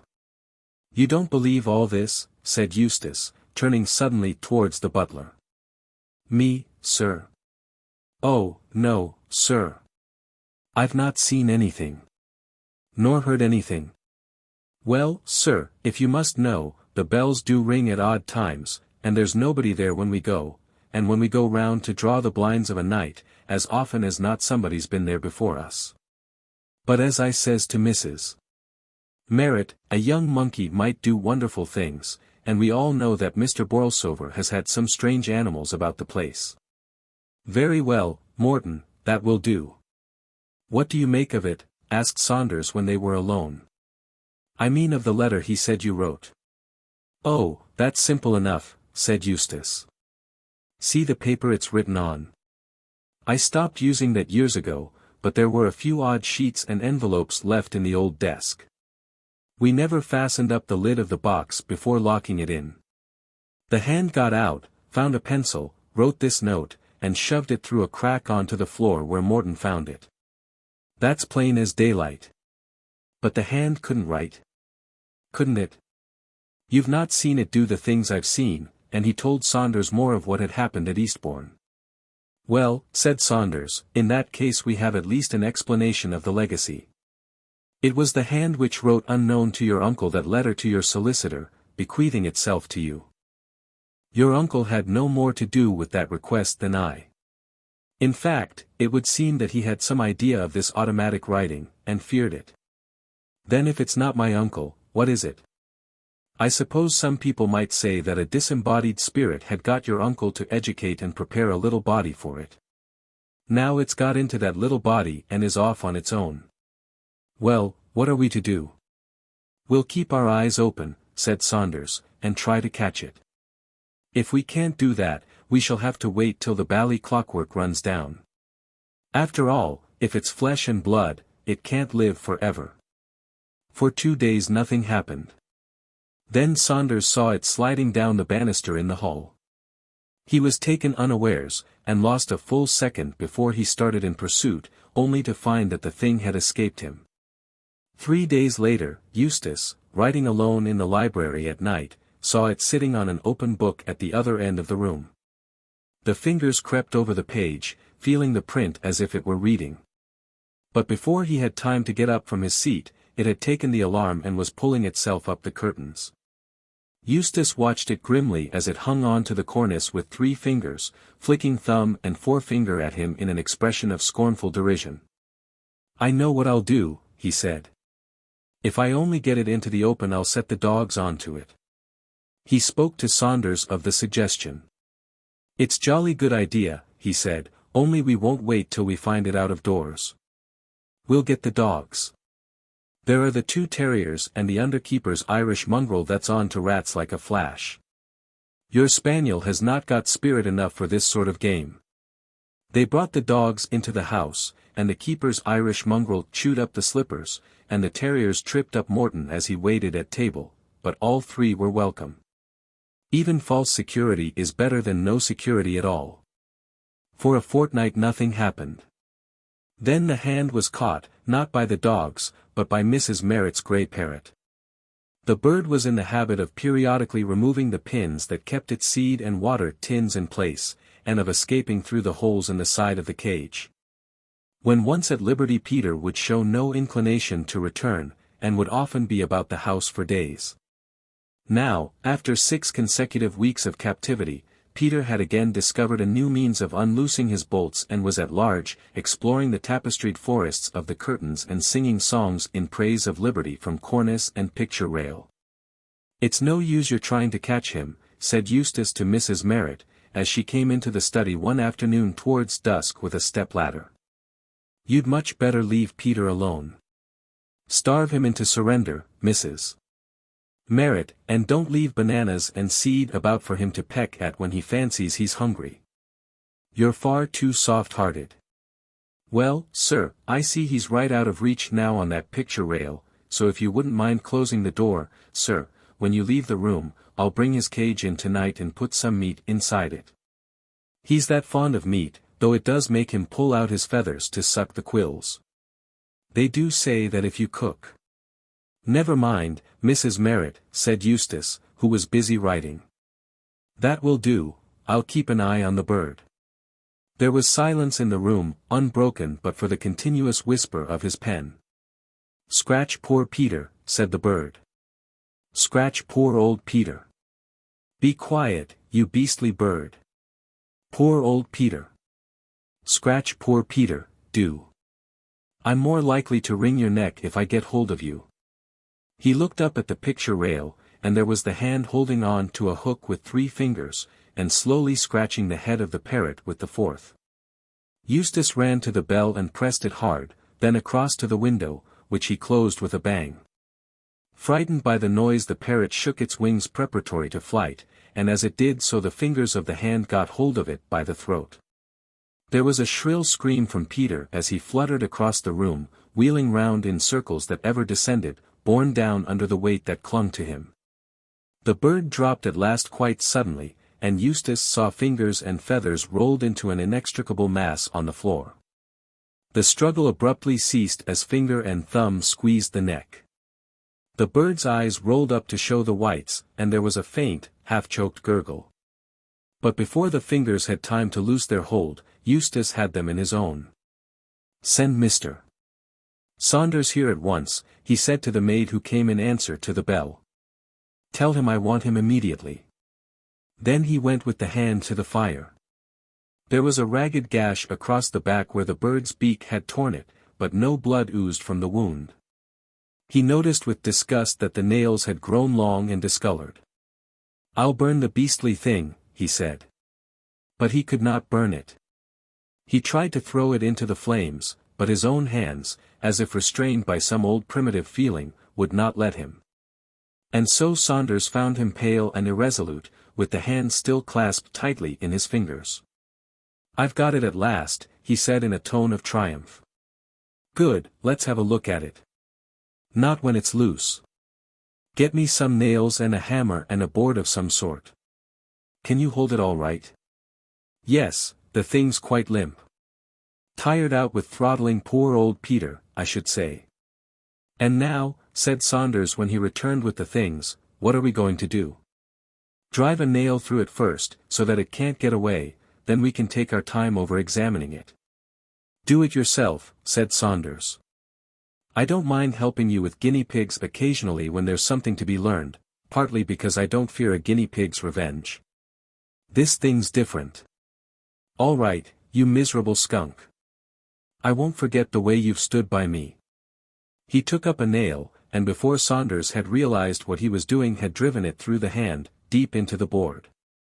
"Oh, my aunt," he giggled hysterically, "look at it now," for the hand was writhing in agonized contortions, squirming and wriggling upon the nail like a worm upon the hook.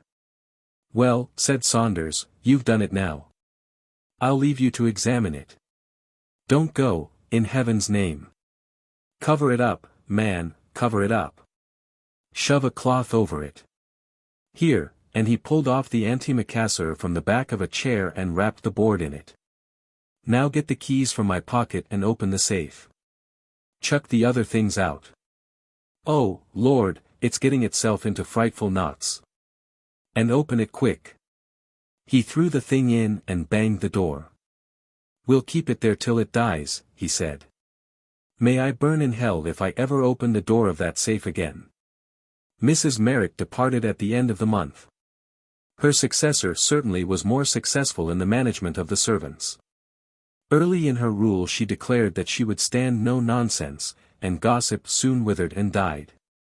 Eustace Borlsover went back to his old way of life. Old habits crept over and covered his new experience. He was, if anything, less morose, and showed a greater inclination to take his natural part in country society. "I shouldn't be surprised if he marries one of these days," said Saunders. "Well, I'm in no hurry for such an event. I know Eustace far too well for the future Mrs. Borlsover to like me. It will be the same old story again, a long friendship slowly made, marriage, and a long friendship quickly forgotten." 4. But Eustace Borlsover did not follow the advice of his uncle and Mary. He was too fond of old slippers and tobacco. The cooking, too, under Mrs. Handyside's management was excellent, and she seemed, too, to have a heaven-sent faculty in knowing when to stop dusting. Little by little the old life resumed its old power. Then came the burglary. The men, it was said, broke into the house by way of the conservatory. It was really little more than an attempt, for they only succeeded in carrying away a few pieces of plate from the pantry. The safe in the study was certainly found open and empty, but, as Mr. Borlsover informed the police inspector, he had kept nothing of value in it during the last 6 months. "Then you're lucky in getting off so easily, sir," the man replied. "By the way they have gone about their business, I should say they were experienced cracksmen. They must have caught the alarm when they were just beginning their evening's work." "Yes," said Eustace, "I suppose I am lucky." "I've no doubt," said the inspector, "that we shall be able to trace the men. I've said that they must have been old hands at the game. The way they got in and opened the safe shows that. But there's one little thing that puzzles me. One of them was careless enough not to wear gloves, and I'm bothered if I know what he was trying to do. I've traced his finger marks on the new varnish on the window sashes in every one of the downstairs rooms. They are very distinct ones too." "Right hand or left, or both?" asked Eustace. "Oh, right every time. That's the funny thing. He must have been a foolhardy fellow, and I rather think it was him that wrote that." He took out a slip of paper from his pocket. "That's what he wrote, sir. I've got out, Eustace Borlsover, but I'll be back before long. Some jail bird just escaped, I suppose. It will make it all the easier for us to trace him." "Do you know the writing, sir?" "No," said Eustace. "It's not the writing of anyone I know." "I'm not going to stay here any longer," said Eustace to Saunders at luncheon. "I've got on far better during the last 6 months than ever I expected, but I'm not going to run the risk of seeing that thing again. I shall go up to town this afternoon. Get Morton to put my things together, and join me with the car at Brighton on the day after tomorrow. And bring the proofs of those 2 papers with you. We'll run over them together." "How long are you going to be away?" "I can't say for certain, but be prepared to stay for some time. We've stuck to work pretty closely through the summer, and I for one need a holiday. I'll engage the rooms at Brighton. You'll find it best to break the journey at Hitchin. I'll wire to you there at the Crown to tell you the Brighton address." The house he chose at Brighton was in a terrace. He had been there before. It was kept by his old college gyp, a man of discreet silence, who was admirably partnered by an excellent cook. The rooms were on the first floor. The 2 bedrooms were at the back, and opened out of each other. "Saunders can have the smaller one, though it is the only one with a fireplace," he said. "I'll stick to the larger of the 2, since it's got a bathroom adjoining. I wonder what time he'll arrive with the car." Saunders came about 7, cold and cross and dirty. "We'll light the fire in the dining room," said Eustace, "and get Prince to unpack some of the things while we are at dinner." "What were the roads like?" "Rotten. Swimming with mud, and a beastly cold wind against us all day. And this is July. Dear old England." "Yes," said Eustace, "I think we might do worse than leave dear old England for a few months." They turned in soon after 12. "You oughtn't to feel cold, Saunders," said Eustace, "when you can afford to sport a great catskin-lined coat like this. You do yourself very well, all things considered. Look at those gloves, for instance. Who could possibly feel cold when wearing them? They are far too clumsy though for driving. Try them on and see," and he tossed them through the door onto Eustace's bed, and went on with his unpacking.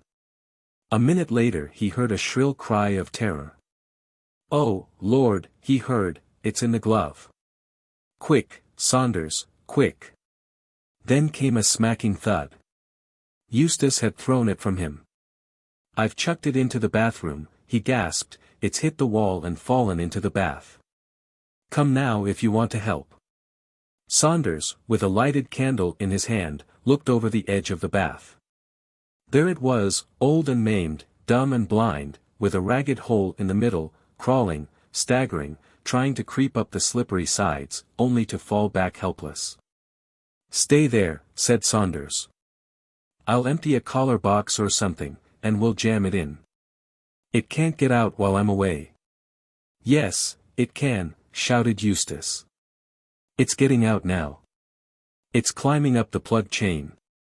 "No, you brute, you filthy brute, you don't." Come back, Saunders, it's getting away from me. I can't hold it, it's all slippery. Curse its claw. Shut the window, you idiot. The top too, as well as the bottom. You utter idiot. It's got out. There was the sound of something dropping onto the hard flagstones below, and Eustace fell back fainting. For a fortnight he was ill. I don't know what to make of it, the doctor said to Saunders. I can only suppose that Mr. Borlsover has suffered some great emotional shock. You had better let me send someone to help you nurse him. And by all means indulge that whim of his never to be left alone in the dark. I would keep a light burning all night if I were you. But he must have more fresh air. It's perfectly absurd, this hatred of open windows. Eustace, however, would have no one with him but Saunders. I don't want the other men, he said. They'd smuggle it in somehow. I know they would. Don't worry about it, old chap. This sort of thing can't go on indefinitely. You know, I saw it this time as well as you. It wasn't half so active. It won't go on living much longer, especially after that fall. I heard it hit the flags myself. As soon as you're a bit stronger we'll leave this place, not bag and baggage, but with only the clothes on our backs, so that it won't be able to hide anywhere. We'll escape it that way. We won't give any address, and we won't have any parcels sent after us. Cheer up, Eustace. You'll be well enough to leave in a day or two. The doctor says I can take you out in a chair tomorrow. What have I done? Asked Eustace. Why does it come after me? I'm no worse than other men. I'm no worse than you, Saunders, you know I'm not. It was you who were at the bottom of that dirty business in San Diego, and that was 15 years ago. It's not that, of course, said Saunders. We are in the 20th century, and even the parsons have dropped the idea of your old sins finding you out. Before you caught the hand in the library it was filled with pure malevolence, to you and all mankind. After you spiked it through with that nail it naturally forgot about other people, and concentrated its attention on you. It was shut up in the safe, you know, for nearly 6 months. That gives plenty of time for thinking of revenge. Eustace Borlsover would not leave his room, but he thought that there might be something in Saunders' suggestion to leave Brighton without notice. He began rapidly to regain his strength. We'll go on the 1st of September, he said. The evening of August 31st was oppressively warm. Though at midday the windows had been wide open, they had been shut an hour or so before dusk. Mrs. Prince had long since ceased to wonder at the strange habits of the gentlemen on the first floor. Soon after their arrival she had been told to take down the heavy window curtains in the 2 bedrooms, and day by day the rooms had seemed to grow more bare. Nothing was left lying about. Mr. Borlsover doesn't like to have any place where dirt can collect, Saunders had said as an excuse. He likes to see into all the corners of the room. Couldn't I open the window just a little, he said to Eustace that evening. We're simply roasting in here, you know. No, leave well alone. We're not a couple of boarding school misses fresh from a course of hygiene lectures. Get the chessboard out. They sat down and played. At 10 o'clock Mrs. Prince came to the door with a note. I am sorry I didn't bring it before, she said, but it was left in the letterbox. Open it, Saunders, and see if it wants answering. It was very brief. There was neither address nor signature. Will 11 o'clock tonight be suitable for our last appointment? Who is it from? Asked Borlsover. It was meant for me, said Saunders. There's no answer, Mrs. Prince, and he put the paper into his pocket. A dunning letter from a tailor. I suppose he must have got wind of our leaving. It was a clever lie, and Eustace asked no more questions. They went on with their game. On the landing outside Saunders could hear the grandfather's clock whispering the seconds, blurting out the quarter hours. Check, said Eustace. The clock struck 11. At the same time there was a gentle knocking on the door. It seemed to come from the bottom panel. Who's there? Asked Eustace. There was no answer. "Mrs. Prince, is that you?" "She is up above," said Saunders. "I can hear her walking about the room." "Then lock the door, bolt it too." "Your move, Saunders." While Saunders sat with his eyes on the chessboard, Eustace walked over to the window and examined the fastenings. He did the same in Saunders' room and the bathroom. There were no doors between the 3 rooms, or he would have shut and locked them too. "Now, Saunders," he said, "don't stay all night over your move. I've had time to smoke 1 cigarette already. It's bad to keep an invalid waiting. There's only one possible thing for you to do." "What was that?" "The ivy blowing against the window." "There, it's your move now, Eustace." "It wasn't the ivy, you idiot. It was someone tapping at the window," and he pulled up the blind. On the outer side of the window, clinging to the sash, was the hand. "What is it that it's holding?" "It's a pocket knife. It's going to try to open the window by pushing back the fastener with the blade." "Well, let it try," said Eustace. "Those fasteners screw down, they can't be opened that way. Anyhow, we'll close the shutters. It's your move, Saunders." "I've played." But Saunders found it impossible to fix his attention on the game. He could not understand Eustace, who seemed all at once to have lost his fear. "What do you say to some wine?" he asked. "You seem to be taking things coolly, but I don't mind confessing that I'm in a blessed funk." "You've no need to be. There's nothing supernatural about that hand, Saunders. I mean, it seems to be governed by the laws of time and space. It's not the sort of thing that vanishes into thin air or slides through oaken doors. And since that's so, I defy it to get in here. We'll leave the place in the morning. I for one have bottomed the depths of fear. Fill your glass, man. The windows are all shuttered, the door is locked and bolted. Pledge me my Uncle Adrian. Drink, man. What are you waiting for?" Saunders was standing with his glass half raised. "It can get in," he said hoarsely, "it can get in. We've forgotten. There's the fireplace in my bedroom. It will come down the chimney." "Quick," said Eustace, as he rushed into the other room, "we haven't a minute to lose." "What can we do?" "Light the fire, Saunders. Give me a match, quick. They must be all in the other room." "I'll get them." "Hurry, man, for goodness sake. Look in the bookcase. Look in the bathroom. Here, come and stand here, I'll look." "Be quick," shouted Saunders. "I can hear something." "Then plug a sheet from your bed up the chimney." "No, here's a match." He had found one at last that had slipped into a crack in the floor. "Is the fire laid?" "Good, but it may not burn." "I know, the oil from that old reading lamp and this cotton wool." "Now the match, quick. Pull the sheet away, you fool. We don't want it now." There was a great roar from the grate as the flames shot up. Saunders had been a fraction of a second too late with the sheet. The oil had fallen onto it. It, too, was burning.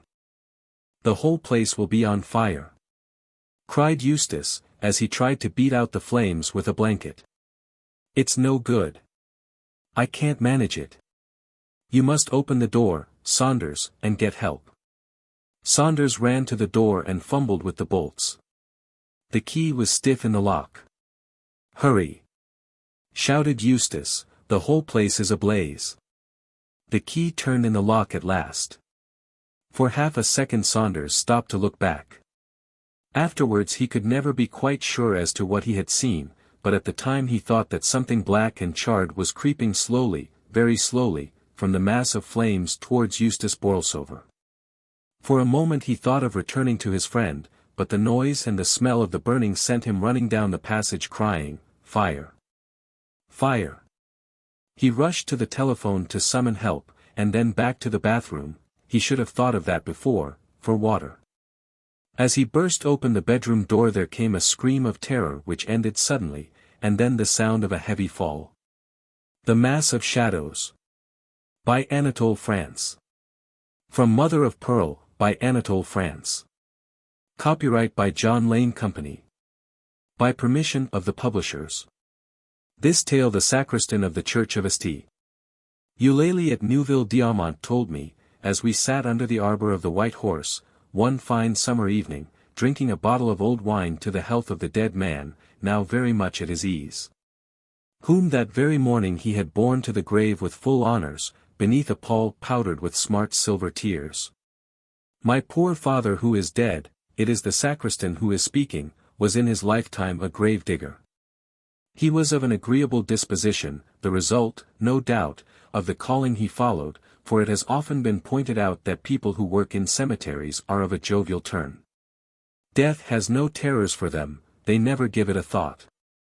I, for instance, monsieur, enter a cemetery at night as little perturbed as though it were the arbor of the White Horse. And if by chance I meet with a ghost, I don't disturb myself in the least about it, for I reflect that he may just as likely have business of his own to attend to as I.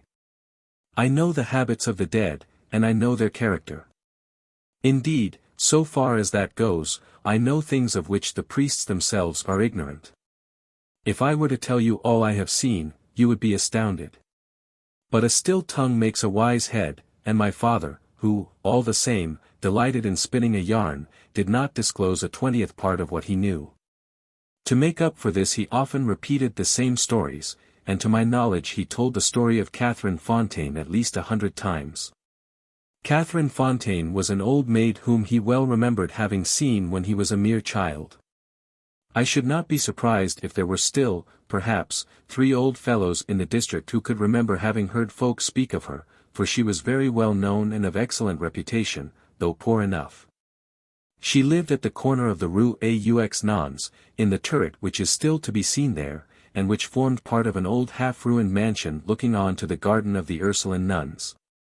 On that turret can still be traced certain figures and half-obliterated inscriptions. The late cure of St. Eulalie, Monsieur Levasseur, asserted that there are the words in Latin, love is stronger than death, which is to be understood, so he would add, of divine love. Catherine Fontaine lived by herself in this tiny apartment. She was a lace-maker. You know, of course, that the lace made in our part of the world was formerly held in high esteem. No one knew anything of her relatives or friends. It was reported that when she was 18 years of age she had loved the young Chevalier d'Aumont, and had been secretly affianced to him.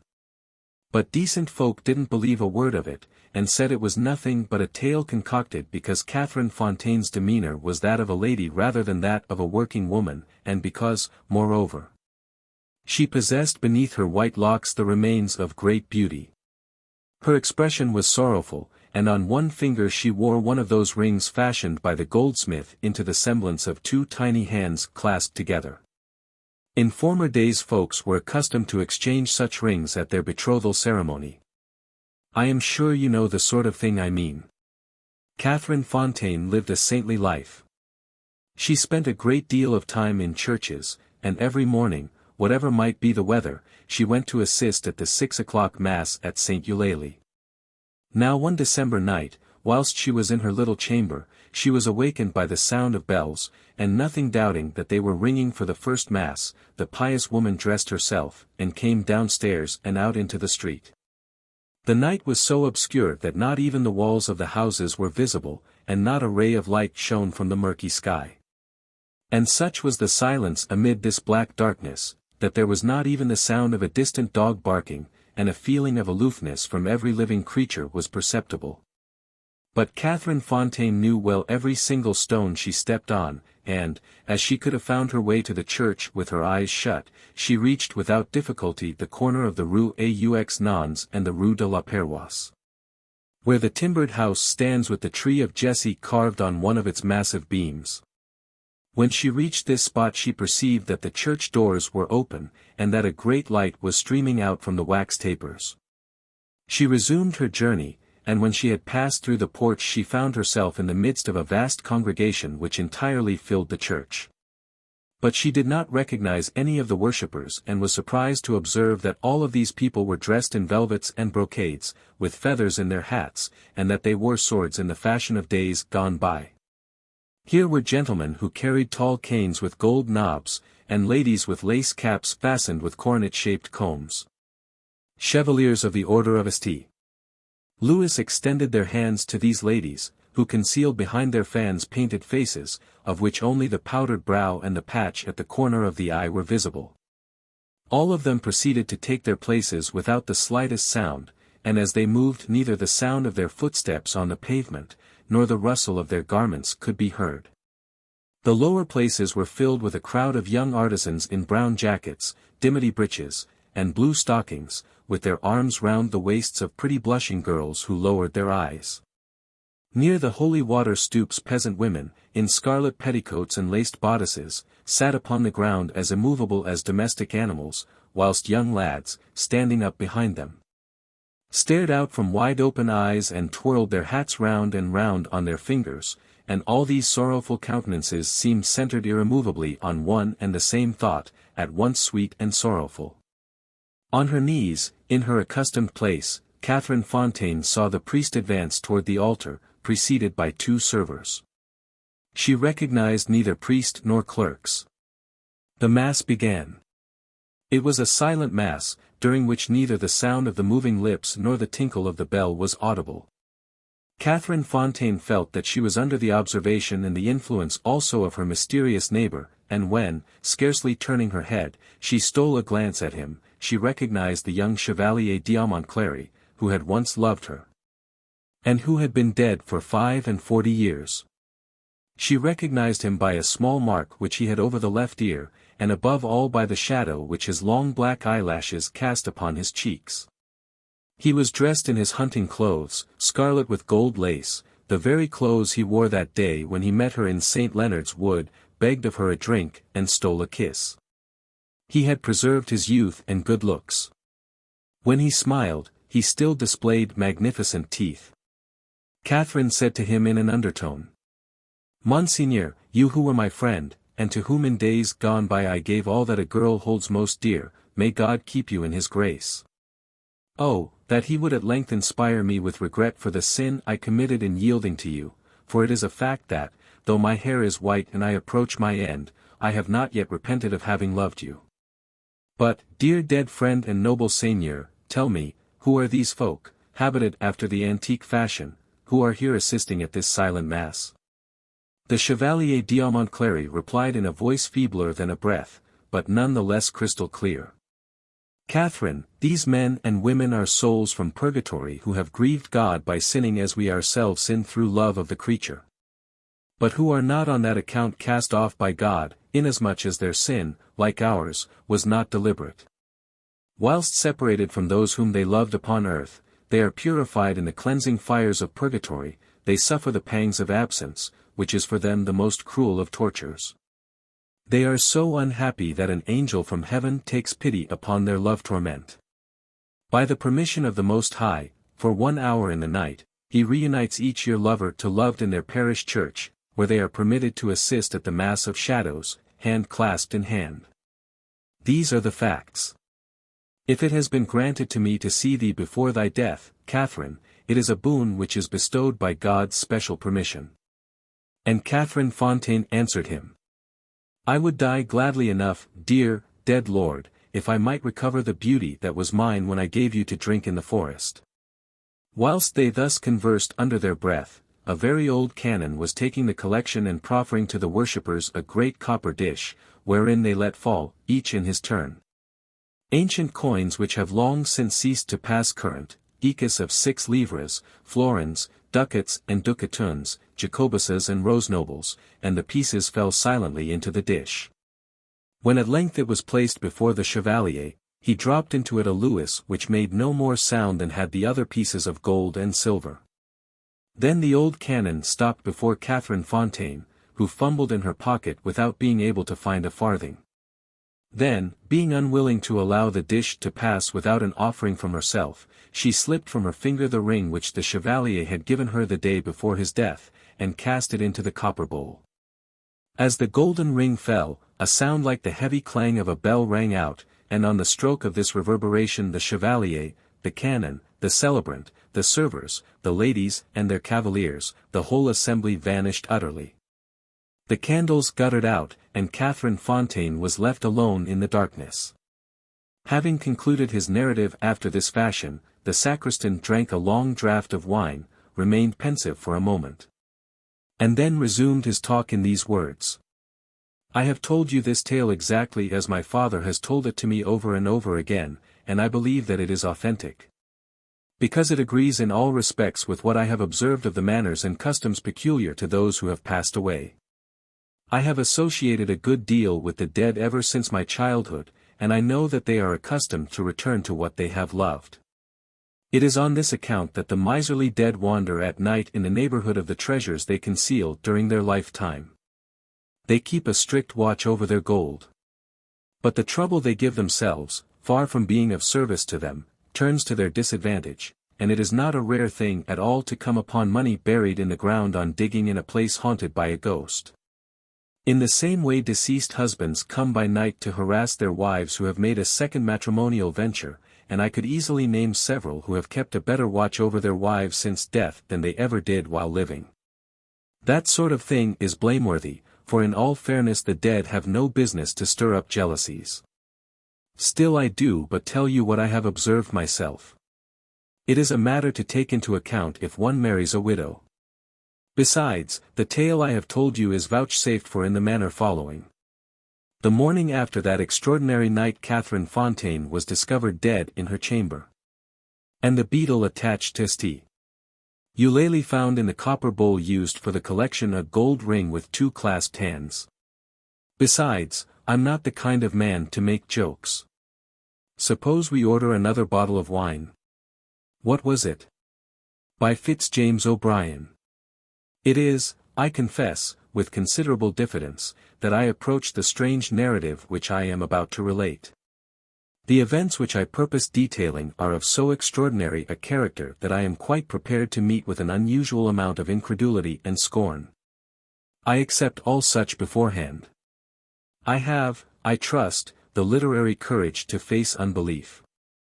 I have, after mature consideration, resolved to narrate, in as simple and straightforward a manner as I can compass, some facts that passed under my observation, in the month of July last, and which, in the annals of the mysteries of physical science, are wholly unparalleled. I live at No. 26th Street, in New York. The house is in some respects a curious one. It has enjoyed for the last 2 years the reputation of being haunted. It is a large and stately residence, surrounded by what was once a garden, but which is now only a green enclosure used for bleaching clothes. The dry basin of what has been a fountain, and a few fruit trees ragged and unpruned, indicate that this spot in past days was a pleasant, shady retreat, filled with fruits and flowers and the sweet murmur of waters. The house is very spacious.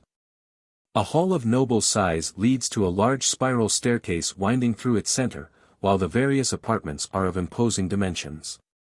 It was built some 15 or 20 years since by Mr. The well-known New York merchant, who 5 years ago threw the commercial world into convulsions by a stupendous bank fraud. Mr. A, as everyone knows, escaped to Europe, and died not long after, of a broken heart.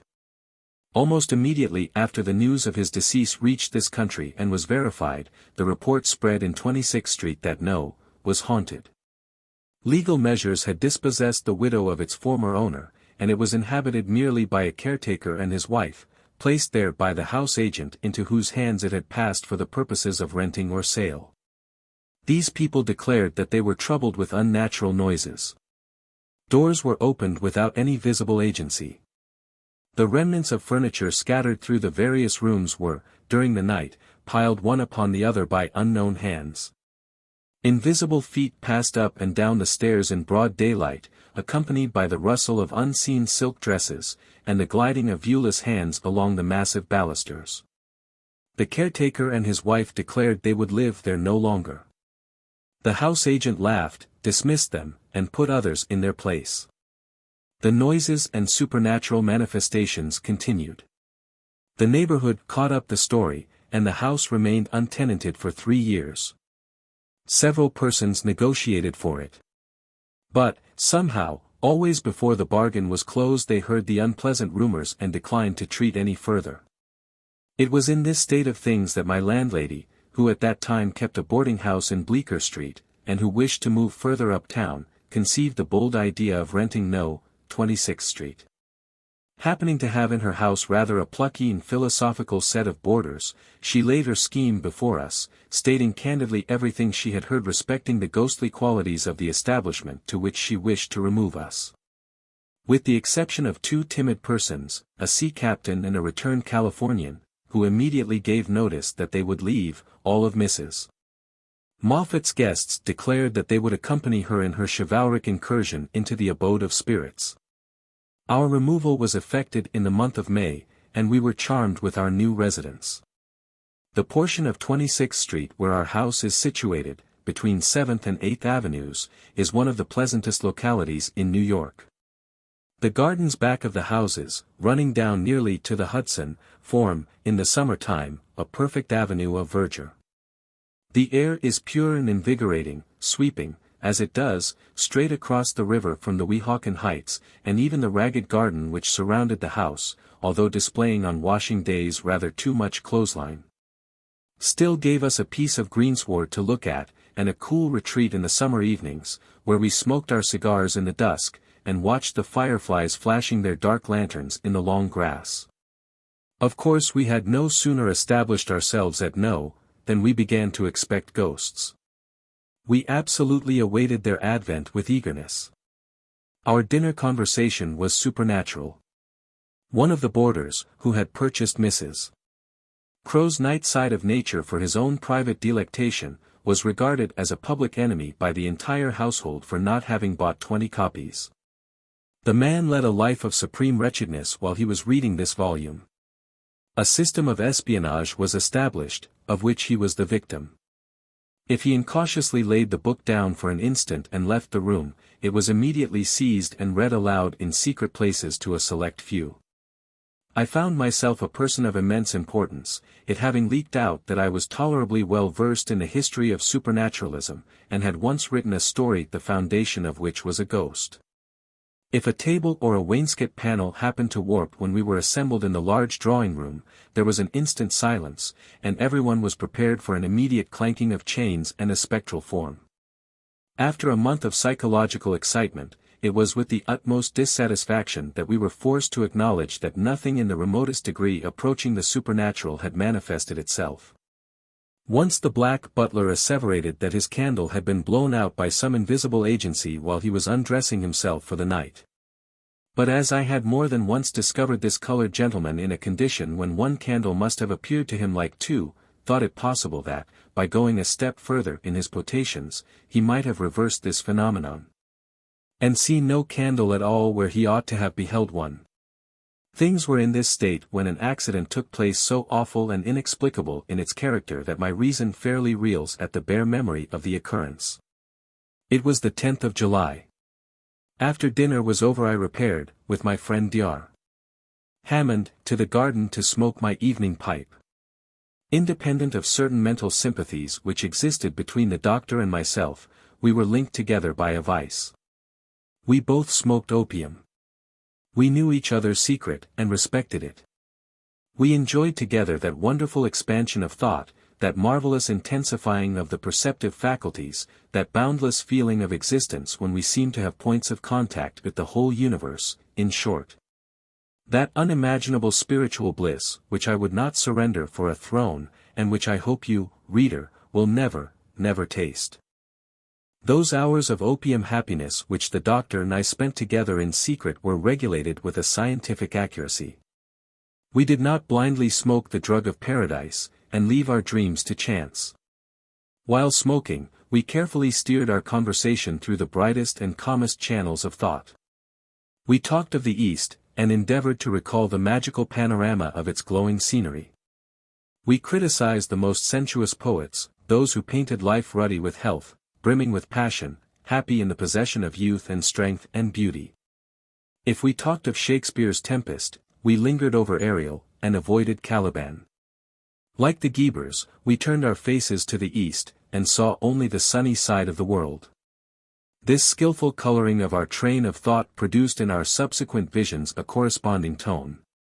The splendors of Arabian fairyland dyed our dreams. We paced the narrow strip of grass with the tread and port of kings. The song of the Rana Arborea, while he clung to the bark of the ragged plum tree, sounded like the strains of divine musicians. Houses, walls, and streets melted like rain clouds, and vistas of unimaginable glory stretched away before us. It was a rapturous companionship. We enjoyed the vast delight more perfectly because, even in our most ecstatic moments, we were conscious of each other's presence. Our pleasures, while individual, were still twin, vibrating and moving in musical accord. On the evening in question, the 10th of July, the doctor and myself drifted into an unusually metaphysical mood.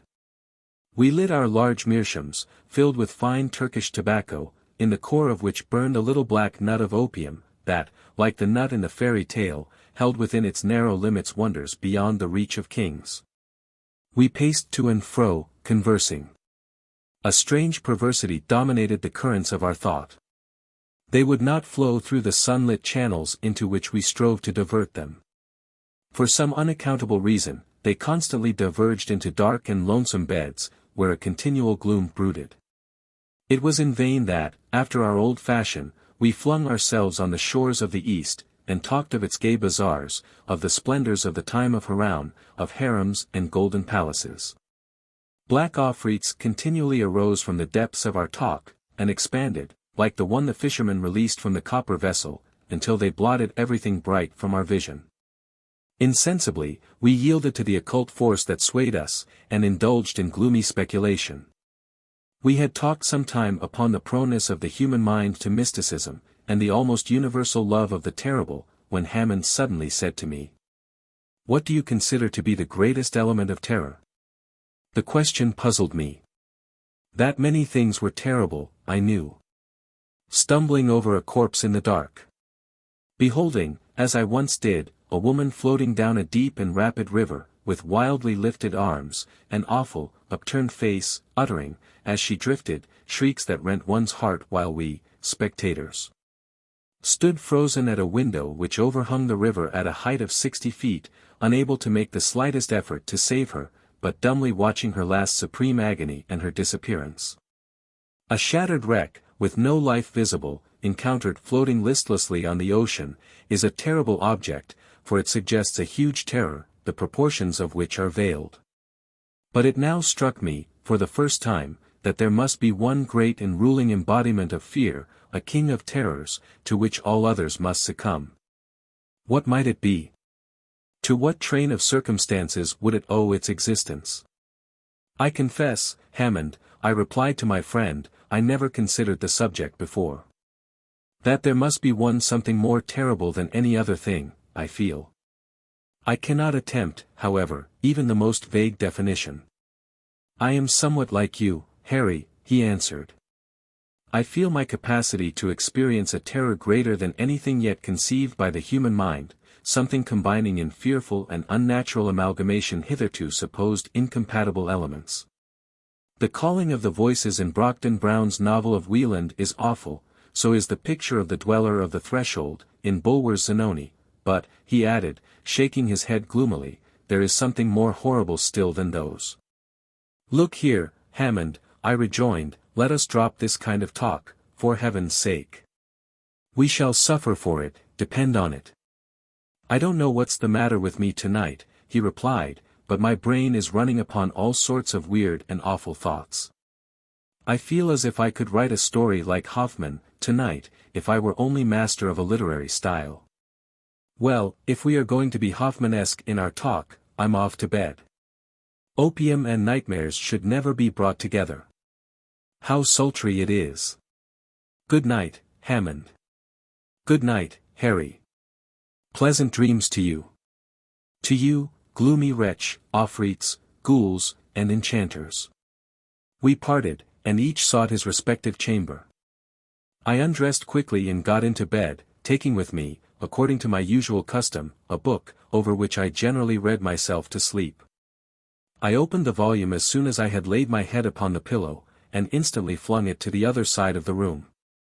It was Goodin's History of Monsters, a curious French work, which I had lately imported from Paris, but which, in the state of mind I had then reached, was anything but an agreeable companion. I resolved to go to sleep at once. So, turning down my gas until nothing but a little blue point of light glimmered on the top of the tube, I composed myself to rest. The room was in total darkness. The atom of gas that still remained alight did not illuminate a distance of 3 inches round the burner. I desperately drew my arm across my eyes, as if to shut out even the darkness, and tried to think of nothing. It was in vain. The confounded themes touched on by Hammond in the garden kept obtruding themselves on my brain. I battled against them. I erected ramparts of would-be blackness of intellect to keep them out. They still crowded upon me. While I was lying still as a corpse, hoping that by a perfect physical inaction I should hasten mental repose, an awful incident occurred. A something dropped, as it seemed, from the ceiling, plumb upon my chest, and the next instant I felt 2 bony hands encircling my throat, endeavoring to choke me. I am no coward, and am possessed of considerable physical strength. The suddenness of the attack, instead of stunning me, strung every nerve to its highest tension. My body acted from instinct, before my brain had time to realize the terrors of my position. In an instant I wound 2 muscular arms around the creature, and squeezed it, with all the strength of despair, against my chest. In a few seconds the bony hands that had fastened on my throat loosened their hold, and I was free to breathe once more. Then commenced a struggle of awful intensity. Immersed in the most profound darkness, totally ignorant of the nature of the thing by which I was so suddenly attacked, finding my grasp slipping every moment, by reason, it seemed to me, of the entire nakedness of my assailant. Bitten with sharp teeth in the shoulder, neck, and chest, having every moment to protect my throat against a pair of sinewy, agile hands, which my utmost efforts could not confine. These were a combination of circumstances to combat which required all the strength, skill, and courage that I possessed. At last, after a silent, deadly, exhausting struggle, I got my assailant under by a series of incredible efforts of strength. Once pinned, with my knee on what I made out to be its chest, I knew that I was victor.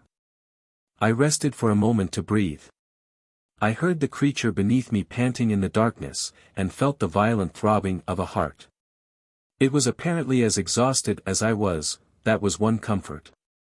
At this moment I remembered that I usually placed under my pillow, before going to bed, a large yellow silk pocket handkerchief. I felt for it instantly, it was there. In a few seconds more I had, after a fashion, pinioned the creature's arms. I now felt tolerably secure. There was nothing more to be done but to turn on the gas, and, having first seen what my midnight assailant was like, arouse the household. I will confess to being actuated by a certain pride in not giving the alarm before. I wished to make the capture alone and unaided. Never losing my hold for an instant, I slipped from the bed to the floor, dragging my captive with me. I had but a few steps to make to reach the gas burner. These I made with the greatest caution, holding the creature in a grip like a vice. At last I got within arm's length of the tiny speck of blue light which told me where the gas burner lay. Quick as lightning I released my grasp with one hand and let on the full flood of light. Then I turned to look at my captive. I cannot even attempt to give any definition of my sensations the instant after I turned on the gas. I suppose I must have shrieked with terror, for in less than a minute afterward my room was crowded with the inmates of the house. I shudder now as I think of that awful moment. I saw nothing. Yes. I had one arm firmly clasped round a breathing, panting, corporeal shape, my other hand gripped with all its strength a throat as warm, as apparently fleshy, as my own. And yet, with this living substance in my grasp, with its body pressed against my own, and all in the bright glare of a large jet of gas, I absolutely beheld nothing. Not even an outline, a vapor. I do not, even at this hour, realize the situation in which I found myself. I cannot recall the astounding incident thoroughly. Imagination in vain tries to compass the awful paradox. It breathed. I felt its warm breath upon my cheek. It struggled fiercely. It had hands. They clutched me. Its skin was smooth, like my own. There it lay, pressed close up against me, solid as stone, and yet utterly invisible. I wonder that I did not faint or go mad on the instant. Some wonderful instinct must have sustained me. For, absolutely, in place of loosening my hold on the terrible enigma, I seemed to gain an additional strength in my moment of horror, and tightened my grasp with such wonderful force that I felt the creature shivering with agony. Just then Hammond entered my room at the head of the household. As soon as he beheld my face, which, I suppose, must have been an awful sight to look at, he hastened forward, crying, "Great heaven, Harry! What has happened?" "Hammond! Hammond!" I cried, "Come here. Oh, this is awful. I have been attacked in bed by something or other, which I have hold of, but I can't see it, I can't see it." Hammond, doubtless struck by the unfeigned horror expressed in my countenance, made 1 or 2 steps forward with an anxious yet puzzled expression. A very audible titter burst from the remainder of my visitors. This suppressed laughter made me furious. To laugh at a human being in my position. It was the worst species of cruelty. Now, I can understand why the appearance of a man struggling violently, as it would seem, with an airy nothing, and calling for assistance against a vision, should have appeared ludicrous. Then, so great was my rage against the mocking crowd that had I the power I would have stricken them dead where they stood. "Hammond! Hammond!" I cried again, despairingly, "For God's sake come to me. I can hold the thing but a short while longer. It is overpowering me. Help me! Help me!" "Harry," whispered Hammond, approaching me, "you have been smoking too much opium." "I swear to you, Hammond, that this is no vision," I answered, in the same low tone. "Don't you see how it shakes my whole frame with its struggles? If you don't believe me, convince yourself. Feel it, touch it." Hammond advanced and laid his hand in the spot I indicated. A wild cry of horror burst from him. He had felt it. In a moment he had discovered somewhere in my room a long piece of cord, and was the next instant winding it and knotting it about the body of the unseen being that I clasped in my arms. "Harry," he said, in a hoarse, agitated voice, for, though he preserved his presence of mind, he was deeply moved, "Harry, it's all safe now. You may let go, old fellow, if you're tired. The thing can't move." I was utterly exhausted, and I gladly loosed my hold. Hammond stood holding the ends of the cord that bound the invisible, twisted round his hand, while before him, self-supporting as it were, he beheld a rope laced and interlaced, and stretching tightly around a vacant space. I never saw a man look so thoroughly stricken with awe.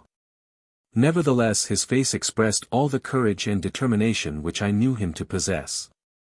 His lips, although white, were set firmly, and one could perceive at a glance that, although stricken with fear, he was not daunted. The confusion that ensued among the guests of the house who were witnesses of this extraordinary scene between Hammond and myself, who beheld the pantomime of binding this struggling something, who beheld me almost sinking from physical exhaustion when my task of jailer was over, the confusion and terror that took possession of the bystanders, when they saw all this, was beyond description. The weaker ones fled from the apartment. The few who remained clustered near the door and could not be induced to approach Hammond and his charge. Still incredulity broke out through their terror. They had not the courage to satisfy themselves, and yet they doubted. It was in vain that I begged of some of the men to come near and convince themselves by touch of the existence in that room of a living being which was invisible. They were incredulous, but did not dare to undeceive themselves. How could a solid, living, breathing body be invisible, they asked. My reply was this. I gave a sign to Hammond, and both of us, conquering our fearful repugnance to touch the invisible creature, lifted it from the ground, manacled as it was, and took it to my bed. Its weight was about that of a boy of 14. Now my friends, I said, as Hammond and myself held the creature suspended over the bed, I can give you self-evident proof that here is a solid, ponderable body, which, nevertheless, you cannot see. Be good enough to watch the surface of the bed attentively. I was astonished at my own courage in treating this strange event so calmly. But I had recovered from my first terror, and felt a sort of scientific pride in the affair, which dominated every other feeling. The eyes of the bystanders were immediately fixed on my bed. At a given signal Hammond and I let the creature fall. There was a dull sound of a heavy body alighting on a soft mass.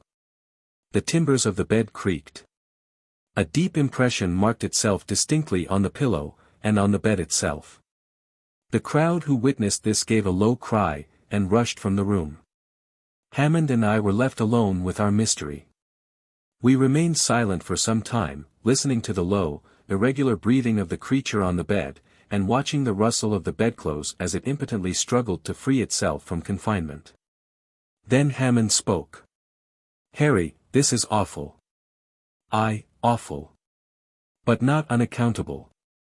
Not unaccountable. What do you mean? Such a thing has never occurred since the birth of the world. I know not what to think, Hammond. God grant that I am not mad, and that this is not an insane fantasy. Let us reason a little, Harry. Here is a solid body which we touch, but which we cannot see. The fact is so unusual that it strikes us with terror. Is there no parallel, though, for such a phenomenon? Take a piece of pure glass. It is tangible and transparent. A certain chemical coarseness is all that prevents its being so entirely transparent as to be totally invisible. It is not theoretically impossible, mind you, to make a glass which shall not reflect a single ray of light, a glass so pure and homogeneous in its atoms that the rays from the sun will pass through it as they do through the air. Refracted but not reflected. We do not see the air, and yet we feel it. That's all very well, Hammond, but these are inanimate substances. Glass does not breathe, air does not breathe. This thing has a heart that palpitates, a will that moves it, lungs that play, and inspire and respire.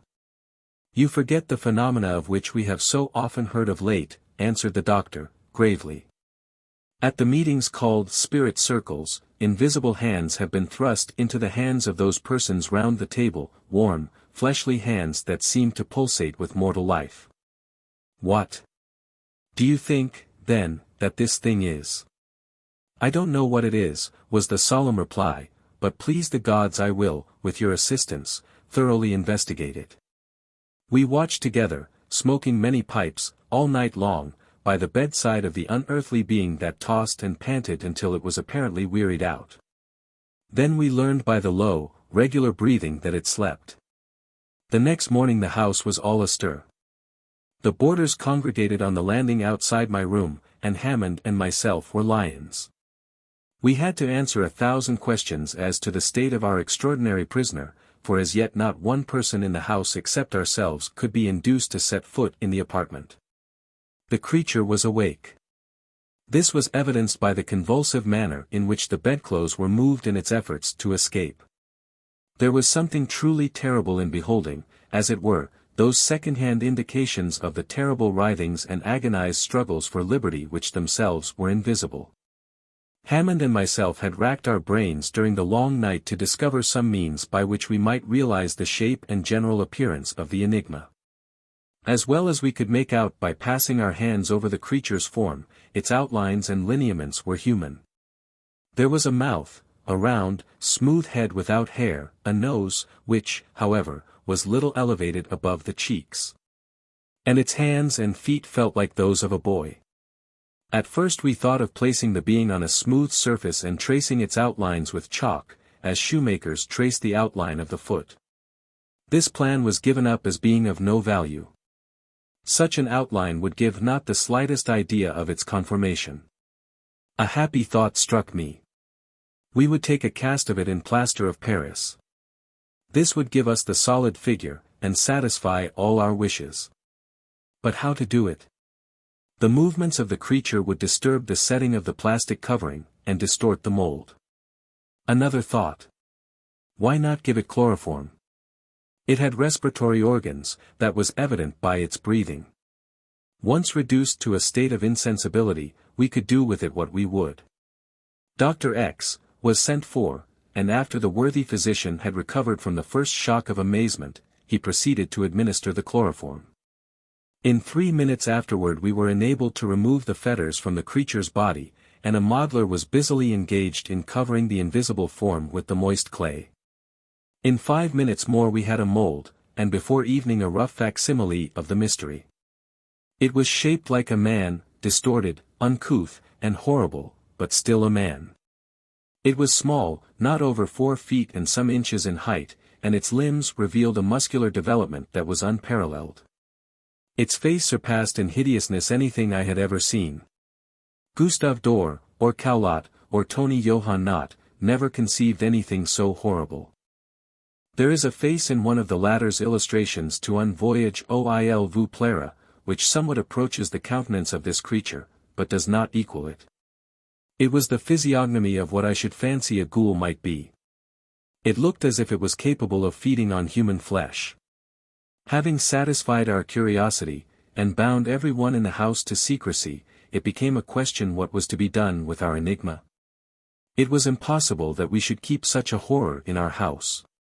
It was equally impossible that such an awful being should be let loose upon the world. I confess that I would have gladly voted for the creature's destruction. But who would shoulder the responsibility? Who would undertake the execution of this horrible semblance of a human being? Day after day this question was deliberated gravely. The boarders all left the house. Mrs.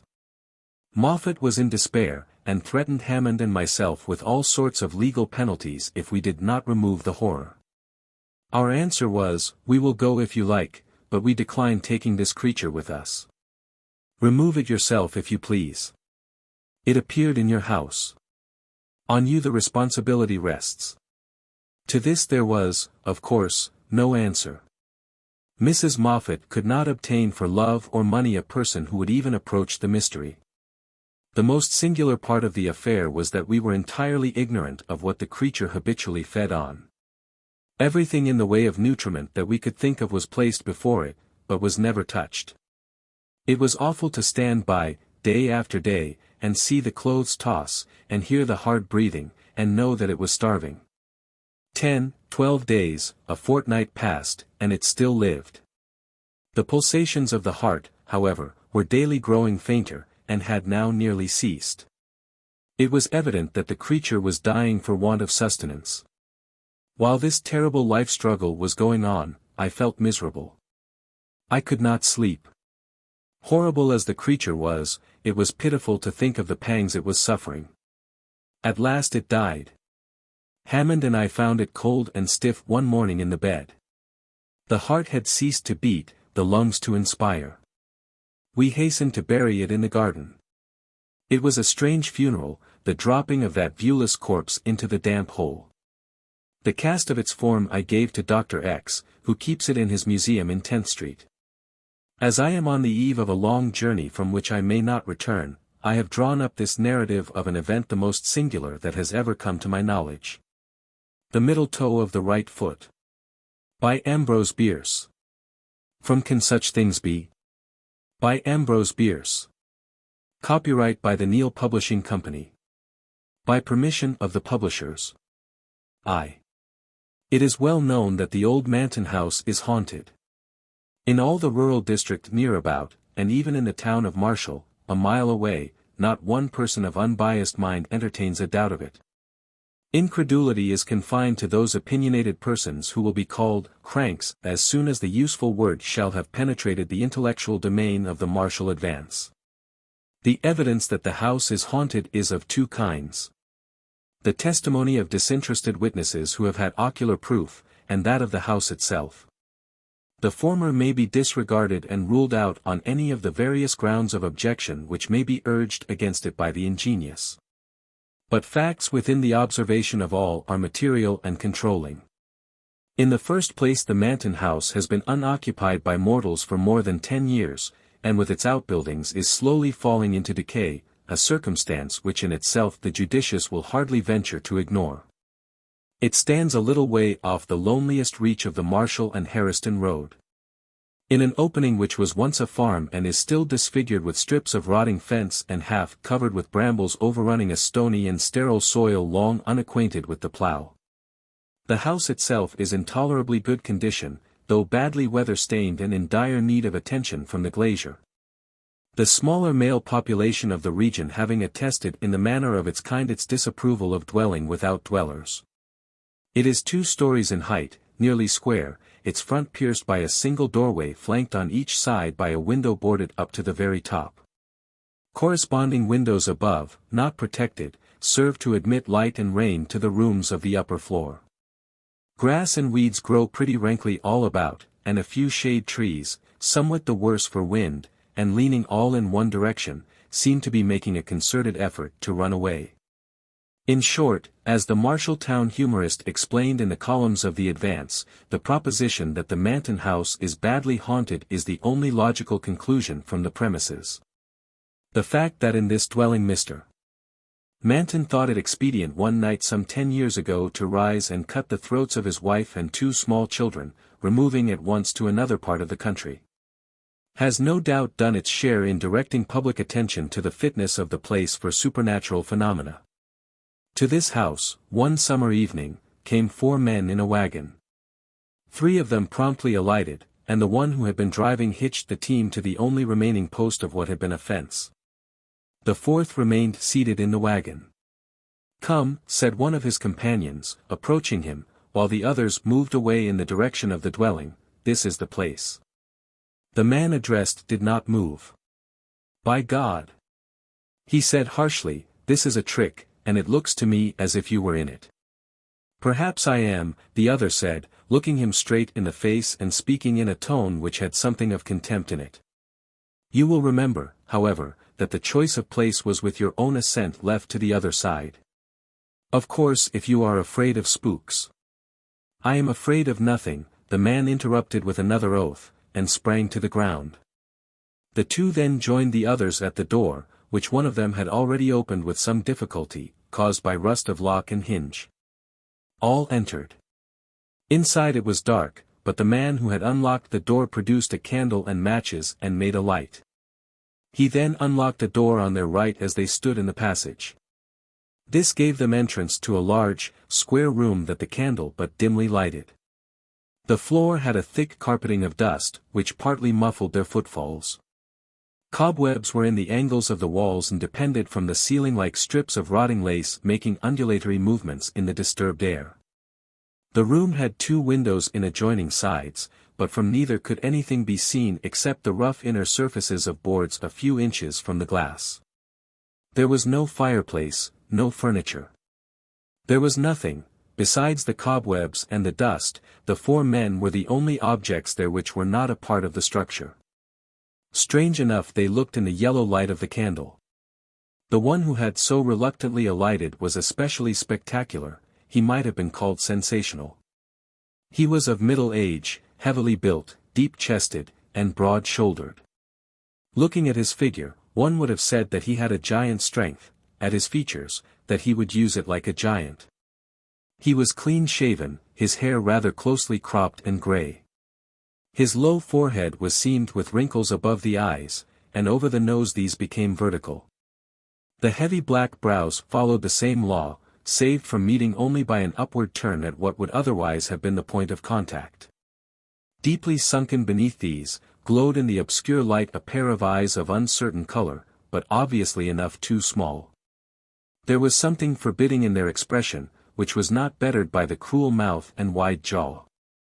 The nose was well enough, as noses go, one does not expect much of noses. All that was sinister in the man's face seemed accentuated by an unnatural pallor, he appeared altogether bloodless. The appearance of the other men was sufficiently commonplace, they were such persons as one meets and forgets that he met. All were younger than the man described, between whom and the eldest of the others, who stood apart, there was apparently no kindly feeling. They avoided looking at each other. "Gentlemen," said the man holding the candle and keys, "I believe everything is right. Are you ready, Mr. Rosser? The man standing apart from the group bowed and smiled. And you, Mr. Grossmith? The heavy man bowed and scowled. You will be pleased to remove your outer clothing. Their hats, coats, waistcoats, and neckwear were soon removed and thrown outside the door, in the passage. The man with the candle now nodded, and the fourth man, he who had urged Grossmith to leave the wagon, produced from the pocket of his overcoat two long, murderous-looking bowie knives, which he drew now from their leather scabbards. They are exactly alike, he said, presenting one to each of the two principals, for by this time the dullest observer would have understood the nature of this meeting. It was to be a duel to the death. Each combatant took a knife, examined it critically near the candle and tested the strength of the blade and handle across his lifted knee. Their persons were then searched in turn, each by the second of the other. If it is agreeable to you, Mr. Grossmith, said the man holding the light, you will place yourself in that corner. He indicated the angle of the room farthest from the door, whither Grossmith retired, his second parting from him with a grasp of the hand which had nothing of cordiality in it. In the angle nearest the door Mr. Rosser stationed himself, and after a whispered consultation his second left him, joining the other near the door. At that moment the candle was suddenly extinguished, leaving all in profound darkness.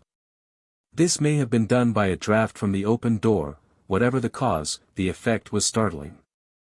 Gentlemen, said a voice which sounded strangely unfamiliar in the altered condition affecting the relations of the senses, gentlemen, you will not move until you hear the closing of the outer door. A sound of trampling ensued, then the closing of the inner door, and finally the outer one closed with a concussion which shook the entire building. A few minutes afterward a belated farmer's boy met a light wagon which was being driven furiously toward the town of Marshall. He declared that behind the two figures on the front seat stood a third, with its hands upon the bowed shoulders of the others, who appeared to struggle vainly to free themselves from its grasp. This figure, unlike the others, was clad in white, and had undoubtedly boarded the wagon as it passed the haunted house. As the lad could boast a considerable former experience with the supernatural thereabouts, his word had the weight justly due to the testimony of an expert. The story, in connection with the next day's events, eventually appeared in the Advance. With some slight literary embellishments and a concluding intimation that the gentleman referred to would be allowed the use of the paper's columns for their version of the night's adventure. But the privilege remained without a claimant. 2. The events that led up to this duel in the dark were simple enough. One evening 3 young men of the town of Marshall were sitting in a quiet corner of the porch of the village hotel, smoking and discussing such matters as 3 educated young men of a southern village would naturally find interesting. Their names were King, Sancher, and Rosser. At a little distance, within easy hearing, but taking no part in the conversation, sat a fourth. He was a stranger to the others. They merely knew that on his arrival by the stage-coach that afternoon he had written in the hotel register the name of Robert Grossmith. He had not been observed to speak to anyone except the hotel clerk. He seemed, indeed, singularly fond of his own company, or, as the personnel of the Advance expressed it, grossly addicted to evil associations. But then it should be said in justice to the stranger that the personnel was himself of a too convivial disposition fairly to judge one differently gifted, and had, moreover, experienced a slight rebuff in an effort at an interview.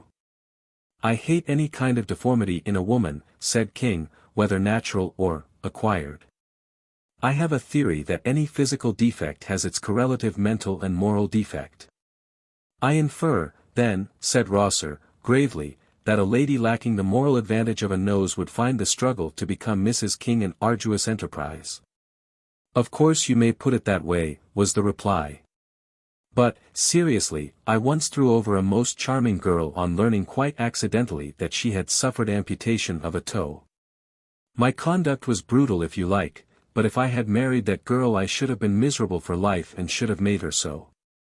Whereas, said Sancher, with a light laugh, by marrying a gentleman of more liberal view she escaped with a parted throat. Ah, you know to whom I refer. Yes, she married Manton, but I don't know about his liberality. I'm not sure, but he cut her throat because he discovered that she lacked that excellent thing in woman, the middle toe of the right foot.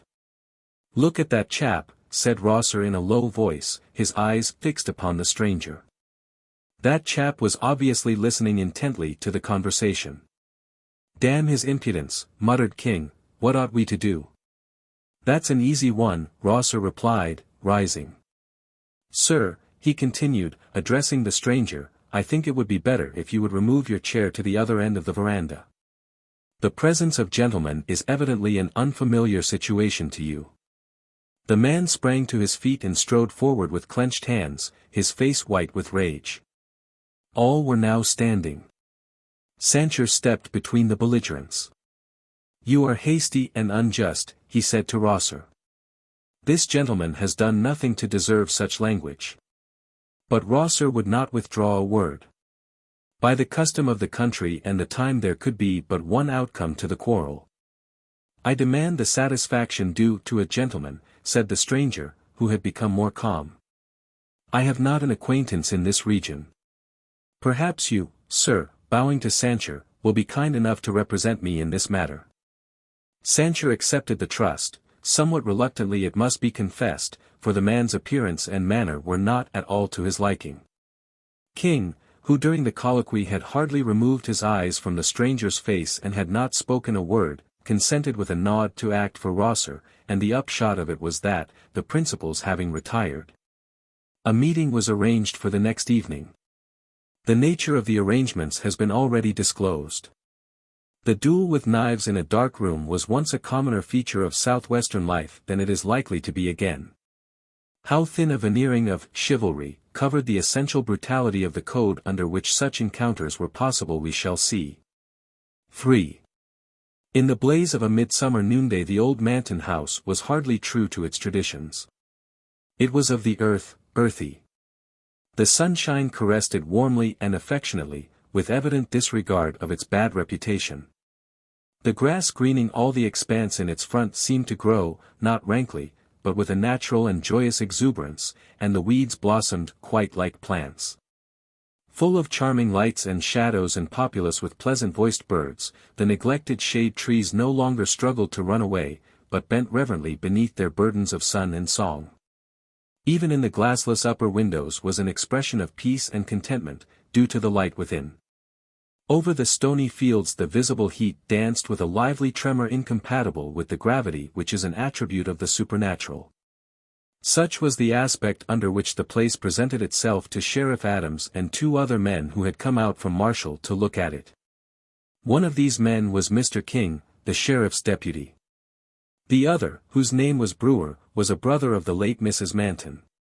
Under a beneficent law of the state relating to property which has been for a certain period abandoned by an owner whose residence cannot be ascertained, the sheriff was legal custodian of the Manton farm and appurtenances thereunto belonging.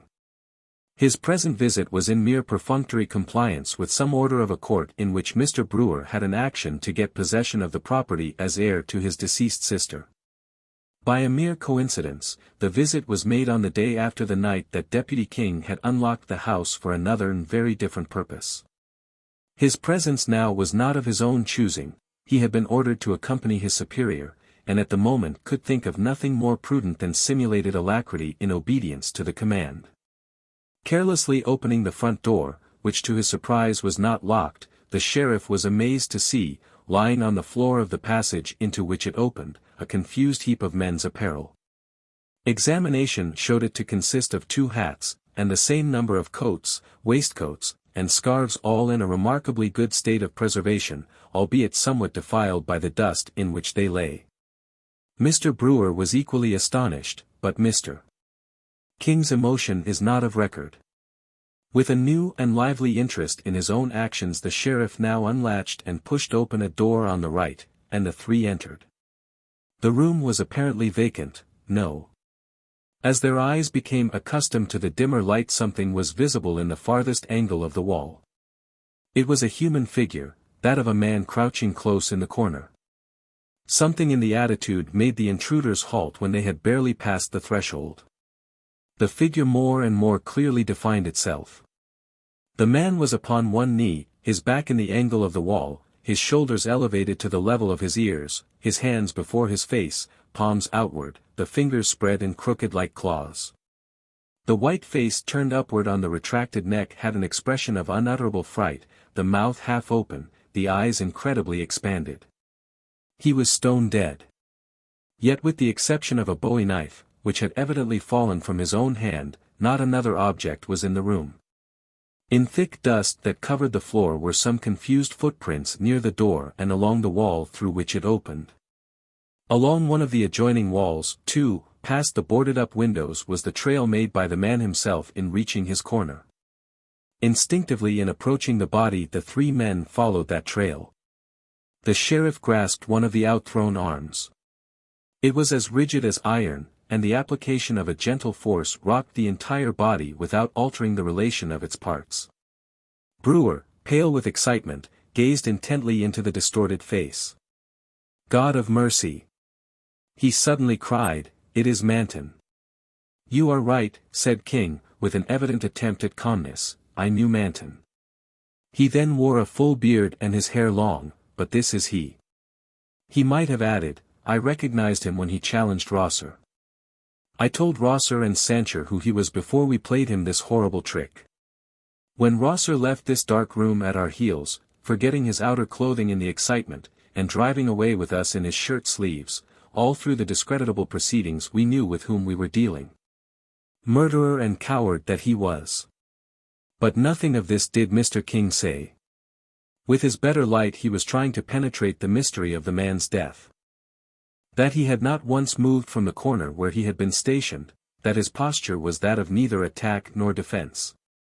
That he had dropped his weapon, that he had obviously perished of sheer horror of something that he saw, these were circumstances which Mr. King's disturbed intelligence could not rightly comprehend.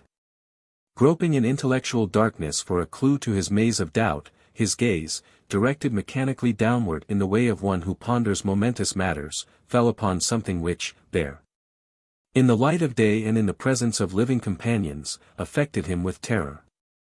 In the dust of years that lay thick upon the floor, leading from the door by which they had entered, straight across the room to within a yard of Manton's crouching corpse, were three parallel lines of footprints, light but definite impressions of bare feet, the outer ones those of small children, the inner a woman's. From the point at which they ended they did not return, they pointed all one way. Brewer, who had observed them at the same moment, was leaning forward in an attitude of rapt attention, horribly pale. "Look at that!" he cried, pointing with both hands at the nearest print of the woman's right foot, where she had apparently stopped and stood. "The middle toe is missing." It was Gertrude. Gertrude was the late Mrs. Manton, sister to Mr. Brewer. The Shell of Sense. By Olivia Howard Dunbar. From Harper's Magazine, December, 1908. By permission of Harper and Brothers and Olivia Howard Dunbar. It was intolerably unchanged, the dim, dark-toned room. In an agony of recognition my glance ran from one to another of the comfortable, familiar things that my earthly life had been passed among. Incredibly distant from it all as I essentially was. I noted sharply that the very gaps that I myself had left in my bookshelf still stood unfilled, that the delicate fingers of the ferns that I had tended were still stretched futilely toward the light. That the soft agreeable chuckle of my own little clock, like some elderly woman with whom conversation has become automatic, was undiminished. Unchanged, or so it seemed at first. But there were certain trivial differences that shortly smote me. The windows were closed too tightly, for I had always kept the house very cool, although I had known that Teresa preferred warm rooms. And my work basket was in disorder. It was preposterous that so small a thing should hurt me so. Then, for this was my first experience of the shadow-folded transition, the odd alteration of my emotions bewildered me. For at one moment the place seemed so humanly familiar, so distinctly my own proper envelope, that for love of it I could have laid my cheek against the wall, while in the next I was miserably conscious of strange new shrillnesses. How could they be endured, and had I ever endured them, those harsh influences that I now perceived at the window? Light and color so blinding that they obscured the form of the wind, tumult so discordant that one could scarcely hear the roses open in the garden below, But Teresa did not seem to mind any of these things. Disorder, it is true, the dear child had never minded. She was sitting all this time at my desk, occupied, I could only too easily surmise how. In the light of my own habits of precision, it was plain that somber correspondence should have been attended to before. But I believe that I did not really reproach Teresa, for I knew that her notes, when she did write them, were perhaps less perfunctory than mine. She finished the last one as I watched her, and added it to the heap of black-bordered envelopes that lay on the desk. Poor girl! I saw now that they had cost her tears. Yet, living beside her day after day, year after year, I had never discovered what deep tenderness my sister possessed. Toward each other it had been our habit to display only a tempered affection, and I remember having always thought it distinctly fortunate for Teresa, since she was denied my happiness.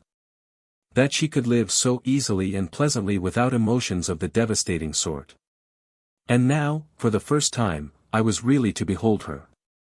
Could it be Teresa, after all, this tangle of subdued turbulences? Let no one suppose that it is an easy thing to bear, the relentlessly lucid understanding that I then first exercised. Or that, in its first enfranchisement, the timid vision does not yearn for its old screens and mists.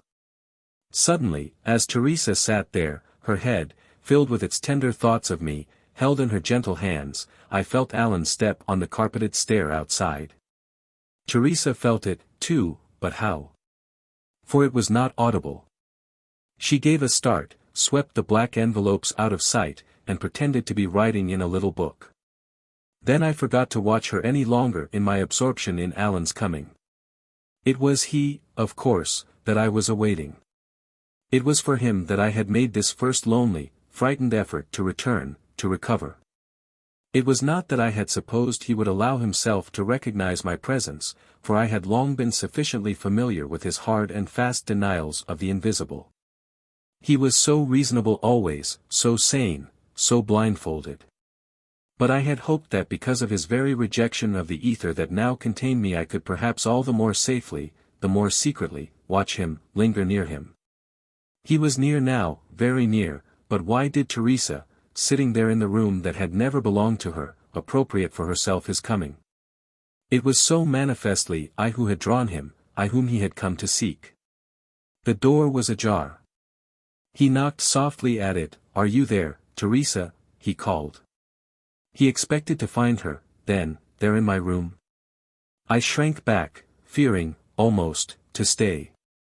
"I shall have finished in a moment," Teresa told him, and he sat down to wait for her. No spirit still unreleased can understand the pang that I felt with Alan sitting almost within my touch. Almost irresistibly the wish beset me to let him for an instant feel my nearness. Then I checked myself, remembering, oh, absurd, piteous human fears, that my too unguarded closeness might alarm him. It was not so remote a time that I myself had known them, those blind, uncouth timidities. I came, therefore, somewhat nearer, but I did not touch him. I merely leaned toward him and with incredible softness whispered his name. That much I could not have forborne, the spell of life was still too strong in me. But it gave him no comfort, no delight. "Teresa," he called, in a voice dreadful with alarm, and in that instant the last veil fell, and desperately, scarce believingly, I beheld how it stood between them, those two. She turned to him that gentle look of hers. "Forgive me," came from him hoarsely. But I had suddenly the most unaccountable sensation. Can there be too many windows open? There is such a chill about. "There are no windows open," Teresa assured him. I took care to shut out the chill. "You are not well, Alan." "Perhaps not." He embraced the suggestion. "And yet I feel no illness apart from this abominable sensation that persists. Teresa, you must tell me, do I fancy it, or do you, too, feel something strange here?" "Oh, there is something very strange here," she half sobbed. "There always will be."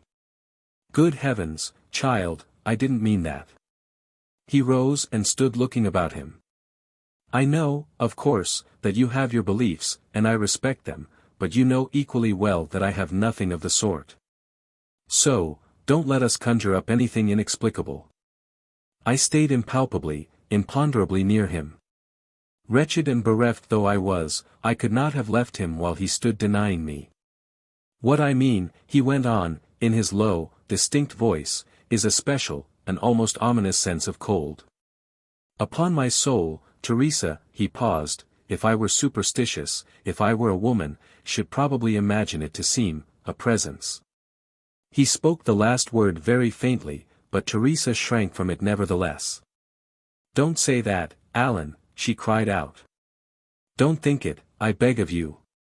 I've tried so hard myself not to think it, and you must help me. You know it is only perturbed, uneasy spirits that wander. With her it is quite different. She has always been so happy, she must still be. I listened, stunned, to Teresa's sweet dogmatism. From what blind distances came her confident misapprehensions, how dense, both for her and for Alan, was the separating vapor. Alan frowned. Don't take me literally, Teresa, he explained. And I, who a moment before had almost touched him, now held myself aloof and heard him with a strange untried pity, new-born in me. I'm not speaking of what you call, spirits. It's something much more terrible. He allowed his head to sink heavily on his chest. If I did not positively know that I had never done her any harm, I should suppose myself to be suffering from guilt, from remorse. Teresa, you know better than I, perhaps. Was she content, always? Did she believe in me? Believe in you, when she knew you to be so good, when you adored her? She thought that? She said it? Then what in heaven's name ails me? Unless it is all as you believe, Teresa, and she knows now what she didn't know then, poor dear, and minds. Minds what? What do you mean, Alan? I, who with my perhaps illegitimate advantage saw so clear, knew that he had not meant to tell her, I did him that justice, even in my first jealousy. If I had not tortured him so by clinging near him, he would not have told her. But the moment came, and overflowed, and he did tell her, passionate, tumultuous story that it was. During all our life together, Alan's and mine, he had spared me, had kept me wrapped in the white cloak of an unblemished loyalty. But it would have been kinder, I now bitterly thought, if, like many husbands, he had years ago found for the story he now poured forth some clandestine listener, I should not have known. But he was faithful and good, and so he waited till I, mute and chained, was there to hear him. So well did I know him, as I thought, so thoroughly had he once been mine, that I saw it in his eyes, heard it in his voice, before the words came. And yet, when it came, it lashed me with the whips of an unbearable humiliation. For I, his wife, had not known how greatly he could love. And that Teresa, soft little traitor, should, in her still way, have cared too. Where was the iron in her, I moaned within my stricken spirit, where the steadfastness? From the moment he bade her, she turned her soft little petals up to him, and my last delusion was spent. It was intolerable. And none the less so that in another moment she had, prompted by some belated thought of me, renounced him. Alan was hers, yet she put him from her, and it was my part to watch them both. Then in the anguish of it all I remembered, awkward, untutored spirit that I was, that I now had the great recourse. Whatever human things were unbearable, I had no need to bear. I ceased, therefore, to make the effort that kept me with them. The pitiless poignancy was dulled, the sounds and the light ceased, the lovers faded from me, and again I was mercifully drawn into the dim, infinite spaces. There followed a period whose length I cannot measure and during which I was able to make no progress in the difficult, dizzying experience of release. Earthbound, my jealousy relentlessly kept me. Though my two dear ones had forsworn each other, I could not trust them, for there seemed to me an affectation of a more than mortal magnanimity. Without a ghostly sentinel to prick them with sharp fears and recollections, who could believe that they would keep to it? Of the efficacy of my own vigilance, so long as I might choose to exercise it, I could have no doubt, for I had by this time come to have a dreadful exultation in the new power that lived in me. Repeated delicate experiment had taught me how a touch or a breath, a wish or a whisper, could control Alan's acts, could keep him from Teresa. I could manifest myself as palely, as transiently, as a thought. I could produce the merest necessary flicker, like the shadow of a just opened leaf, on his trembling, tortured consciousness. And these unrealized perceptions of me he interpreted, as I had known that he would, as his soul's inevitable penance. He had come to believe that he had done evil in silently loving Teresa all these years, and it was my vengeance to allow him to believe this, to prod him ever to believe it afresh. I am conscious that this frame of mind was not continuous in me. For I remember, too, that when Alan and Teresa were safely apart and sufficiently miserable I loved them as dearly as I ever had, more dearly perhaps. For it was impossible that I should not perceive, in my new emancipation, that they were, each of them, something more and greater than the two beings I had once ignorantly pictured them. For years they had practiced a selflessness of which I could once scarcely have conceived, and which even now I could only admire without entering into its mystery. While I had lived solely for myself, these two divine creatures had lived exquisitely for me. They had granted me everything, themselves nothing. For my undeserving sake their lives had been a constant torment of renunciation, a torment they had not sought to alleviate by the exchange of a single glance of understanding.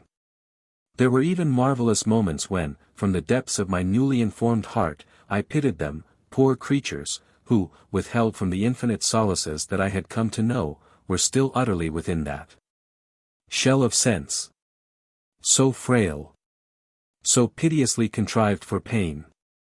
Within it, yes, yet exercising qualities that so sublimely transcended it.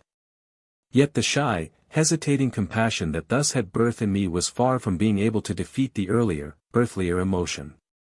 The two, I recognized, were in a sort of conflict, and I, regarding it, assumed that the conflict would never end. That for years, as Alan and Teresa reckoned time, I should be obliged to withhold myself from the great spaces and linger suffering, grudging, shamed, where they lingered. It can never have been explained, I suppose, what, to devitalized perception such as mine, the contact of mortal beings with each other appears to be. Once to have exercised this sense-freed perception is to realize that the gift of prophecy, although the subject of such frequent marvel, is no longer mysterious. The merest glance of our sensitive and uncloyed vision can detect the strength of the relation between two beings, and therefore instantly calculate its duration. If you see a heavy weight suspended from a slender string, you can know, without any wizardry, that in a few moments the string will snap. Well, such, if you admit the analogy, is prophecy, is foreknowledge. And it was thus that I saw it with Teresa and Alan. For it was perfectly visible to me that they would very little longer have the strength to preserve, near each other, the denuded impersonal relation that they, and that I, behind them, insisted on, and that they would have to separate. It was my sister, perhaps the more sensitive, who first realized this. It had now become possible for me to observe them almost constantly, the effort necessary to visit them had so greatly diminished. So that I watched her, poor, anguished girl, prepare to leave him. I saw each reluctant movement that she made. I saw her eyes, worn from self-searching, I heard her step grown timid from inexplicable fears. I entered her very heart and heard its pitiful, wild beating. And still I did not interfere. For at this time I had a wonderful, almost demoniacal sense of disposing of matters to suit my own selfish will. At any moment I could have checked their miseries, could have restored happiness and peace. Yet it gave me, and I could weep to admit it, a monstrous joy to know that Teresa thought she was leaving Alan of her own free intention, when it was I who was contriving, arranging, insisting.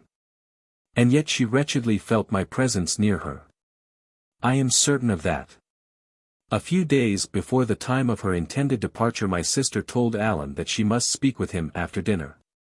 Our beautiful old house branched out from a circular hall with great arched doors at either end.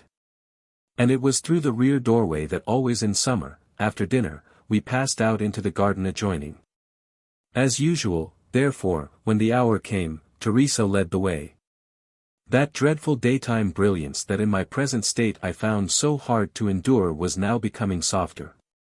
A delicate, capricious twilight breeze danced inconsequently through languidly whispering leaves. Lovely pale flowers blossomed like little moons in the dusk, and over them the breath of mignonette hung heavily. It was a perfect place, and it had so long been ours, Alan's and mine. It made me restless and a little wicked that those two should be there together now. For a little they walked about together, speaking of common, daily things. Then suddenly Teresa burst out. "I am going away, Alan. I have stayed to do everything that needed to be done. Now your mother will be here to care for you, and it is time for me to go." He stared at her and stood still. Teresa had been there so long, she so definitely, to his mind, belonged there. And she was, as I also had jealously known, so lovely there, the small, dark, dainty creature, in the old hall, on the wide staircases, in the garden. Life there without Teresa, even the intentionally remote, the perpetually renounced Teresa, he had not dreamed of it, he could not, so suddenly, conceive of it. "Sit here," he said, and drew her down beside him on a bench, "and tell me what it means, why you are going. Is it because of something that I have done?" She hesitated.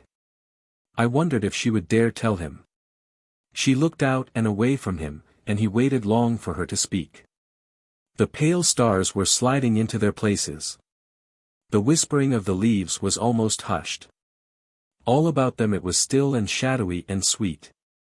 It was that wonderful moment when, for lack of a visible horizon, the not yet darkened world seems infinitely greater, a moment when anything can happen, anything be believed in.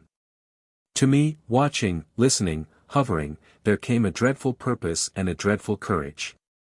Suppose for one moment, Teresa should not only feel, but see me, would she dare to tell him then? There came a brief space of terrible effort, all my fluttering, uncertain forces strained to the utmost. The instant of my struggle was endlessly long and the transition seemed to take place outside me, as one sitting in a train, motionless, sees the leagues of earth float by. And then, in a bright, terrible flash I knew I had achieved it, I had attained visibility. Shuddering, insubstantial, but luminously apparent, I stood there before them. And for the instant that I maintained the visible state I looked straight into Teresa's soul. She gave a cry. And then, thing of silly, cruel impulses that I was, I saw what I had done. The very thing that I wished to avert I had precipitated. For Alan, in his sudden terror and pity, had bent and caught her in his arms. For the first time they were together, and it was I who had brought them. Then, to his whispered urging to tell the reason of her cry, Teresa said. "Frances was here.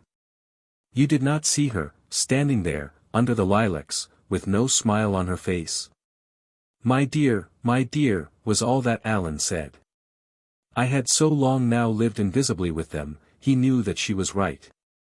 "I suppose you know what it means?" she asked him, calmly.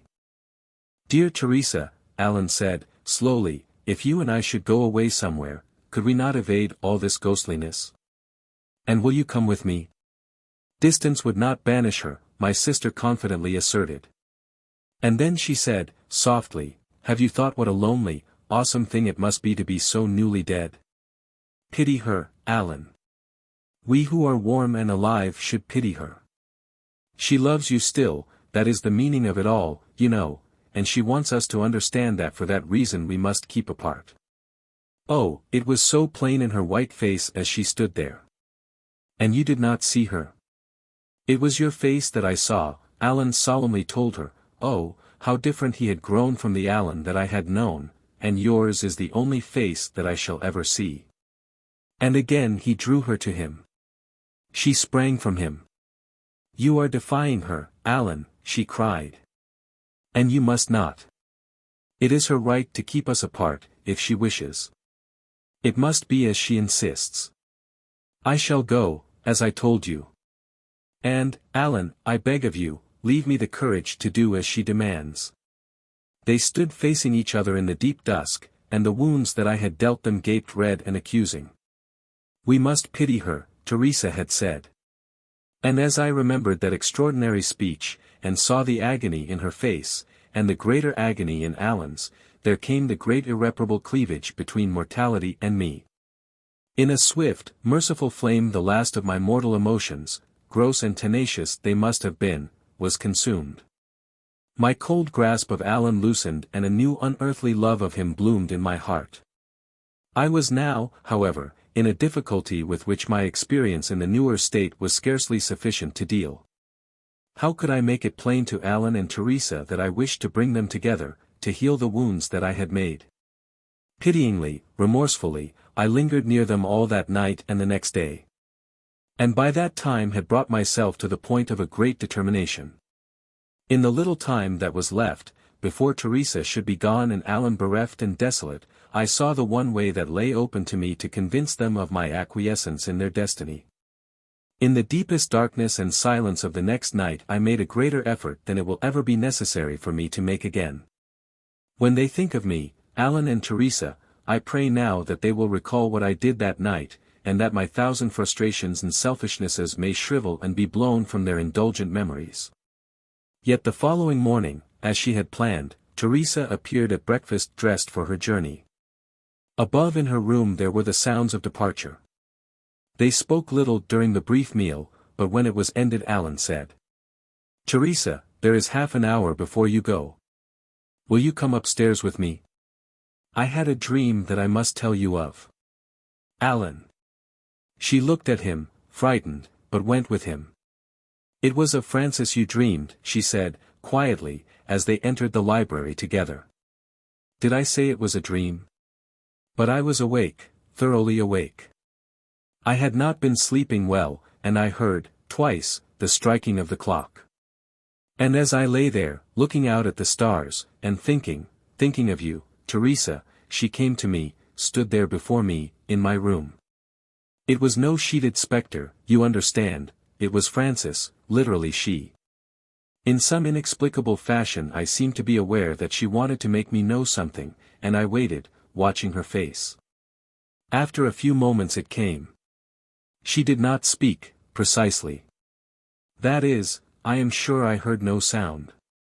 Yet the words that came from her were definite enough. She said, "Don't let Teresa leave you. Take her and keep her." Then she went away. Was that a dream? "I had not meant to tell you," Teresa eagerly answered, "but now I must. It is too wonderful." "What time did your clock strike, Alan?" "1, the last time." "Yes, it was then that I awoke. And she had been with me. I had not seen her, but her arm had been about me and her kiss was on my cheek. Oh! I knew, it was unmistakable. And the sound of her voice was with me. Then she bade you, too. Yes, to stay with you. I am glad we told each other." She smiled tearfully and began to fasten her wrap. "But you are not going, now?" Alan cried. "You know that you cannot, now that she has asked you to stay. Then you believe, as I do, that it was she?" Teresa demanded. "I can never understand, but I know," he answered her. "And now you will not go?" "I am freed. There will be no further semblance of me in my old home, no sound of my voice, no dimmest echo of my earthly self. They have no further need of me, the two that I have brought together. Theirs is the fullest joy that the dwellers in the shell of sense can know. Mine is the transcendent joy of the unseen spaces." The Woman at Seven Brothers. By Wilbur Daniel Steele. From Land's End, by Wilbur Daniel Steele. Copyright, 1908, by Harper & Brothers. By permission of the publishers and Wilbur Daniel Steele. I tell you, sir, I was innocent. I didn't know any more about the world at 22 than some do at 12. My uncle and aunt in Duxbury brought me up strict. I studied hard in high school, I worked hard after hours, and I went to church twice on Sundays, and I can't see it's right to put me in a place like this, with crazy people. Oh yes, I know they're crazy, you can't tell me. As for what they said in court about finding her with her husband, that's the inspector's lie, sir, because he's down on me, and wants to make it look like my fault. No, sir, I can't say as I thought she was handsome, not at first. For one thing, her lips were too thin and white, and her color was bad. I'll tell you a fact, sir. That first day I came off to the light I was sitting on my cot in the storeroom, that's where the assistant keeper sleeps at the Seven Brothers, as lonesome as I could be, away from home for the first time, and the water all around me, and even though it was a calm day, pounding enough on the ledge to send a kind of a wum winding up through all that solid rock of the tower. And when old Fedderson poked his head down from the living room with the sunshine above making a kind of bright frame around his hair and whiskers, to give me a cheery, "Make yourself to home, son." I remember I said to myself, he's all right. I'll get along with him. But his wife's enough to sour milk. That was queer, because she was so much under him in age, long about 28 or so, and him nearer 50. But that's what I said, sir. Of course that feeling wore off, same as any feeling will wear off sooner or later in a place like the Seven Brothers. Cooped up in a place like that you come to know folks so well that you forget what they do look like. There was a long time I never noticed her, any more than you'd notice the cat. We used to sit of an evening around the table, as if you were Fedderson there, and me here, and her somewhere back there, in the rocker, knitting. Fedderson would be working on his Jacob's ladder, and I'd be reading. He'd been working on that Jacob's ladder a year, I guess, and every time the inspector came off with the tender he was so astonished to see how good that ladder was that the old man would go to work and make it better. That's all he lived for. If I was reading, as I say, I daren't take my eyes off the book, or Fedderson had me.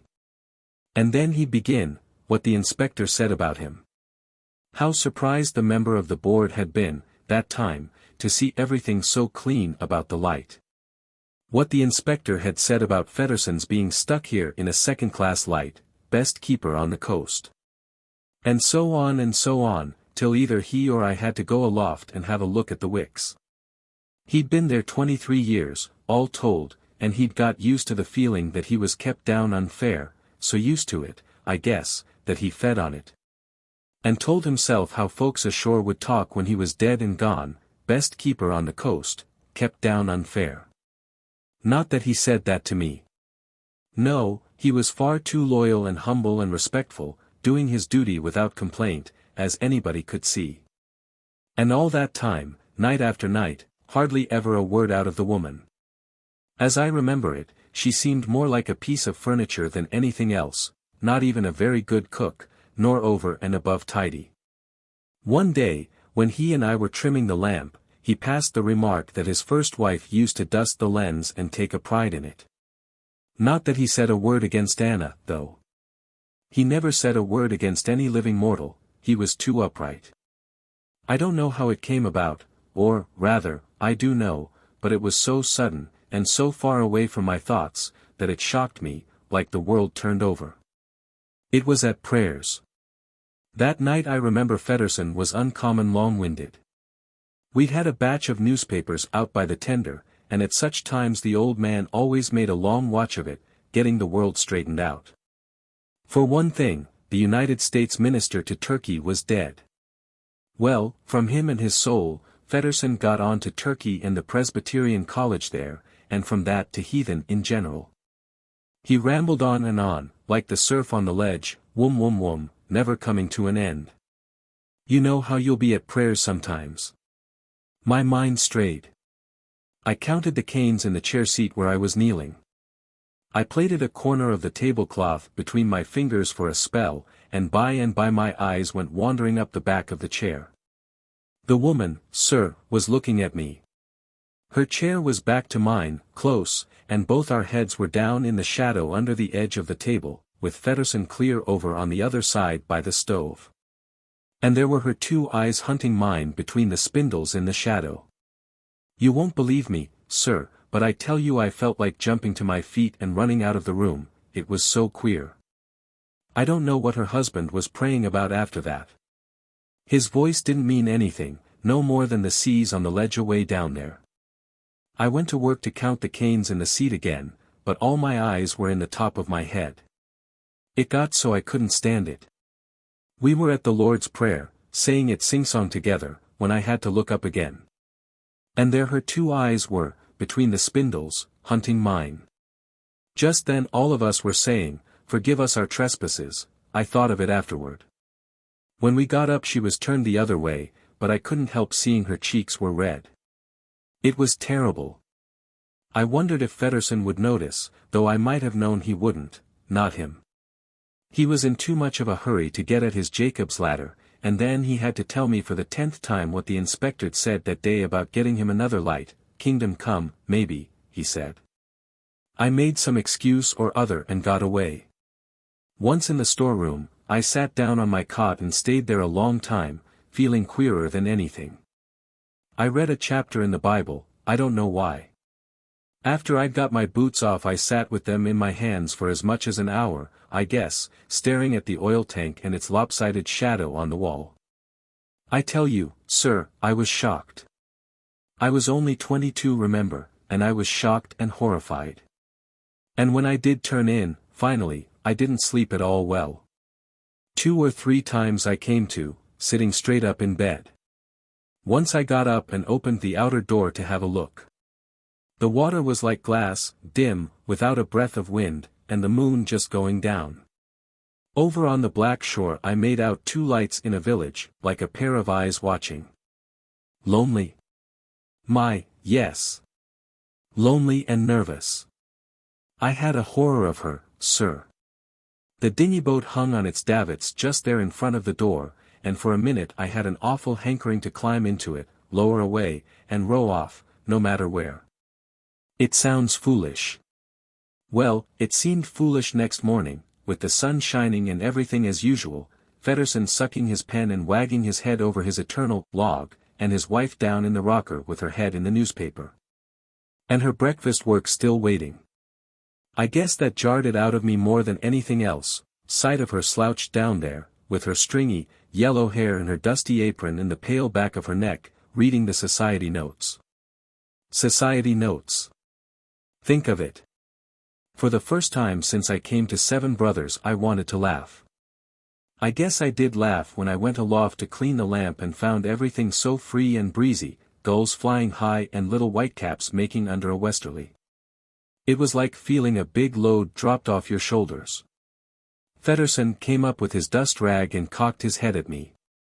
"What's the matter, Ray?" said he. "Nothing," said I. And then I couldn't help it.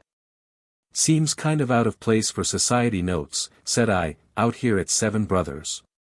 He was the other side of the lens, and when he looked at me he had 1,000 eyes, all sober.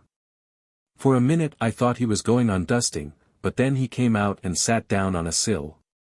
"Sometimes," said he, "I get to thinking it may be a mite dull for her out here. She's pretty young, Ray. Not much more 'n a girl, hardly. Not much more 'n a girl." It gave me a turn, sir, as though I'd seen my aunt in short dresses. "It's a good home for her, though," he went on slow. "I've seen a lot worse ashore, Ray. Of course if I could get a shore light. Kingdom comes a shore light." He looked at me out of his deep-set eyes, and then he turned them around the lightroom, where he'd been so long. "No," said he, wagging his head. "It ain't for such as me. I never saw so humble a man. But look here," he went on, more cheerful. "As I was telling her just now, a month from yesterday's our 4th anniversary, and I'm going to take her ashore for the day and give her a holiday, new hat and everything. A girl wants a mite of excitement now and then, Ray." There it was again, that girl. It gave me the fidgets, sir. I had to do something about it. It's close quarters for last names in a light, and I'd taken to calling him Uncle Matt soon after I came. Now, when I was at table that noon I spoke over to where she was standing by the stove, getting him another help of chowder. "I guess I'll have some, too, Aunt Anna," said I, matter of fact. She never said a word nor gave a sign, just stood there kind of round-shouldered, dipping the chowder. And that night at prayers I hitched my chair around the table, with its back the other way. You get awful lazy in a lighthouse, some ways. No matter how much tinkering you've got, there's still a lot of time and there's such a thing as too much reading. The changes in weather get monotonous, too, by and by, the light burns the same on a thick night as it does on a fair one. Of course there's the ships, northbound, southbound, windjammers, freighters, passenger boats full of people. In the watches at night you can see their lights go by, and wonder what they are, how they're laden, where they'll fetch up, and all. I used to do that almost every evening when it was my first watch, sitting out on the walk-around up there with my legs hanging over the edge and my chin propped on the railing, lazy. The Boston boat was the prettiest to see, with her 3 tiers of portholes lit, like a string of pearls wrapped round and round a woman's neck, well away, too, for the ledge must have made a couple of 100 fathoms off the light. Like a white dog tooth of a breaker, even on the darkest night. Well, I was lolling there one night, as I say, watching the Boston boat go by, not thinking of anything special, when I heard the door on the other side of the tower open and footsteps coming around to me. By and by I nodded toward the boat and passed the remark that she was fetching in uncommon close tonight. No answer. I made nothing of that, for oftentimes Fedderson wouldn't answer, and after I'd watched the lights crawling on through the dark a spell, just to make conversation I said I guessed there'd be a bit of weather before long. I've noticed, said I, when there's weather coming on, and the wind in the northeast, you can hear the orchestra playing aboard of her just over there. I make it out now. Do you? Yes. Oh, yes. I hear it all right. You can imagine I started. It wasn't him, but her. And there was something in the way she said that speech, sir, something, well, unnatural. Like a hungry animal snapping at a person's hand. I turned and looked at her sidewise. She was standing by the railing, leaning a little outward, the top of her from the waist picked out bright by the lens behind her. I didn't know what in the world to say, and yet I had a feeling I ought not to sit there mum. I wonder, said I, what that captain's thinking of, fetching in so handy tonight. It's no way. I tell you, if 'twasn't for this light, she'd go to work and pile up on the ledge some thick night. She turned at that and stared straight into the lens. I didn't like the look of her face. Somehow, with its edges cut hard all around and its 2 eyes closed down to slits, like a cat's, it made a kind of mask. And then, I went on, uneasy enough, and then where'd all their music be of a sudden, and their goings-on and their singing? And dancing. She clipped me off so quick it took my breath. Dee dancing, said I. That's dance music, said she. She was looking at the boat again. How do you know? I felt I had to keep on talking. Well, sir, she laughed. I looked at her. She had on a shawl of some stuff or other that shined in the light. She had it pulled tight around her with her 2 hands in front at her breast, and I saw her shoulders swaying in tune. How do I know? She cried. Then she laughed again, the same kind of a laugh. It was queer, sir, to see her, and to hear her. She turned, as quick as that, and leaned toward me. Don't you know how to dance, Ray? Said she. And no, I managed, and I was going to say, Aunt Anna, but the thing choked in my throat. I tell you she was looking square at me all the time with her 2 eyes and moving with the music as if she didn't know it. By heavens, sir, it came over me of a sudden that she wasn't so bad looking, after all. I guess I must have sounded like a fool. You see, said I, she's cleared the rip there now, and the music's gone. You hear? Yes, said she, turning back slow. That's where it stops every night, night after night, it stops just there, at the rip. When she spoke again her voice was different. I never heard the like of it, thin and taut as a thread. It made me shiver, sir. I hate 'em. That's what she said. I hate 'em all. I'd like to see 'em dead. I'd love to see 'em torn apart on the rocks, night after night. I could bathe my hands in their blood, night after night. And do you know, sir, I saw it with my own eyes, her hands moving in each other above the rail. But it was her voice, though. I didn't know what to do, or what to say, so I poked my head through the railing and looked down at the water. I don't think I'm a coward, sir, but it was like a cold, ice-cold, hand, taking hold of my beating heart. When I looked up finally, she was gone. By and by I went in and had a look at the lamp, hardly knowing what I was about. Then, seeing by my watch it was time for the old man to come on duty, I started to go below. In the Seven Brothers, you understand, the stair goes down in a spiral through a well against the south wall, and first there's the door to the keeper's room, and then you come to another, and that's the living room, and then down to the storeroom. And at night, if you don't carry a lantern, it's as black as the pit. Well, down I went, sliding my hand along the rail, and as usual I stopped to give a rap on the keeper's door, in case he was taking a nap after supper. Sometimes he did. I stood there, blind as a bat, with my mind still up on the walk-around. There was no answer to my knock. I hadn't expected any. Just from habit, and with my right foot already hanging down for the next step, I reached out to give the door one more tap for luck. Do you know, sir, my hand didn't fetch up on anything. The door had been there a second before, and now the door wasn't there. My hand just went on going through the dark, on, and I didn't seem to have sense or power enough to stop it. There didn't seem any air in the well to breathe, and my ears were drumming to the surf, that's how scared I was. And then my hand touched the flesh of a face, and something in the dark said, "Oh," no louder than a sigh.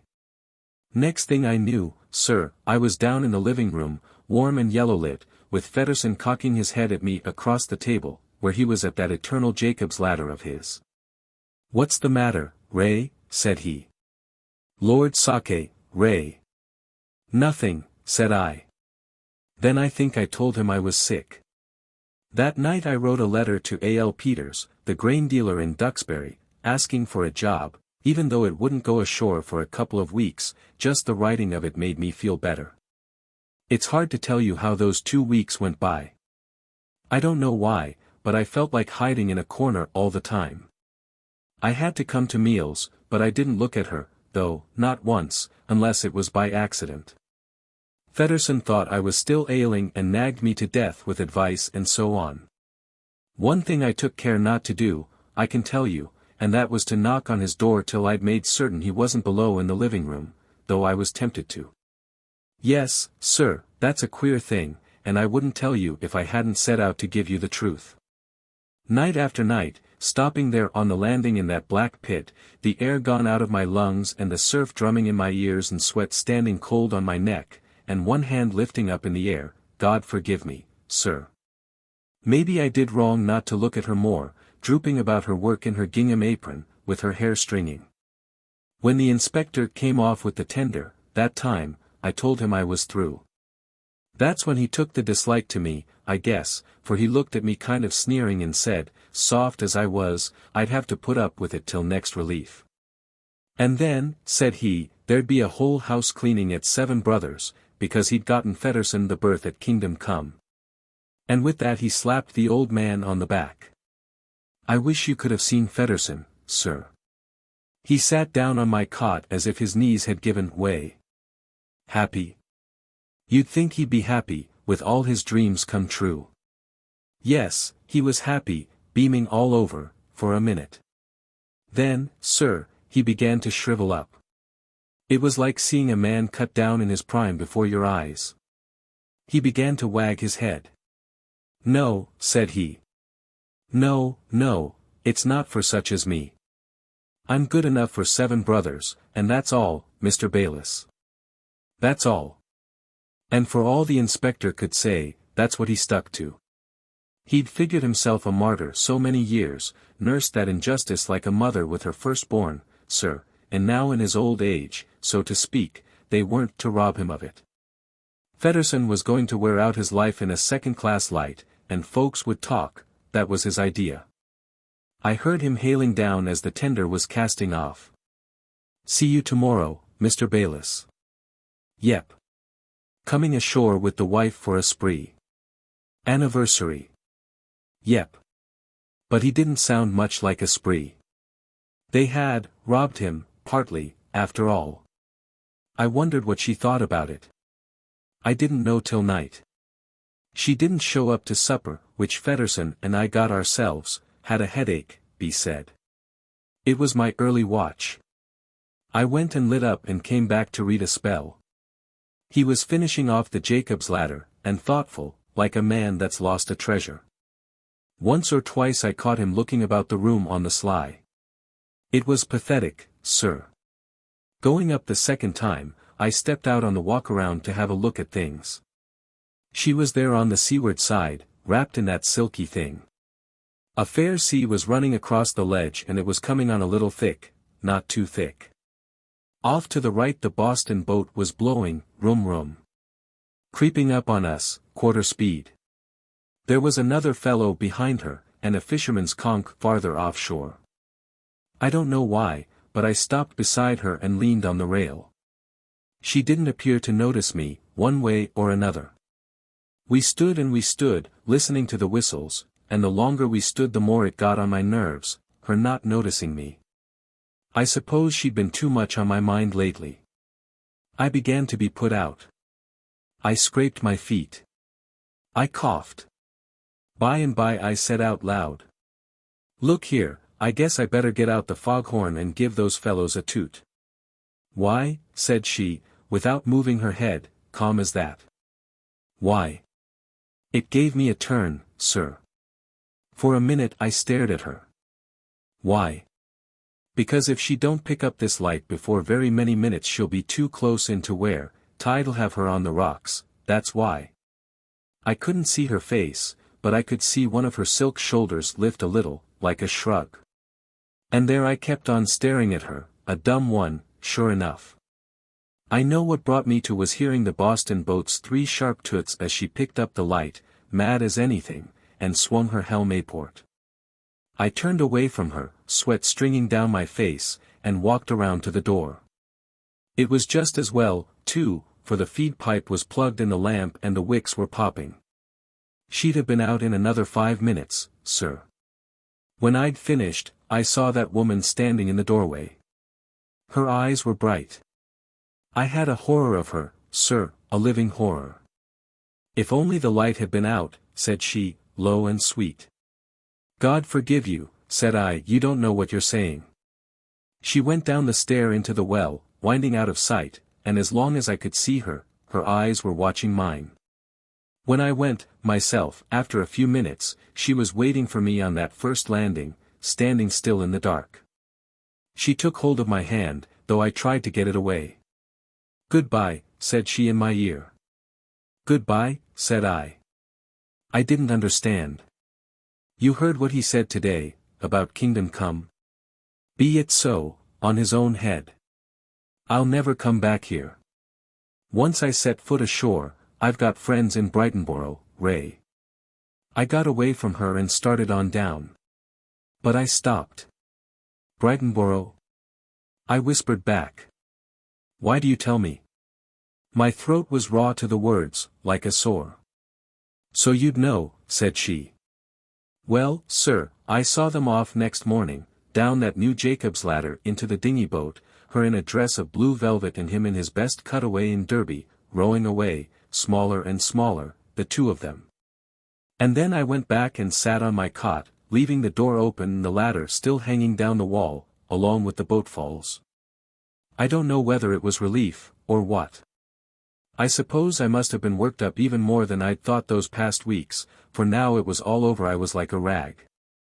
I got down on my knees, sir, and prayed to God for the salvation of my soul, and when I got up and climbed to the living room it was 12:30 by the clock. There was rain on the windows and the sea was running blue-black under the sun. I'd sat there all that time not knowing there was a squall. It was funny, the glass stood high, but those black squalls kept coming and going all afternoon, while I was at work up in the lightroom. And I worked hard, to keep myself busy. First thing I knew it was 5, and no sign of the boat yet. It began to get dim and kind of purplish-gray over the land. The sun was down. I lit up, made everything snug, and got out the night glasses to have another look for that boat. He'd said he intended to get back before 5. No sign. And then, standing there, it came over me that of course he wouldn't be coming off, he'd be hunting her, poor old fool. It looked like I had to stand 2 men's watches that night. Never mind. I felt like myself again, even if I hadn't had any dinner or supper. Pride came to me that night on the walk around, watching the boats go by, little boats, big boats, the Boston boat with all her pearls and her dance music. They couldn't see me. They didn't know who I was, but to the last of them, they depended on me. They say a man must be born again. Well, I was born again. I breathed deep in the wind. Dawn broke hard and red as a dying coal. I put out the light and started to go below. Born again, yes, sir. I felt so good I whistled in the well, and when I came to the first door on the stair I reached out in the dark to give it a rap for luck. And then, sir, the hair prickled all over my scalp, when I found my hand just going on and on through the air, the same as it had gone once before, and all of a sudden I wanted to yell, because I thought I was going to touch flesh. It's funny what their just forgetting to close their door did to me, isn't it? Well, I reached for the latch and pulled it to with a bang and ran down as if a ghost was after me. I got up some coffee and bread and bacon for breakfast. I drank the coffee. But somehow I couldn't eat, all along of that open door. The light in the room was blood. I got to thinking. I thought how she'd talked about those men, women, and children on the rocks, and how she'd made to bathe her hands over the rail. I almost jumped out of my chair then. It seemed for a wink she was there beside the stove watching me with that queer half-smile. Really, I seemed to see her for a flash across the red tablecloth in the red light of dawn. Look here, said I to myself, sharp enough. And then I gave myself a good laugh and went below. There I took a look out of the door, which was still open, with the ladder hanging down. I made sure to see the poor old fool come pulling around the point before very long now. My boots were hurting a little, and, taking them off, I lay down on the cot to rest, and somehow I went to sleep. I had horrible dreams. I saw her again standing in that blood-red kitchen, and she seemed to be washing her hands, and the surf on the ledge was whining up the tower, louder and louder all the time, and what it whined was, night after night, night after night. What woke me was cold water in my face. The storeroom was in gloom. That scared me at first. I thought night had come, and remembered the light. But then I saw the gloom was of a storm. The floor was shining wet, and the water in my face was spray, flung up through the open door. When I ran to close it, it almost made me dizzy to see the gray and white breakers marching past. The land was gone, the sky shut down heavy overhead. There was a piece of wreckage on the back of a swell, and the Jacob's ladder was carried clean away. How that sea had picked up so quick I can't think. I looked at my watch and it wasn't 4 in the afternoon yet. When I closed the door, sir, it was almost dark in the storeroom. I'd never been in the light before in a gale of wind. I wondered why I was shivering so, till I found it was the floor below me shivering, and the walls and stair. Horrible crunchings and grindings ran away up the tower, and now and then there was a great thud somewhere, like a cannon shot in a cave. I tell you, sir, I was alone, and I was in a mortal fright for a minute or so. And yet I had to get myself together. There was the light up there not tended to, and an early dark coming on and a heavy night and all, and I had to go. And I had to pass that door. You'll say it's foolish, sir, and maybe it was foolish. Maybe it was because I hadn't eaten. But I began thinking of that door up there the minute I set foot on the stair, and all the way up through that howling dark while I dreaded to pass it. I told myself I wouldn't stop. I didn't stop. I felt the landing underfoot and I went on, for steps, 5, and then I couldn't. I turned and went back. I put out my hand and it went on into nothing. That door, sir, was open again. I left it be. I went on up to the light room and set to work. It was bedlam there, sir, screeching bedlam, but I took no notice. I kept my eyes down. I trimmed those 7 wicks, sir, as neat as ever they were trimmed. I polished the brass till it shone, and I dusted the lens. It wasn't till that was done that I let myself look back to see who it was standing there, half out of sight in the well. It was her, sir. Where'd you come from? I asked. I remember my voice was sharp. Up Jacob's ladder, said she, and hers was like the syrup of flowers. I shook my head. I was savage, sir. The ladder's carried away. I cast it off, said she, with a smile. Then, said I, you must have come while I was asleep. Another thought came on me heavy as a ton of lead. And where's he? Said I. Where's the boat? He's drowned, said she, as easy as that. And I let the boat go adrift. You wouldn't hear me when I called. But look here, said I. If you came through the storeroom, why didn't you wake me up? Tell me that. It sounds foolish enough, me standing like a lawyer in court, trying to prove she couldn't be there. She didn't answer for a moment. I guess she sighed, though I couldn't hear for the gale, and her eyes grew soft, sir, so soft. I couldn't, said she. You looked so peaceful, dear one. My cheeks and neck went hot, sir, as if a warm iron was laid on them. I didn't know what to say. I began to stammer, what do you mean, but she was going back down the stair, out of sight. My God, sir, and I used not to think she was good-looking. I started to follow her. I wanted to know what she meant. Then I said to myself, if I don't go, if I wait here, she'll come back. And I went to the weather side and stood looking out of the window. Not that there was much to see. It was growing dark, and the 7 brothers looked like the mane of a running horse, a great, vast, white horse running into the wind. The air was a-welter with it. I caught one peep of a fisherman, lying down flat trying to weather the ledge, and I said, God help them all tonight, and then I went hot at sound of that, God. I was right about her, though. She was back again. I wanted her to speak first, before I turned, but she wouldn't. I didn't hear her go out, I didn't know what she was up to till I saw her coming outside on the walk-around, drenched wet already. I pounded on the glass for her to come in and not be a fool. If she heard she gave no sign of it. There she stood, and there I stood watching her. Lord, sir, was it just that I'd never had eyes to see? Or are there women who bloom? Her clothes were shining on her, like a carving, and her hair was let down like a golden curtain tossing and streaming in the gale, and there she stood with her lips half open, drinking, and her eyes half closed. Gazing straight away over the 7 brothers, and her shoulders swaying, as if in tune with the wind and water and all the ruin. And when I looked at her hands over the rail, sir, they were moving in each other as if they bathed, and then I remembered, sir. A cold horror took me. I knew now why she had come back again. She wasn't a woman, she was a devil. I turned my back on her.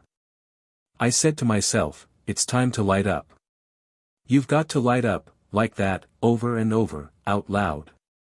My hand was shivering so I could hardly find a match. And when I scratched it, it only flared a second and then went out in the back draft from the open door. She was standing in the doorway, looking at me. It's queer, sir, but I felt like a child caught in mischief. I was going to light up, I managed to say, finally. Why, said she.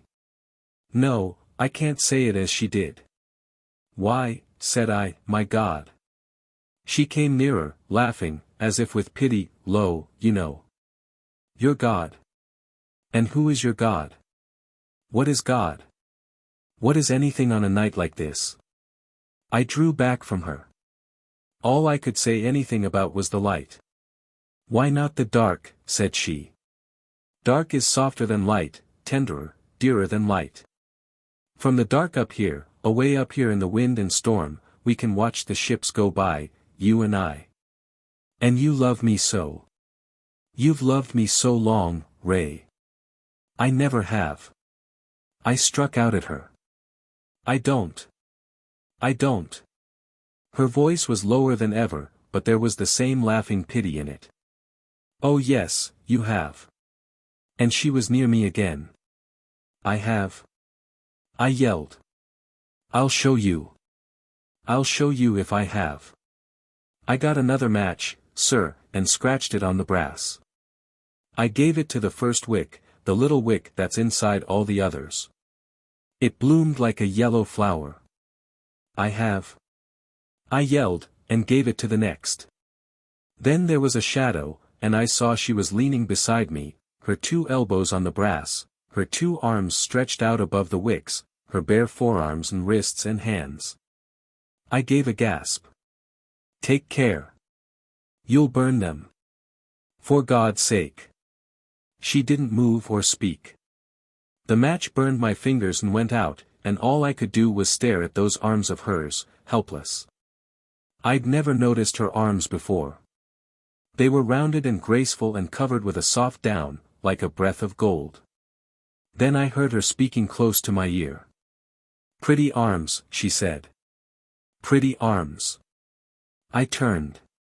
Her eyes were fixed on mine. They seemed heavy, as if with sleep, and yet between their lids they were 2 wells, deep and deep, and as if they held all the things I'd ever thought or dreamed in them. I looked away from them, at her lips. Her lips were red as poppies, heavy with redness. They moved, and I heard them speaking. Poor boy, you love me so, and you want to kiss me, don't you? No, said I. But I couldn't turn around. I looked at her hair. I'd always thought it was stringy hair. Some hair curls naturally with damp, they say, and perhaps that was it, for there were pearls of wet on it, and it was thick and shimmering around her face, making soft shadows by the temples. There was green in it, queer strands of green like braids. What is it? Said I. Nothing but weed, said she, with that slow, sleepy smile. Somehow or other I felt calmer than I had any time. Look here, said I, I'm going to light this lamp. I took out a match, scratched it, and touched the 3rd wick. The flame ran around, bigger than the other 2 together. But still her arms hung there. I bit my lip. By God, I will, said I to myself, and I lit the 4th. It was fierce, sir, fierce. And yet those arms never trembled. I had to look around at her. Her eyes were still looking into mine, so deep, and her red lips were still smiling with that queer, sleepy droop. The only thing was that tears were raining down her cheeks, big, glowing round, jewel tears. It wasn't human, sir. It was like a dream. Pretty arms, she sighed, and then, as if those words had broken something in her heart, there came a great sob bursting from her lips. To hear it drove me mad. I reached to drag her away, but she was too quick, sir. She cringed from me and slipped out from between my hands. It was like she faded away, sir, and went down in a bundle, nursing her poor arms and mourning over them with those terrible, broken sobs. The sound of them took the manhood out of me. You'd have been the same, sir. I knelt down beside her on the floor and covered my face. Please. I moaned. Please. Please. That's all I could say. I wanted her to forgive me. I reached out a hand, blind, for forgiveness, and I couldn't find her anywhere. I had hurt her so, and she was afraid of me, sir, who loved her so deep it drove me crazy. I could see her down the stair, though it was dim and my eyes were filled with tears. I stumbled after her, crying, please. Please. The little wicks I'd lit were blowing in the wind from the door and smoking the glass beside them black. One went out. I pleaded with them, the same as I would plead with a human being. I said I'd be back in a second. I promised. And I went on down the stair, crying like a baby because I'd hurt her, and she was afraid of me, sir. She had gone into her room. The door was closed against me and I could hear her sobbing beyond it, broken-hearted. My heart was broken too. I beat on the door with my palms. I begged her to forgive me. I told her I loved her. And all the answer was that sobbing in the dark. And then I lifted the latch and went in, groping, pleading. Dearest, please. Because I love you. I heard her speak down near the floor. There wasn't any anger in her voice. Nothing but sadness and despair. "No," said she. "You don't love me, Ray. You never have." "I do. I have."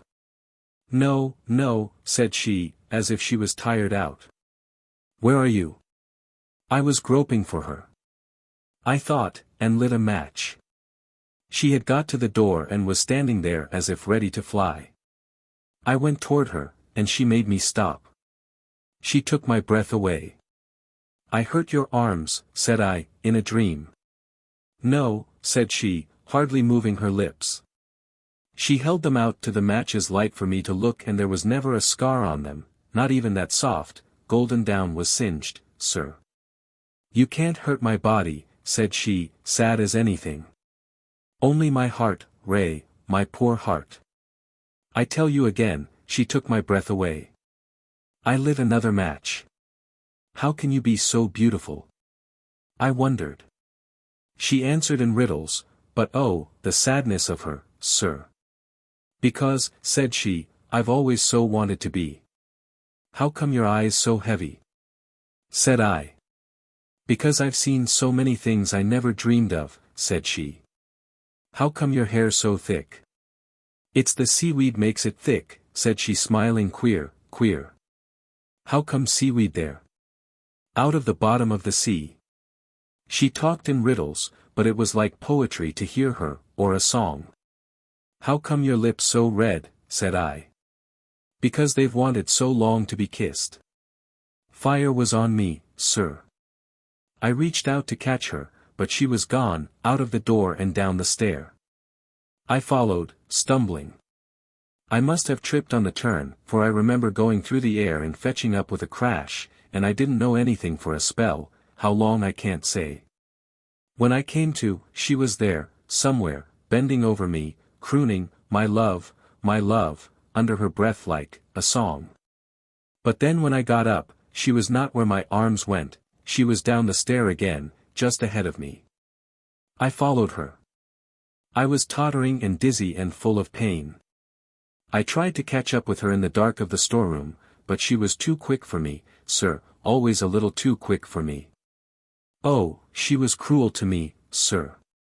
I kept bumping against things, hurting myself still worse, and it was cold and wet and a horrible noise all the while, sir, and then, sir, I found the door was open, and a sea had parted the hinges. I don't know how it all went, sir. I'd tell you if I could, but it's all so blurred, sometimes it seems more like a dream.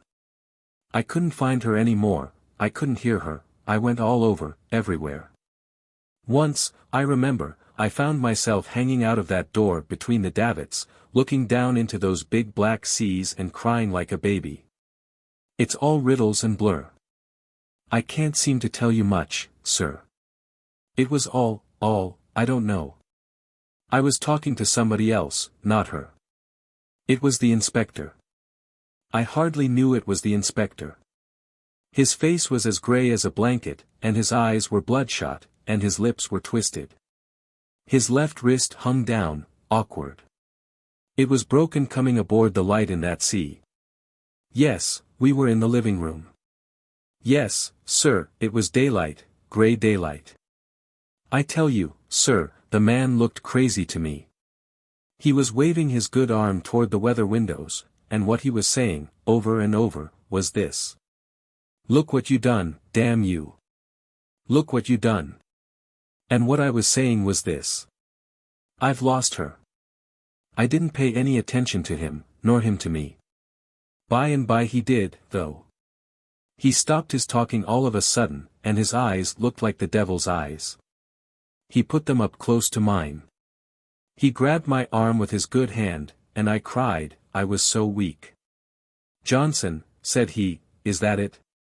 By the living God, if you got a woman out here, Johnson." "No," said I, "I've lost her." "What do you mean, lost her?"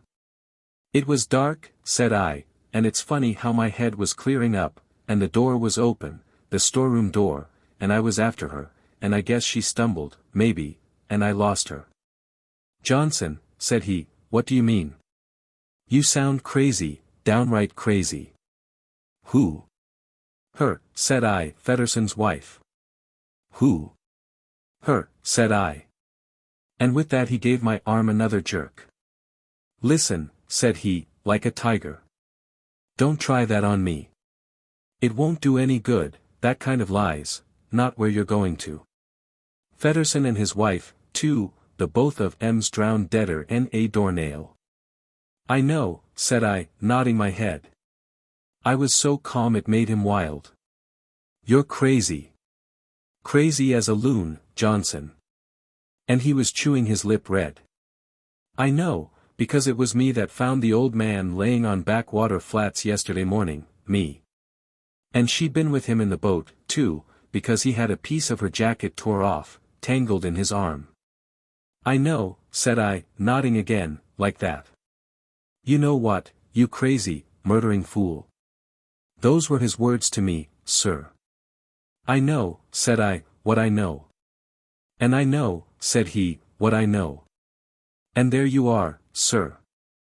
He's inspector. I'm nobody. At the gate.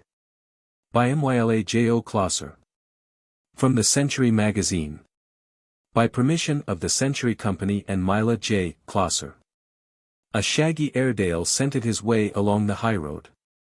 He had not been there before, but he was guided by the trail of his brethren who had preceded him. He had gone unwillingly upon this journey, yet with the perfect training of dogs he had accepted it without complaint. The path had been lonely, and his heart would have failed him, traveling as he must without his people, had not these traces of countless dogs before him promised companionship of a sort at the end of the road. The landscape had appeared arid at first, for the translation from recent agony into freedom from pain had been so numbing in its swiftness that it was some time before he could fully appreciate the pleasant dog country through which he was passing. There were woods with leaves upon the ground through which to scurry, long grassy slopes for extended runs, and lakes into which he might plunge for sticks and bring them back to, but he did not complete his thought, for the boy was not with him. A little wave of homesickness possessed him. It made his mind easier to see far ahead a great gate as high as the heavens, wide enough for all. He understood that only man built such barriers, and by straining his eyes he fancied he could discern humans passing through to whatever lay beyond. He broke into a run that he might the more quickly gain this enclosure made beautiful by men and women. But his thoughts outran his pace, and he remembered that he had left the family behind, and again this lovely new compound became not perfect, since it would lack the family. The scent of the dogs grew very strong now, and coming nearer, he discovered, to his astonishment, that of the myriads of those who had arrived ahead of him thousands were still gathered on the outside of the portal. They sat in a wide circle spreading out on each side of the entrance, big, little, curly, handsome, mongrel, thoroughbred dogs of every age, complexion, and personality. All were apparently waiting for something, someone, and at the pad of the Airedale's feet on the hard road they arose and looked in his direction. That the interest passed as soon as they discovered the newcomer to be a dog puzzled him. In his former dwelling place a four-footed brother was greeted with enthusiasm when he was a friend, with suspicious diplomacy when a stranger, and with sharp reproof when an enemy, but never had he been utterly ignored. He remembered something that he had read many times on great buildings with lofty entrances. Dogs not admitted, the signs had said, and he feared this might be the reason for the waiting circle outside the gate. It might be that this noble portal stood as the dividing line between mere dogs and humans. But he had been a member of the family, romping with them in the living room, sitting at meals with them in the dining room, going upstairs at night with them, and the thought that he was to be kept out would be unendurable. He despised the passive dogs. They should be treating a barrier after the fashion of their old country, leaping against it, barking, and scratching the nicely painted door. He bounded up the last little hill to set them an example, for he was still full of the rebellion of the world, but he found no door to leap against. He could see beyond the entrance dear masses of people, yet no dog crossed the threshold. They continued in their patient ring, their gaze upon the winding road. He now advanced cautiously to examine the gate. It occurred to him that it must be fly time in this region, and he did not wish to make himself ridiculous before all these strangers by trying to bolt through an invisible mesh like the one that had baffled him when he was a little chap. Yet there were no screens, and despair entered his soul. What bitter punishment these poor beasts must have suffered before they learned to stay on this side the arch that led to human beings. What had they done on earth to merit this? Stolen bones troubled his conscience, runaway days, sleeping in the best chair until the key clicked in the lock. These were sins. At that moment an English bull terrier, white, with liver-colored spots and a jaunty manner, approached him, snuffling in a friendly way. No sooner had the bull terrier smelt his collar than he fell to expressing his joy at meeting him. The Airedale's reserve was quite thawed by this welcome, though he did not know just what to make of it. "I know you. I know you," exclaimed the bull terrier, adding inconsequently, "What's your name?" "Tam O'Shanter." "They call me Tammy," was the answer, with a pardonable break in the voice. "I know them," said the bull terrier. "Nice folks." "Best ever," said the Airedale, trying to be nonchalant, and scratching a flea which was not there. "I don't remember you. When did you know them?" "About 14 tags ago, when they were first married. We keep track of time here by the license tags. I had 4. This is my first and only one. You were before my time, I guess." He felt young and shy. "Come for a walk, and tell me all about them," was his new friend's invitation. "Aren't we allowed in there?" asked Tam, looking toward the gate. "Sure. You can go in whenever you want to. Some of us do at first, but we don't stay. Like it better outside?" "No, no, it isn't that." "Then why are all you fellows hanging around here? Any old dog can see it's better beyond the arch. You see, we're waiting for our folks to come." The Airedale grasped it at once, and nodded understandingly. "I felt that way when I came along the road. It wouldn't be what it's supposed to be without them. It wouldn't be the perfect place." "Not to us," said the bull terrier. "Fine. I've stolen bones, but it must be that I have been forgiven, if I'm to see them here again. It's the great good place all right. But look here," he added as a new thought struck him, "do they wait for us?" The older inhabitant coughed in slight embarrassment. "The humans couldn't do that very well. It wouldn't be the thing to have them hang around outside for just a dog, not dignified." "Quite right," agreed Tam. "I'm glad they go straight to their mansions. I'd hate to have them missing me as I am missing them." He sighed. "But, then, they wouldn't have to wait so long." "Oh, well, they're getting on.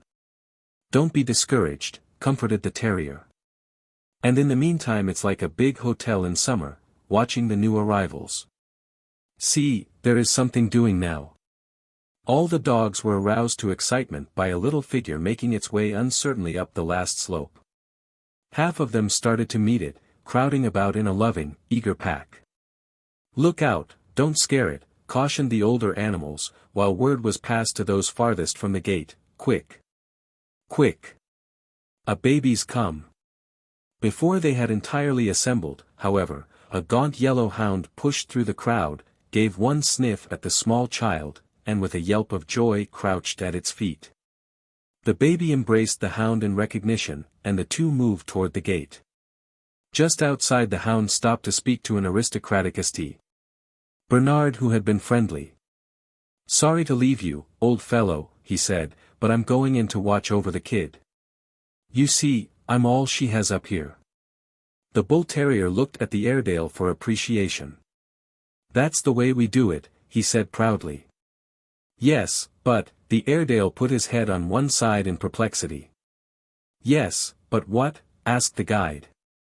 "The dogs that don't have any people, the nobody's dogs. That's the best of all.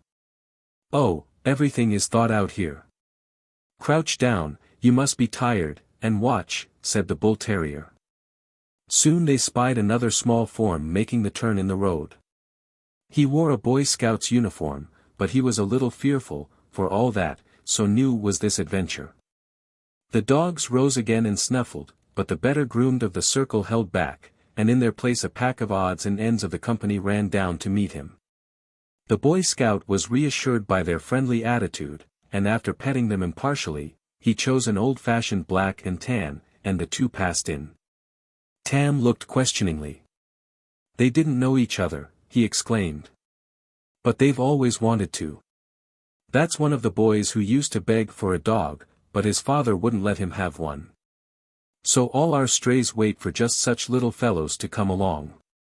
Every boy gets a dog, and every dog gets a master."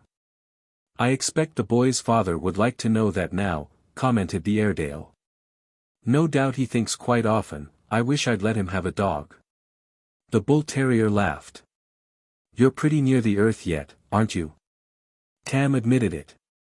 "I've a lot of sympathy with fathers and with boys, having them both in the family, and a mother as well." The Bull Terrier leaped up in astonishment. "You don't mean to say they keep a boy?" "Sure, greatest boy on earth. 10 this year." Well, this is news. I wish they'd kept a boy when I was there." The Airedale looked at his new friend intently. "See here, who are you?" he demanded. But the other hurried on. "I used to run away from them just to play with a boy. They'd punish me, and I always wanted to tell them it was their fault for not getting one." "Who are you, anyway?" repeated Tam. "Talking all this interest in me, too. Whose dog were you?" "You've already guessed. I see it in your quivering snout. I'm the old dog that had to leave them about 10 years ago." "Their old dog Bully?" "Yes, I'm Bully." They nosed each other with deeper affection, then strolled about the glades shoulder to shoulder. Bully the more eagerly pressed for news. "Tell me, how are they getting along?" "Very well indeed, they've paid for the house." I suppose you occupy the kennel?" "No.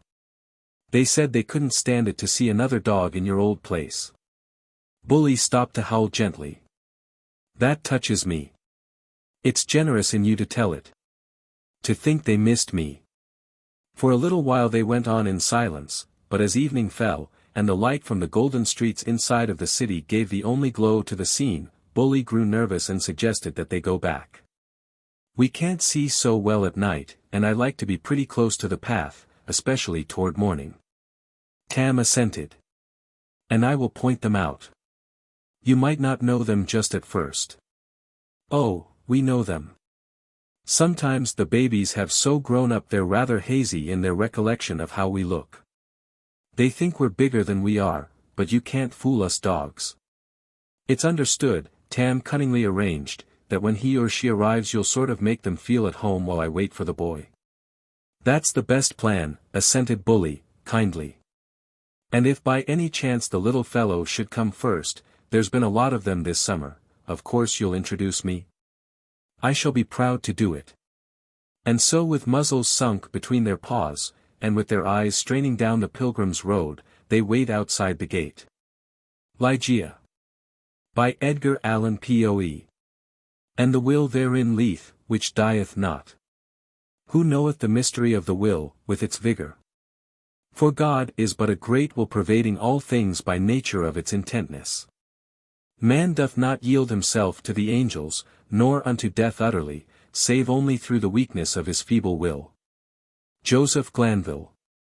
I cannot, for my soul, remember how, when, or even precisely where, I first became acquainted with the Lady Ligeia. Long years have since elapsed, and my memory is feeble through much suffering.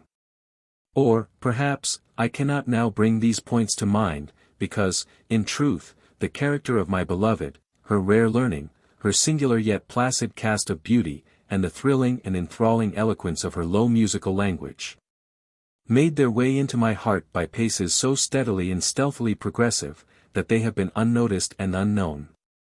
Yet I believe that I met her first and most frequently in some large, old, decaying city near the Rhine. Of her family, I have surely heard her speak. That it is of a remotely ancient date cannot be doubted. Ligeia. Ligeia. Buried in studies of a nature more than all else adapted to deaden impressions of the outward world, it is by that sweet word alone, by Ligeia, that I bring before mine eyes in fancy the image of her who is no more. And now, while I write, a recollection flashes upon me that I have never known the paternal name of her who was my friend and my betrothed, and who became the partner of my studies, and finally the wife of my bosom. Was it a playful charge on the part of my Ligeia? Or was it a test of my strength of affection, that I should institute no inquiries upon this point?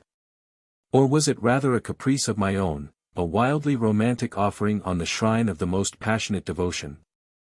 I but indistinctly recall the fact itself. What wonder that I have utterly forgotten the circumstances which originated or attended it? And, indeed, if ever that spirit which is entitled romance, if ever she, the wan misty-winged Ashtafet of idolatrous Egypt, presided, as they tell, over marriages ill-omened, then most surely she presided over mine. There is one dear topic, however, on which my memory fails me not. It is the person of Ligeia. In stature she was tall, somewhat slender, and, in her latter days, even emaciated. I would in vain attempt to portray the majesty, the quiet ease of her demeanor, or the incomprehensible lightness and elasticity of her footfall. She came and departed as a shadow. I was never made aware of her entrance into my closed study, save by the dear music of her low sweet voice, as she placed her marble hand upon my shoulder. In beauty of face no maiden ever equaled her. It was the radiance of an opium dream, an airy and spirit-lifting vision more wildly divine than the fantasies which hovered about the slumbering souls of the daughters of Delos. Yet her features were not of that regular mold which we have been falsely taught to worship in the classical labors of the heathen. There is no exquisite beauty, says Bacon, Lord Verulam, speaking truly of all the forms and genera of beauty, without some strangeness in the proportion.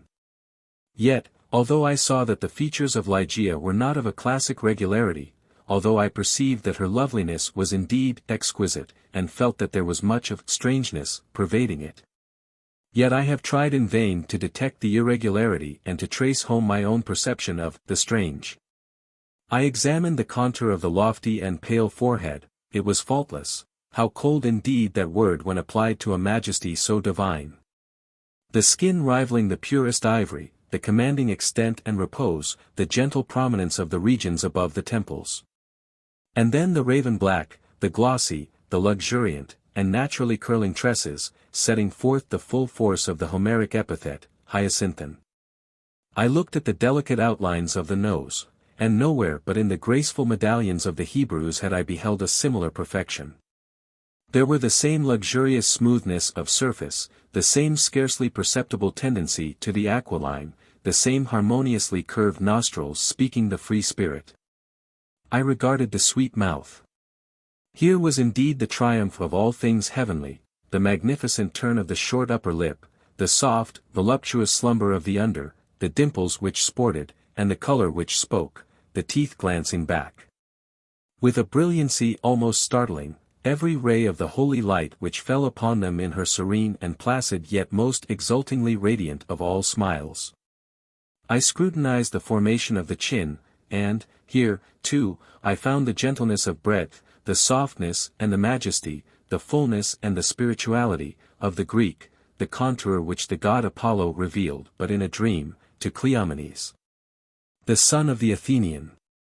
And then I peered into the large eyes of Ligeia.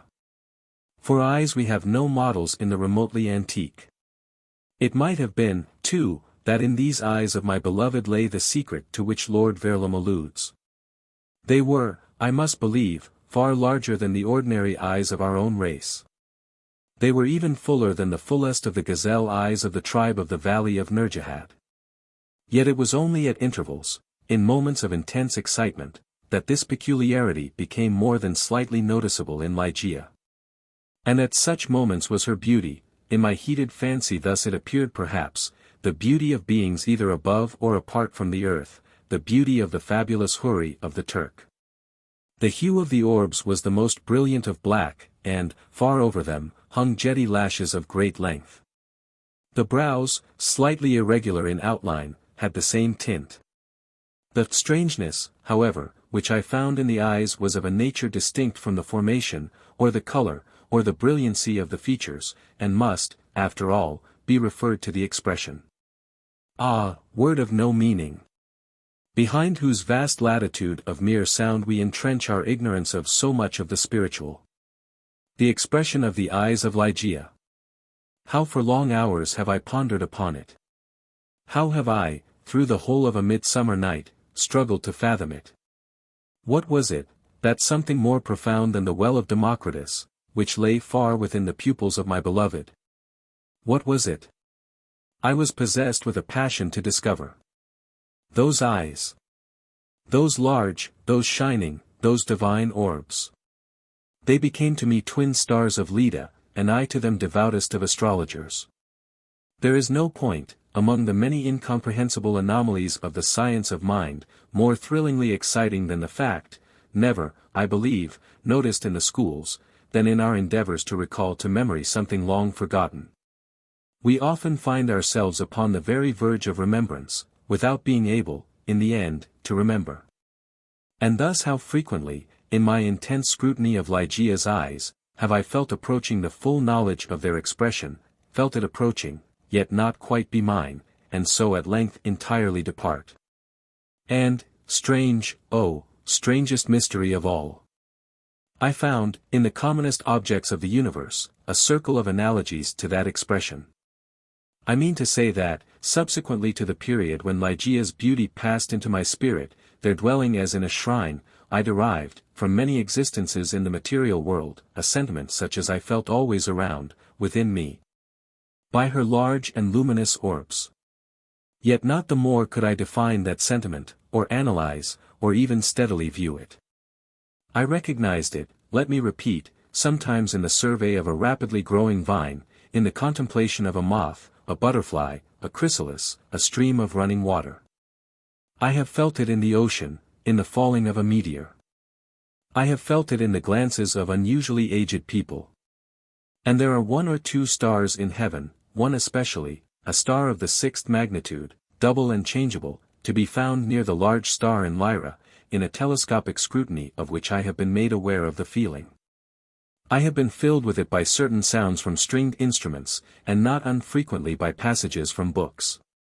Among innumerable other instances, I well remember something in a volume of Joseph Glanville, which, perhaps merely from its quaintness, who shall say, never failed to inspire me with the sentiment, and the will therein lieth, which dieth not. Who knoweth the mysteries of the will, with its vigor? For God is but a great will pervading all things by nature of its intentness. Man doth not yield him to the angels, nor unto death utterly, save only through the weakness of his feeble will. Length of years and subsequent reflection have enabled me to trace, indeed, some remote connection between this passage in the English moralist and a portion of the character of Ligeia. An intensity in thought, action, or speech was possibly, in her, a result, or at least an index, of that gigantic volition which, during our long intercourse, failed to give other and more immediate evidence of its existence. Of all the women whom I have ever known, she, the outwardly calm, the ever-placid Ligeia, was the most violently a prey to the tumultuous vultures of stern passion. And of such passion I could form no estimate, save by the miraculous expansion of those eyes which at once so delighted and appalled me, by the almost magical melody, modulation, distinctness, and placidity of her very low voice. And by the fierce energy, rendered doubly effective by contrast with her manner of utterance, of the wild words which she habitually uttered. I have spoken of the learning of Ligeia, it was immense, such as I have never known in woman. In the classical tongues was she deeply proficient, and as far as my own acquaintance extended in regard to the modern dialects of Europe, I have never known her at fault. Indeed, upon any theme of the most admired because simply the most abstruse of the boasted erudition of the Academy, have I ever found Ligeia at fault. How singularly, how thrillingly, this one point in the nature of my wife has forced itself, at this late period only, upon my attention. I said her knowledge was such as I have never known in woman, but where breathes the man who has traversed, and successfully, all the wide areas of moral, physical, and mathematical science. I saw not then what I now clearly perceive, that the acquisitions of Ligeia were gigantic, were astounding. Yet I was sufficiently aware of her infinite supremacy to resign myself, with a childlike confidence, to her guidance through the chaotic world of metaphysical investigation at which I was most busily occupied during the earlier years of our marriage. With how vast a triumph, with how vivid a delight, with how much of all that is ethereal in hope did I feel, as she bent over me in studies but little sought, but less known, that delicious vista by slow degrees expanding before me, down whose long, gorgeous, and all untrodden path, I might at length pass onward to the goal of a wisdom too divinely precious not to be forbidden. How poignant, then, must have been the grief with which, after some years, I beheld my well-grounded expectations take wings to themselves and fly away. Without Ligeia I was but as a child groping benighted. Her presence, her readings alone, rendered vividly luminous the many mysteries of the transcendentalism in which we were immersed. Wanting the radiant luster of her eyes, letters, lambent and golden, grew duller than Saturnian lead. And now those eyes shone less and less frequently upon the pages over which I pored. Ligeia grew ill. The wild eyes blazed with a too glorious effulgence, the pale fingers became of the transparent waxen hue of the grave. And the blue veins upon the lofty forehead swelled and sank impetuously with the tides of the most gentle emotion. I saw that she must die, and I struggled desperately in spirit with the grim Azrael. And the struggles of the passionate wife were, to my astonishment, even more energetic than my own. There had been much in her stern nature to impress me with the belief that, to her, death would have come without its terrors, but not so. Words are impotent to convey any just idea of the fierceness of resistance with which she wrestled with the shadow. I groaned in anguish at the pitiable spectacle. I would have soothed, I would have reasoned. But in the intensity of her wild desire for life, solace and reason were alike the uttermost of folly. Yet not until the last instance, amid the most convulsive writhings of her fierce spirit, was shaken the external placidity of her demeanor. Her voice grew more gentle, grew more low, yet I would not wish to dwell upon the wild meaning of the quietly uttered words. My brain reeled as I hearkened, entranced, to a melody more than mortal, to assumptions and aspirations which mortality had never before known. That she loved me I should not have doubted. And I might have been easily aware that, in a bosom such as hers, love would have reigned no ordinary passion. But in death only was I fully impressed with the strength of her affection. For long hours, detaining my hand, would she pour out before me the overflowing of a heart whose more than passionate devotion amounted to idolatry. How had I deserved to be so blessed by such confessions? How had I deserved to be so cursed with the removal of my beloved in the hour of my making them? But upon this subject I cannot bear to dilate. Let me say only, that in Ligeia's more than womanly abandonment to a love, alas, all unmerited, all unworthily bestowed, I at length recognized the principle of her longing, with so wildly earnest a desire, for the life which was now fleeing so rapidly away. It is this wild longing, it is this eager vehemence of desire for life, but for life, that I have no power to portray, no utterance capable of expressing. At high noon of the night in which she departed, beckoning me, peremptorily, to her side, she bade me repeat certain verses composed by herself not many days before. I obeyed her. They were these. Lo! 'Tis a gala night. Within the lonesome latter years. An angel throng, bewinged, bedight in veils, and drowned in tears, sit in a theatre, to see a play of hopes and fears, while the orchestra breathes fitfully the music of the spheres.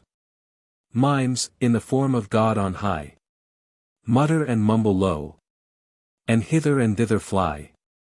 Mere puppets they, who come and go at bidding of vast formless things that shift the scenery to and fro, flapping from out their condor wings.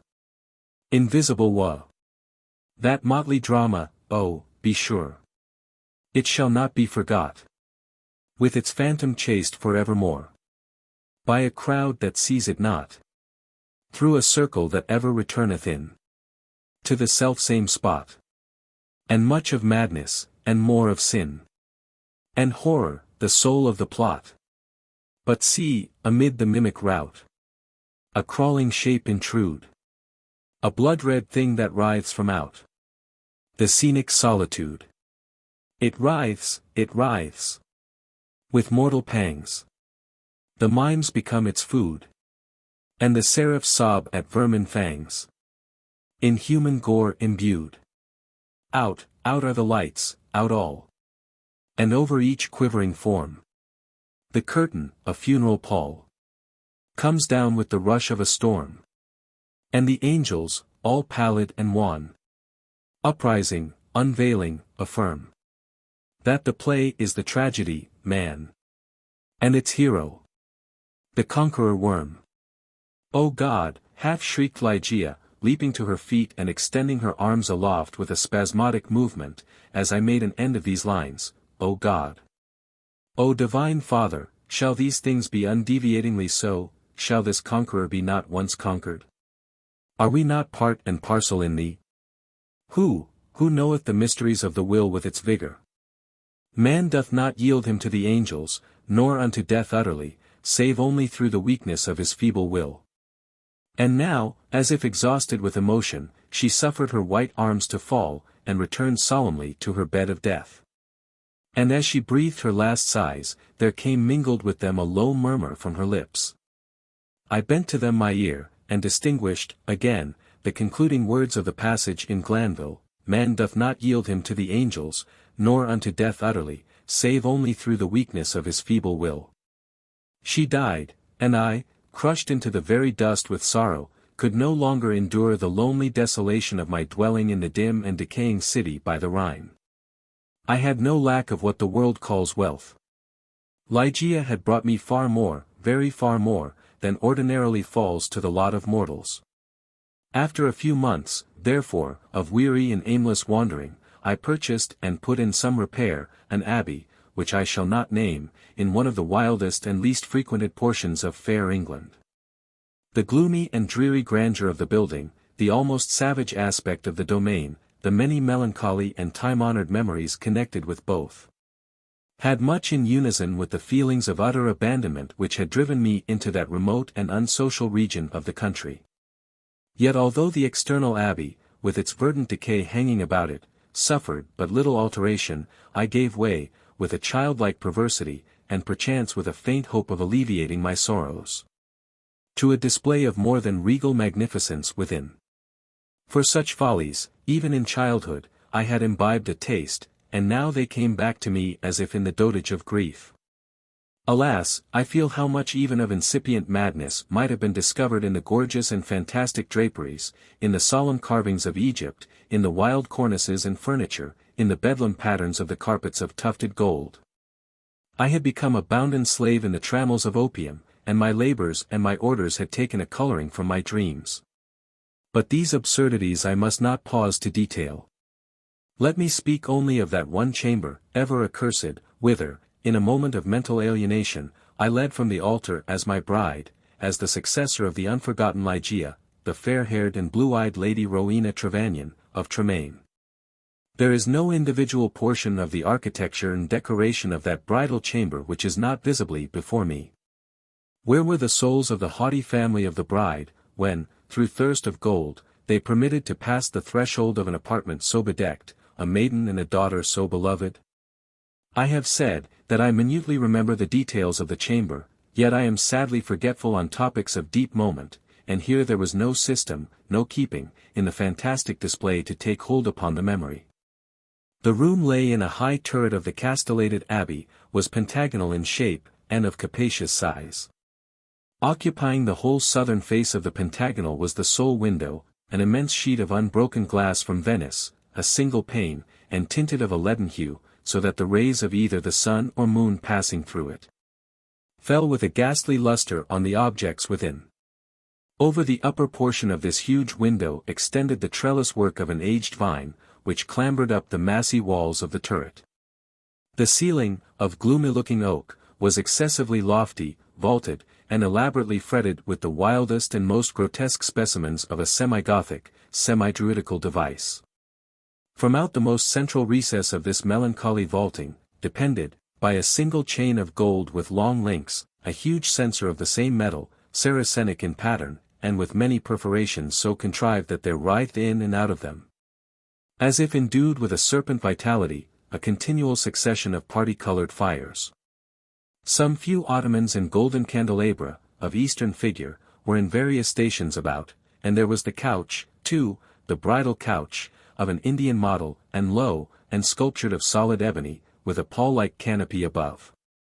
In each of the angles of the chamber stood on end a gigantic sarcophagus of black granite, from the tombs of the kings over against Luxor, with their aged lids full of immemorial sculpture. But in the draping of the apartment lay, alas, the chief fantasy of all.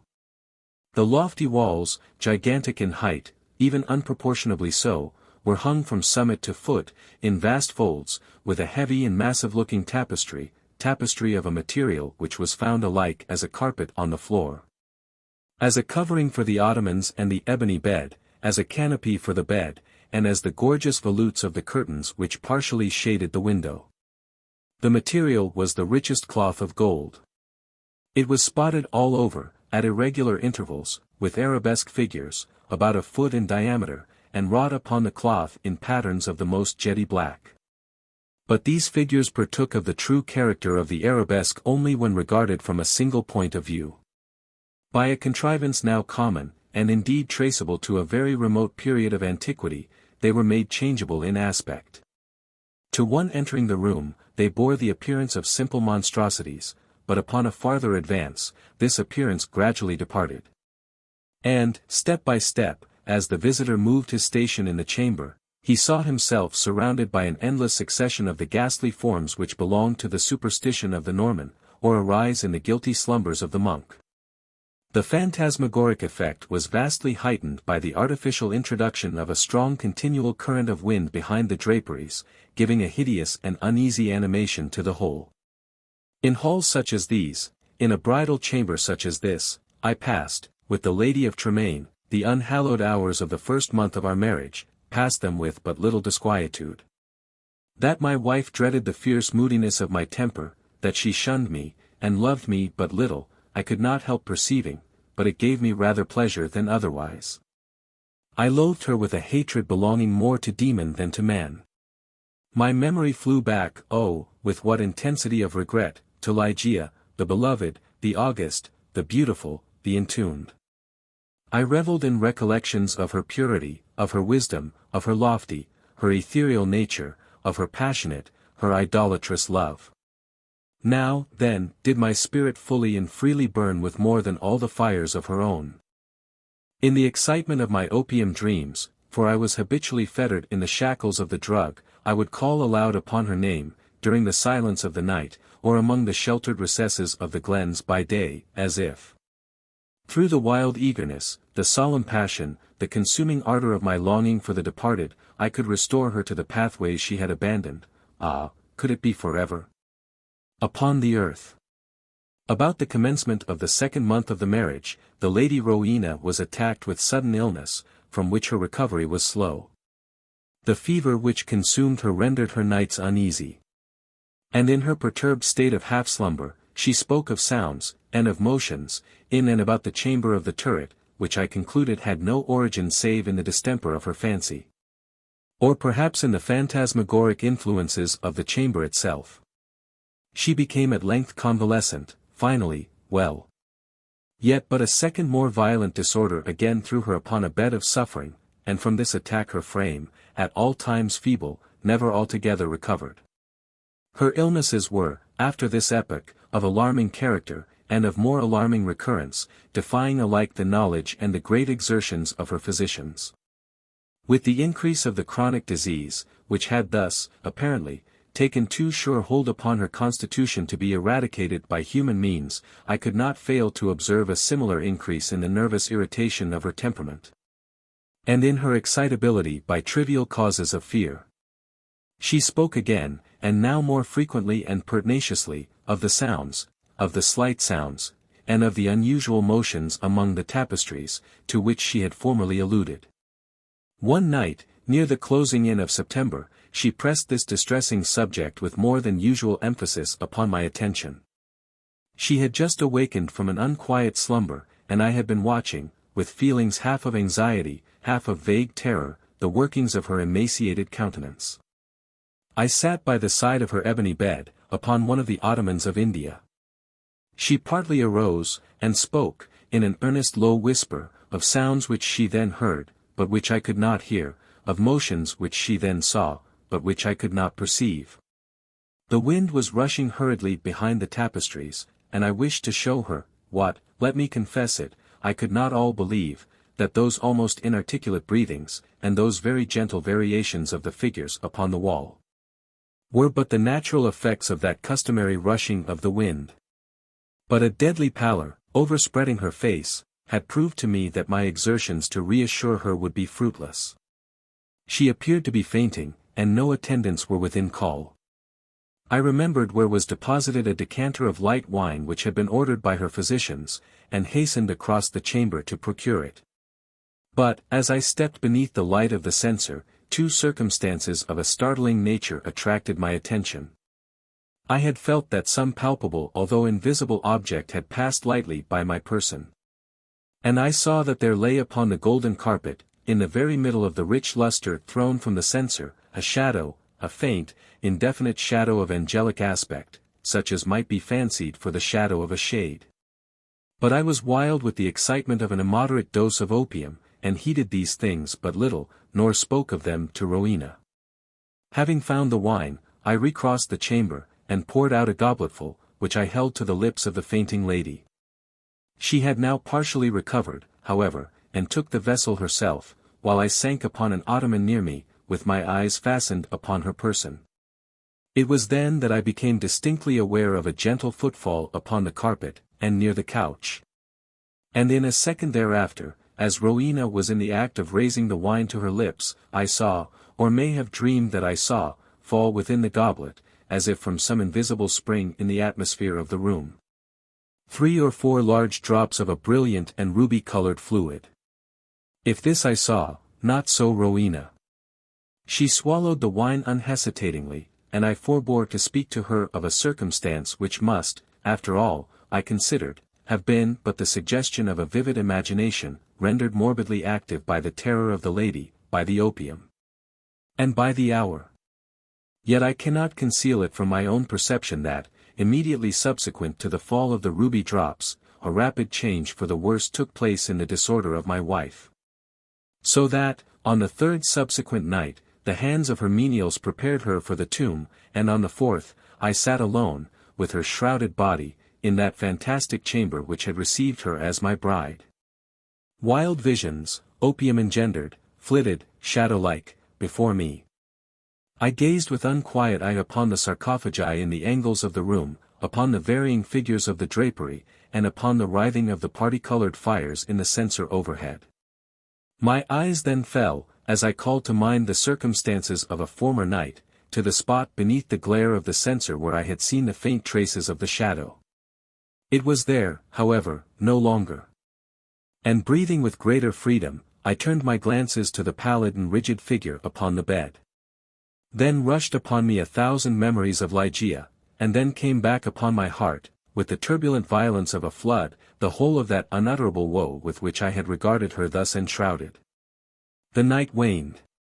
And still, with a bosom full of bitter thoughts of the one only and supremely beloved, I remained gazing upon the body of Rowena. It might have been midnight, or perhaps earlier, or later, for I had taken no note of time, when a sob, low, gentle, but very distinct, startled me from my reverie. I felt that it came from the bed of ebony, the bed of death. I listened in an agony of superstitious terror, but there was no repetition of the sound.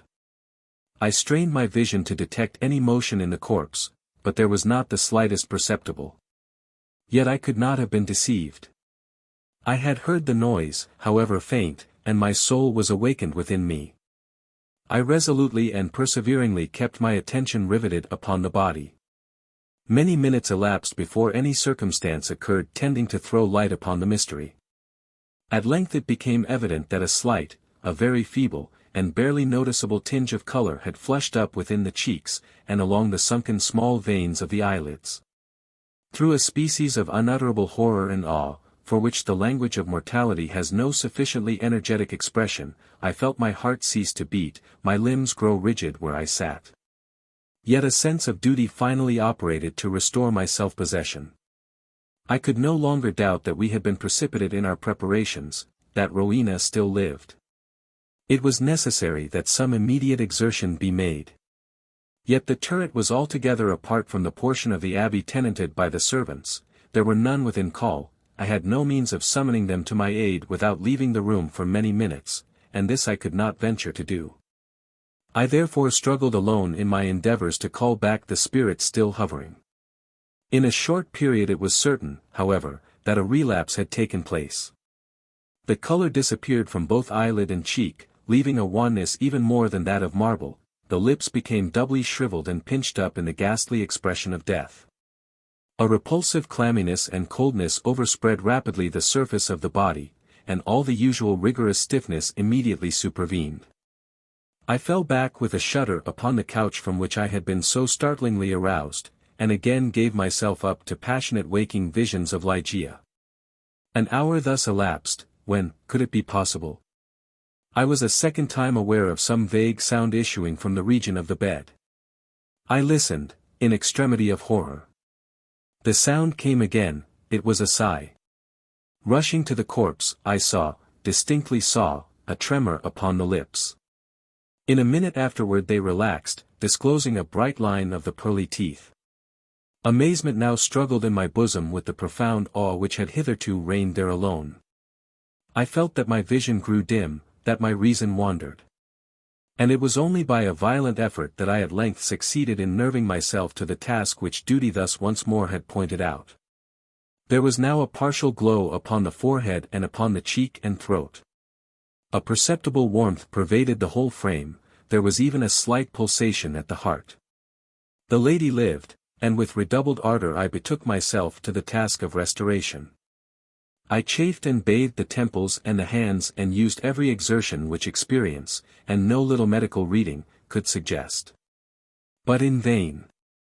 Suddenly, the color fled, the pulsation ceased, the lips resumed the expression of the dead, and, in an instant afterward, the whole body took upon itself the icy chilliness, the livid hue, the intense rigidity, the sunken outline, and all the loathsome peculiarities of that which has been, for many days, a tenant of the tomb. And again I sunk into visions of Ligeia, and again, what marvel that I shudder while I write, again there reached my ears a low sob from the region of the ebony bed. But why shall I minutely detail the unspeakable horrors of that night? Why shall I pause to relate how, time after time, until near the period of the grey dawn, this hideous drama of revivification was repeated, how each terrific relapse was only into a sterner and apparently more irredeemable death? How each agony wore the aspect of a struggle with some invisible foe, and how each struggle was succeeded by I know not what of wild change in the personal appearance of the corpse? Let me hurry to a conclusion. The greater part of the fearful night had worn away, and she who had been dead once again stirred, and now more vigorously than hitherto, although arousing from a dissolution more appalling in its utter hopelessness than any. I had long ceased to struggle or to move, and remained sitting rigidly upon the ottoman, a helpless prey to a whirl of violent emotions, of which extreme awe was perhaps the least terrible, the least consuming. The corpse, I repeat, stirred, and now more vigorously than before. The hues of life flushed up with unwonted energy into the countenance, the limbs relaxed, and, save that the eyelids were yet pressed heavily together, and that the bandages and draperies of the grave still imparted their charnel character to the figure, I might have dreamed that Rowena had indeed shaken off, utterly, the fetters of death. But if this idea was not, even then, altogether adopted, I could at least doubt no longer, when, arising from the bed, tottering, with feeble steps, with closed eyes, and with the manner of one bewildered in a dream, the thing that was enshrouded advanced boldly and palpably into the middle of the apartment. I trembled not, I stirred not, for a crowd of unutterable fancies connected with the air, the stature, the demeanor, of the figure, rushing hurriedly through my brain, had paralyzed, had chilled me into stone. I stirred not, but gazed upon the apparition. There was a mad disorder in my thoughts, a tumult unappeasable. Could it, indeed, be the living Rowena who confronted me? Could it, indeed, be Rowena at all, the fair-haired, the blue-eyed Lady Rowena Trevanion of Tremaine? Why should I doubt it? The bandage lay heavily about the mouth, but then might it not be the mouth of the breathing Lady of Tremaine? And the cheeks, there were the roses as in her noon of life, yes, these might indeed be the fair cheeks of the living Lady of Tremaine. And the chin, with its dimples, as in health, might it not be hers, but had she then grown taller since her malady? What inexpressible madness seized me with that thought? One bound, and I had reached her feet. Shrinking from my touch, she let fall from her head, unloosened, the ghastly cerements which had confined it, and there streamed forth into the rushing atmosphere of the chamber huge masses of long and dishevelled hair. It was blacker than the raven wings of midnight. And now slowly opened the eyes of the figure which stood before me. Here then, at least, I shrieked aloud, can I never be mistaken, these are the full, and the black, and the wild eyes, of my lost love, of the Lady Ligeia. The Haunted Orchard. By Richard Le Gallienne. From Harper's Magazine, January, 1912. By permission of Harper and Brothers and Richard Le Gallienne. Spring was once more in the world. As she sang to herself in the faraway woodlands, her voice reached even the ears of the city, weary with the long winter. Daffodils flowered at the entrances to the subway, furniture-removing vans blocked the side streets, children clustered like blossoms on the doorsteps, the open cars were running, and the cry of the cash CLO man was once more heard in the land. Yes, it was the spring, and the city dreamed wistfully of lilacs and the dewy piping of birds in gnarled old apple trees, of dogwood lighting up with sudden silver the thickening woods, of water plants unfolding their glossy scrolls in pools of morning freshness. On Sunday mornings, the outbound trains were thronged with eager pilgrims, hastening out of the city, to behold once more the ancient marvel of the spring. And, on Sunday evenings, the railway termini were aflower with banners of blossom from rifled woodland and orchard carried in the hands of the returning pilgrims, whose eyes still shone with the spring magic, in whose ears still sang the fairy music. And as I beheld these signs of the vernal equinox, I knew that I, too, must follow the music, forsake a while the beautiful siren we call the city, and in the green silences meet once more my sweetheart solitude. As the train drew out of the Grand Central, I hummed to myself, I've a neater, sweeter maiden, in a greener, cleaner land. And so I said good-bye to the city, and went forth with beating heart to meet the spring. I had been told of an almost forgotten corner on the south coast of Connecticut, where the spring and I could live in an inviolate loneliness, a place uninhabited save by birds and blossoms, woods and thick grass, and an occasional silent farmer, and pervaded by the breath and shimmer of the sound. Nor had rumor lied, for when the train set me down at my destination I stepped out into the most wonderful green hush, a leafy Sabbath silence through which the very train, as it went farther on its way, seemed to steal as noiselessly as possible for fear of breaking the spell. After a winter in the town, to be dropped thus suddenly into the intense quiet of the countryside makes an almost ghostly impression upon one, as of an enchanted silence, a silence that listens and watches but never speaks, finger on lip. There is a spectral quality about everything upon which the eye falls, the woods, like great green clouds, the wayside flowers, the still farmhouses half lost in orchard bloom, all seem to exist in a dream. Everything is so still, everything so supernaturally green. Nothing moves or talks, except the gentle susurrus of the spring wind swaying the young buds high up in the quiet sky, or a bird now and again, or a little brook singing softly to itself among the crowding rushes. Though, from the houses one notes here and there are evidently human inhabitants of this green silence, none are to be seen. I have often wondered where the country folk hide themselves, as I have walked hour after hour, past farm and croft and lonely dooryards, and never caught sight of a human face. If you should want to ask the way, a farmer is as shy as a squirrel, and if you knock at a farmhouse door, all is as silent as a rabbit warren. As I walked along in the enchanted stillness, I came at length to a quaint old farmhouse, old colonial, in its architecture, embowered in white lilacs, and surrounded by an orchard of ancient apple trees which cast a rich shade on the deep spring grass. The orchard had the impressiveness of those old religious groves, dedicated to the strange worship of sylvan gods, gods to be found now only in Horace or Catullus, and in the hearts of young poets to whom the beautiful antique Latin is still dear. The old house seemed already the abode of solitude. As I lifted the latch of the white gate and walked across the forgotten grass, and up onto the veranda already festooned with wisteria, and looked into the window, I saw solitude sitting by an old piano, on which no composer later than Bach had ever been played. In other words, the house was empty, and going round to the back, where old barns and stables leaned together as if falling asleep, I found a broken pane, and so climbed in and walked through the echoing rooms. The house was very lonely. Evidently no one had lived in it for a long time. Yet it was all ready for some occupant, for whom it seemed to be waiting. Quaint old four-poster bedsteads stood in 3 rooms, dimity curtains and spotless linen, old oak chests and mahogany presses. And, opening drawers in Chippendale sideboards, I came upon beautiful frail old silver and exquisite china that set me thinking of a beautiful grandmother of mine, made out of old lace and laughing wrinkles and mischievous old blue eyes.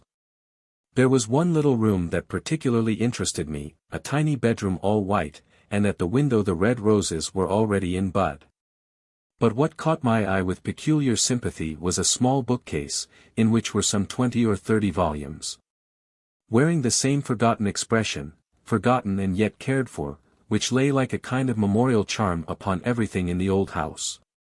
Yes, everything seemed forgotten and yet everything, curiously, even religiously, remembered. I took out book after book from the shelves, once or twice flowers fell out from the pages, and I caught sight of a delicate handwriting here and there and frail markings. It was evidently the little intimate library of a young girl. What surprised me most was to find that quite half the books were in French poets and French romancers, a charming, very rare edition of Ronsard, a beautifully printed edition of Alfred de Musset, and a copy of Théophile Gautier's Mademoiselle de Maupin. How did these exotic books come to be there alone in a deserted New England farmhouse?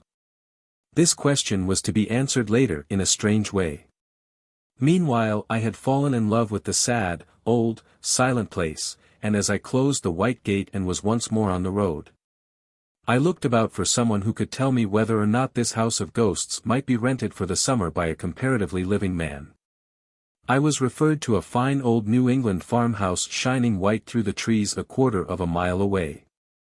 There I met an ancient couple, a typical New England farmer and his wife.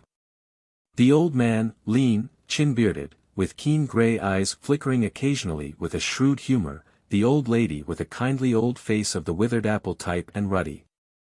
They were evidently prosperous people, but their minds, for some reason I could not at the moment divine, seemed to be divided between their New England desire to drive a hard bargain and their disinclination to let the house at all. Over and over again they spoke of the loneliness of the place. They feared I would find it very lonely. No one had lived in it for a long time, and so on. It seemed to me that afterwards I understood their curious hesitation, but at the moment only regarded it as a part of the circuitous New England method of bargaining. At all events, the rent I offered finally overcame their disinclination, whatever its cause, and so I came into possession, for 4 months, of that silent old house, with the white lilacs, and the drowsy barns, and the old piano, and the strange orchard. And, as the summer came on, and the year changed its name from May to June, I used to lie under the apple trees in the afternoons, dreamily reading some old book, and through half-sleepy eyelids watching the silken shimmer of the Sound. I had lived in the old house for about a month, when one afternoon a strange thing happened to me. I remember the date well. It was the afternoon of Tuesday, June 13th. I was reading, or rather dipping here and there, in Burton's Anatomy of Melancholy. As I read, I remember that a little unripe apple, with a petal or two of blossom still clinging to it, fell upon the old yellow page. Then I suppose I must have fallen into a dream, though it seemed to me that both my eyes and my ears were wide open, for I suddenly became aware of a beautiful young voice singing very softly somewhere among the leaves. The singing was very frail, almost imperceptible, as though it came out of the air. It came and went fitfully, like the elusive fragrance of sweetbriar, as though a girl was walking to and fro, dreamily humming to herself in the still afternoon. Yet there was no one to be seen. The orchard had never seemed more lonely. And another fact that struck me as strange was that the words that floated to me out of the aerial music were French, half sad, half gay snatches of some long-dead singer of old France. I looked about for the origin of the sweet sounds, but in vain. Could it be the birds that were singing in French in this strange orchard? Presently the voice seemed to come quite close to me, so near that it might have been the voice of a dryad singing to me out of the tree against which I was leaning. And this time I distinctly caught the words of the sad little song. Chantez, Rossignol, chantez. Toi que as le cœur gai. Tu as le cœur à rire. Moi, j'laite pleurer. But, though the voice was at my shoulder, I could see no one, and then the singing stopped with what sounded like a sob, and a moment or two later I seemed to hear a sound of sobbing far down the orchard. Then there followed silence, and I was left to ponder on the strange occurrence. Naturally, I decided that it was just a daydream between sleeping and waking over the pages of an old book. Yet when next day and the day after the invisible singer was in the orchard again, I could not be satisfied with such mere matter-of-fact explanation. À la claire fontaine. Went the voice to and fro through the thick orchard boughs. Men allant promener. J'ai trouvé l'osi belle. Que j'aime suis bain. Louis y a longtemps que j'ai t'aime. Jamais j'ai ni t'oublié. It was certainly uncanny to hear that voice going to and fro the orchard, there somewhere amid the bright sun-dazzled boughs, yet not a human creature to be seen, not another house even within half a mile. The most materialistic mind could hardly but conclude that here was something not dreamed of in our philosophy. It seemed to me that the only reasonable explanation was the entirely irrational one, that my orchard was haunted by some beautiful young spirit, with some sorrow of lost joy that would not let her sleep quietly in her grave. And next day I had a curious confirmation of my theory. Once more I was lying under my favorite apple tree, half reading and half watching the sound, lulled into a dream by the whir of insects and the spices called up from the earth by the hot sun. As I bent over the page, I suddenly had the startling impression that someone was leaning over my shoulder and reading with me, and that a girl's long hair was falling over me down onto the page. The book was the Ronsard I had found in the little bedroom. I turned, but again there was nothing there. Yet this time I knew that I had not been dreaming, and I cried out. Poor child! Tell me of your grief, that I may help your sorrowing heart to rest. But, of course, there was no answer, yet that night I dreamed a strange dream. I thought I was in the orchard again in the afternoon and once again heard the strange singing, but this time, as I looked up, the singer was no longer invisible. Coming toward me was a young girl with wonderful blue eyes filled with tears and gold hair that fell to her waist. She wore a straight, white robe that might have been a shroud or a bridal dress. She appeared not to see me, though she came directly to the tree where I was sitting. And there she knelt and buried her face in the grass and sobbed as if her heart would break. Her long hair fell over her like a mantle, and in my dream I stroked it pityingly and murmured words of comfort for a sorrow I did not understand. Then I woke suddenly as one does from dreams. The moon was shining brightly into the room. Rising from my bed, I looked out into the orchard. It was almost as bright as day. I could plainly see the tree of which I had been dreaming, and then a fantastic notion possessed me. Slipping on my clothes, I went out into one of the old barns and found a spade. Then I went to the tree where I had seen the girl weeping in my dream and dug down at its foot. I had dug little more than a foot when my spade struck upon some hard substance, and in a few more moments I had uncovered and exhumed a small box, which, on examination, Proved to be one of those pretty old-fashioned Chippendale workboxes used by our grandmothers to keep their thimbles and needles in, their reels of cotton and skeins of silk. After smoothing down the little grave in which I had found it, I carried the box into the house, and under the lamplight examined its contents.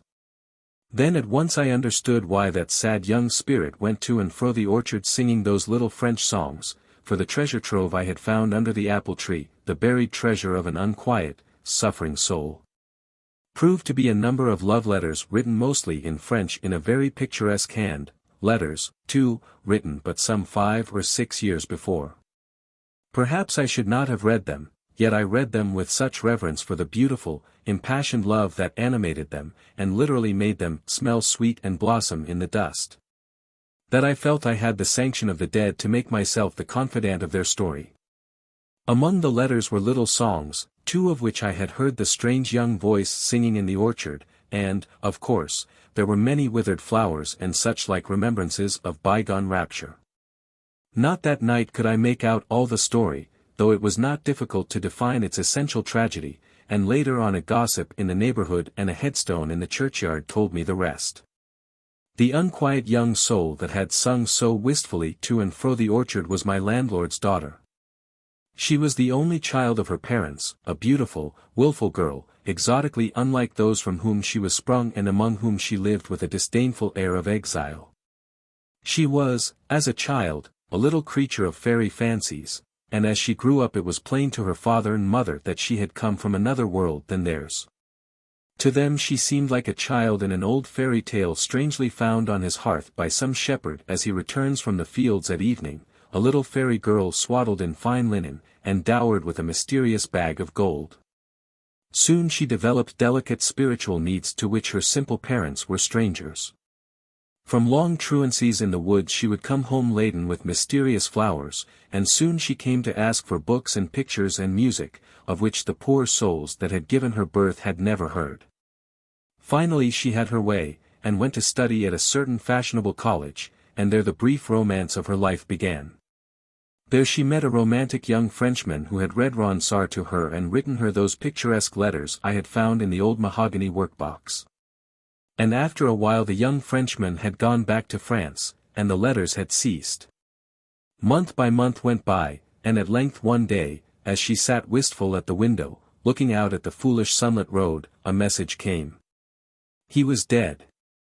That headstone in the village churchyard tells the rest.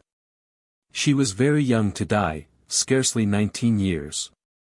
And the dead who have died young, with all their hopes and dreams still like unfolded buds within their hearts, do not rest so quietly in the grave as those who have gone through the long day from morning until evening and are only too glad to sleep. Next day I took the little box to a quiet corner of the orchard, and made a little pyre of fragrant boughs, for so I interpreted the wish of that young, unquiet spirit, and the beautiful words are now safe, taken up again into the aerial spaces from which they came. But since then the birds sing no more little French songs in my old orchard. The Bowman. By Arthur Machen. From the Bowman, by Arthur Machen. Published in England by Simpkin, Marshall, Hamilton, Kent and Company, Limited, and in America by G.P. Putnam's Sons. By permission of the publishers and Arthur Machen. It was during the retreat of the 80,000, and the authority of the censorship is sufficient excuse for not being more explicit. But it was on the most awful day of that awful time, on the day when ruin and disaster came so near that their shadow fell over London far away, and, without any certain news, the hearts of men failed within them and grew faint, as if the agony of the army in the battlefield had entered into their souls. On this dreadful day, then, when 300,000 men in arms with all their artillery swelled like a flood against the little English company, there was one point above all other points in our battle line that was for a time in awful danger.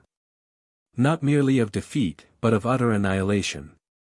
With the permission of the censorship and of the military expert, this corner may, perhaps, be described as a salient, and if this angle were crushed and broken, then the English force as a whole would be shattered, the Allied left would be turned, and Sedan would inevitably follow.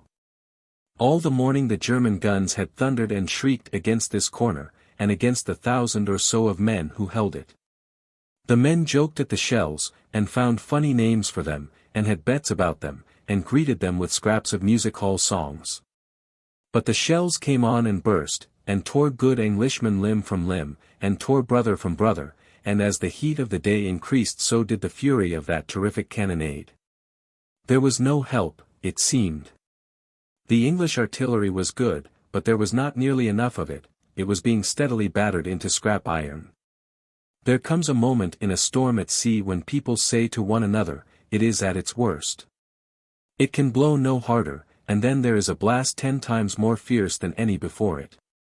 So it was in these British trenches. There were no stouter hearts in the whole world than the hearts of these men. But even they were appalled as this 7 times heated hell of the German cannonade fell upon them and overwhelmed them and destroyed them. And at this very moment they saw from their trenches that a tremendous host was moving against their lines. 500 of the 1,000 remained, and as far as they could see the German infantry was pressing on against them, column upon column, a grey world of men, 10,000 of them, as it appeared afterwards. There was no hope at all. They shook hands, some of them. One man improvised a new version of the battle song, Goodbye, Goodbye to Tipperary, ending with, and we shan't get there. And they all went on firing steadily. The officer pointed out that such an opportunity for high-class fancy shooting might never occur again. The Tipperary humorist asked, what price Sydney Street? And the few machine guns did their best. But everybody knew it was of no use. The dead grey bodies lay in companies and battalions, as others came on and on and on, and they swarmed and stirred, and advanced from beyond and beyond. World without end. Amen, said one of the British soldiers with some irrelevance as he took aim and fired. And then he remembered, he says he cannot think why or wherefore, a queer vegetarian restaurant in London where he had once or twice eaten eccentric dishes of cutlets made of lentils and nuts that pretended to be steak. On all the plates in this restaurant there was printed a figure of St. George in blue, with the motto, Adsit Anglis Sanctus Georgius, may St. George be a present help to the English. This soldier happened to know Latin and other useless things, and now, as he fired at his man in the grey advancing mass, 300 yards away, he uttered the pious vegetarian motto. He went on firing to the end, and at last Bill on his right had to clout him cheerfully over the head to make him stop. Pointing out as he did so that the king's ammunition cost money and was not lightly to be wasted in drilling funny patterns into dead Germans. For as the Latin scholar uttered his invocation he felt something between a shudder and an electric shock pass through his body. The roar of the battle died down in his ears to a gentle murmur. Instead of it, he says, he heard a great voice and a shout louder than a thunder peal crying, Array, array, array. His heart grew hot as a burning coal, it grew cold as ice within him, as it seemed to him that a tumult of voices answered to his summons. He heard, or seemed to hear, thousands shouting, St. George!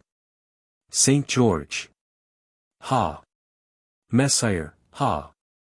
Sweet Saint, grant us good deliverance. St. George for merry England! Harrow! Harrow! Monseigneur St. George, succor us! Ha! St. George! Ha! St. George! A long bow and a strong bow. Heaven's knight, aid us. And as the soldier heard these voices he saw before him, beyond the trench, a long line of shapes, with a shining about them. They were like men who drew the bow, and with another shout, their cloud of arrows flew singing and tingling through the air towards the German hosts. The other men in the trench were firing all the while. They had no hope.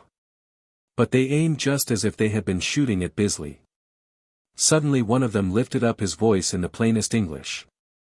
God help us, he bellowed to the man next to him, but we're blooming marvels. Look at those grey. Gentlemen, look at them. D'ye see them? They're not going down in dozens nor in hundreds, it's thousands, it is. Look. Look. There's a regiment gone while I'm talking to ye. Shut it. The other soldier bellowed, taking aim, what are ye gassing about? But he gulped with astonishment even as he spoke, for, indeed, the grey men were falling by the thousands. The English could hear the guttural scream of the German officers, the crackle of their revolvers as they shot the reluctant, and still line after line crashed to the earth.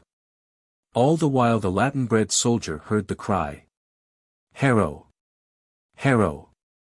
Monseigneur, dear saint, quick to our aid! Saint George help us! High Chevalier, defend us!" The singing arrows fled so swift and thick that they darkened the air, the heathen horde melted from before them. More machine guns! Bill yelled to Tom. "Don't hear them," Tom yelled back. "But, thank God, anyway, they've got it in the neck." In fact, there were 10,000 dead German soldiers left before that salient of the English army, and consequently there was no Sedan. In Germany, a country ruled by scientific principles, the great general staff decided that the contemptible English must have employed shells containing an unknown gas of a poisonous nature. As no wounds were discernible on the bodies of the dead German soldiers. But the man who knew what nuts tasted like when they called themselves steak knew also that St. George had brought his Agincourt bowmen to help the English. A Ghost. By Guy de Maupassant. Translated for this volume by M. Charles Sommer. We were speaking of sequestration, alluding to a recent lawsuit. It was at the close of a friendly evening in a very old mansion in the Rue de Grenelle, and each of the guests had a story to tell, which he assured us was true. Then the old Marquis de la Tour Samuel, 82 years of age, rose and came forward to lean on the mantelpiece. He told the following story in his slightly quavering voice. "I, also, have witnessed a strange thing, so strange that it has been the nightmare of my life. It happened 56 years ago, and yet there is not a month when I do not see it again in my dreams. From that day I have borne a mark, a stamp of fear, do you understand?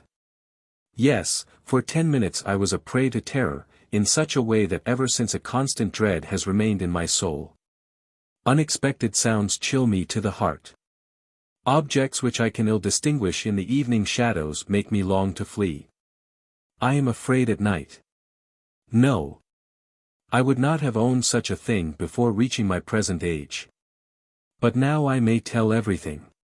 One may fear imaginary dangers at 82 years old. But before actual danger I have never turned back, mesdames. That affair so upset my mind, filled me with such a deep, mysterious unrest that I never could tell it. I kept it in that inmost part, that corner where we conceal our sad, our shameful secrets, all the weaknesses of our life which cannot be confessed. I will tell you that strange happening just as it took place, with no attempt to explain it. Unless I went mad for one short hour it must be explainable, though. Yet I was not mad, and I will prove it to you. Imagine what you will. Here are the simple facts. It was in 1827, in July. I was quartered with my regiment in Rouen. One day, as I was strolling on the quay, I came across a man I believed I recognized, though I could not place him with certainty. I instinctively went more slowly, ready to pause. The stranger saw my impulse, looked at me, and fell into my arms. It was a friend of my younger days, of whom I had been very fond. He seemed to have become half a century older in the 5 years since I had seen him. His hair was white, and he stooped in his walk, as if he were exhausted. He understood my amazement and told me the story of his life. A terrible event had broken him down. He had fallen madly in love with a young girl and married her in a kind of dreamlike ecstasy. After a year of unalloyed bliss and unexhausted passion, she had died suddenly of heart disease, no doubt killed by love itself. He had left the country on the very day of her funeral, and had come to live in his hotel at Rouen. He remained there, solitary and desperate, grief slowly mining him, so wretched that he constantly thought of suicide. As I thus came across you again, he said, I shall ask a great favor of you. I want you to go to my chateau and get some papers I urgently need. They are in the writing desk of my room, of our room. I cannot send a servant or a lawyer, as the errand must be kept private. I want absolute silence. I shall give you the key of the room, which I locked carefully myself before leaving, and the key to the writing desk. I shall also give you a note for the gardener, who will let you in. Come to breakfast with me tomorrow, and we'll talk the matter over. I promised to render him that slight service. It would mean but a pleasant excursion for me, his home not being more than 25 miles from Rouen. I could go there in an hour on horseback. At 10 o'clock the next day I was with him. We breakfasted alone together, yet he did not utter more than 20 words. He asked me to excuse him. The thought that I was going to visit the room where his happiness lay shattered, upset him, he said. Indeed, he seemed perturbed, worried, as if some mysterious struggle were taking place in his soul. At last he explained exactly what I was to do. It was very simple. I was to take 2 packages of letters and some papers, locked in the first drawer at the right of the desk of which I had the key. He added, I need not ask you not to glance at them. I was almost hurt by his words, and told him so, rather sharply. He stammered. Forgive me. I suffer so much. And tears came to his eyes. I left about 1 o'clock to accomplish my errand. The day was radiant, and I rushed through the meadows, listening to the song of the larks, and the rhythmical beat of my sword on my riding boots. Then I entered the forest, and I set my horse to walking. Branches of the trees softly caressed my face, and now and then I would catch a leaf between my teeth and bite it with avidity, full of the joy of life, such as fills you without reason, with a tumultuous happiness almost indefinable. A kind of magical strength. As I neared the house I took out the letter for the gardener, and noted with surprise that it was sealed. I was so amazed and so annoyed that I almost turned back without fulfilling my mission. Then I thought that I should thus display oversensitiveness and bad taste. My friend might have sealed it unconsciously, worried as he was. The manor looked as though it had been deserted the last 20 years. The gate, wide open and rotten, held, one wondered how. Grass filled the paths, you could not tell the flower beds from the lawn. At the noise I made kicking a shutter, an old man came out from a side door and was apparently amazed to see me there. I dismounted from my horse and gave him the letter. He read it once or twice, turned it over, looked at me with suspicion, and asked, Well, what do you want? I answered sharply. You must know it as you have read your master's orders. I want to get in the house. He appeared overwhelmed. He said, So, you are going in his room? I was getting impatient. Parbleu! Do you intend to question me, by chance? He stammered. No, monsieur, only, it has not been opened since the death. If you will wait 5 minutes, I will go in to see whether. I interrupted angrily. See here, are you joking? You can't go in that room, as I have the key. He no longer knew what to say. Then, monsieur, I will show you the way. Show me the stairs and leave me alone. I can find it without your help. But, still, monsieur. Then I lost my temper. Now be quiet. Else you'll be sorry. I roughly pushed him aside and went into the house. I first went through the kitchen, then crossed 2 small rooms occupied by the man and his wife. From there I stepped into a large hall. I went up the stairs, and I recognized the door my friend had described to me. I opened it with ease and went in. The room was so dark that at first I could not distinguish anything. I paused, arrested by that moldy and stale odor peculiar to deserted and condemned rooms, of dead rooms. Then gradually my eyes grew accustomed to the gloom, and I saw rather clearly a great room in disorder, a bed without sheets having still its mattresses and pillows, one of which bore the deep print of an elbow or a head. As if someone had just been resting on it. The chairs seemed all in confusion. I noticed that a door, probably that of a closet, had remained ajar. I first went to the window and opened it to get some light, but the hinges of the outside shutters were so rusted that I could not loosen them. I even tried to break them with my sword, but did not succeed. As those fruitless attempts irritated me, and as my eyes were by now adjusted to the dim light, I gave up hope of getting more light and went toward the writing desk. I sat down in an armchair, folded back the top, and opened the drawer. It was full to the edge. I needed but 3 packages, which I knew how to distinguish, and I started looking for them. I was straining my eyes to decipher the inscriptions, when I thought I heard, or rather felt a rustle behind me. I took no notice, thinking a draft had lifted some curtain. But a minute later, another movement, almost indistinct, sent a disagreeable little shiver over my skin. It was so ridiculous to be moved thus even so slightly, that I would not turn round, being ashamed. I had just discovered the second package I needed, and was on the point of reaching for the third, when a great and sorrowful sigh, close to my shoulder, made me give a mad leap 2 yards away.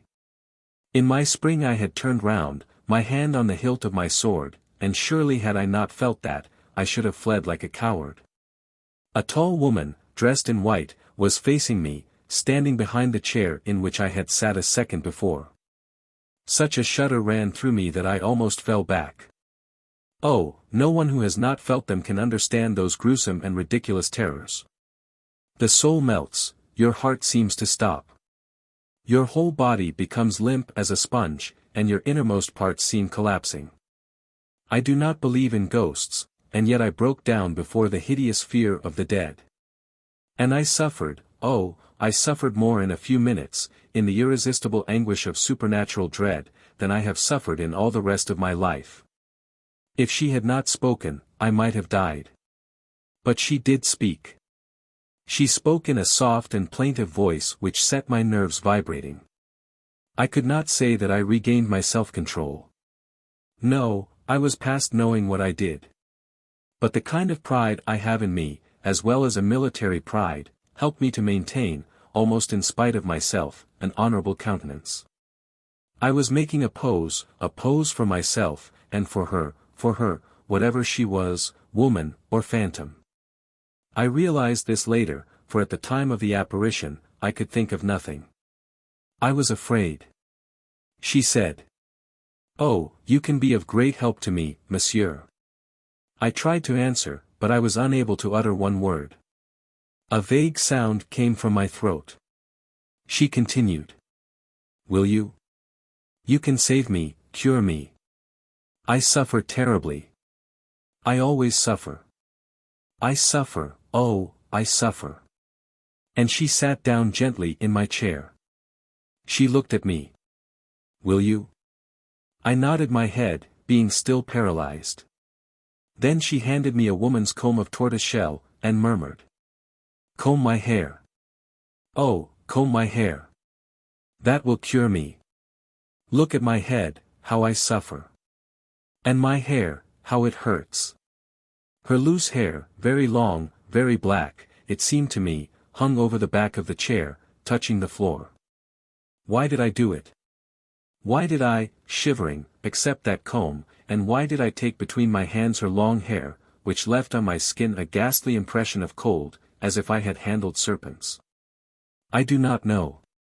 That feeling still clings about my fingers, and I shiver when I recall it. I combed her, I handled, I know not how, that hair of ice. I bound and unbound it, I plaited it as one plaits a horse's mane. She sighed, bent her head, seemed happy. Suddenly she said, "Thank you," tore the comb from my hands, and fled through the door which I had noticed was half opened. Left alone, I had for a few seconds the hazy feeling one feels in waking up from a nightmare. Then I recovered myself. I ran to the window and broke the shutters by my furious assault. A stream of light poured in. I rushed to the door through which that being had gone. I found it locked and immovable. Then a fever of flight seized on me, a panic, the true panic of battle. I quickly grasped the 3 packages of letters from the open desk, I crossed the room running, I took the steps of the stairway 4 at a time. I found myself outside, I don't know how, and seeing my horse close by, I mounted in one leap and left at a full gallop. I didn't stop till I reached Rouen and drew up in front of my house. Having thrown the reins to my orderly, I flew to my room and locked myself in to think. Then for an hour I asked myself whether I had not been the victim of an hallucination. Certainly I must have had one of those nervous shocks, one of those brain disorders such as give rise to miracles, to which the supernatural owes its strength. And I had almost concluded that it was a vision, an illusion of my senses, when I came near to the window. My eyes by chance looked down. My tunic was covered with hairs, long woman's hairs which had entangled themselves around the buttons. I took them off one by one and threw them out of the window with trembling fingers. I then called my orderly. I felt too perturbed, too moved, to go and see my friend on that day. Besides, I needed to think over what I should tell him. I had his letters delivered to him. He gave a receipt to the soldier. He inquired after me and was told that I was not well. I had had a sunstroke, or something. He seemed distressed. I went to see him the next day, early in the morning, bent on telling him the truth. He had gone out the evening before and had not come back. I returned the same day, but he had not been seen. I waited a week. He did not come back. I notified the police. They searched for him everywhere, but no one could find any trace of his passing or of his retreat. A careful search was made in the deserted manor. No suspicious clue was discovered. There was no sign that a woman had been concealed there. The inquest gave no result, and so the search went no further. And in 56 years I have learned nothing more. I never found out the truth.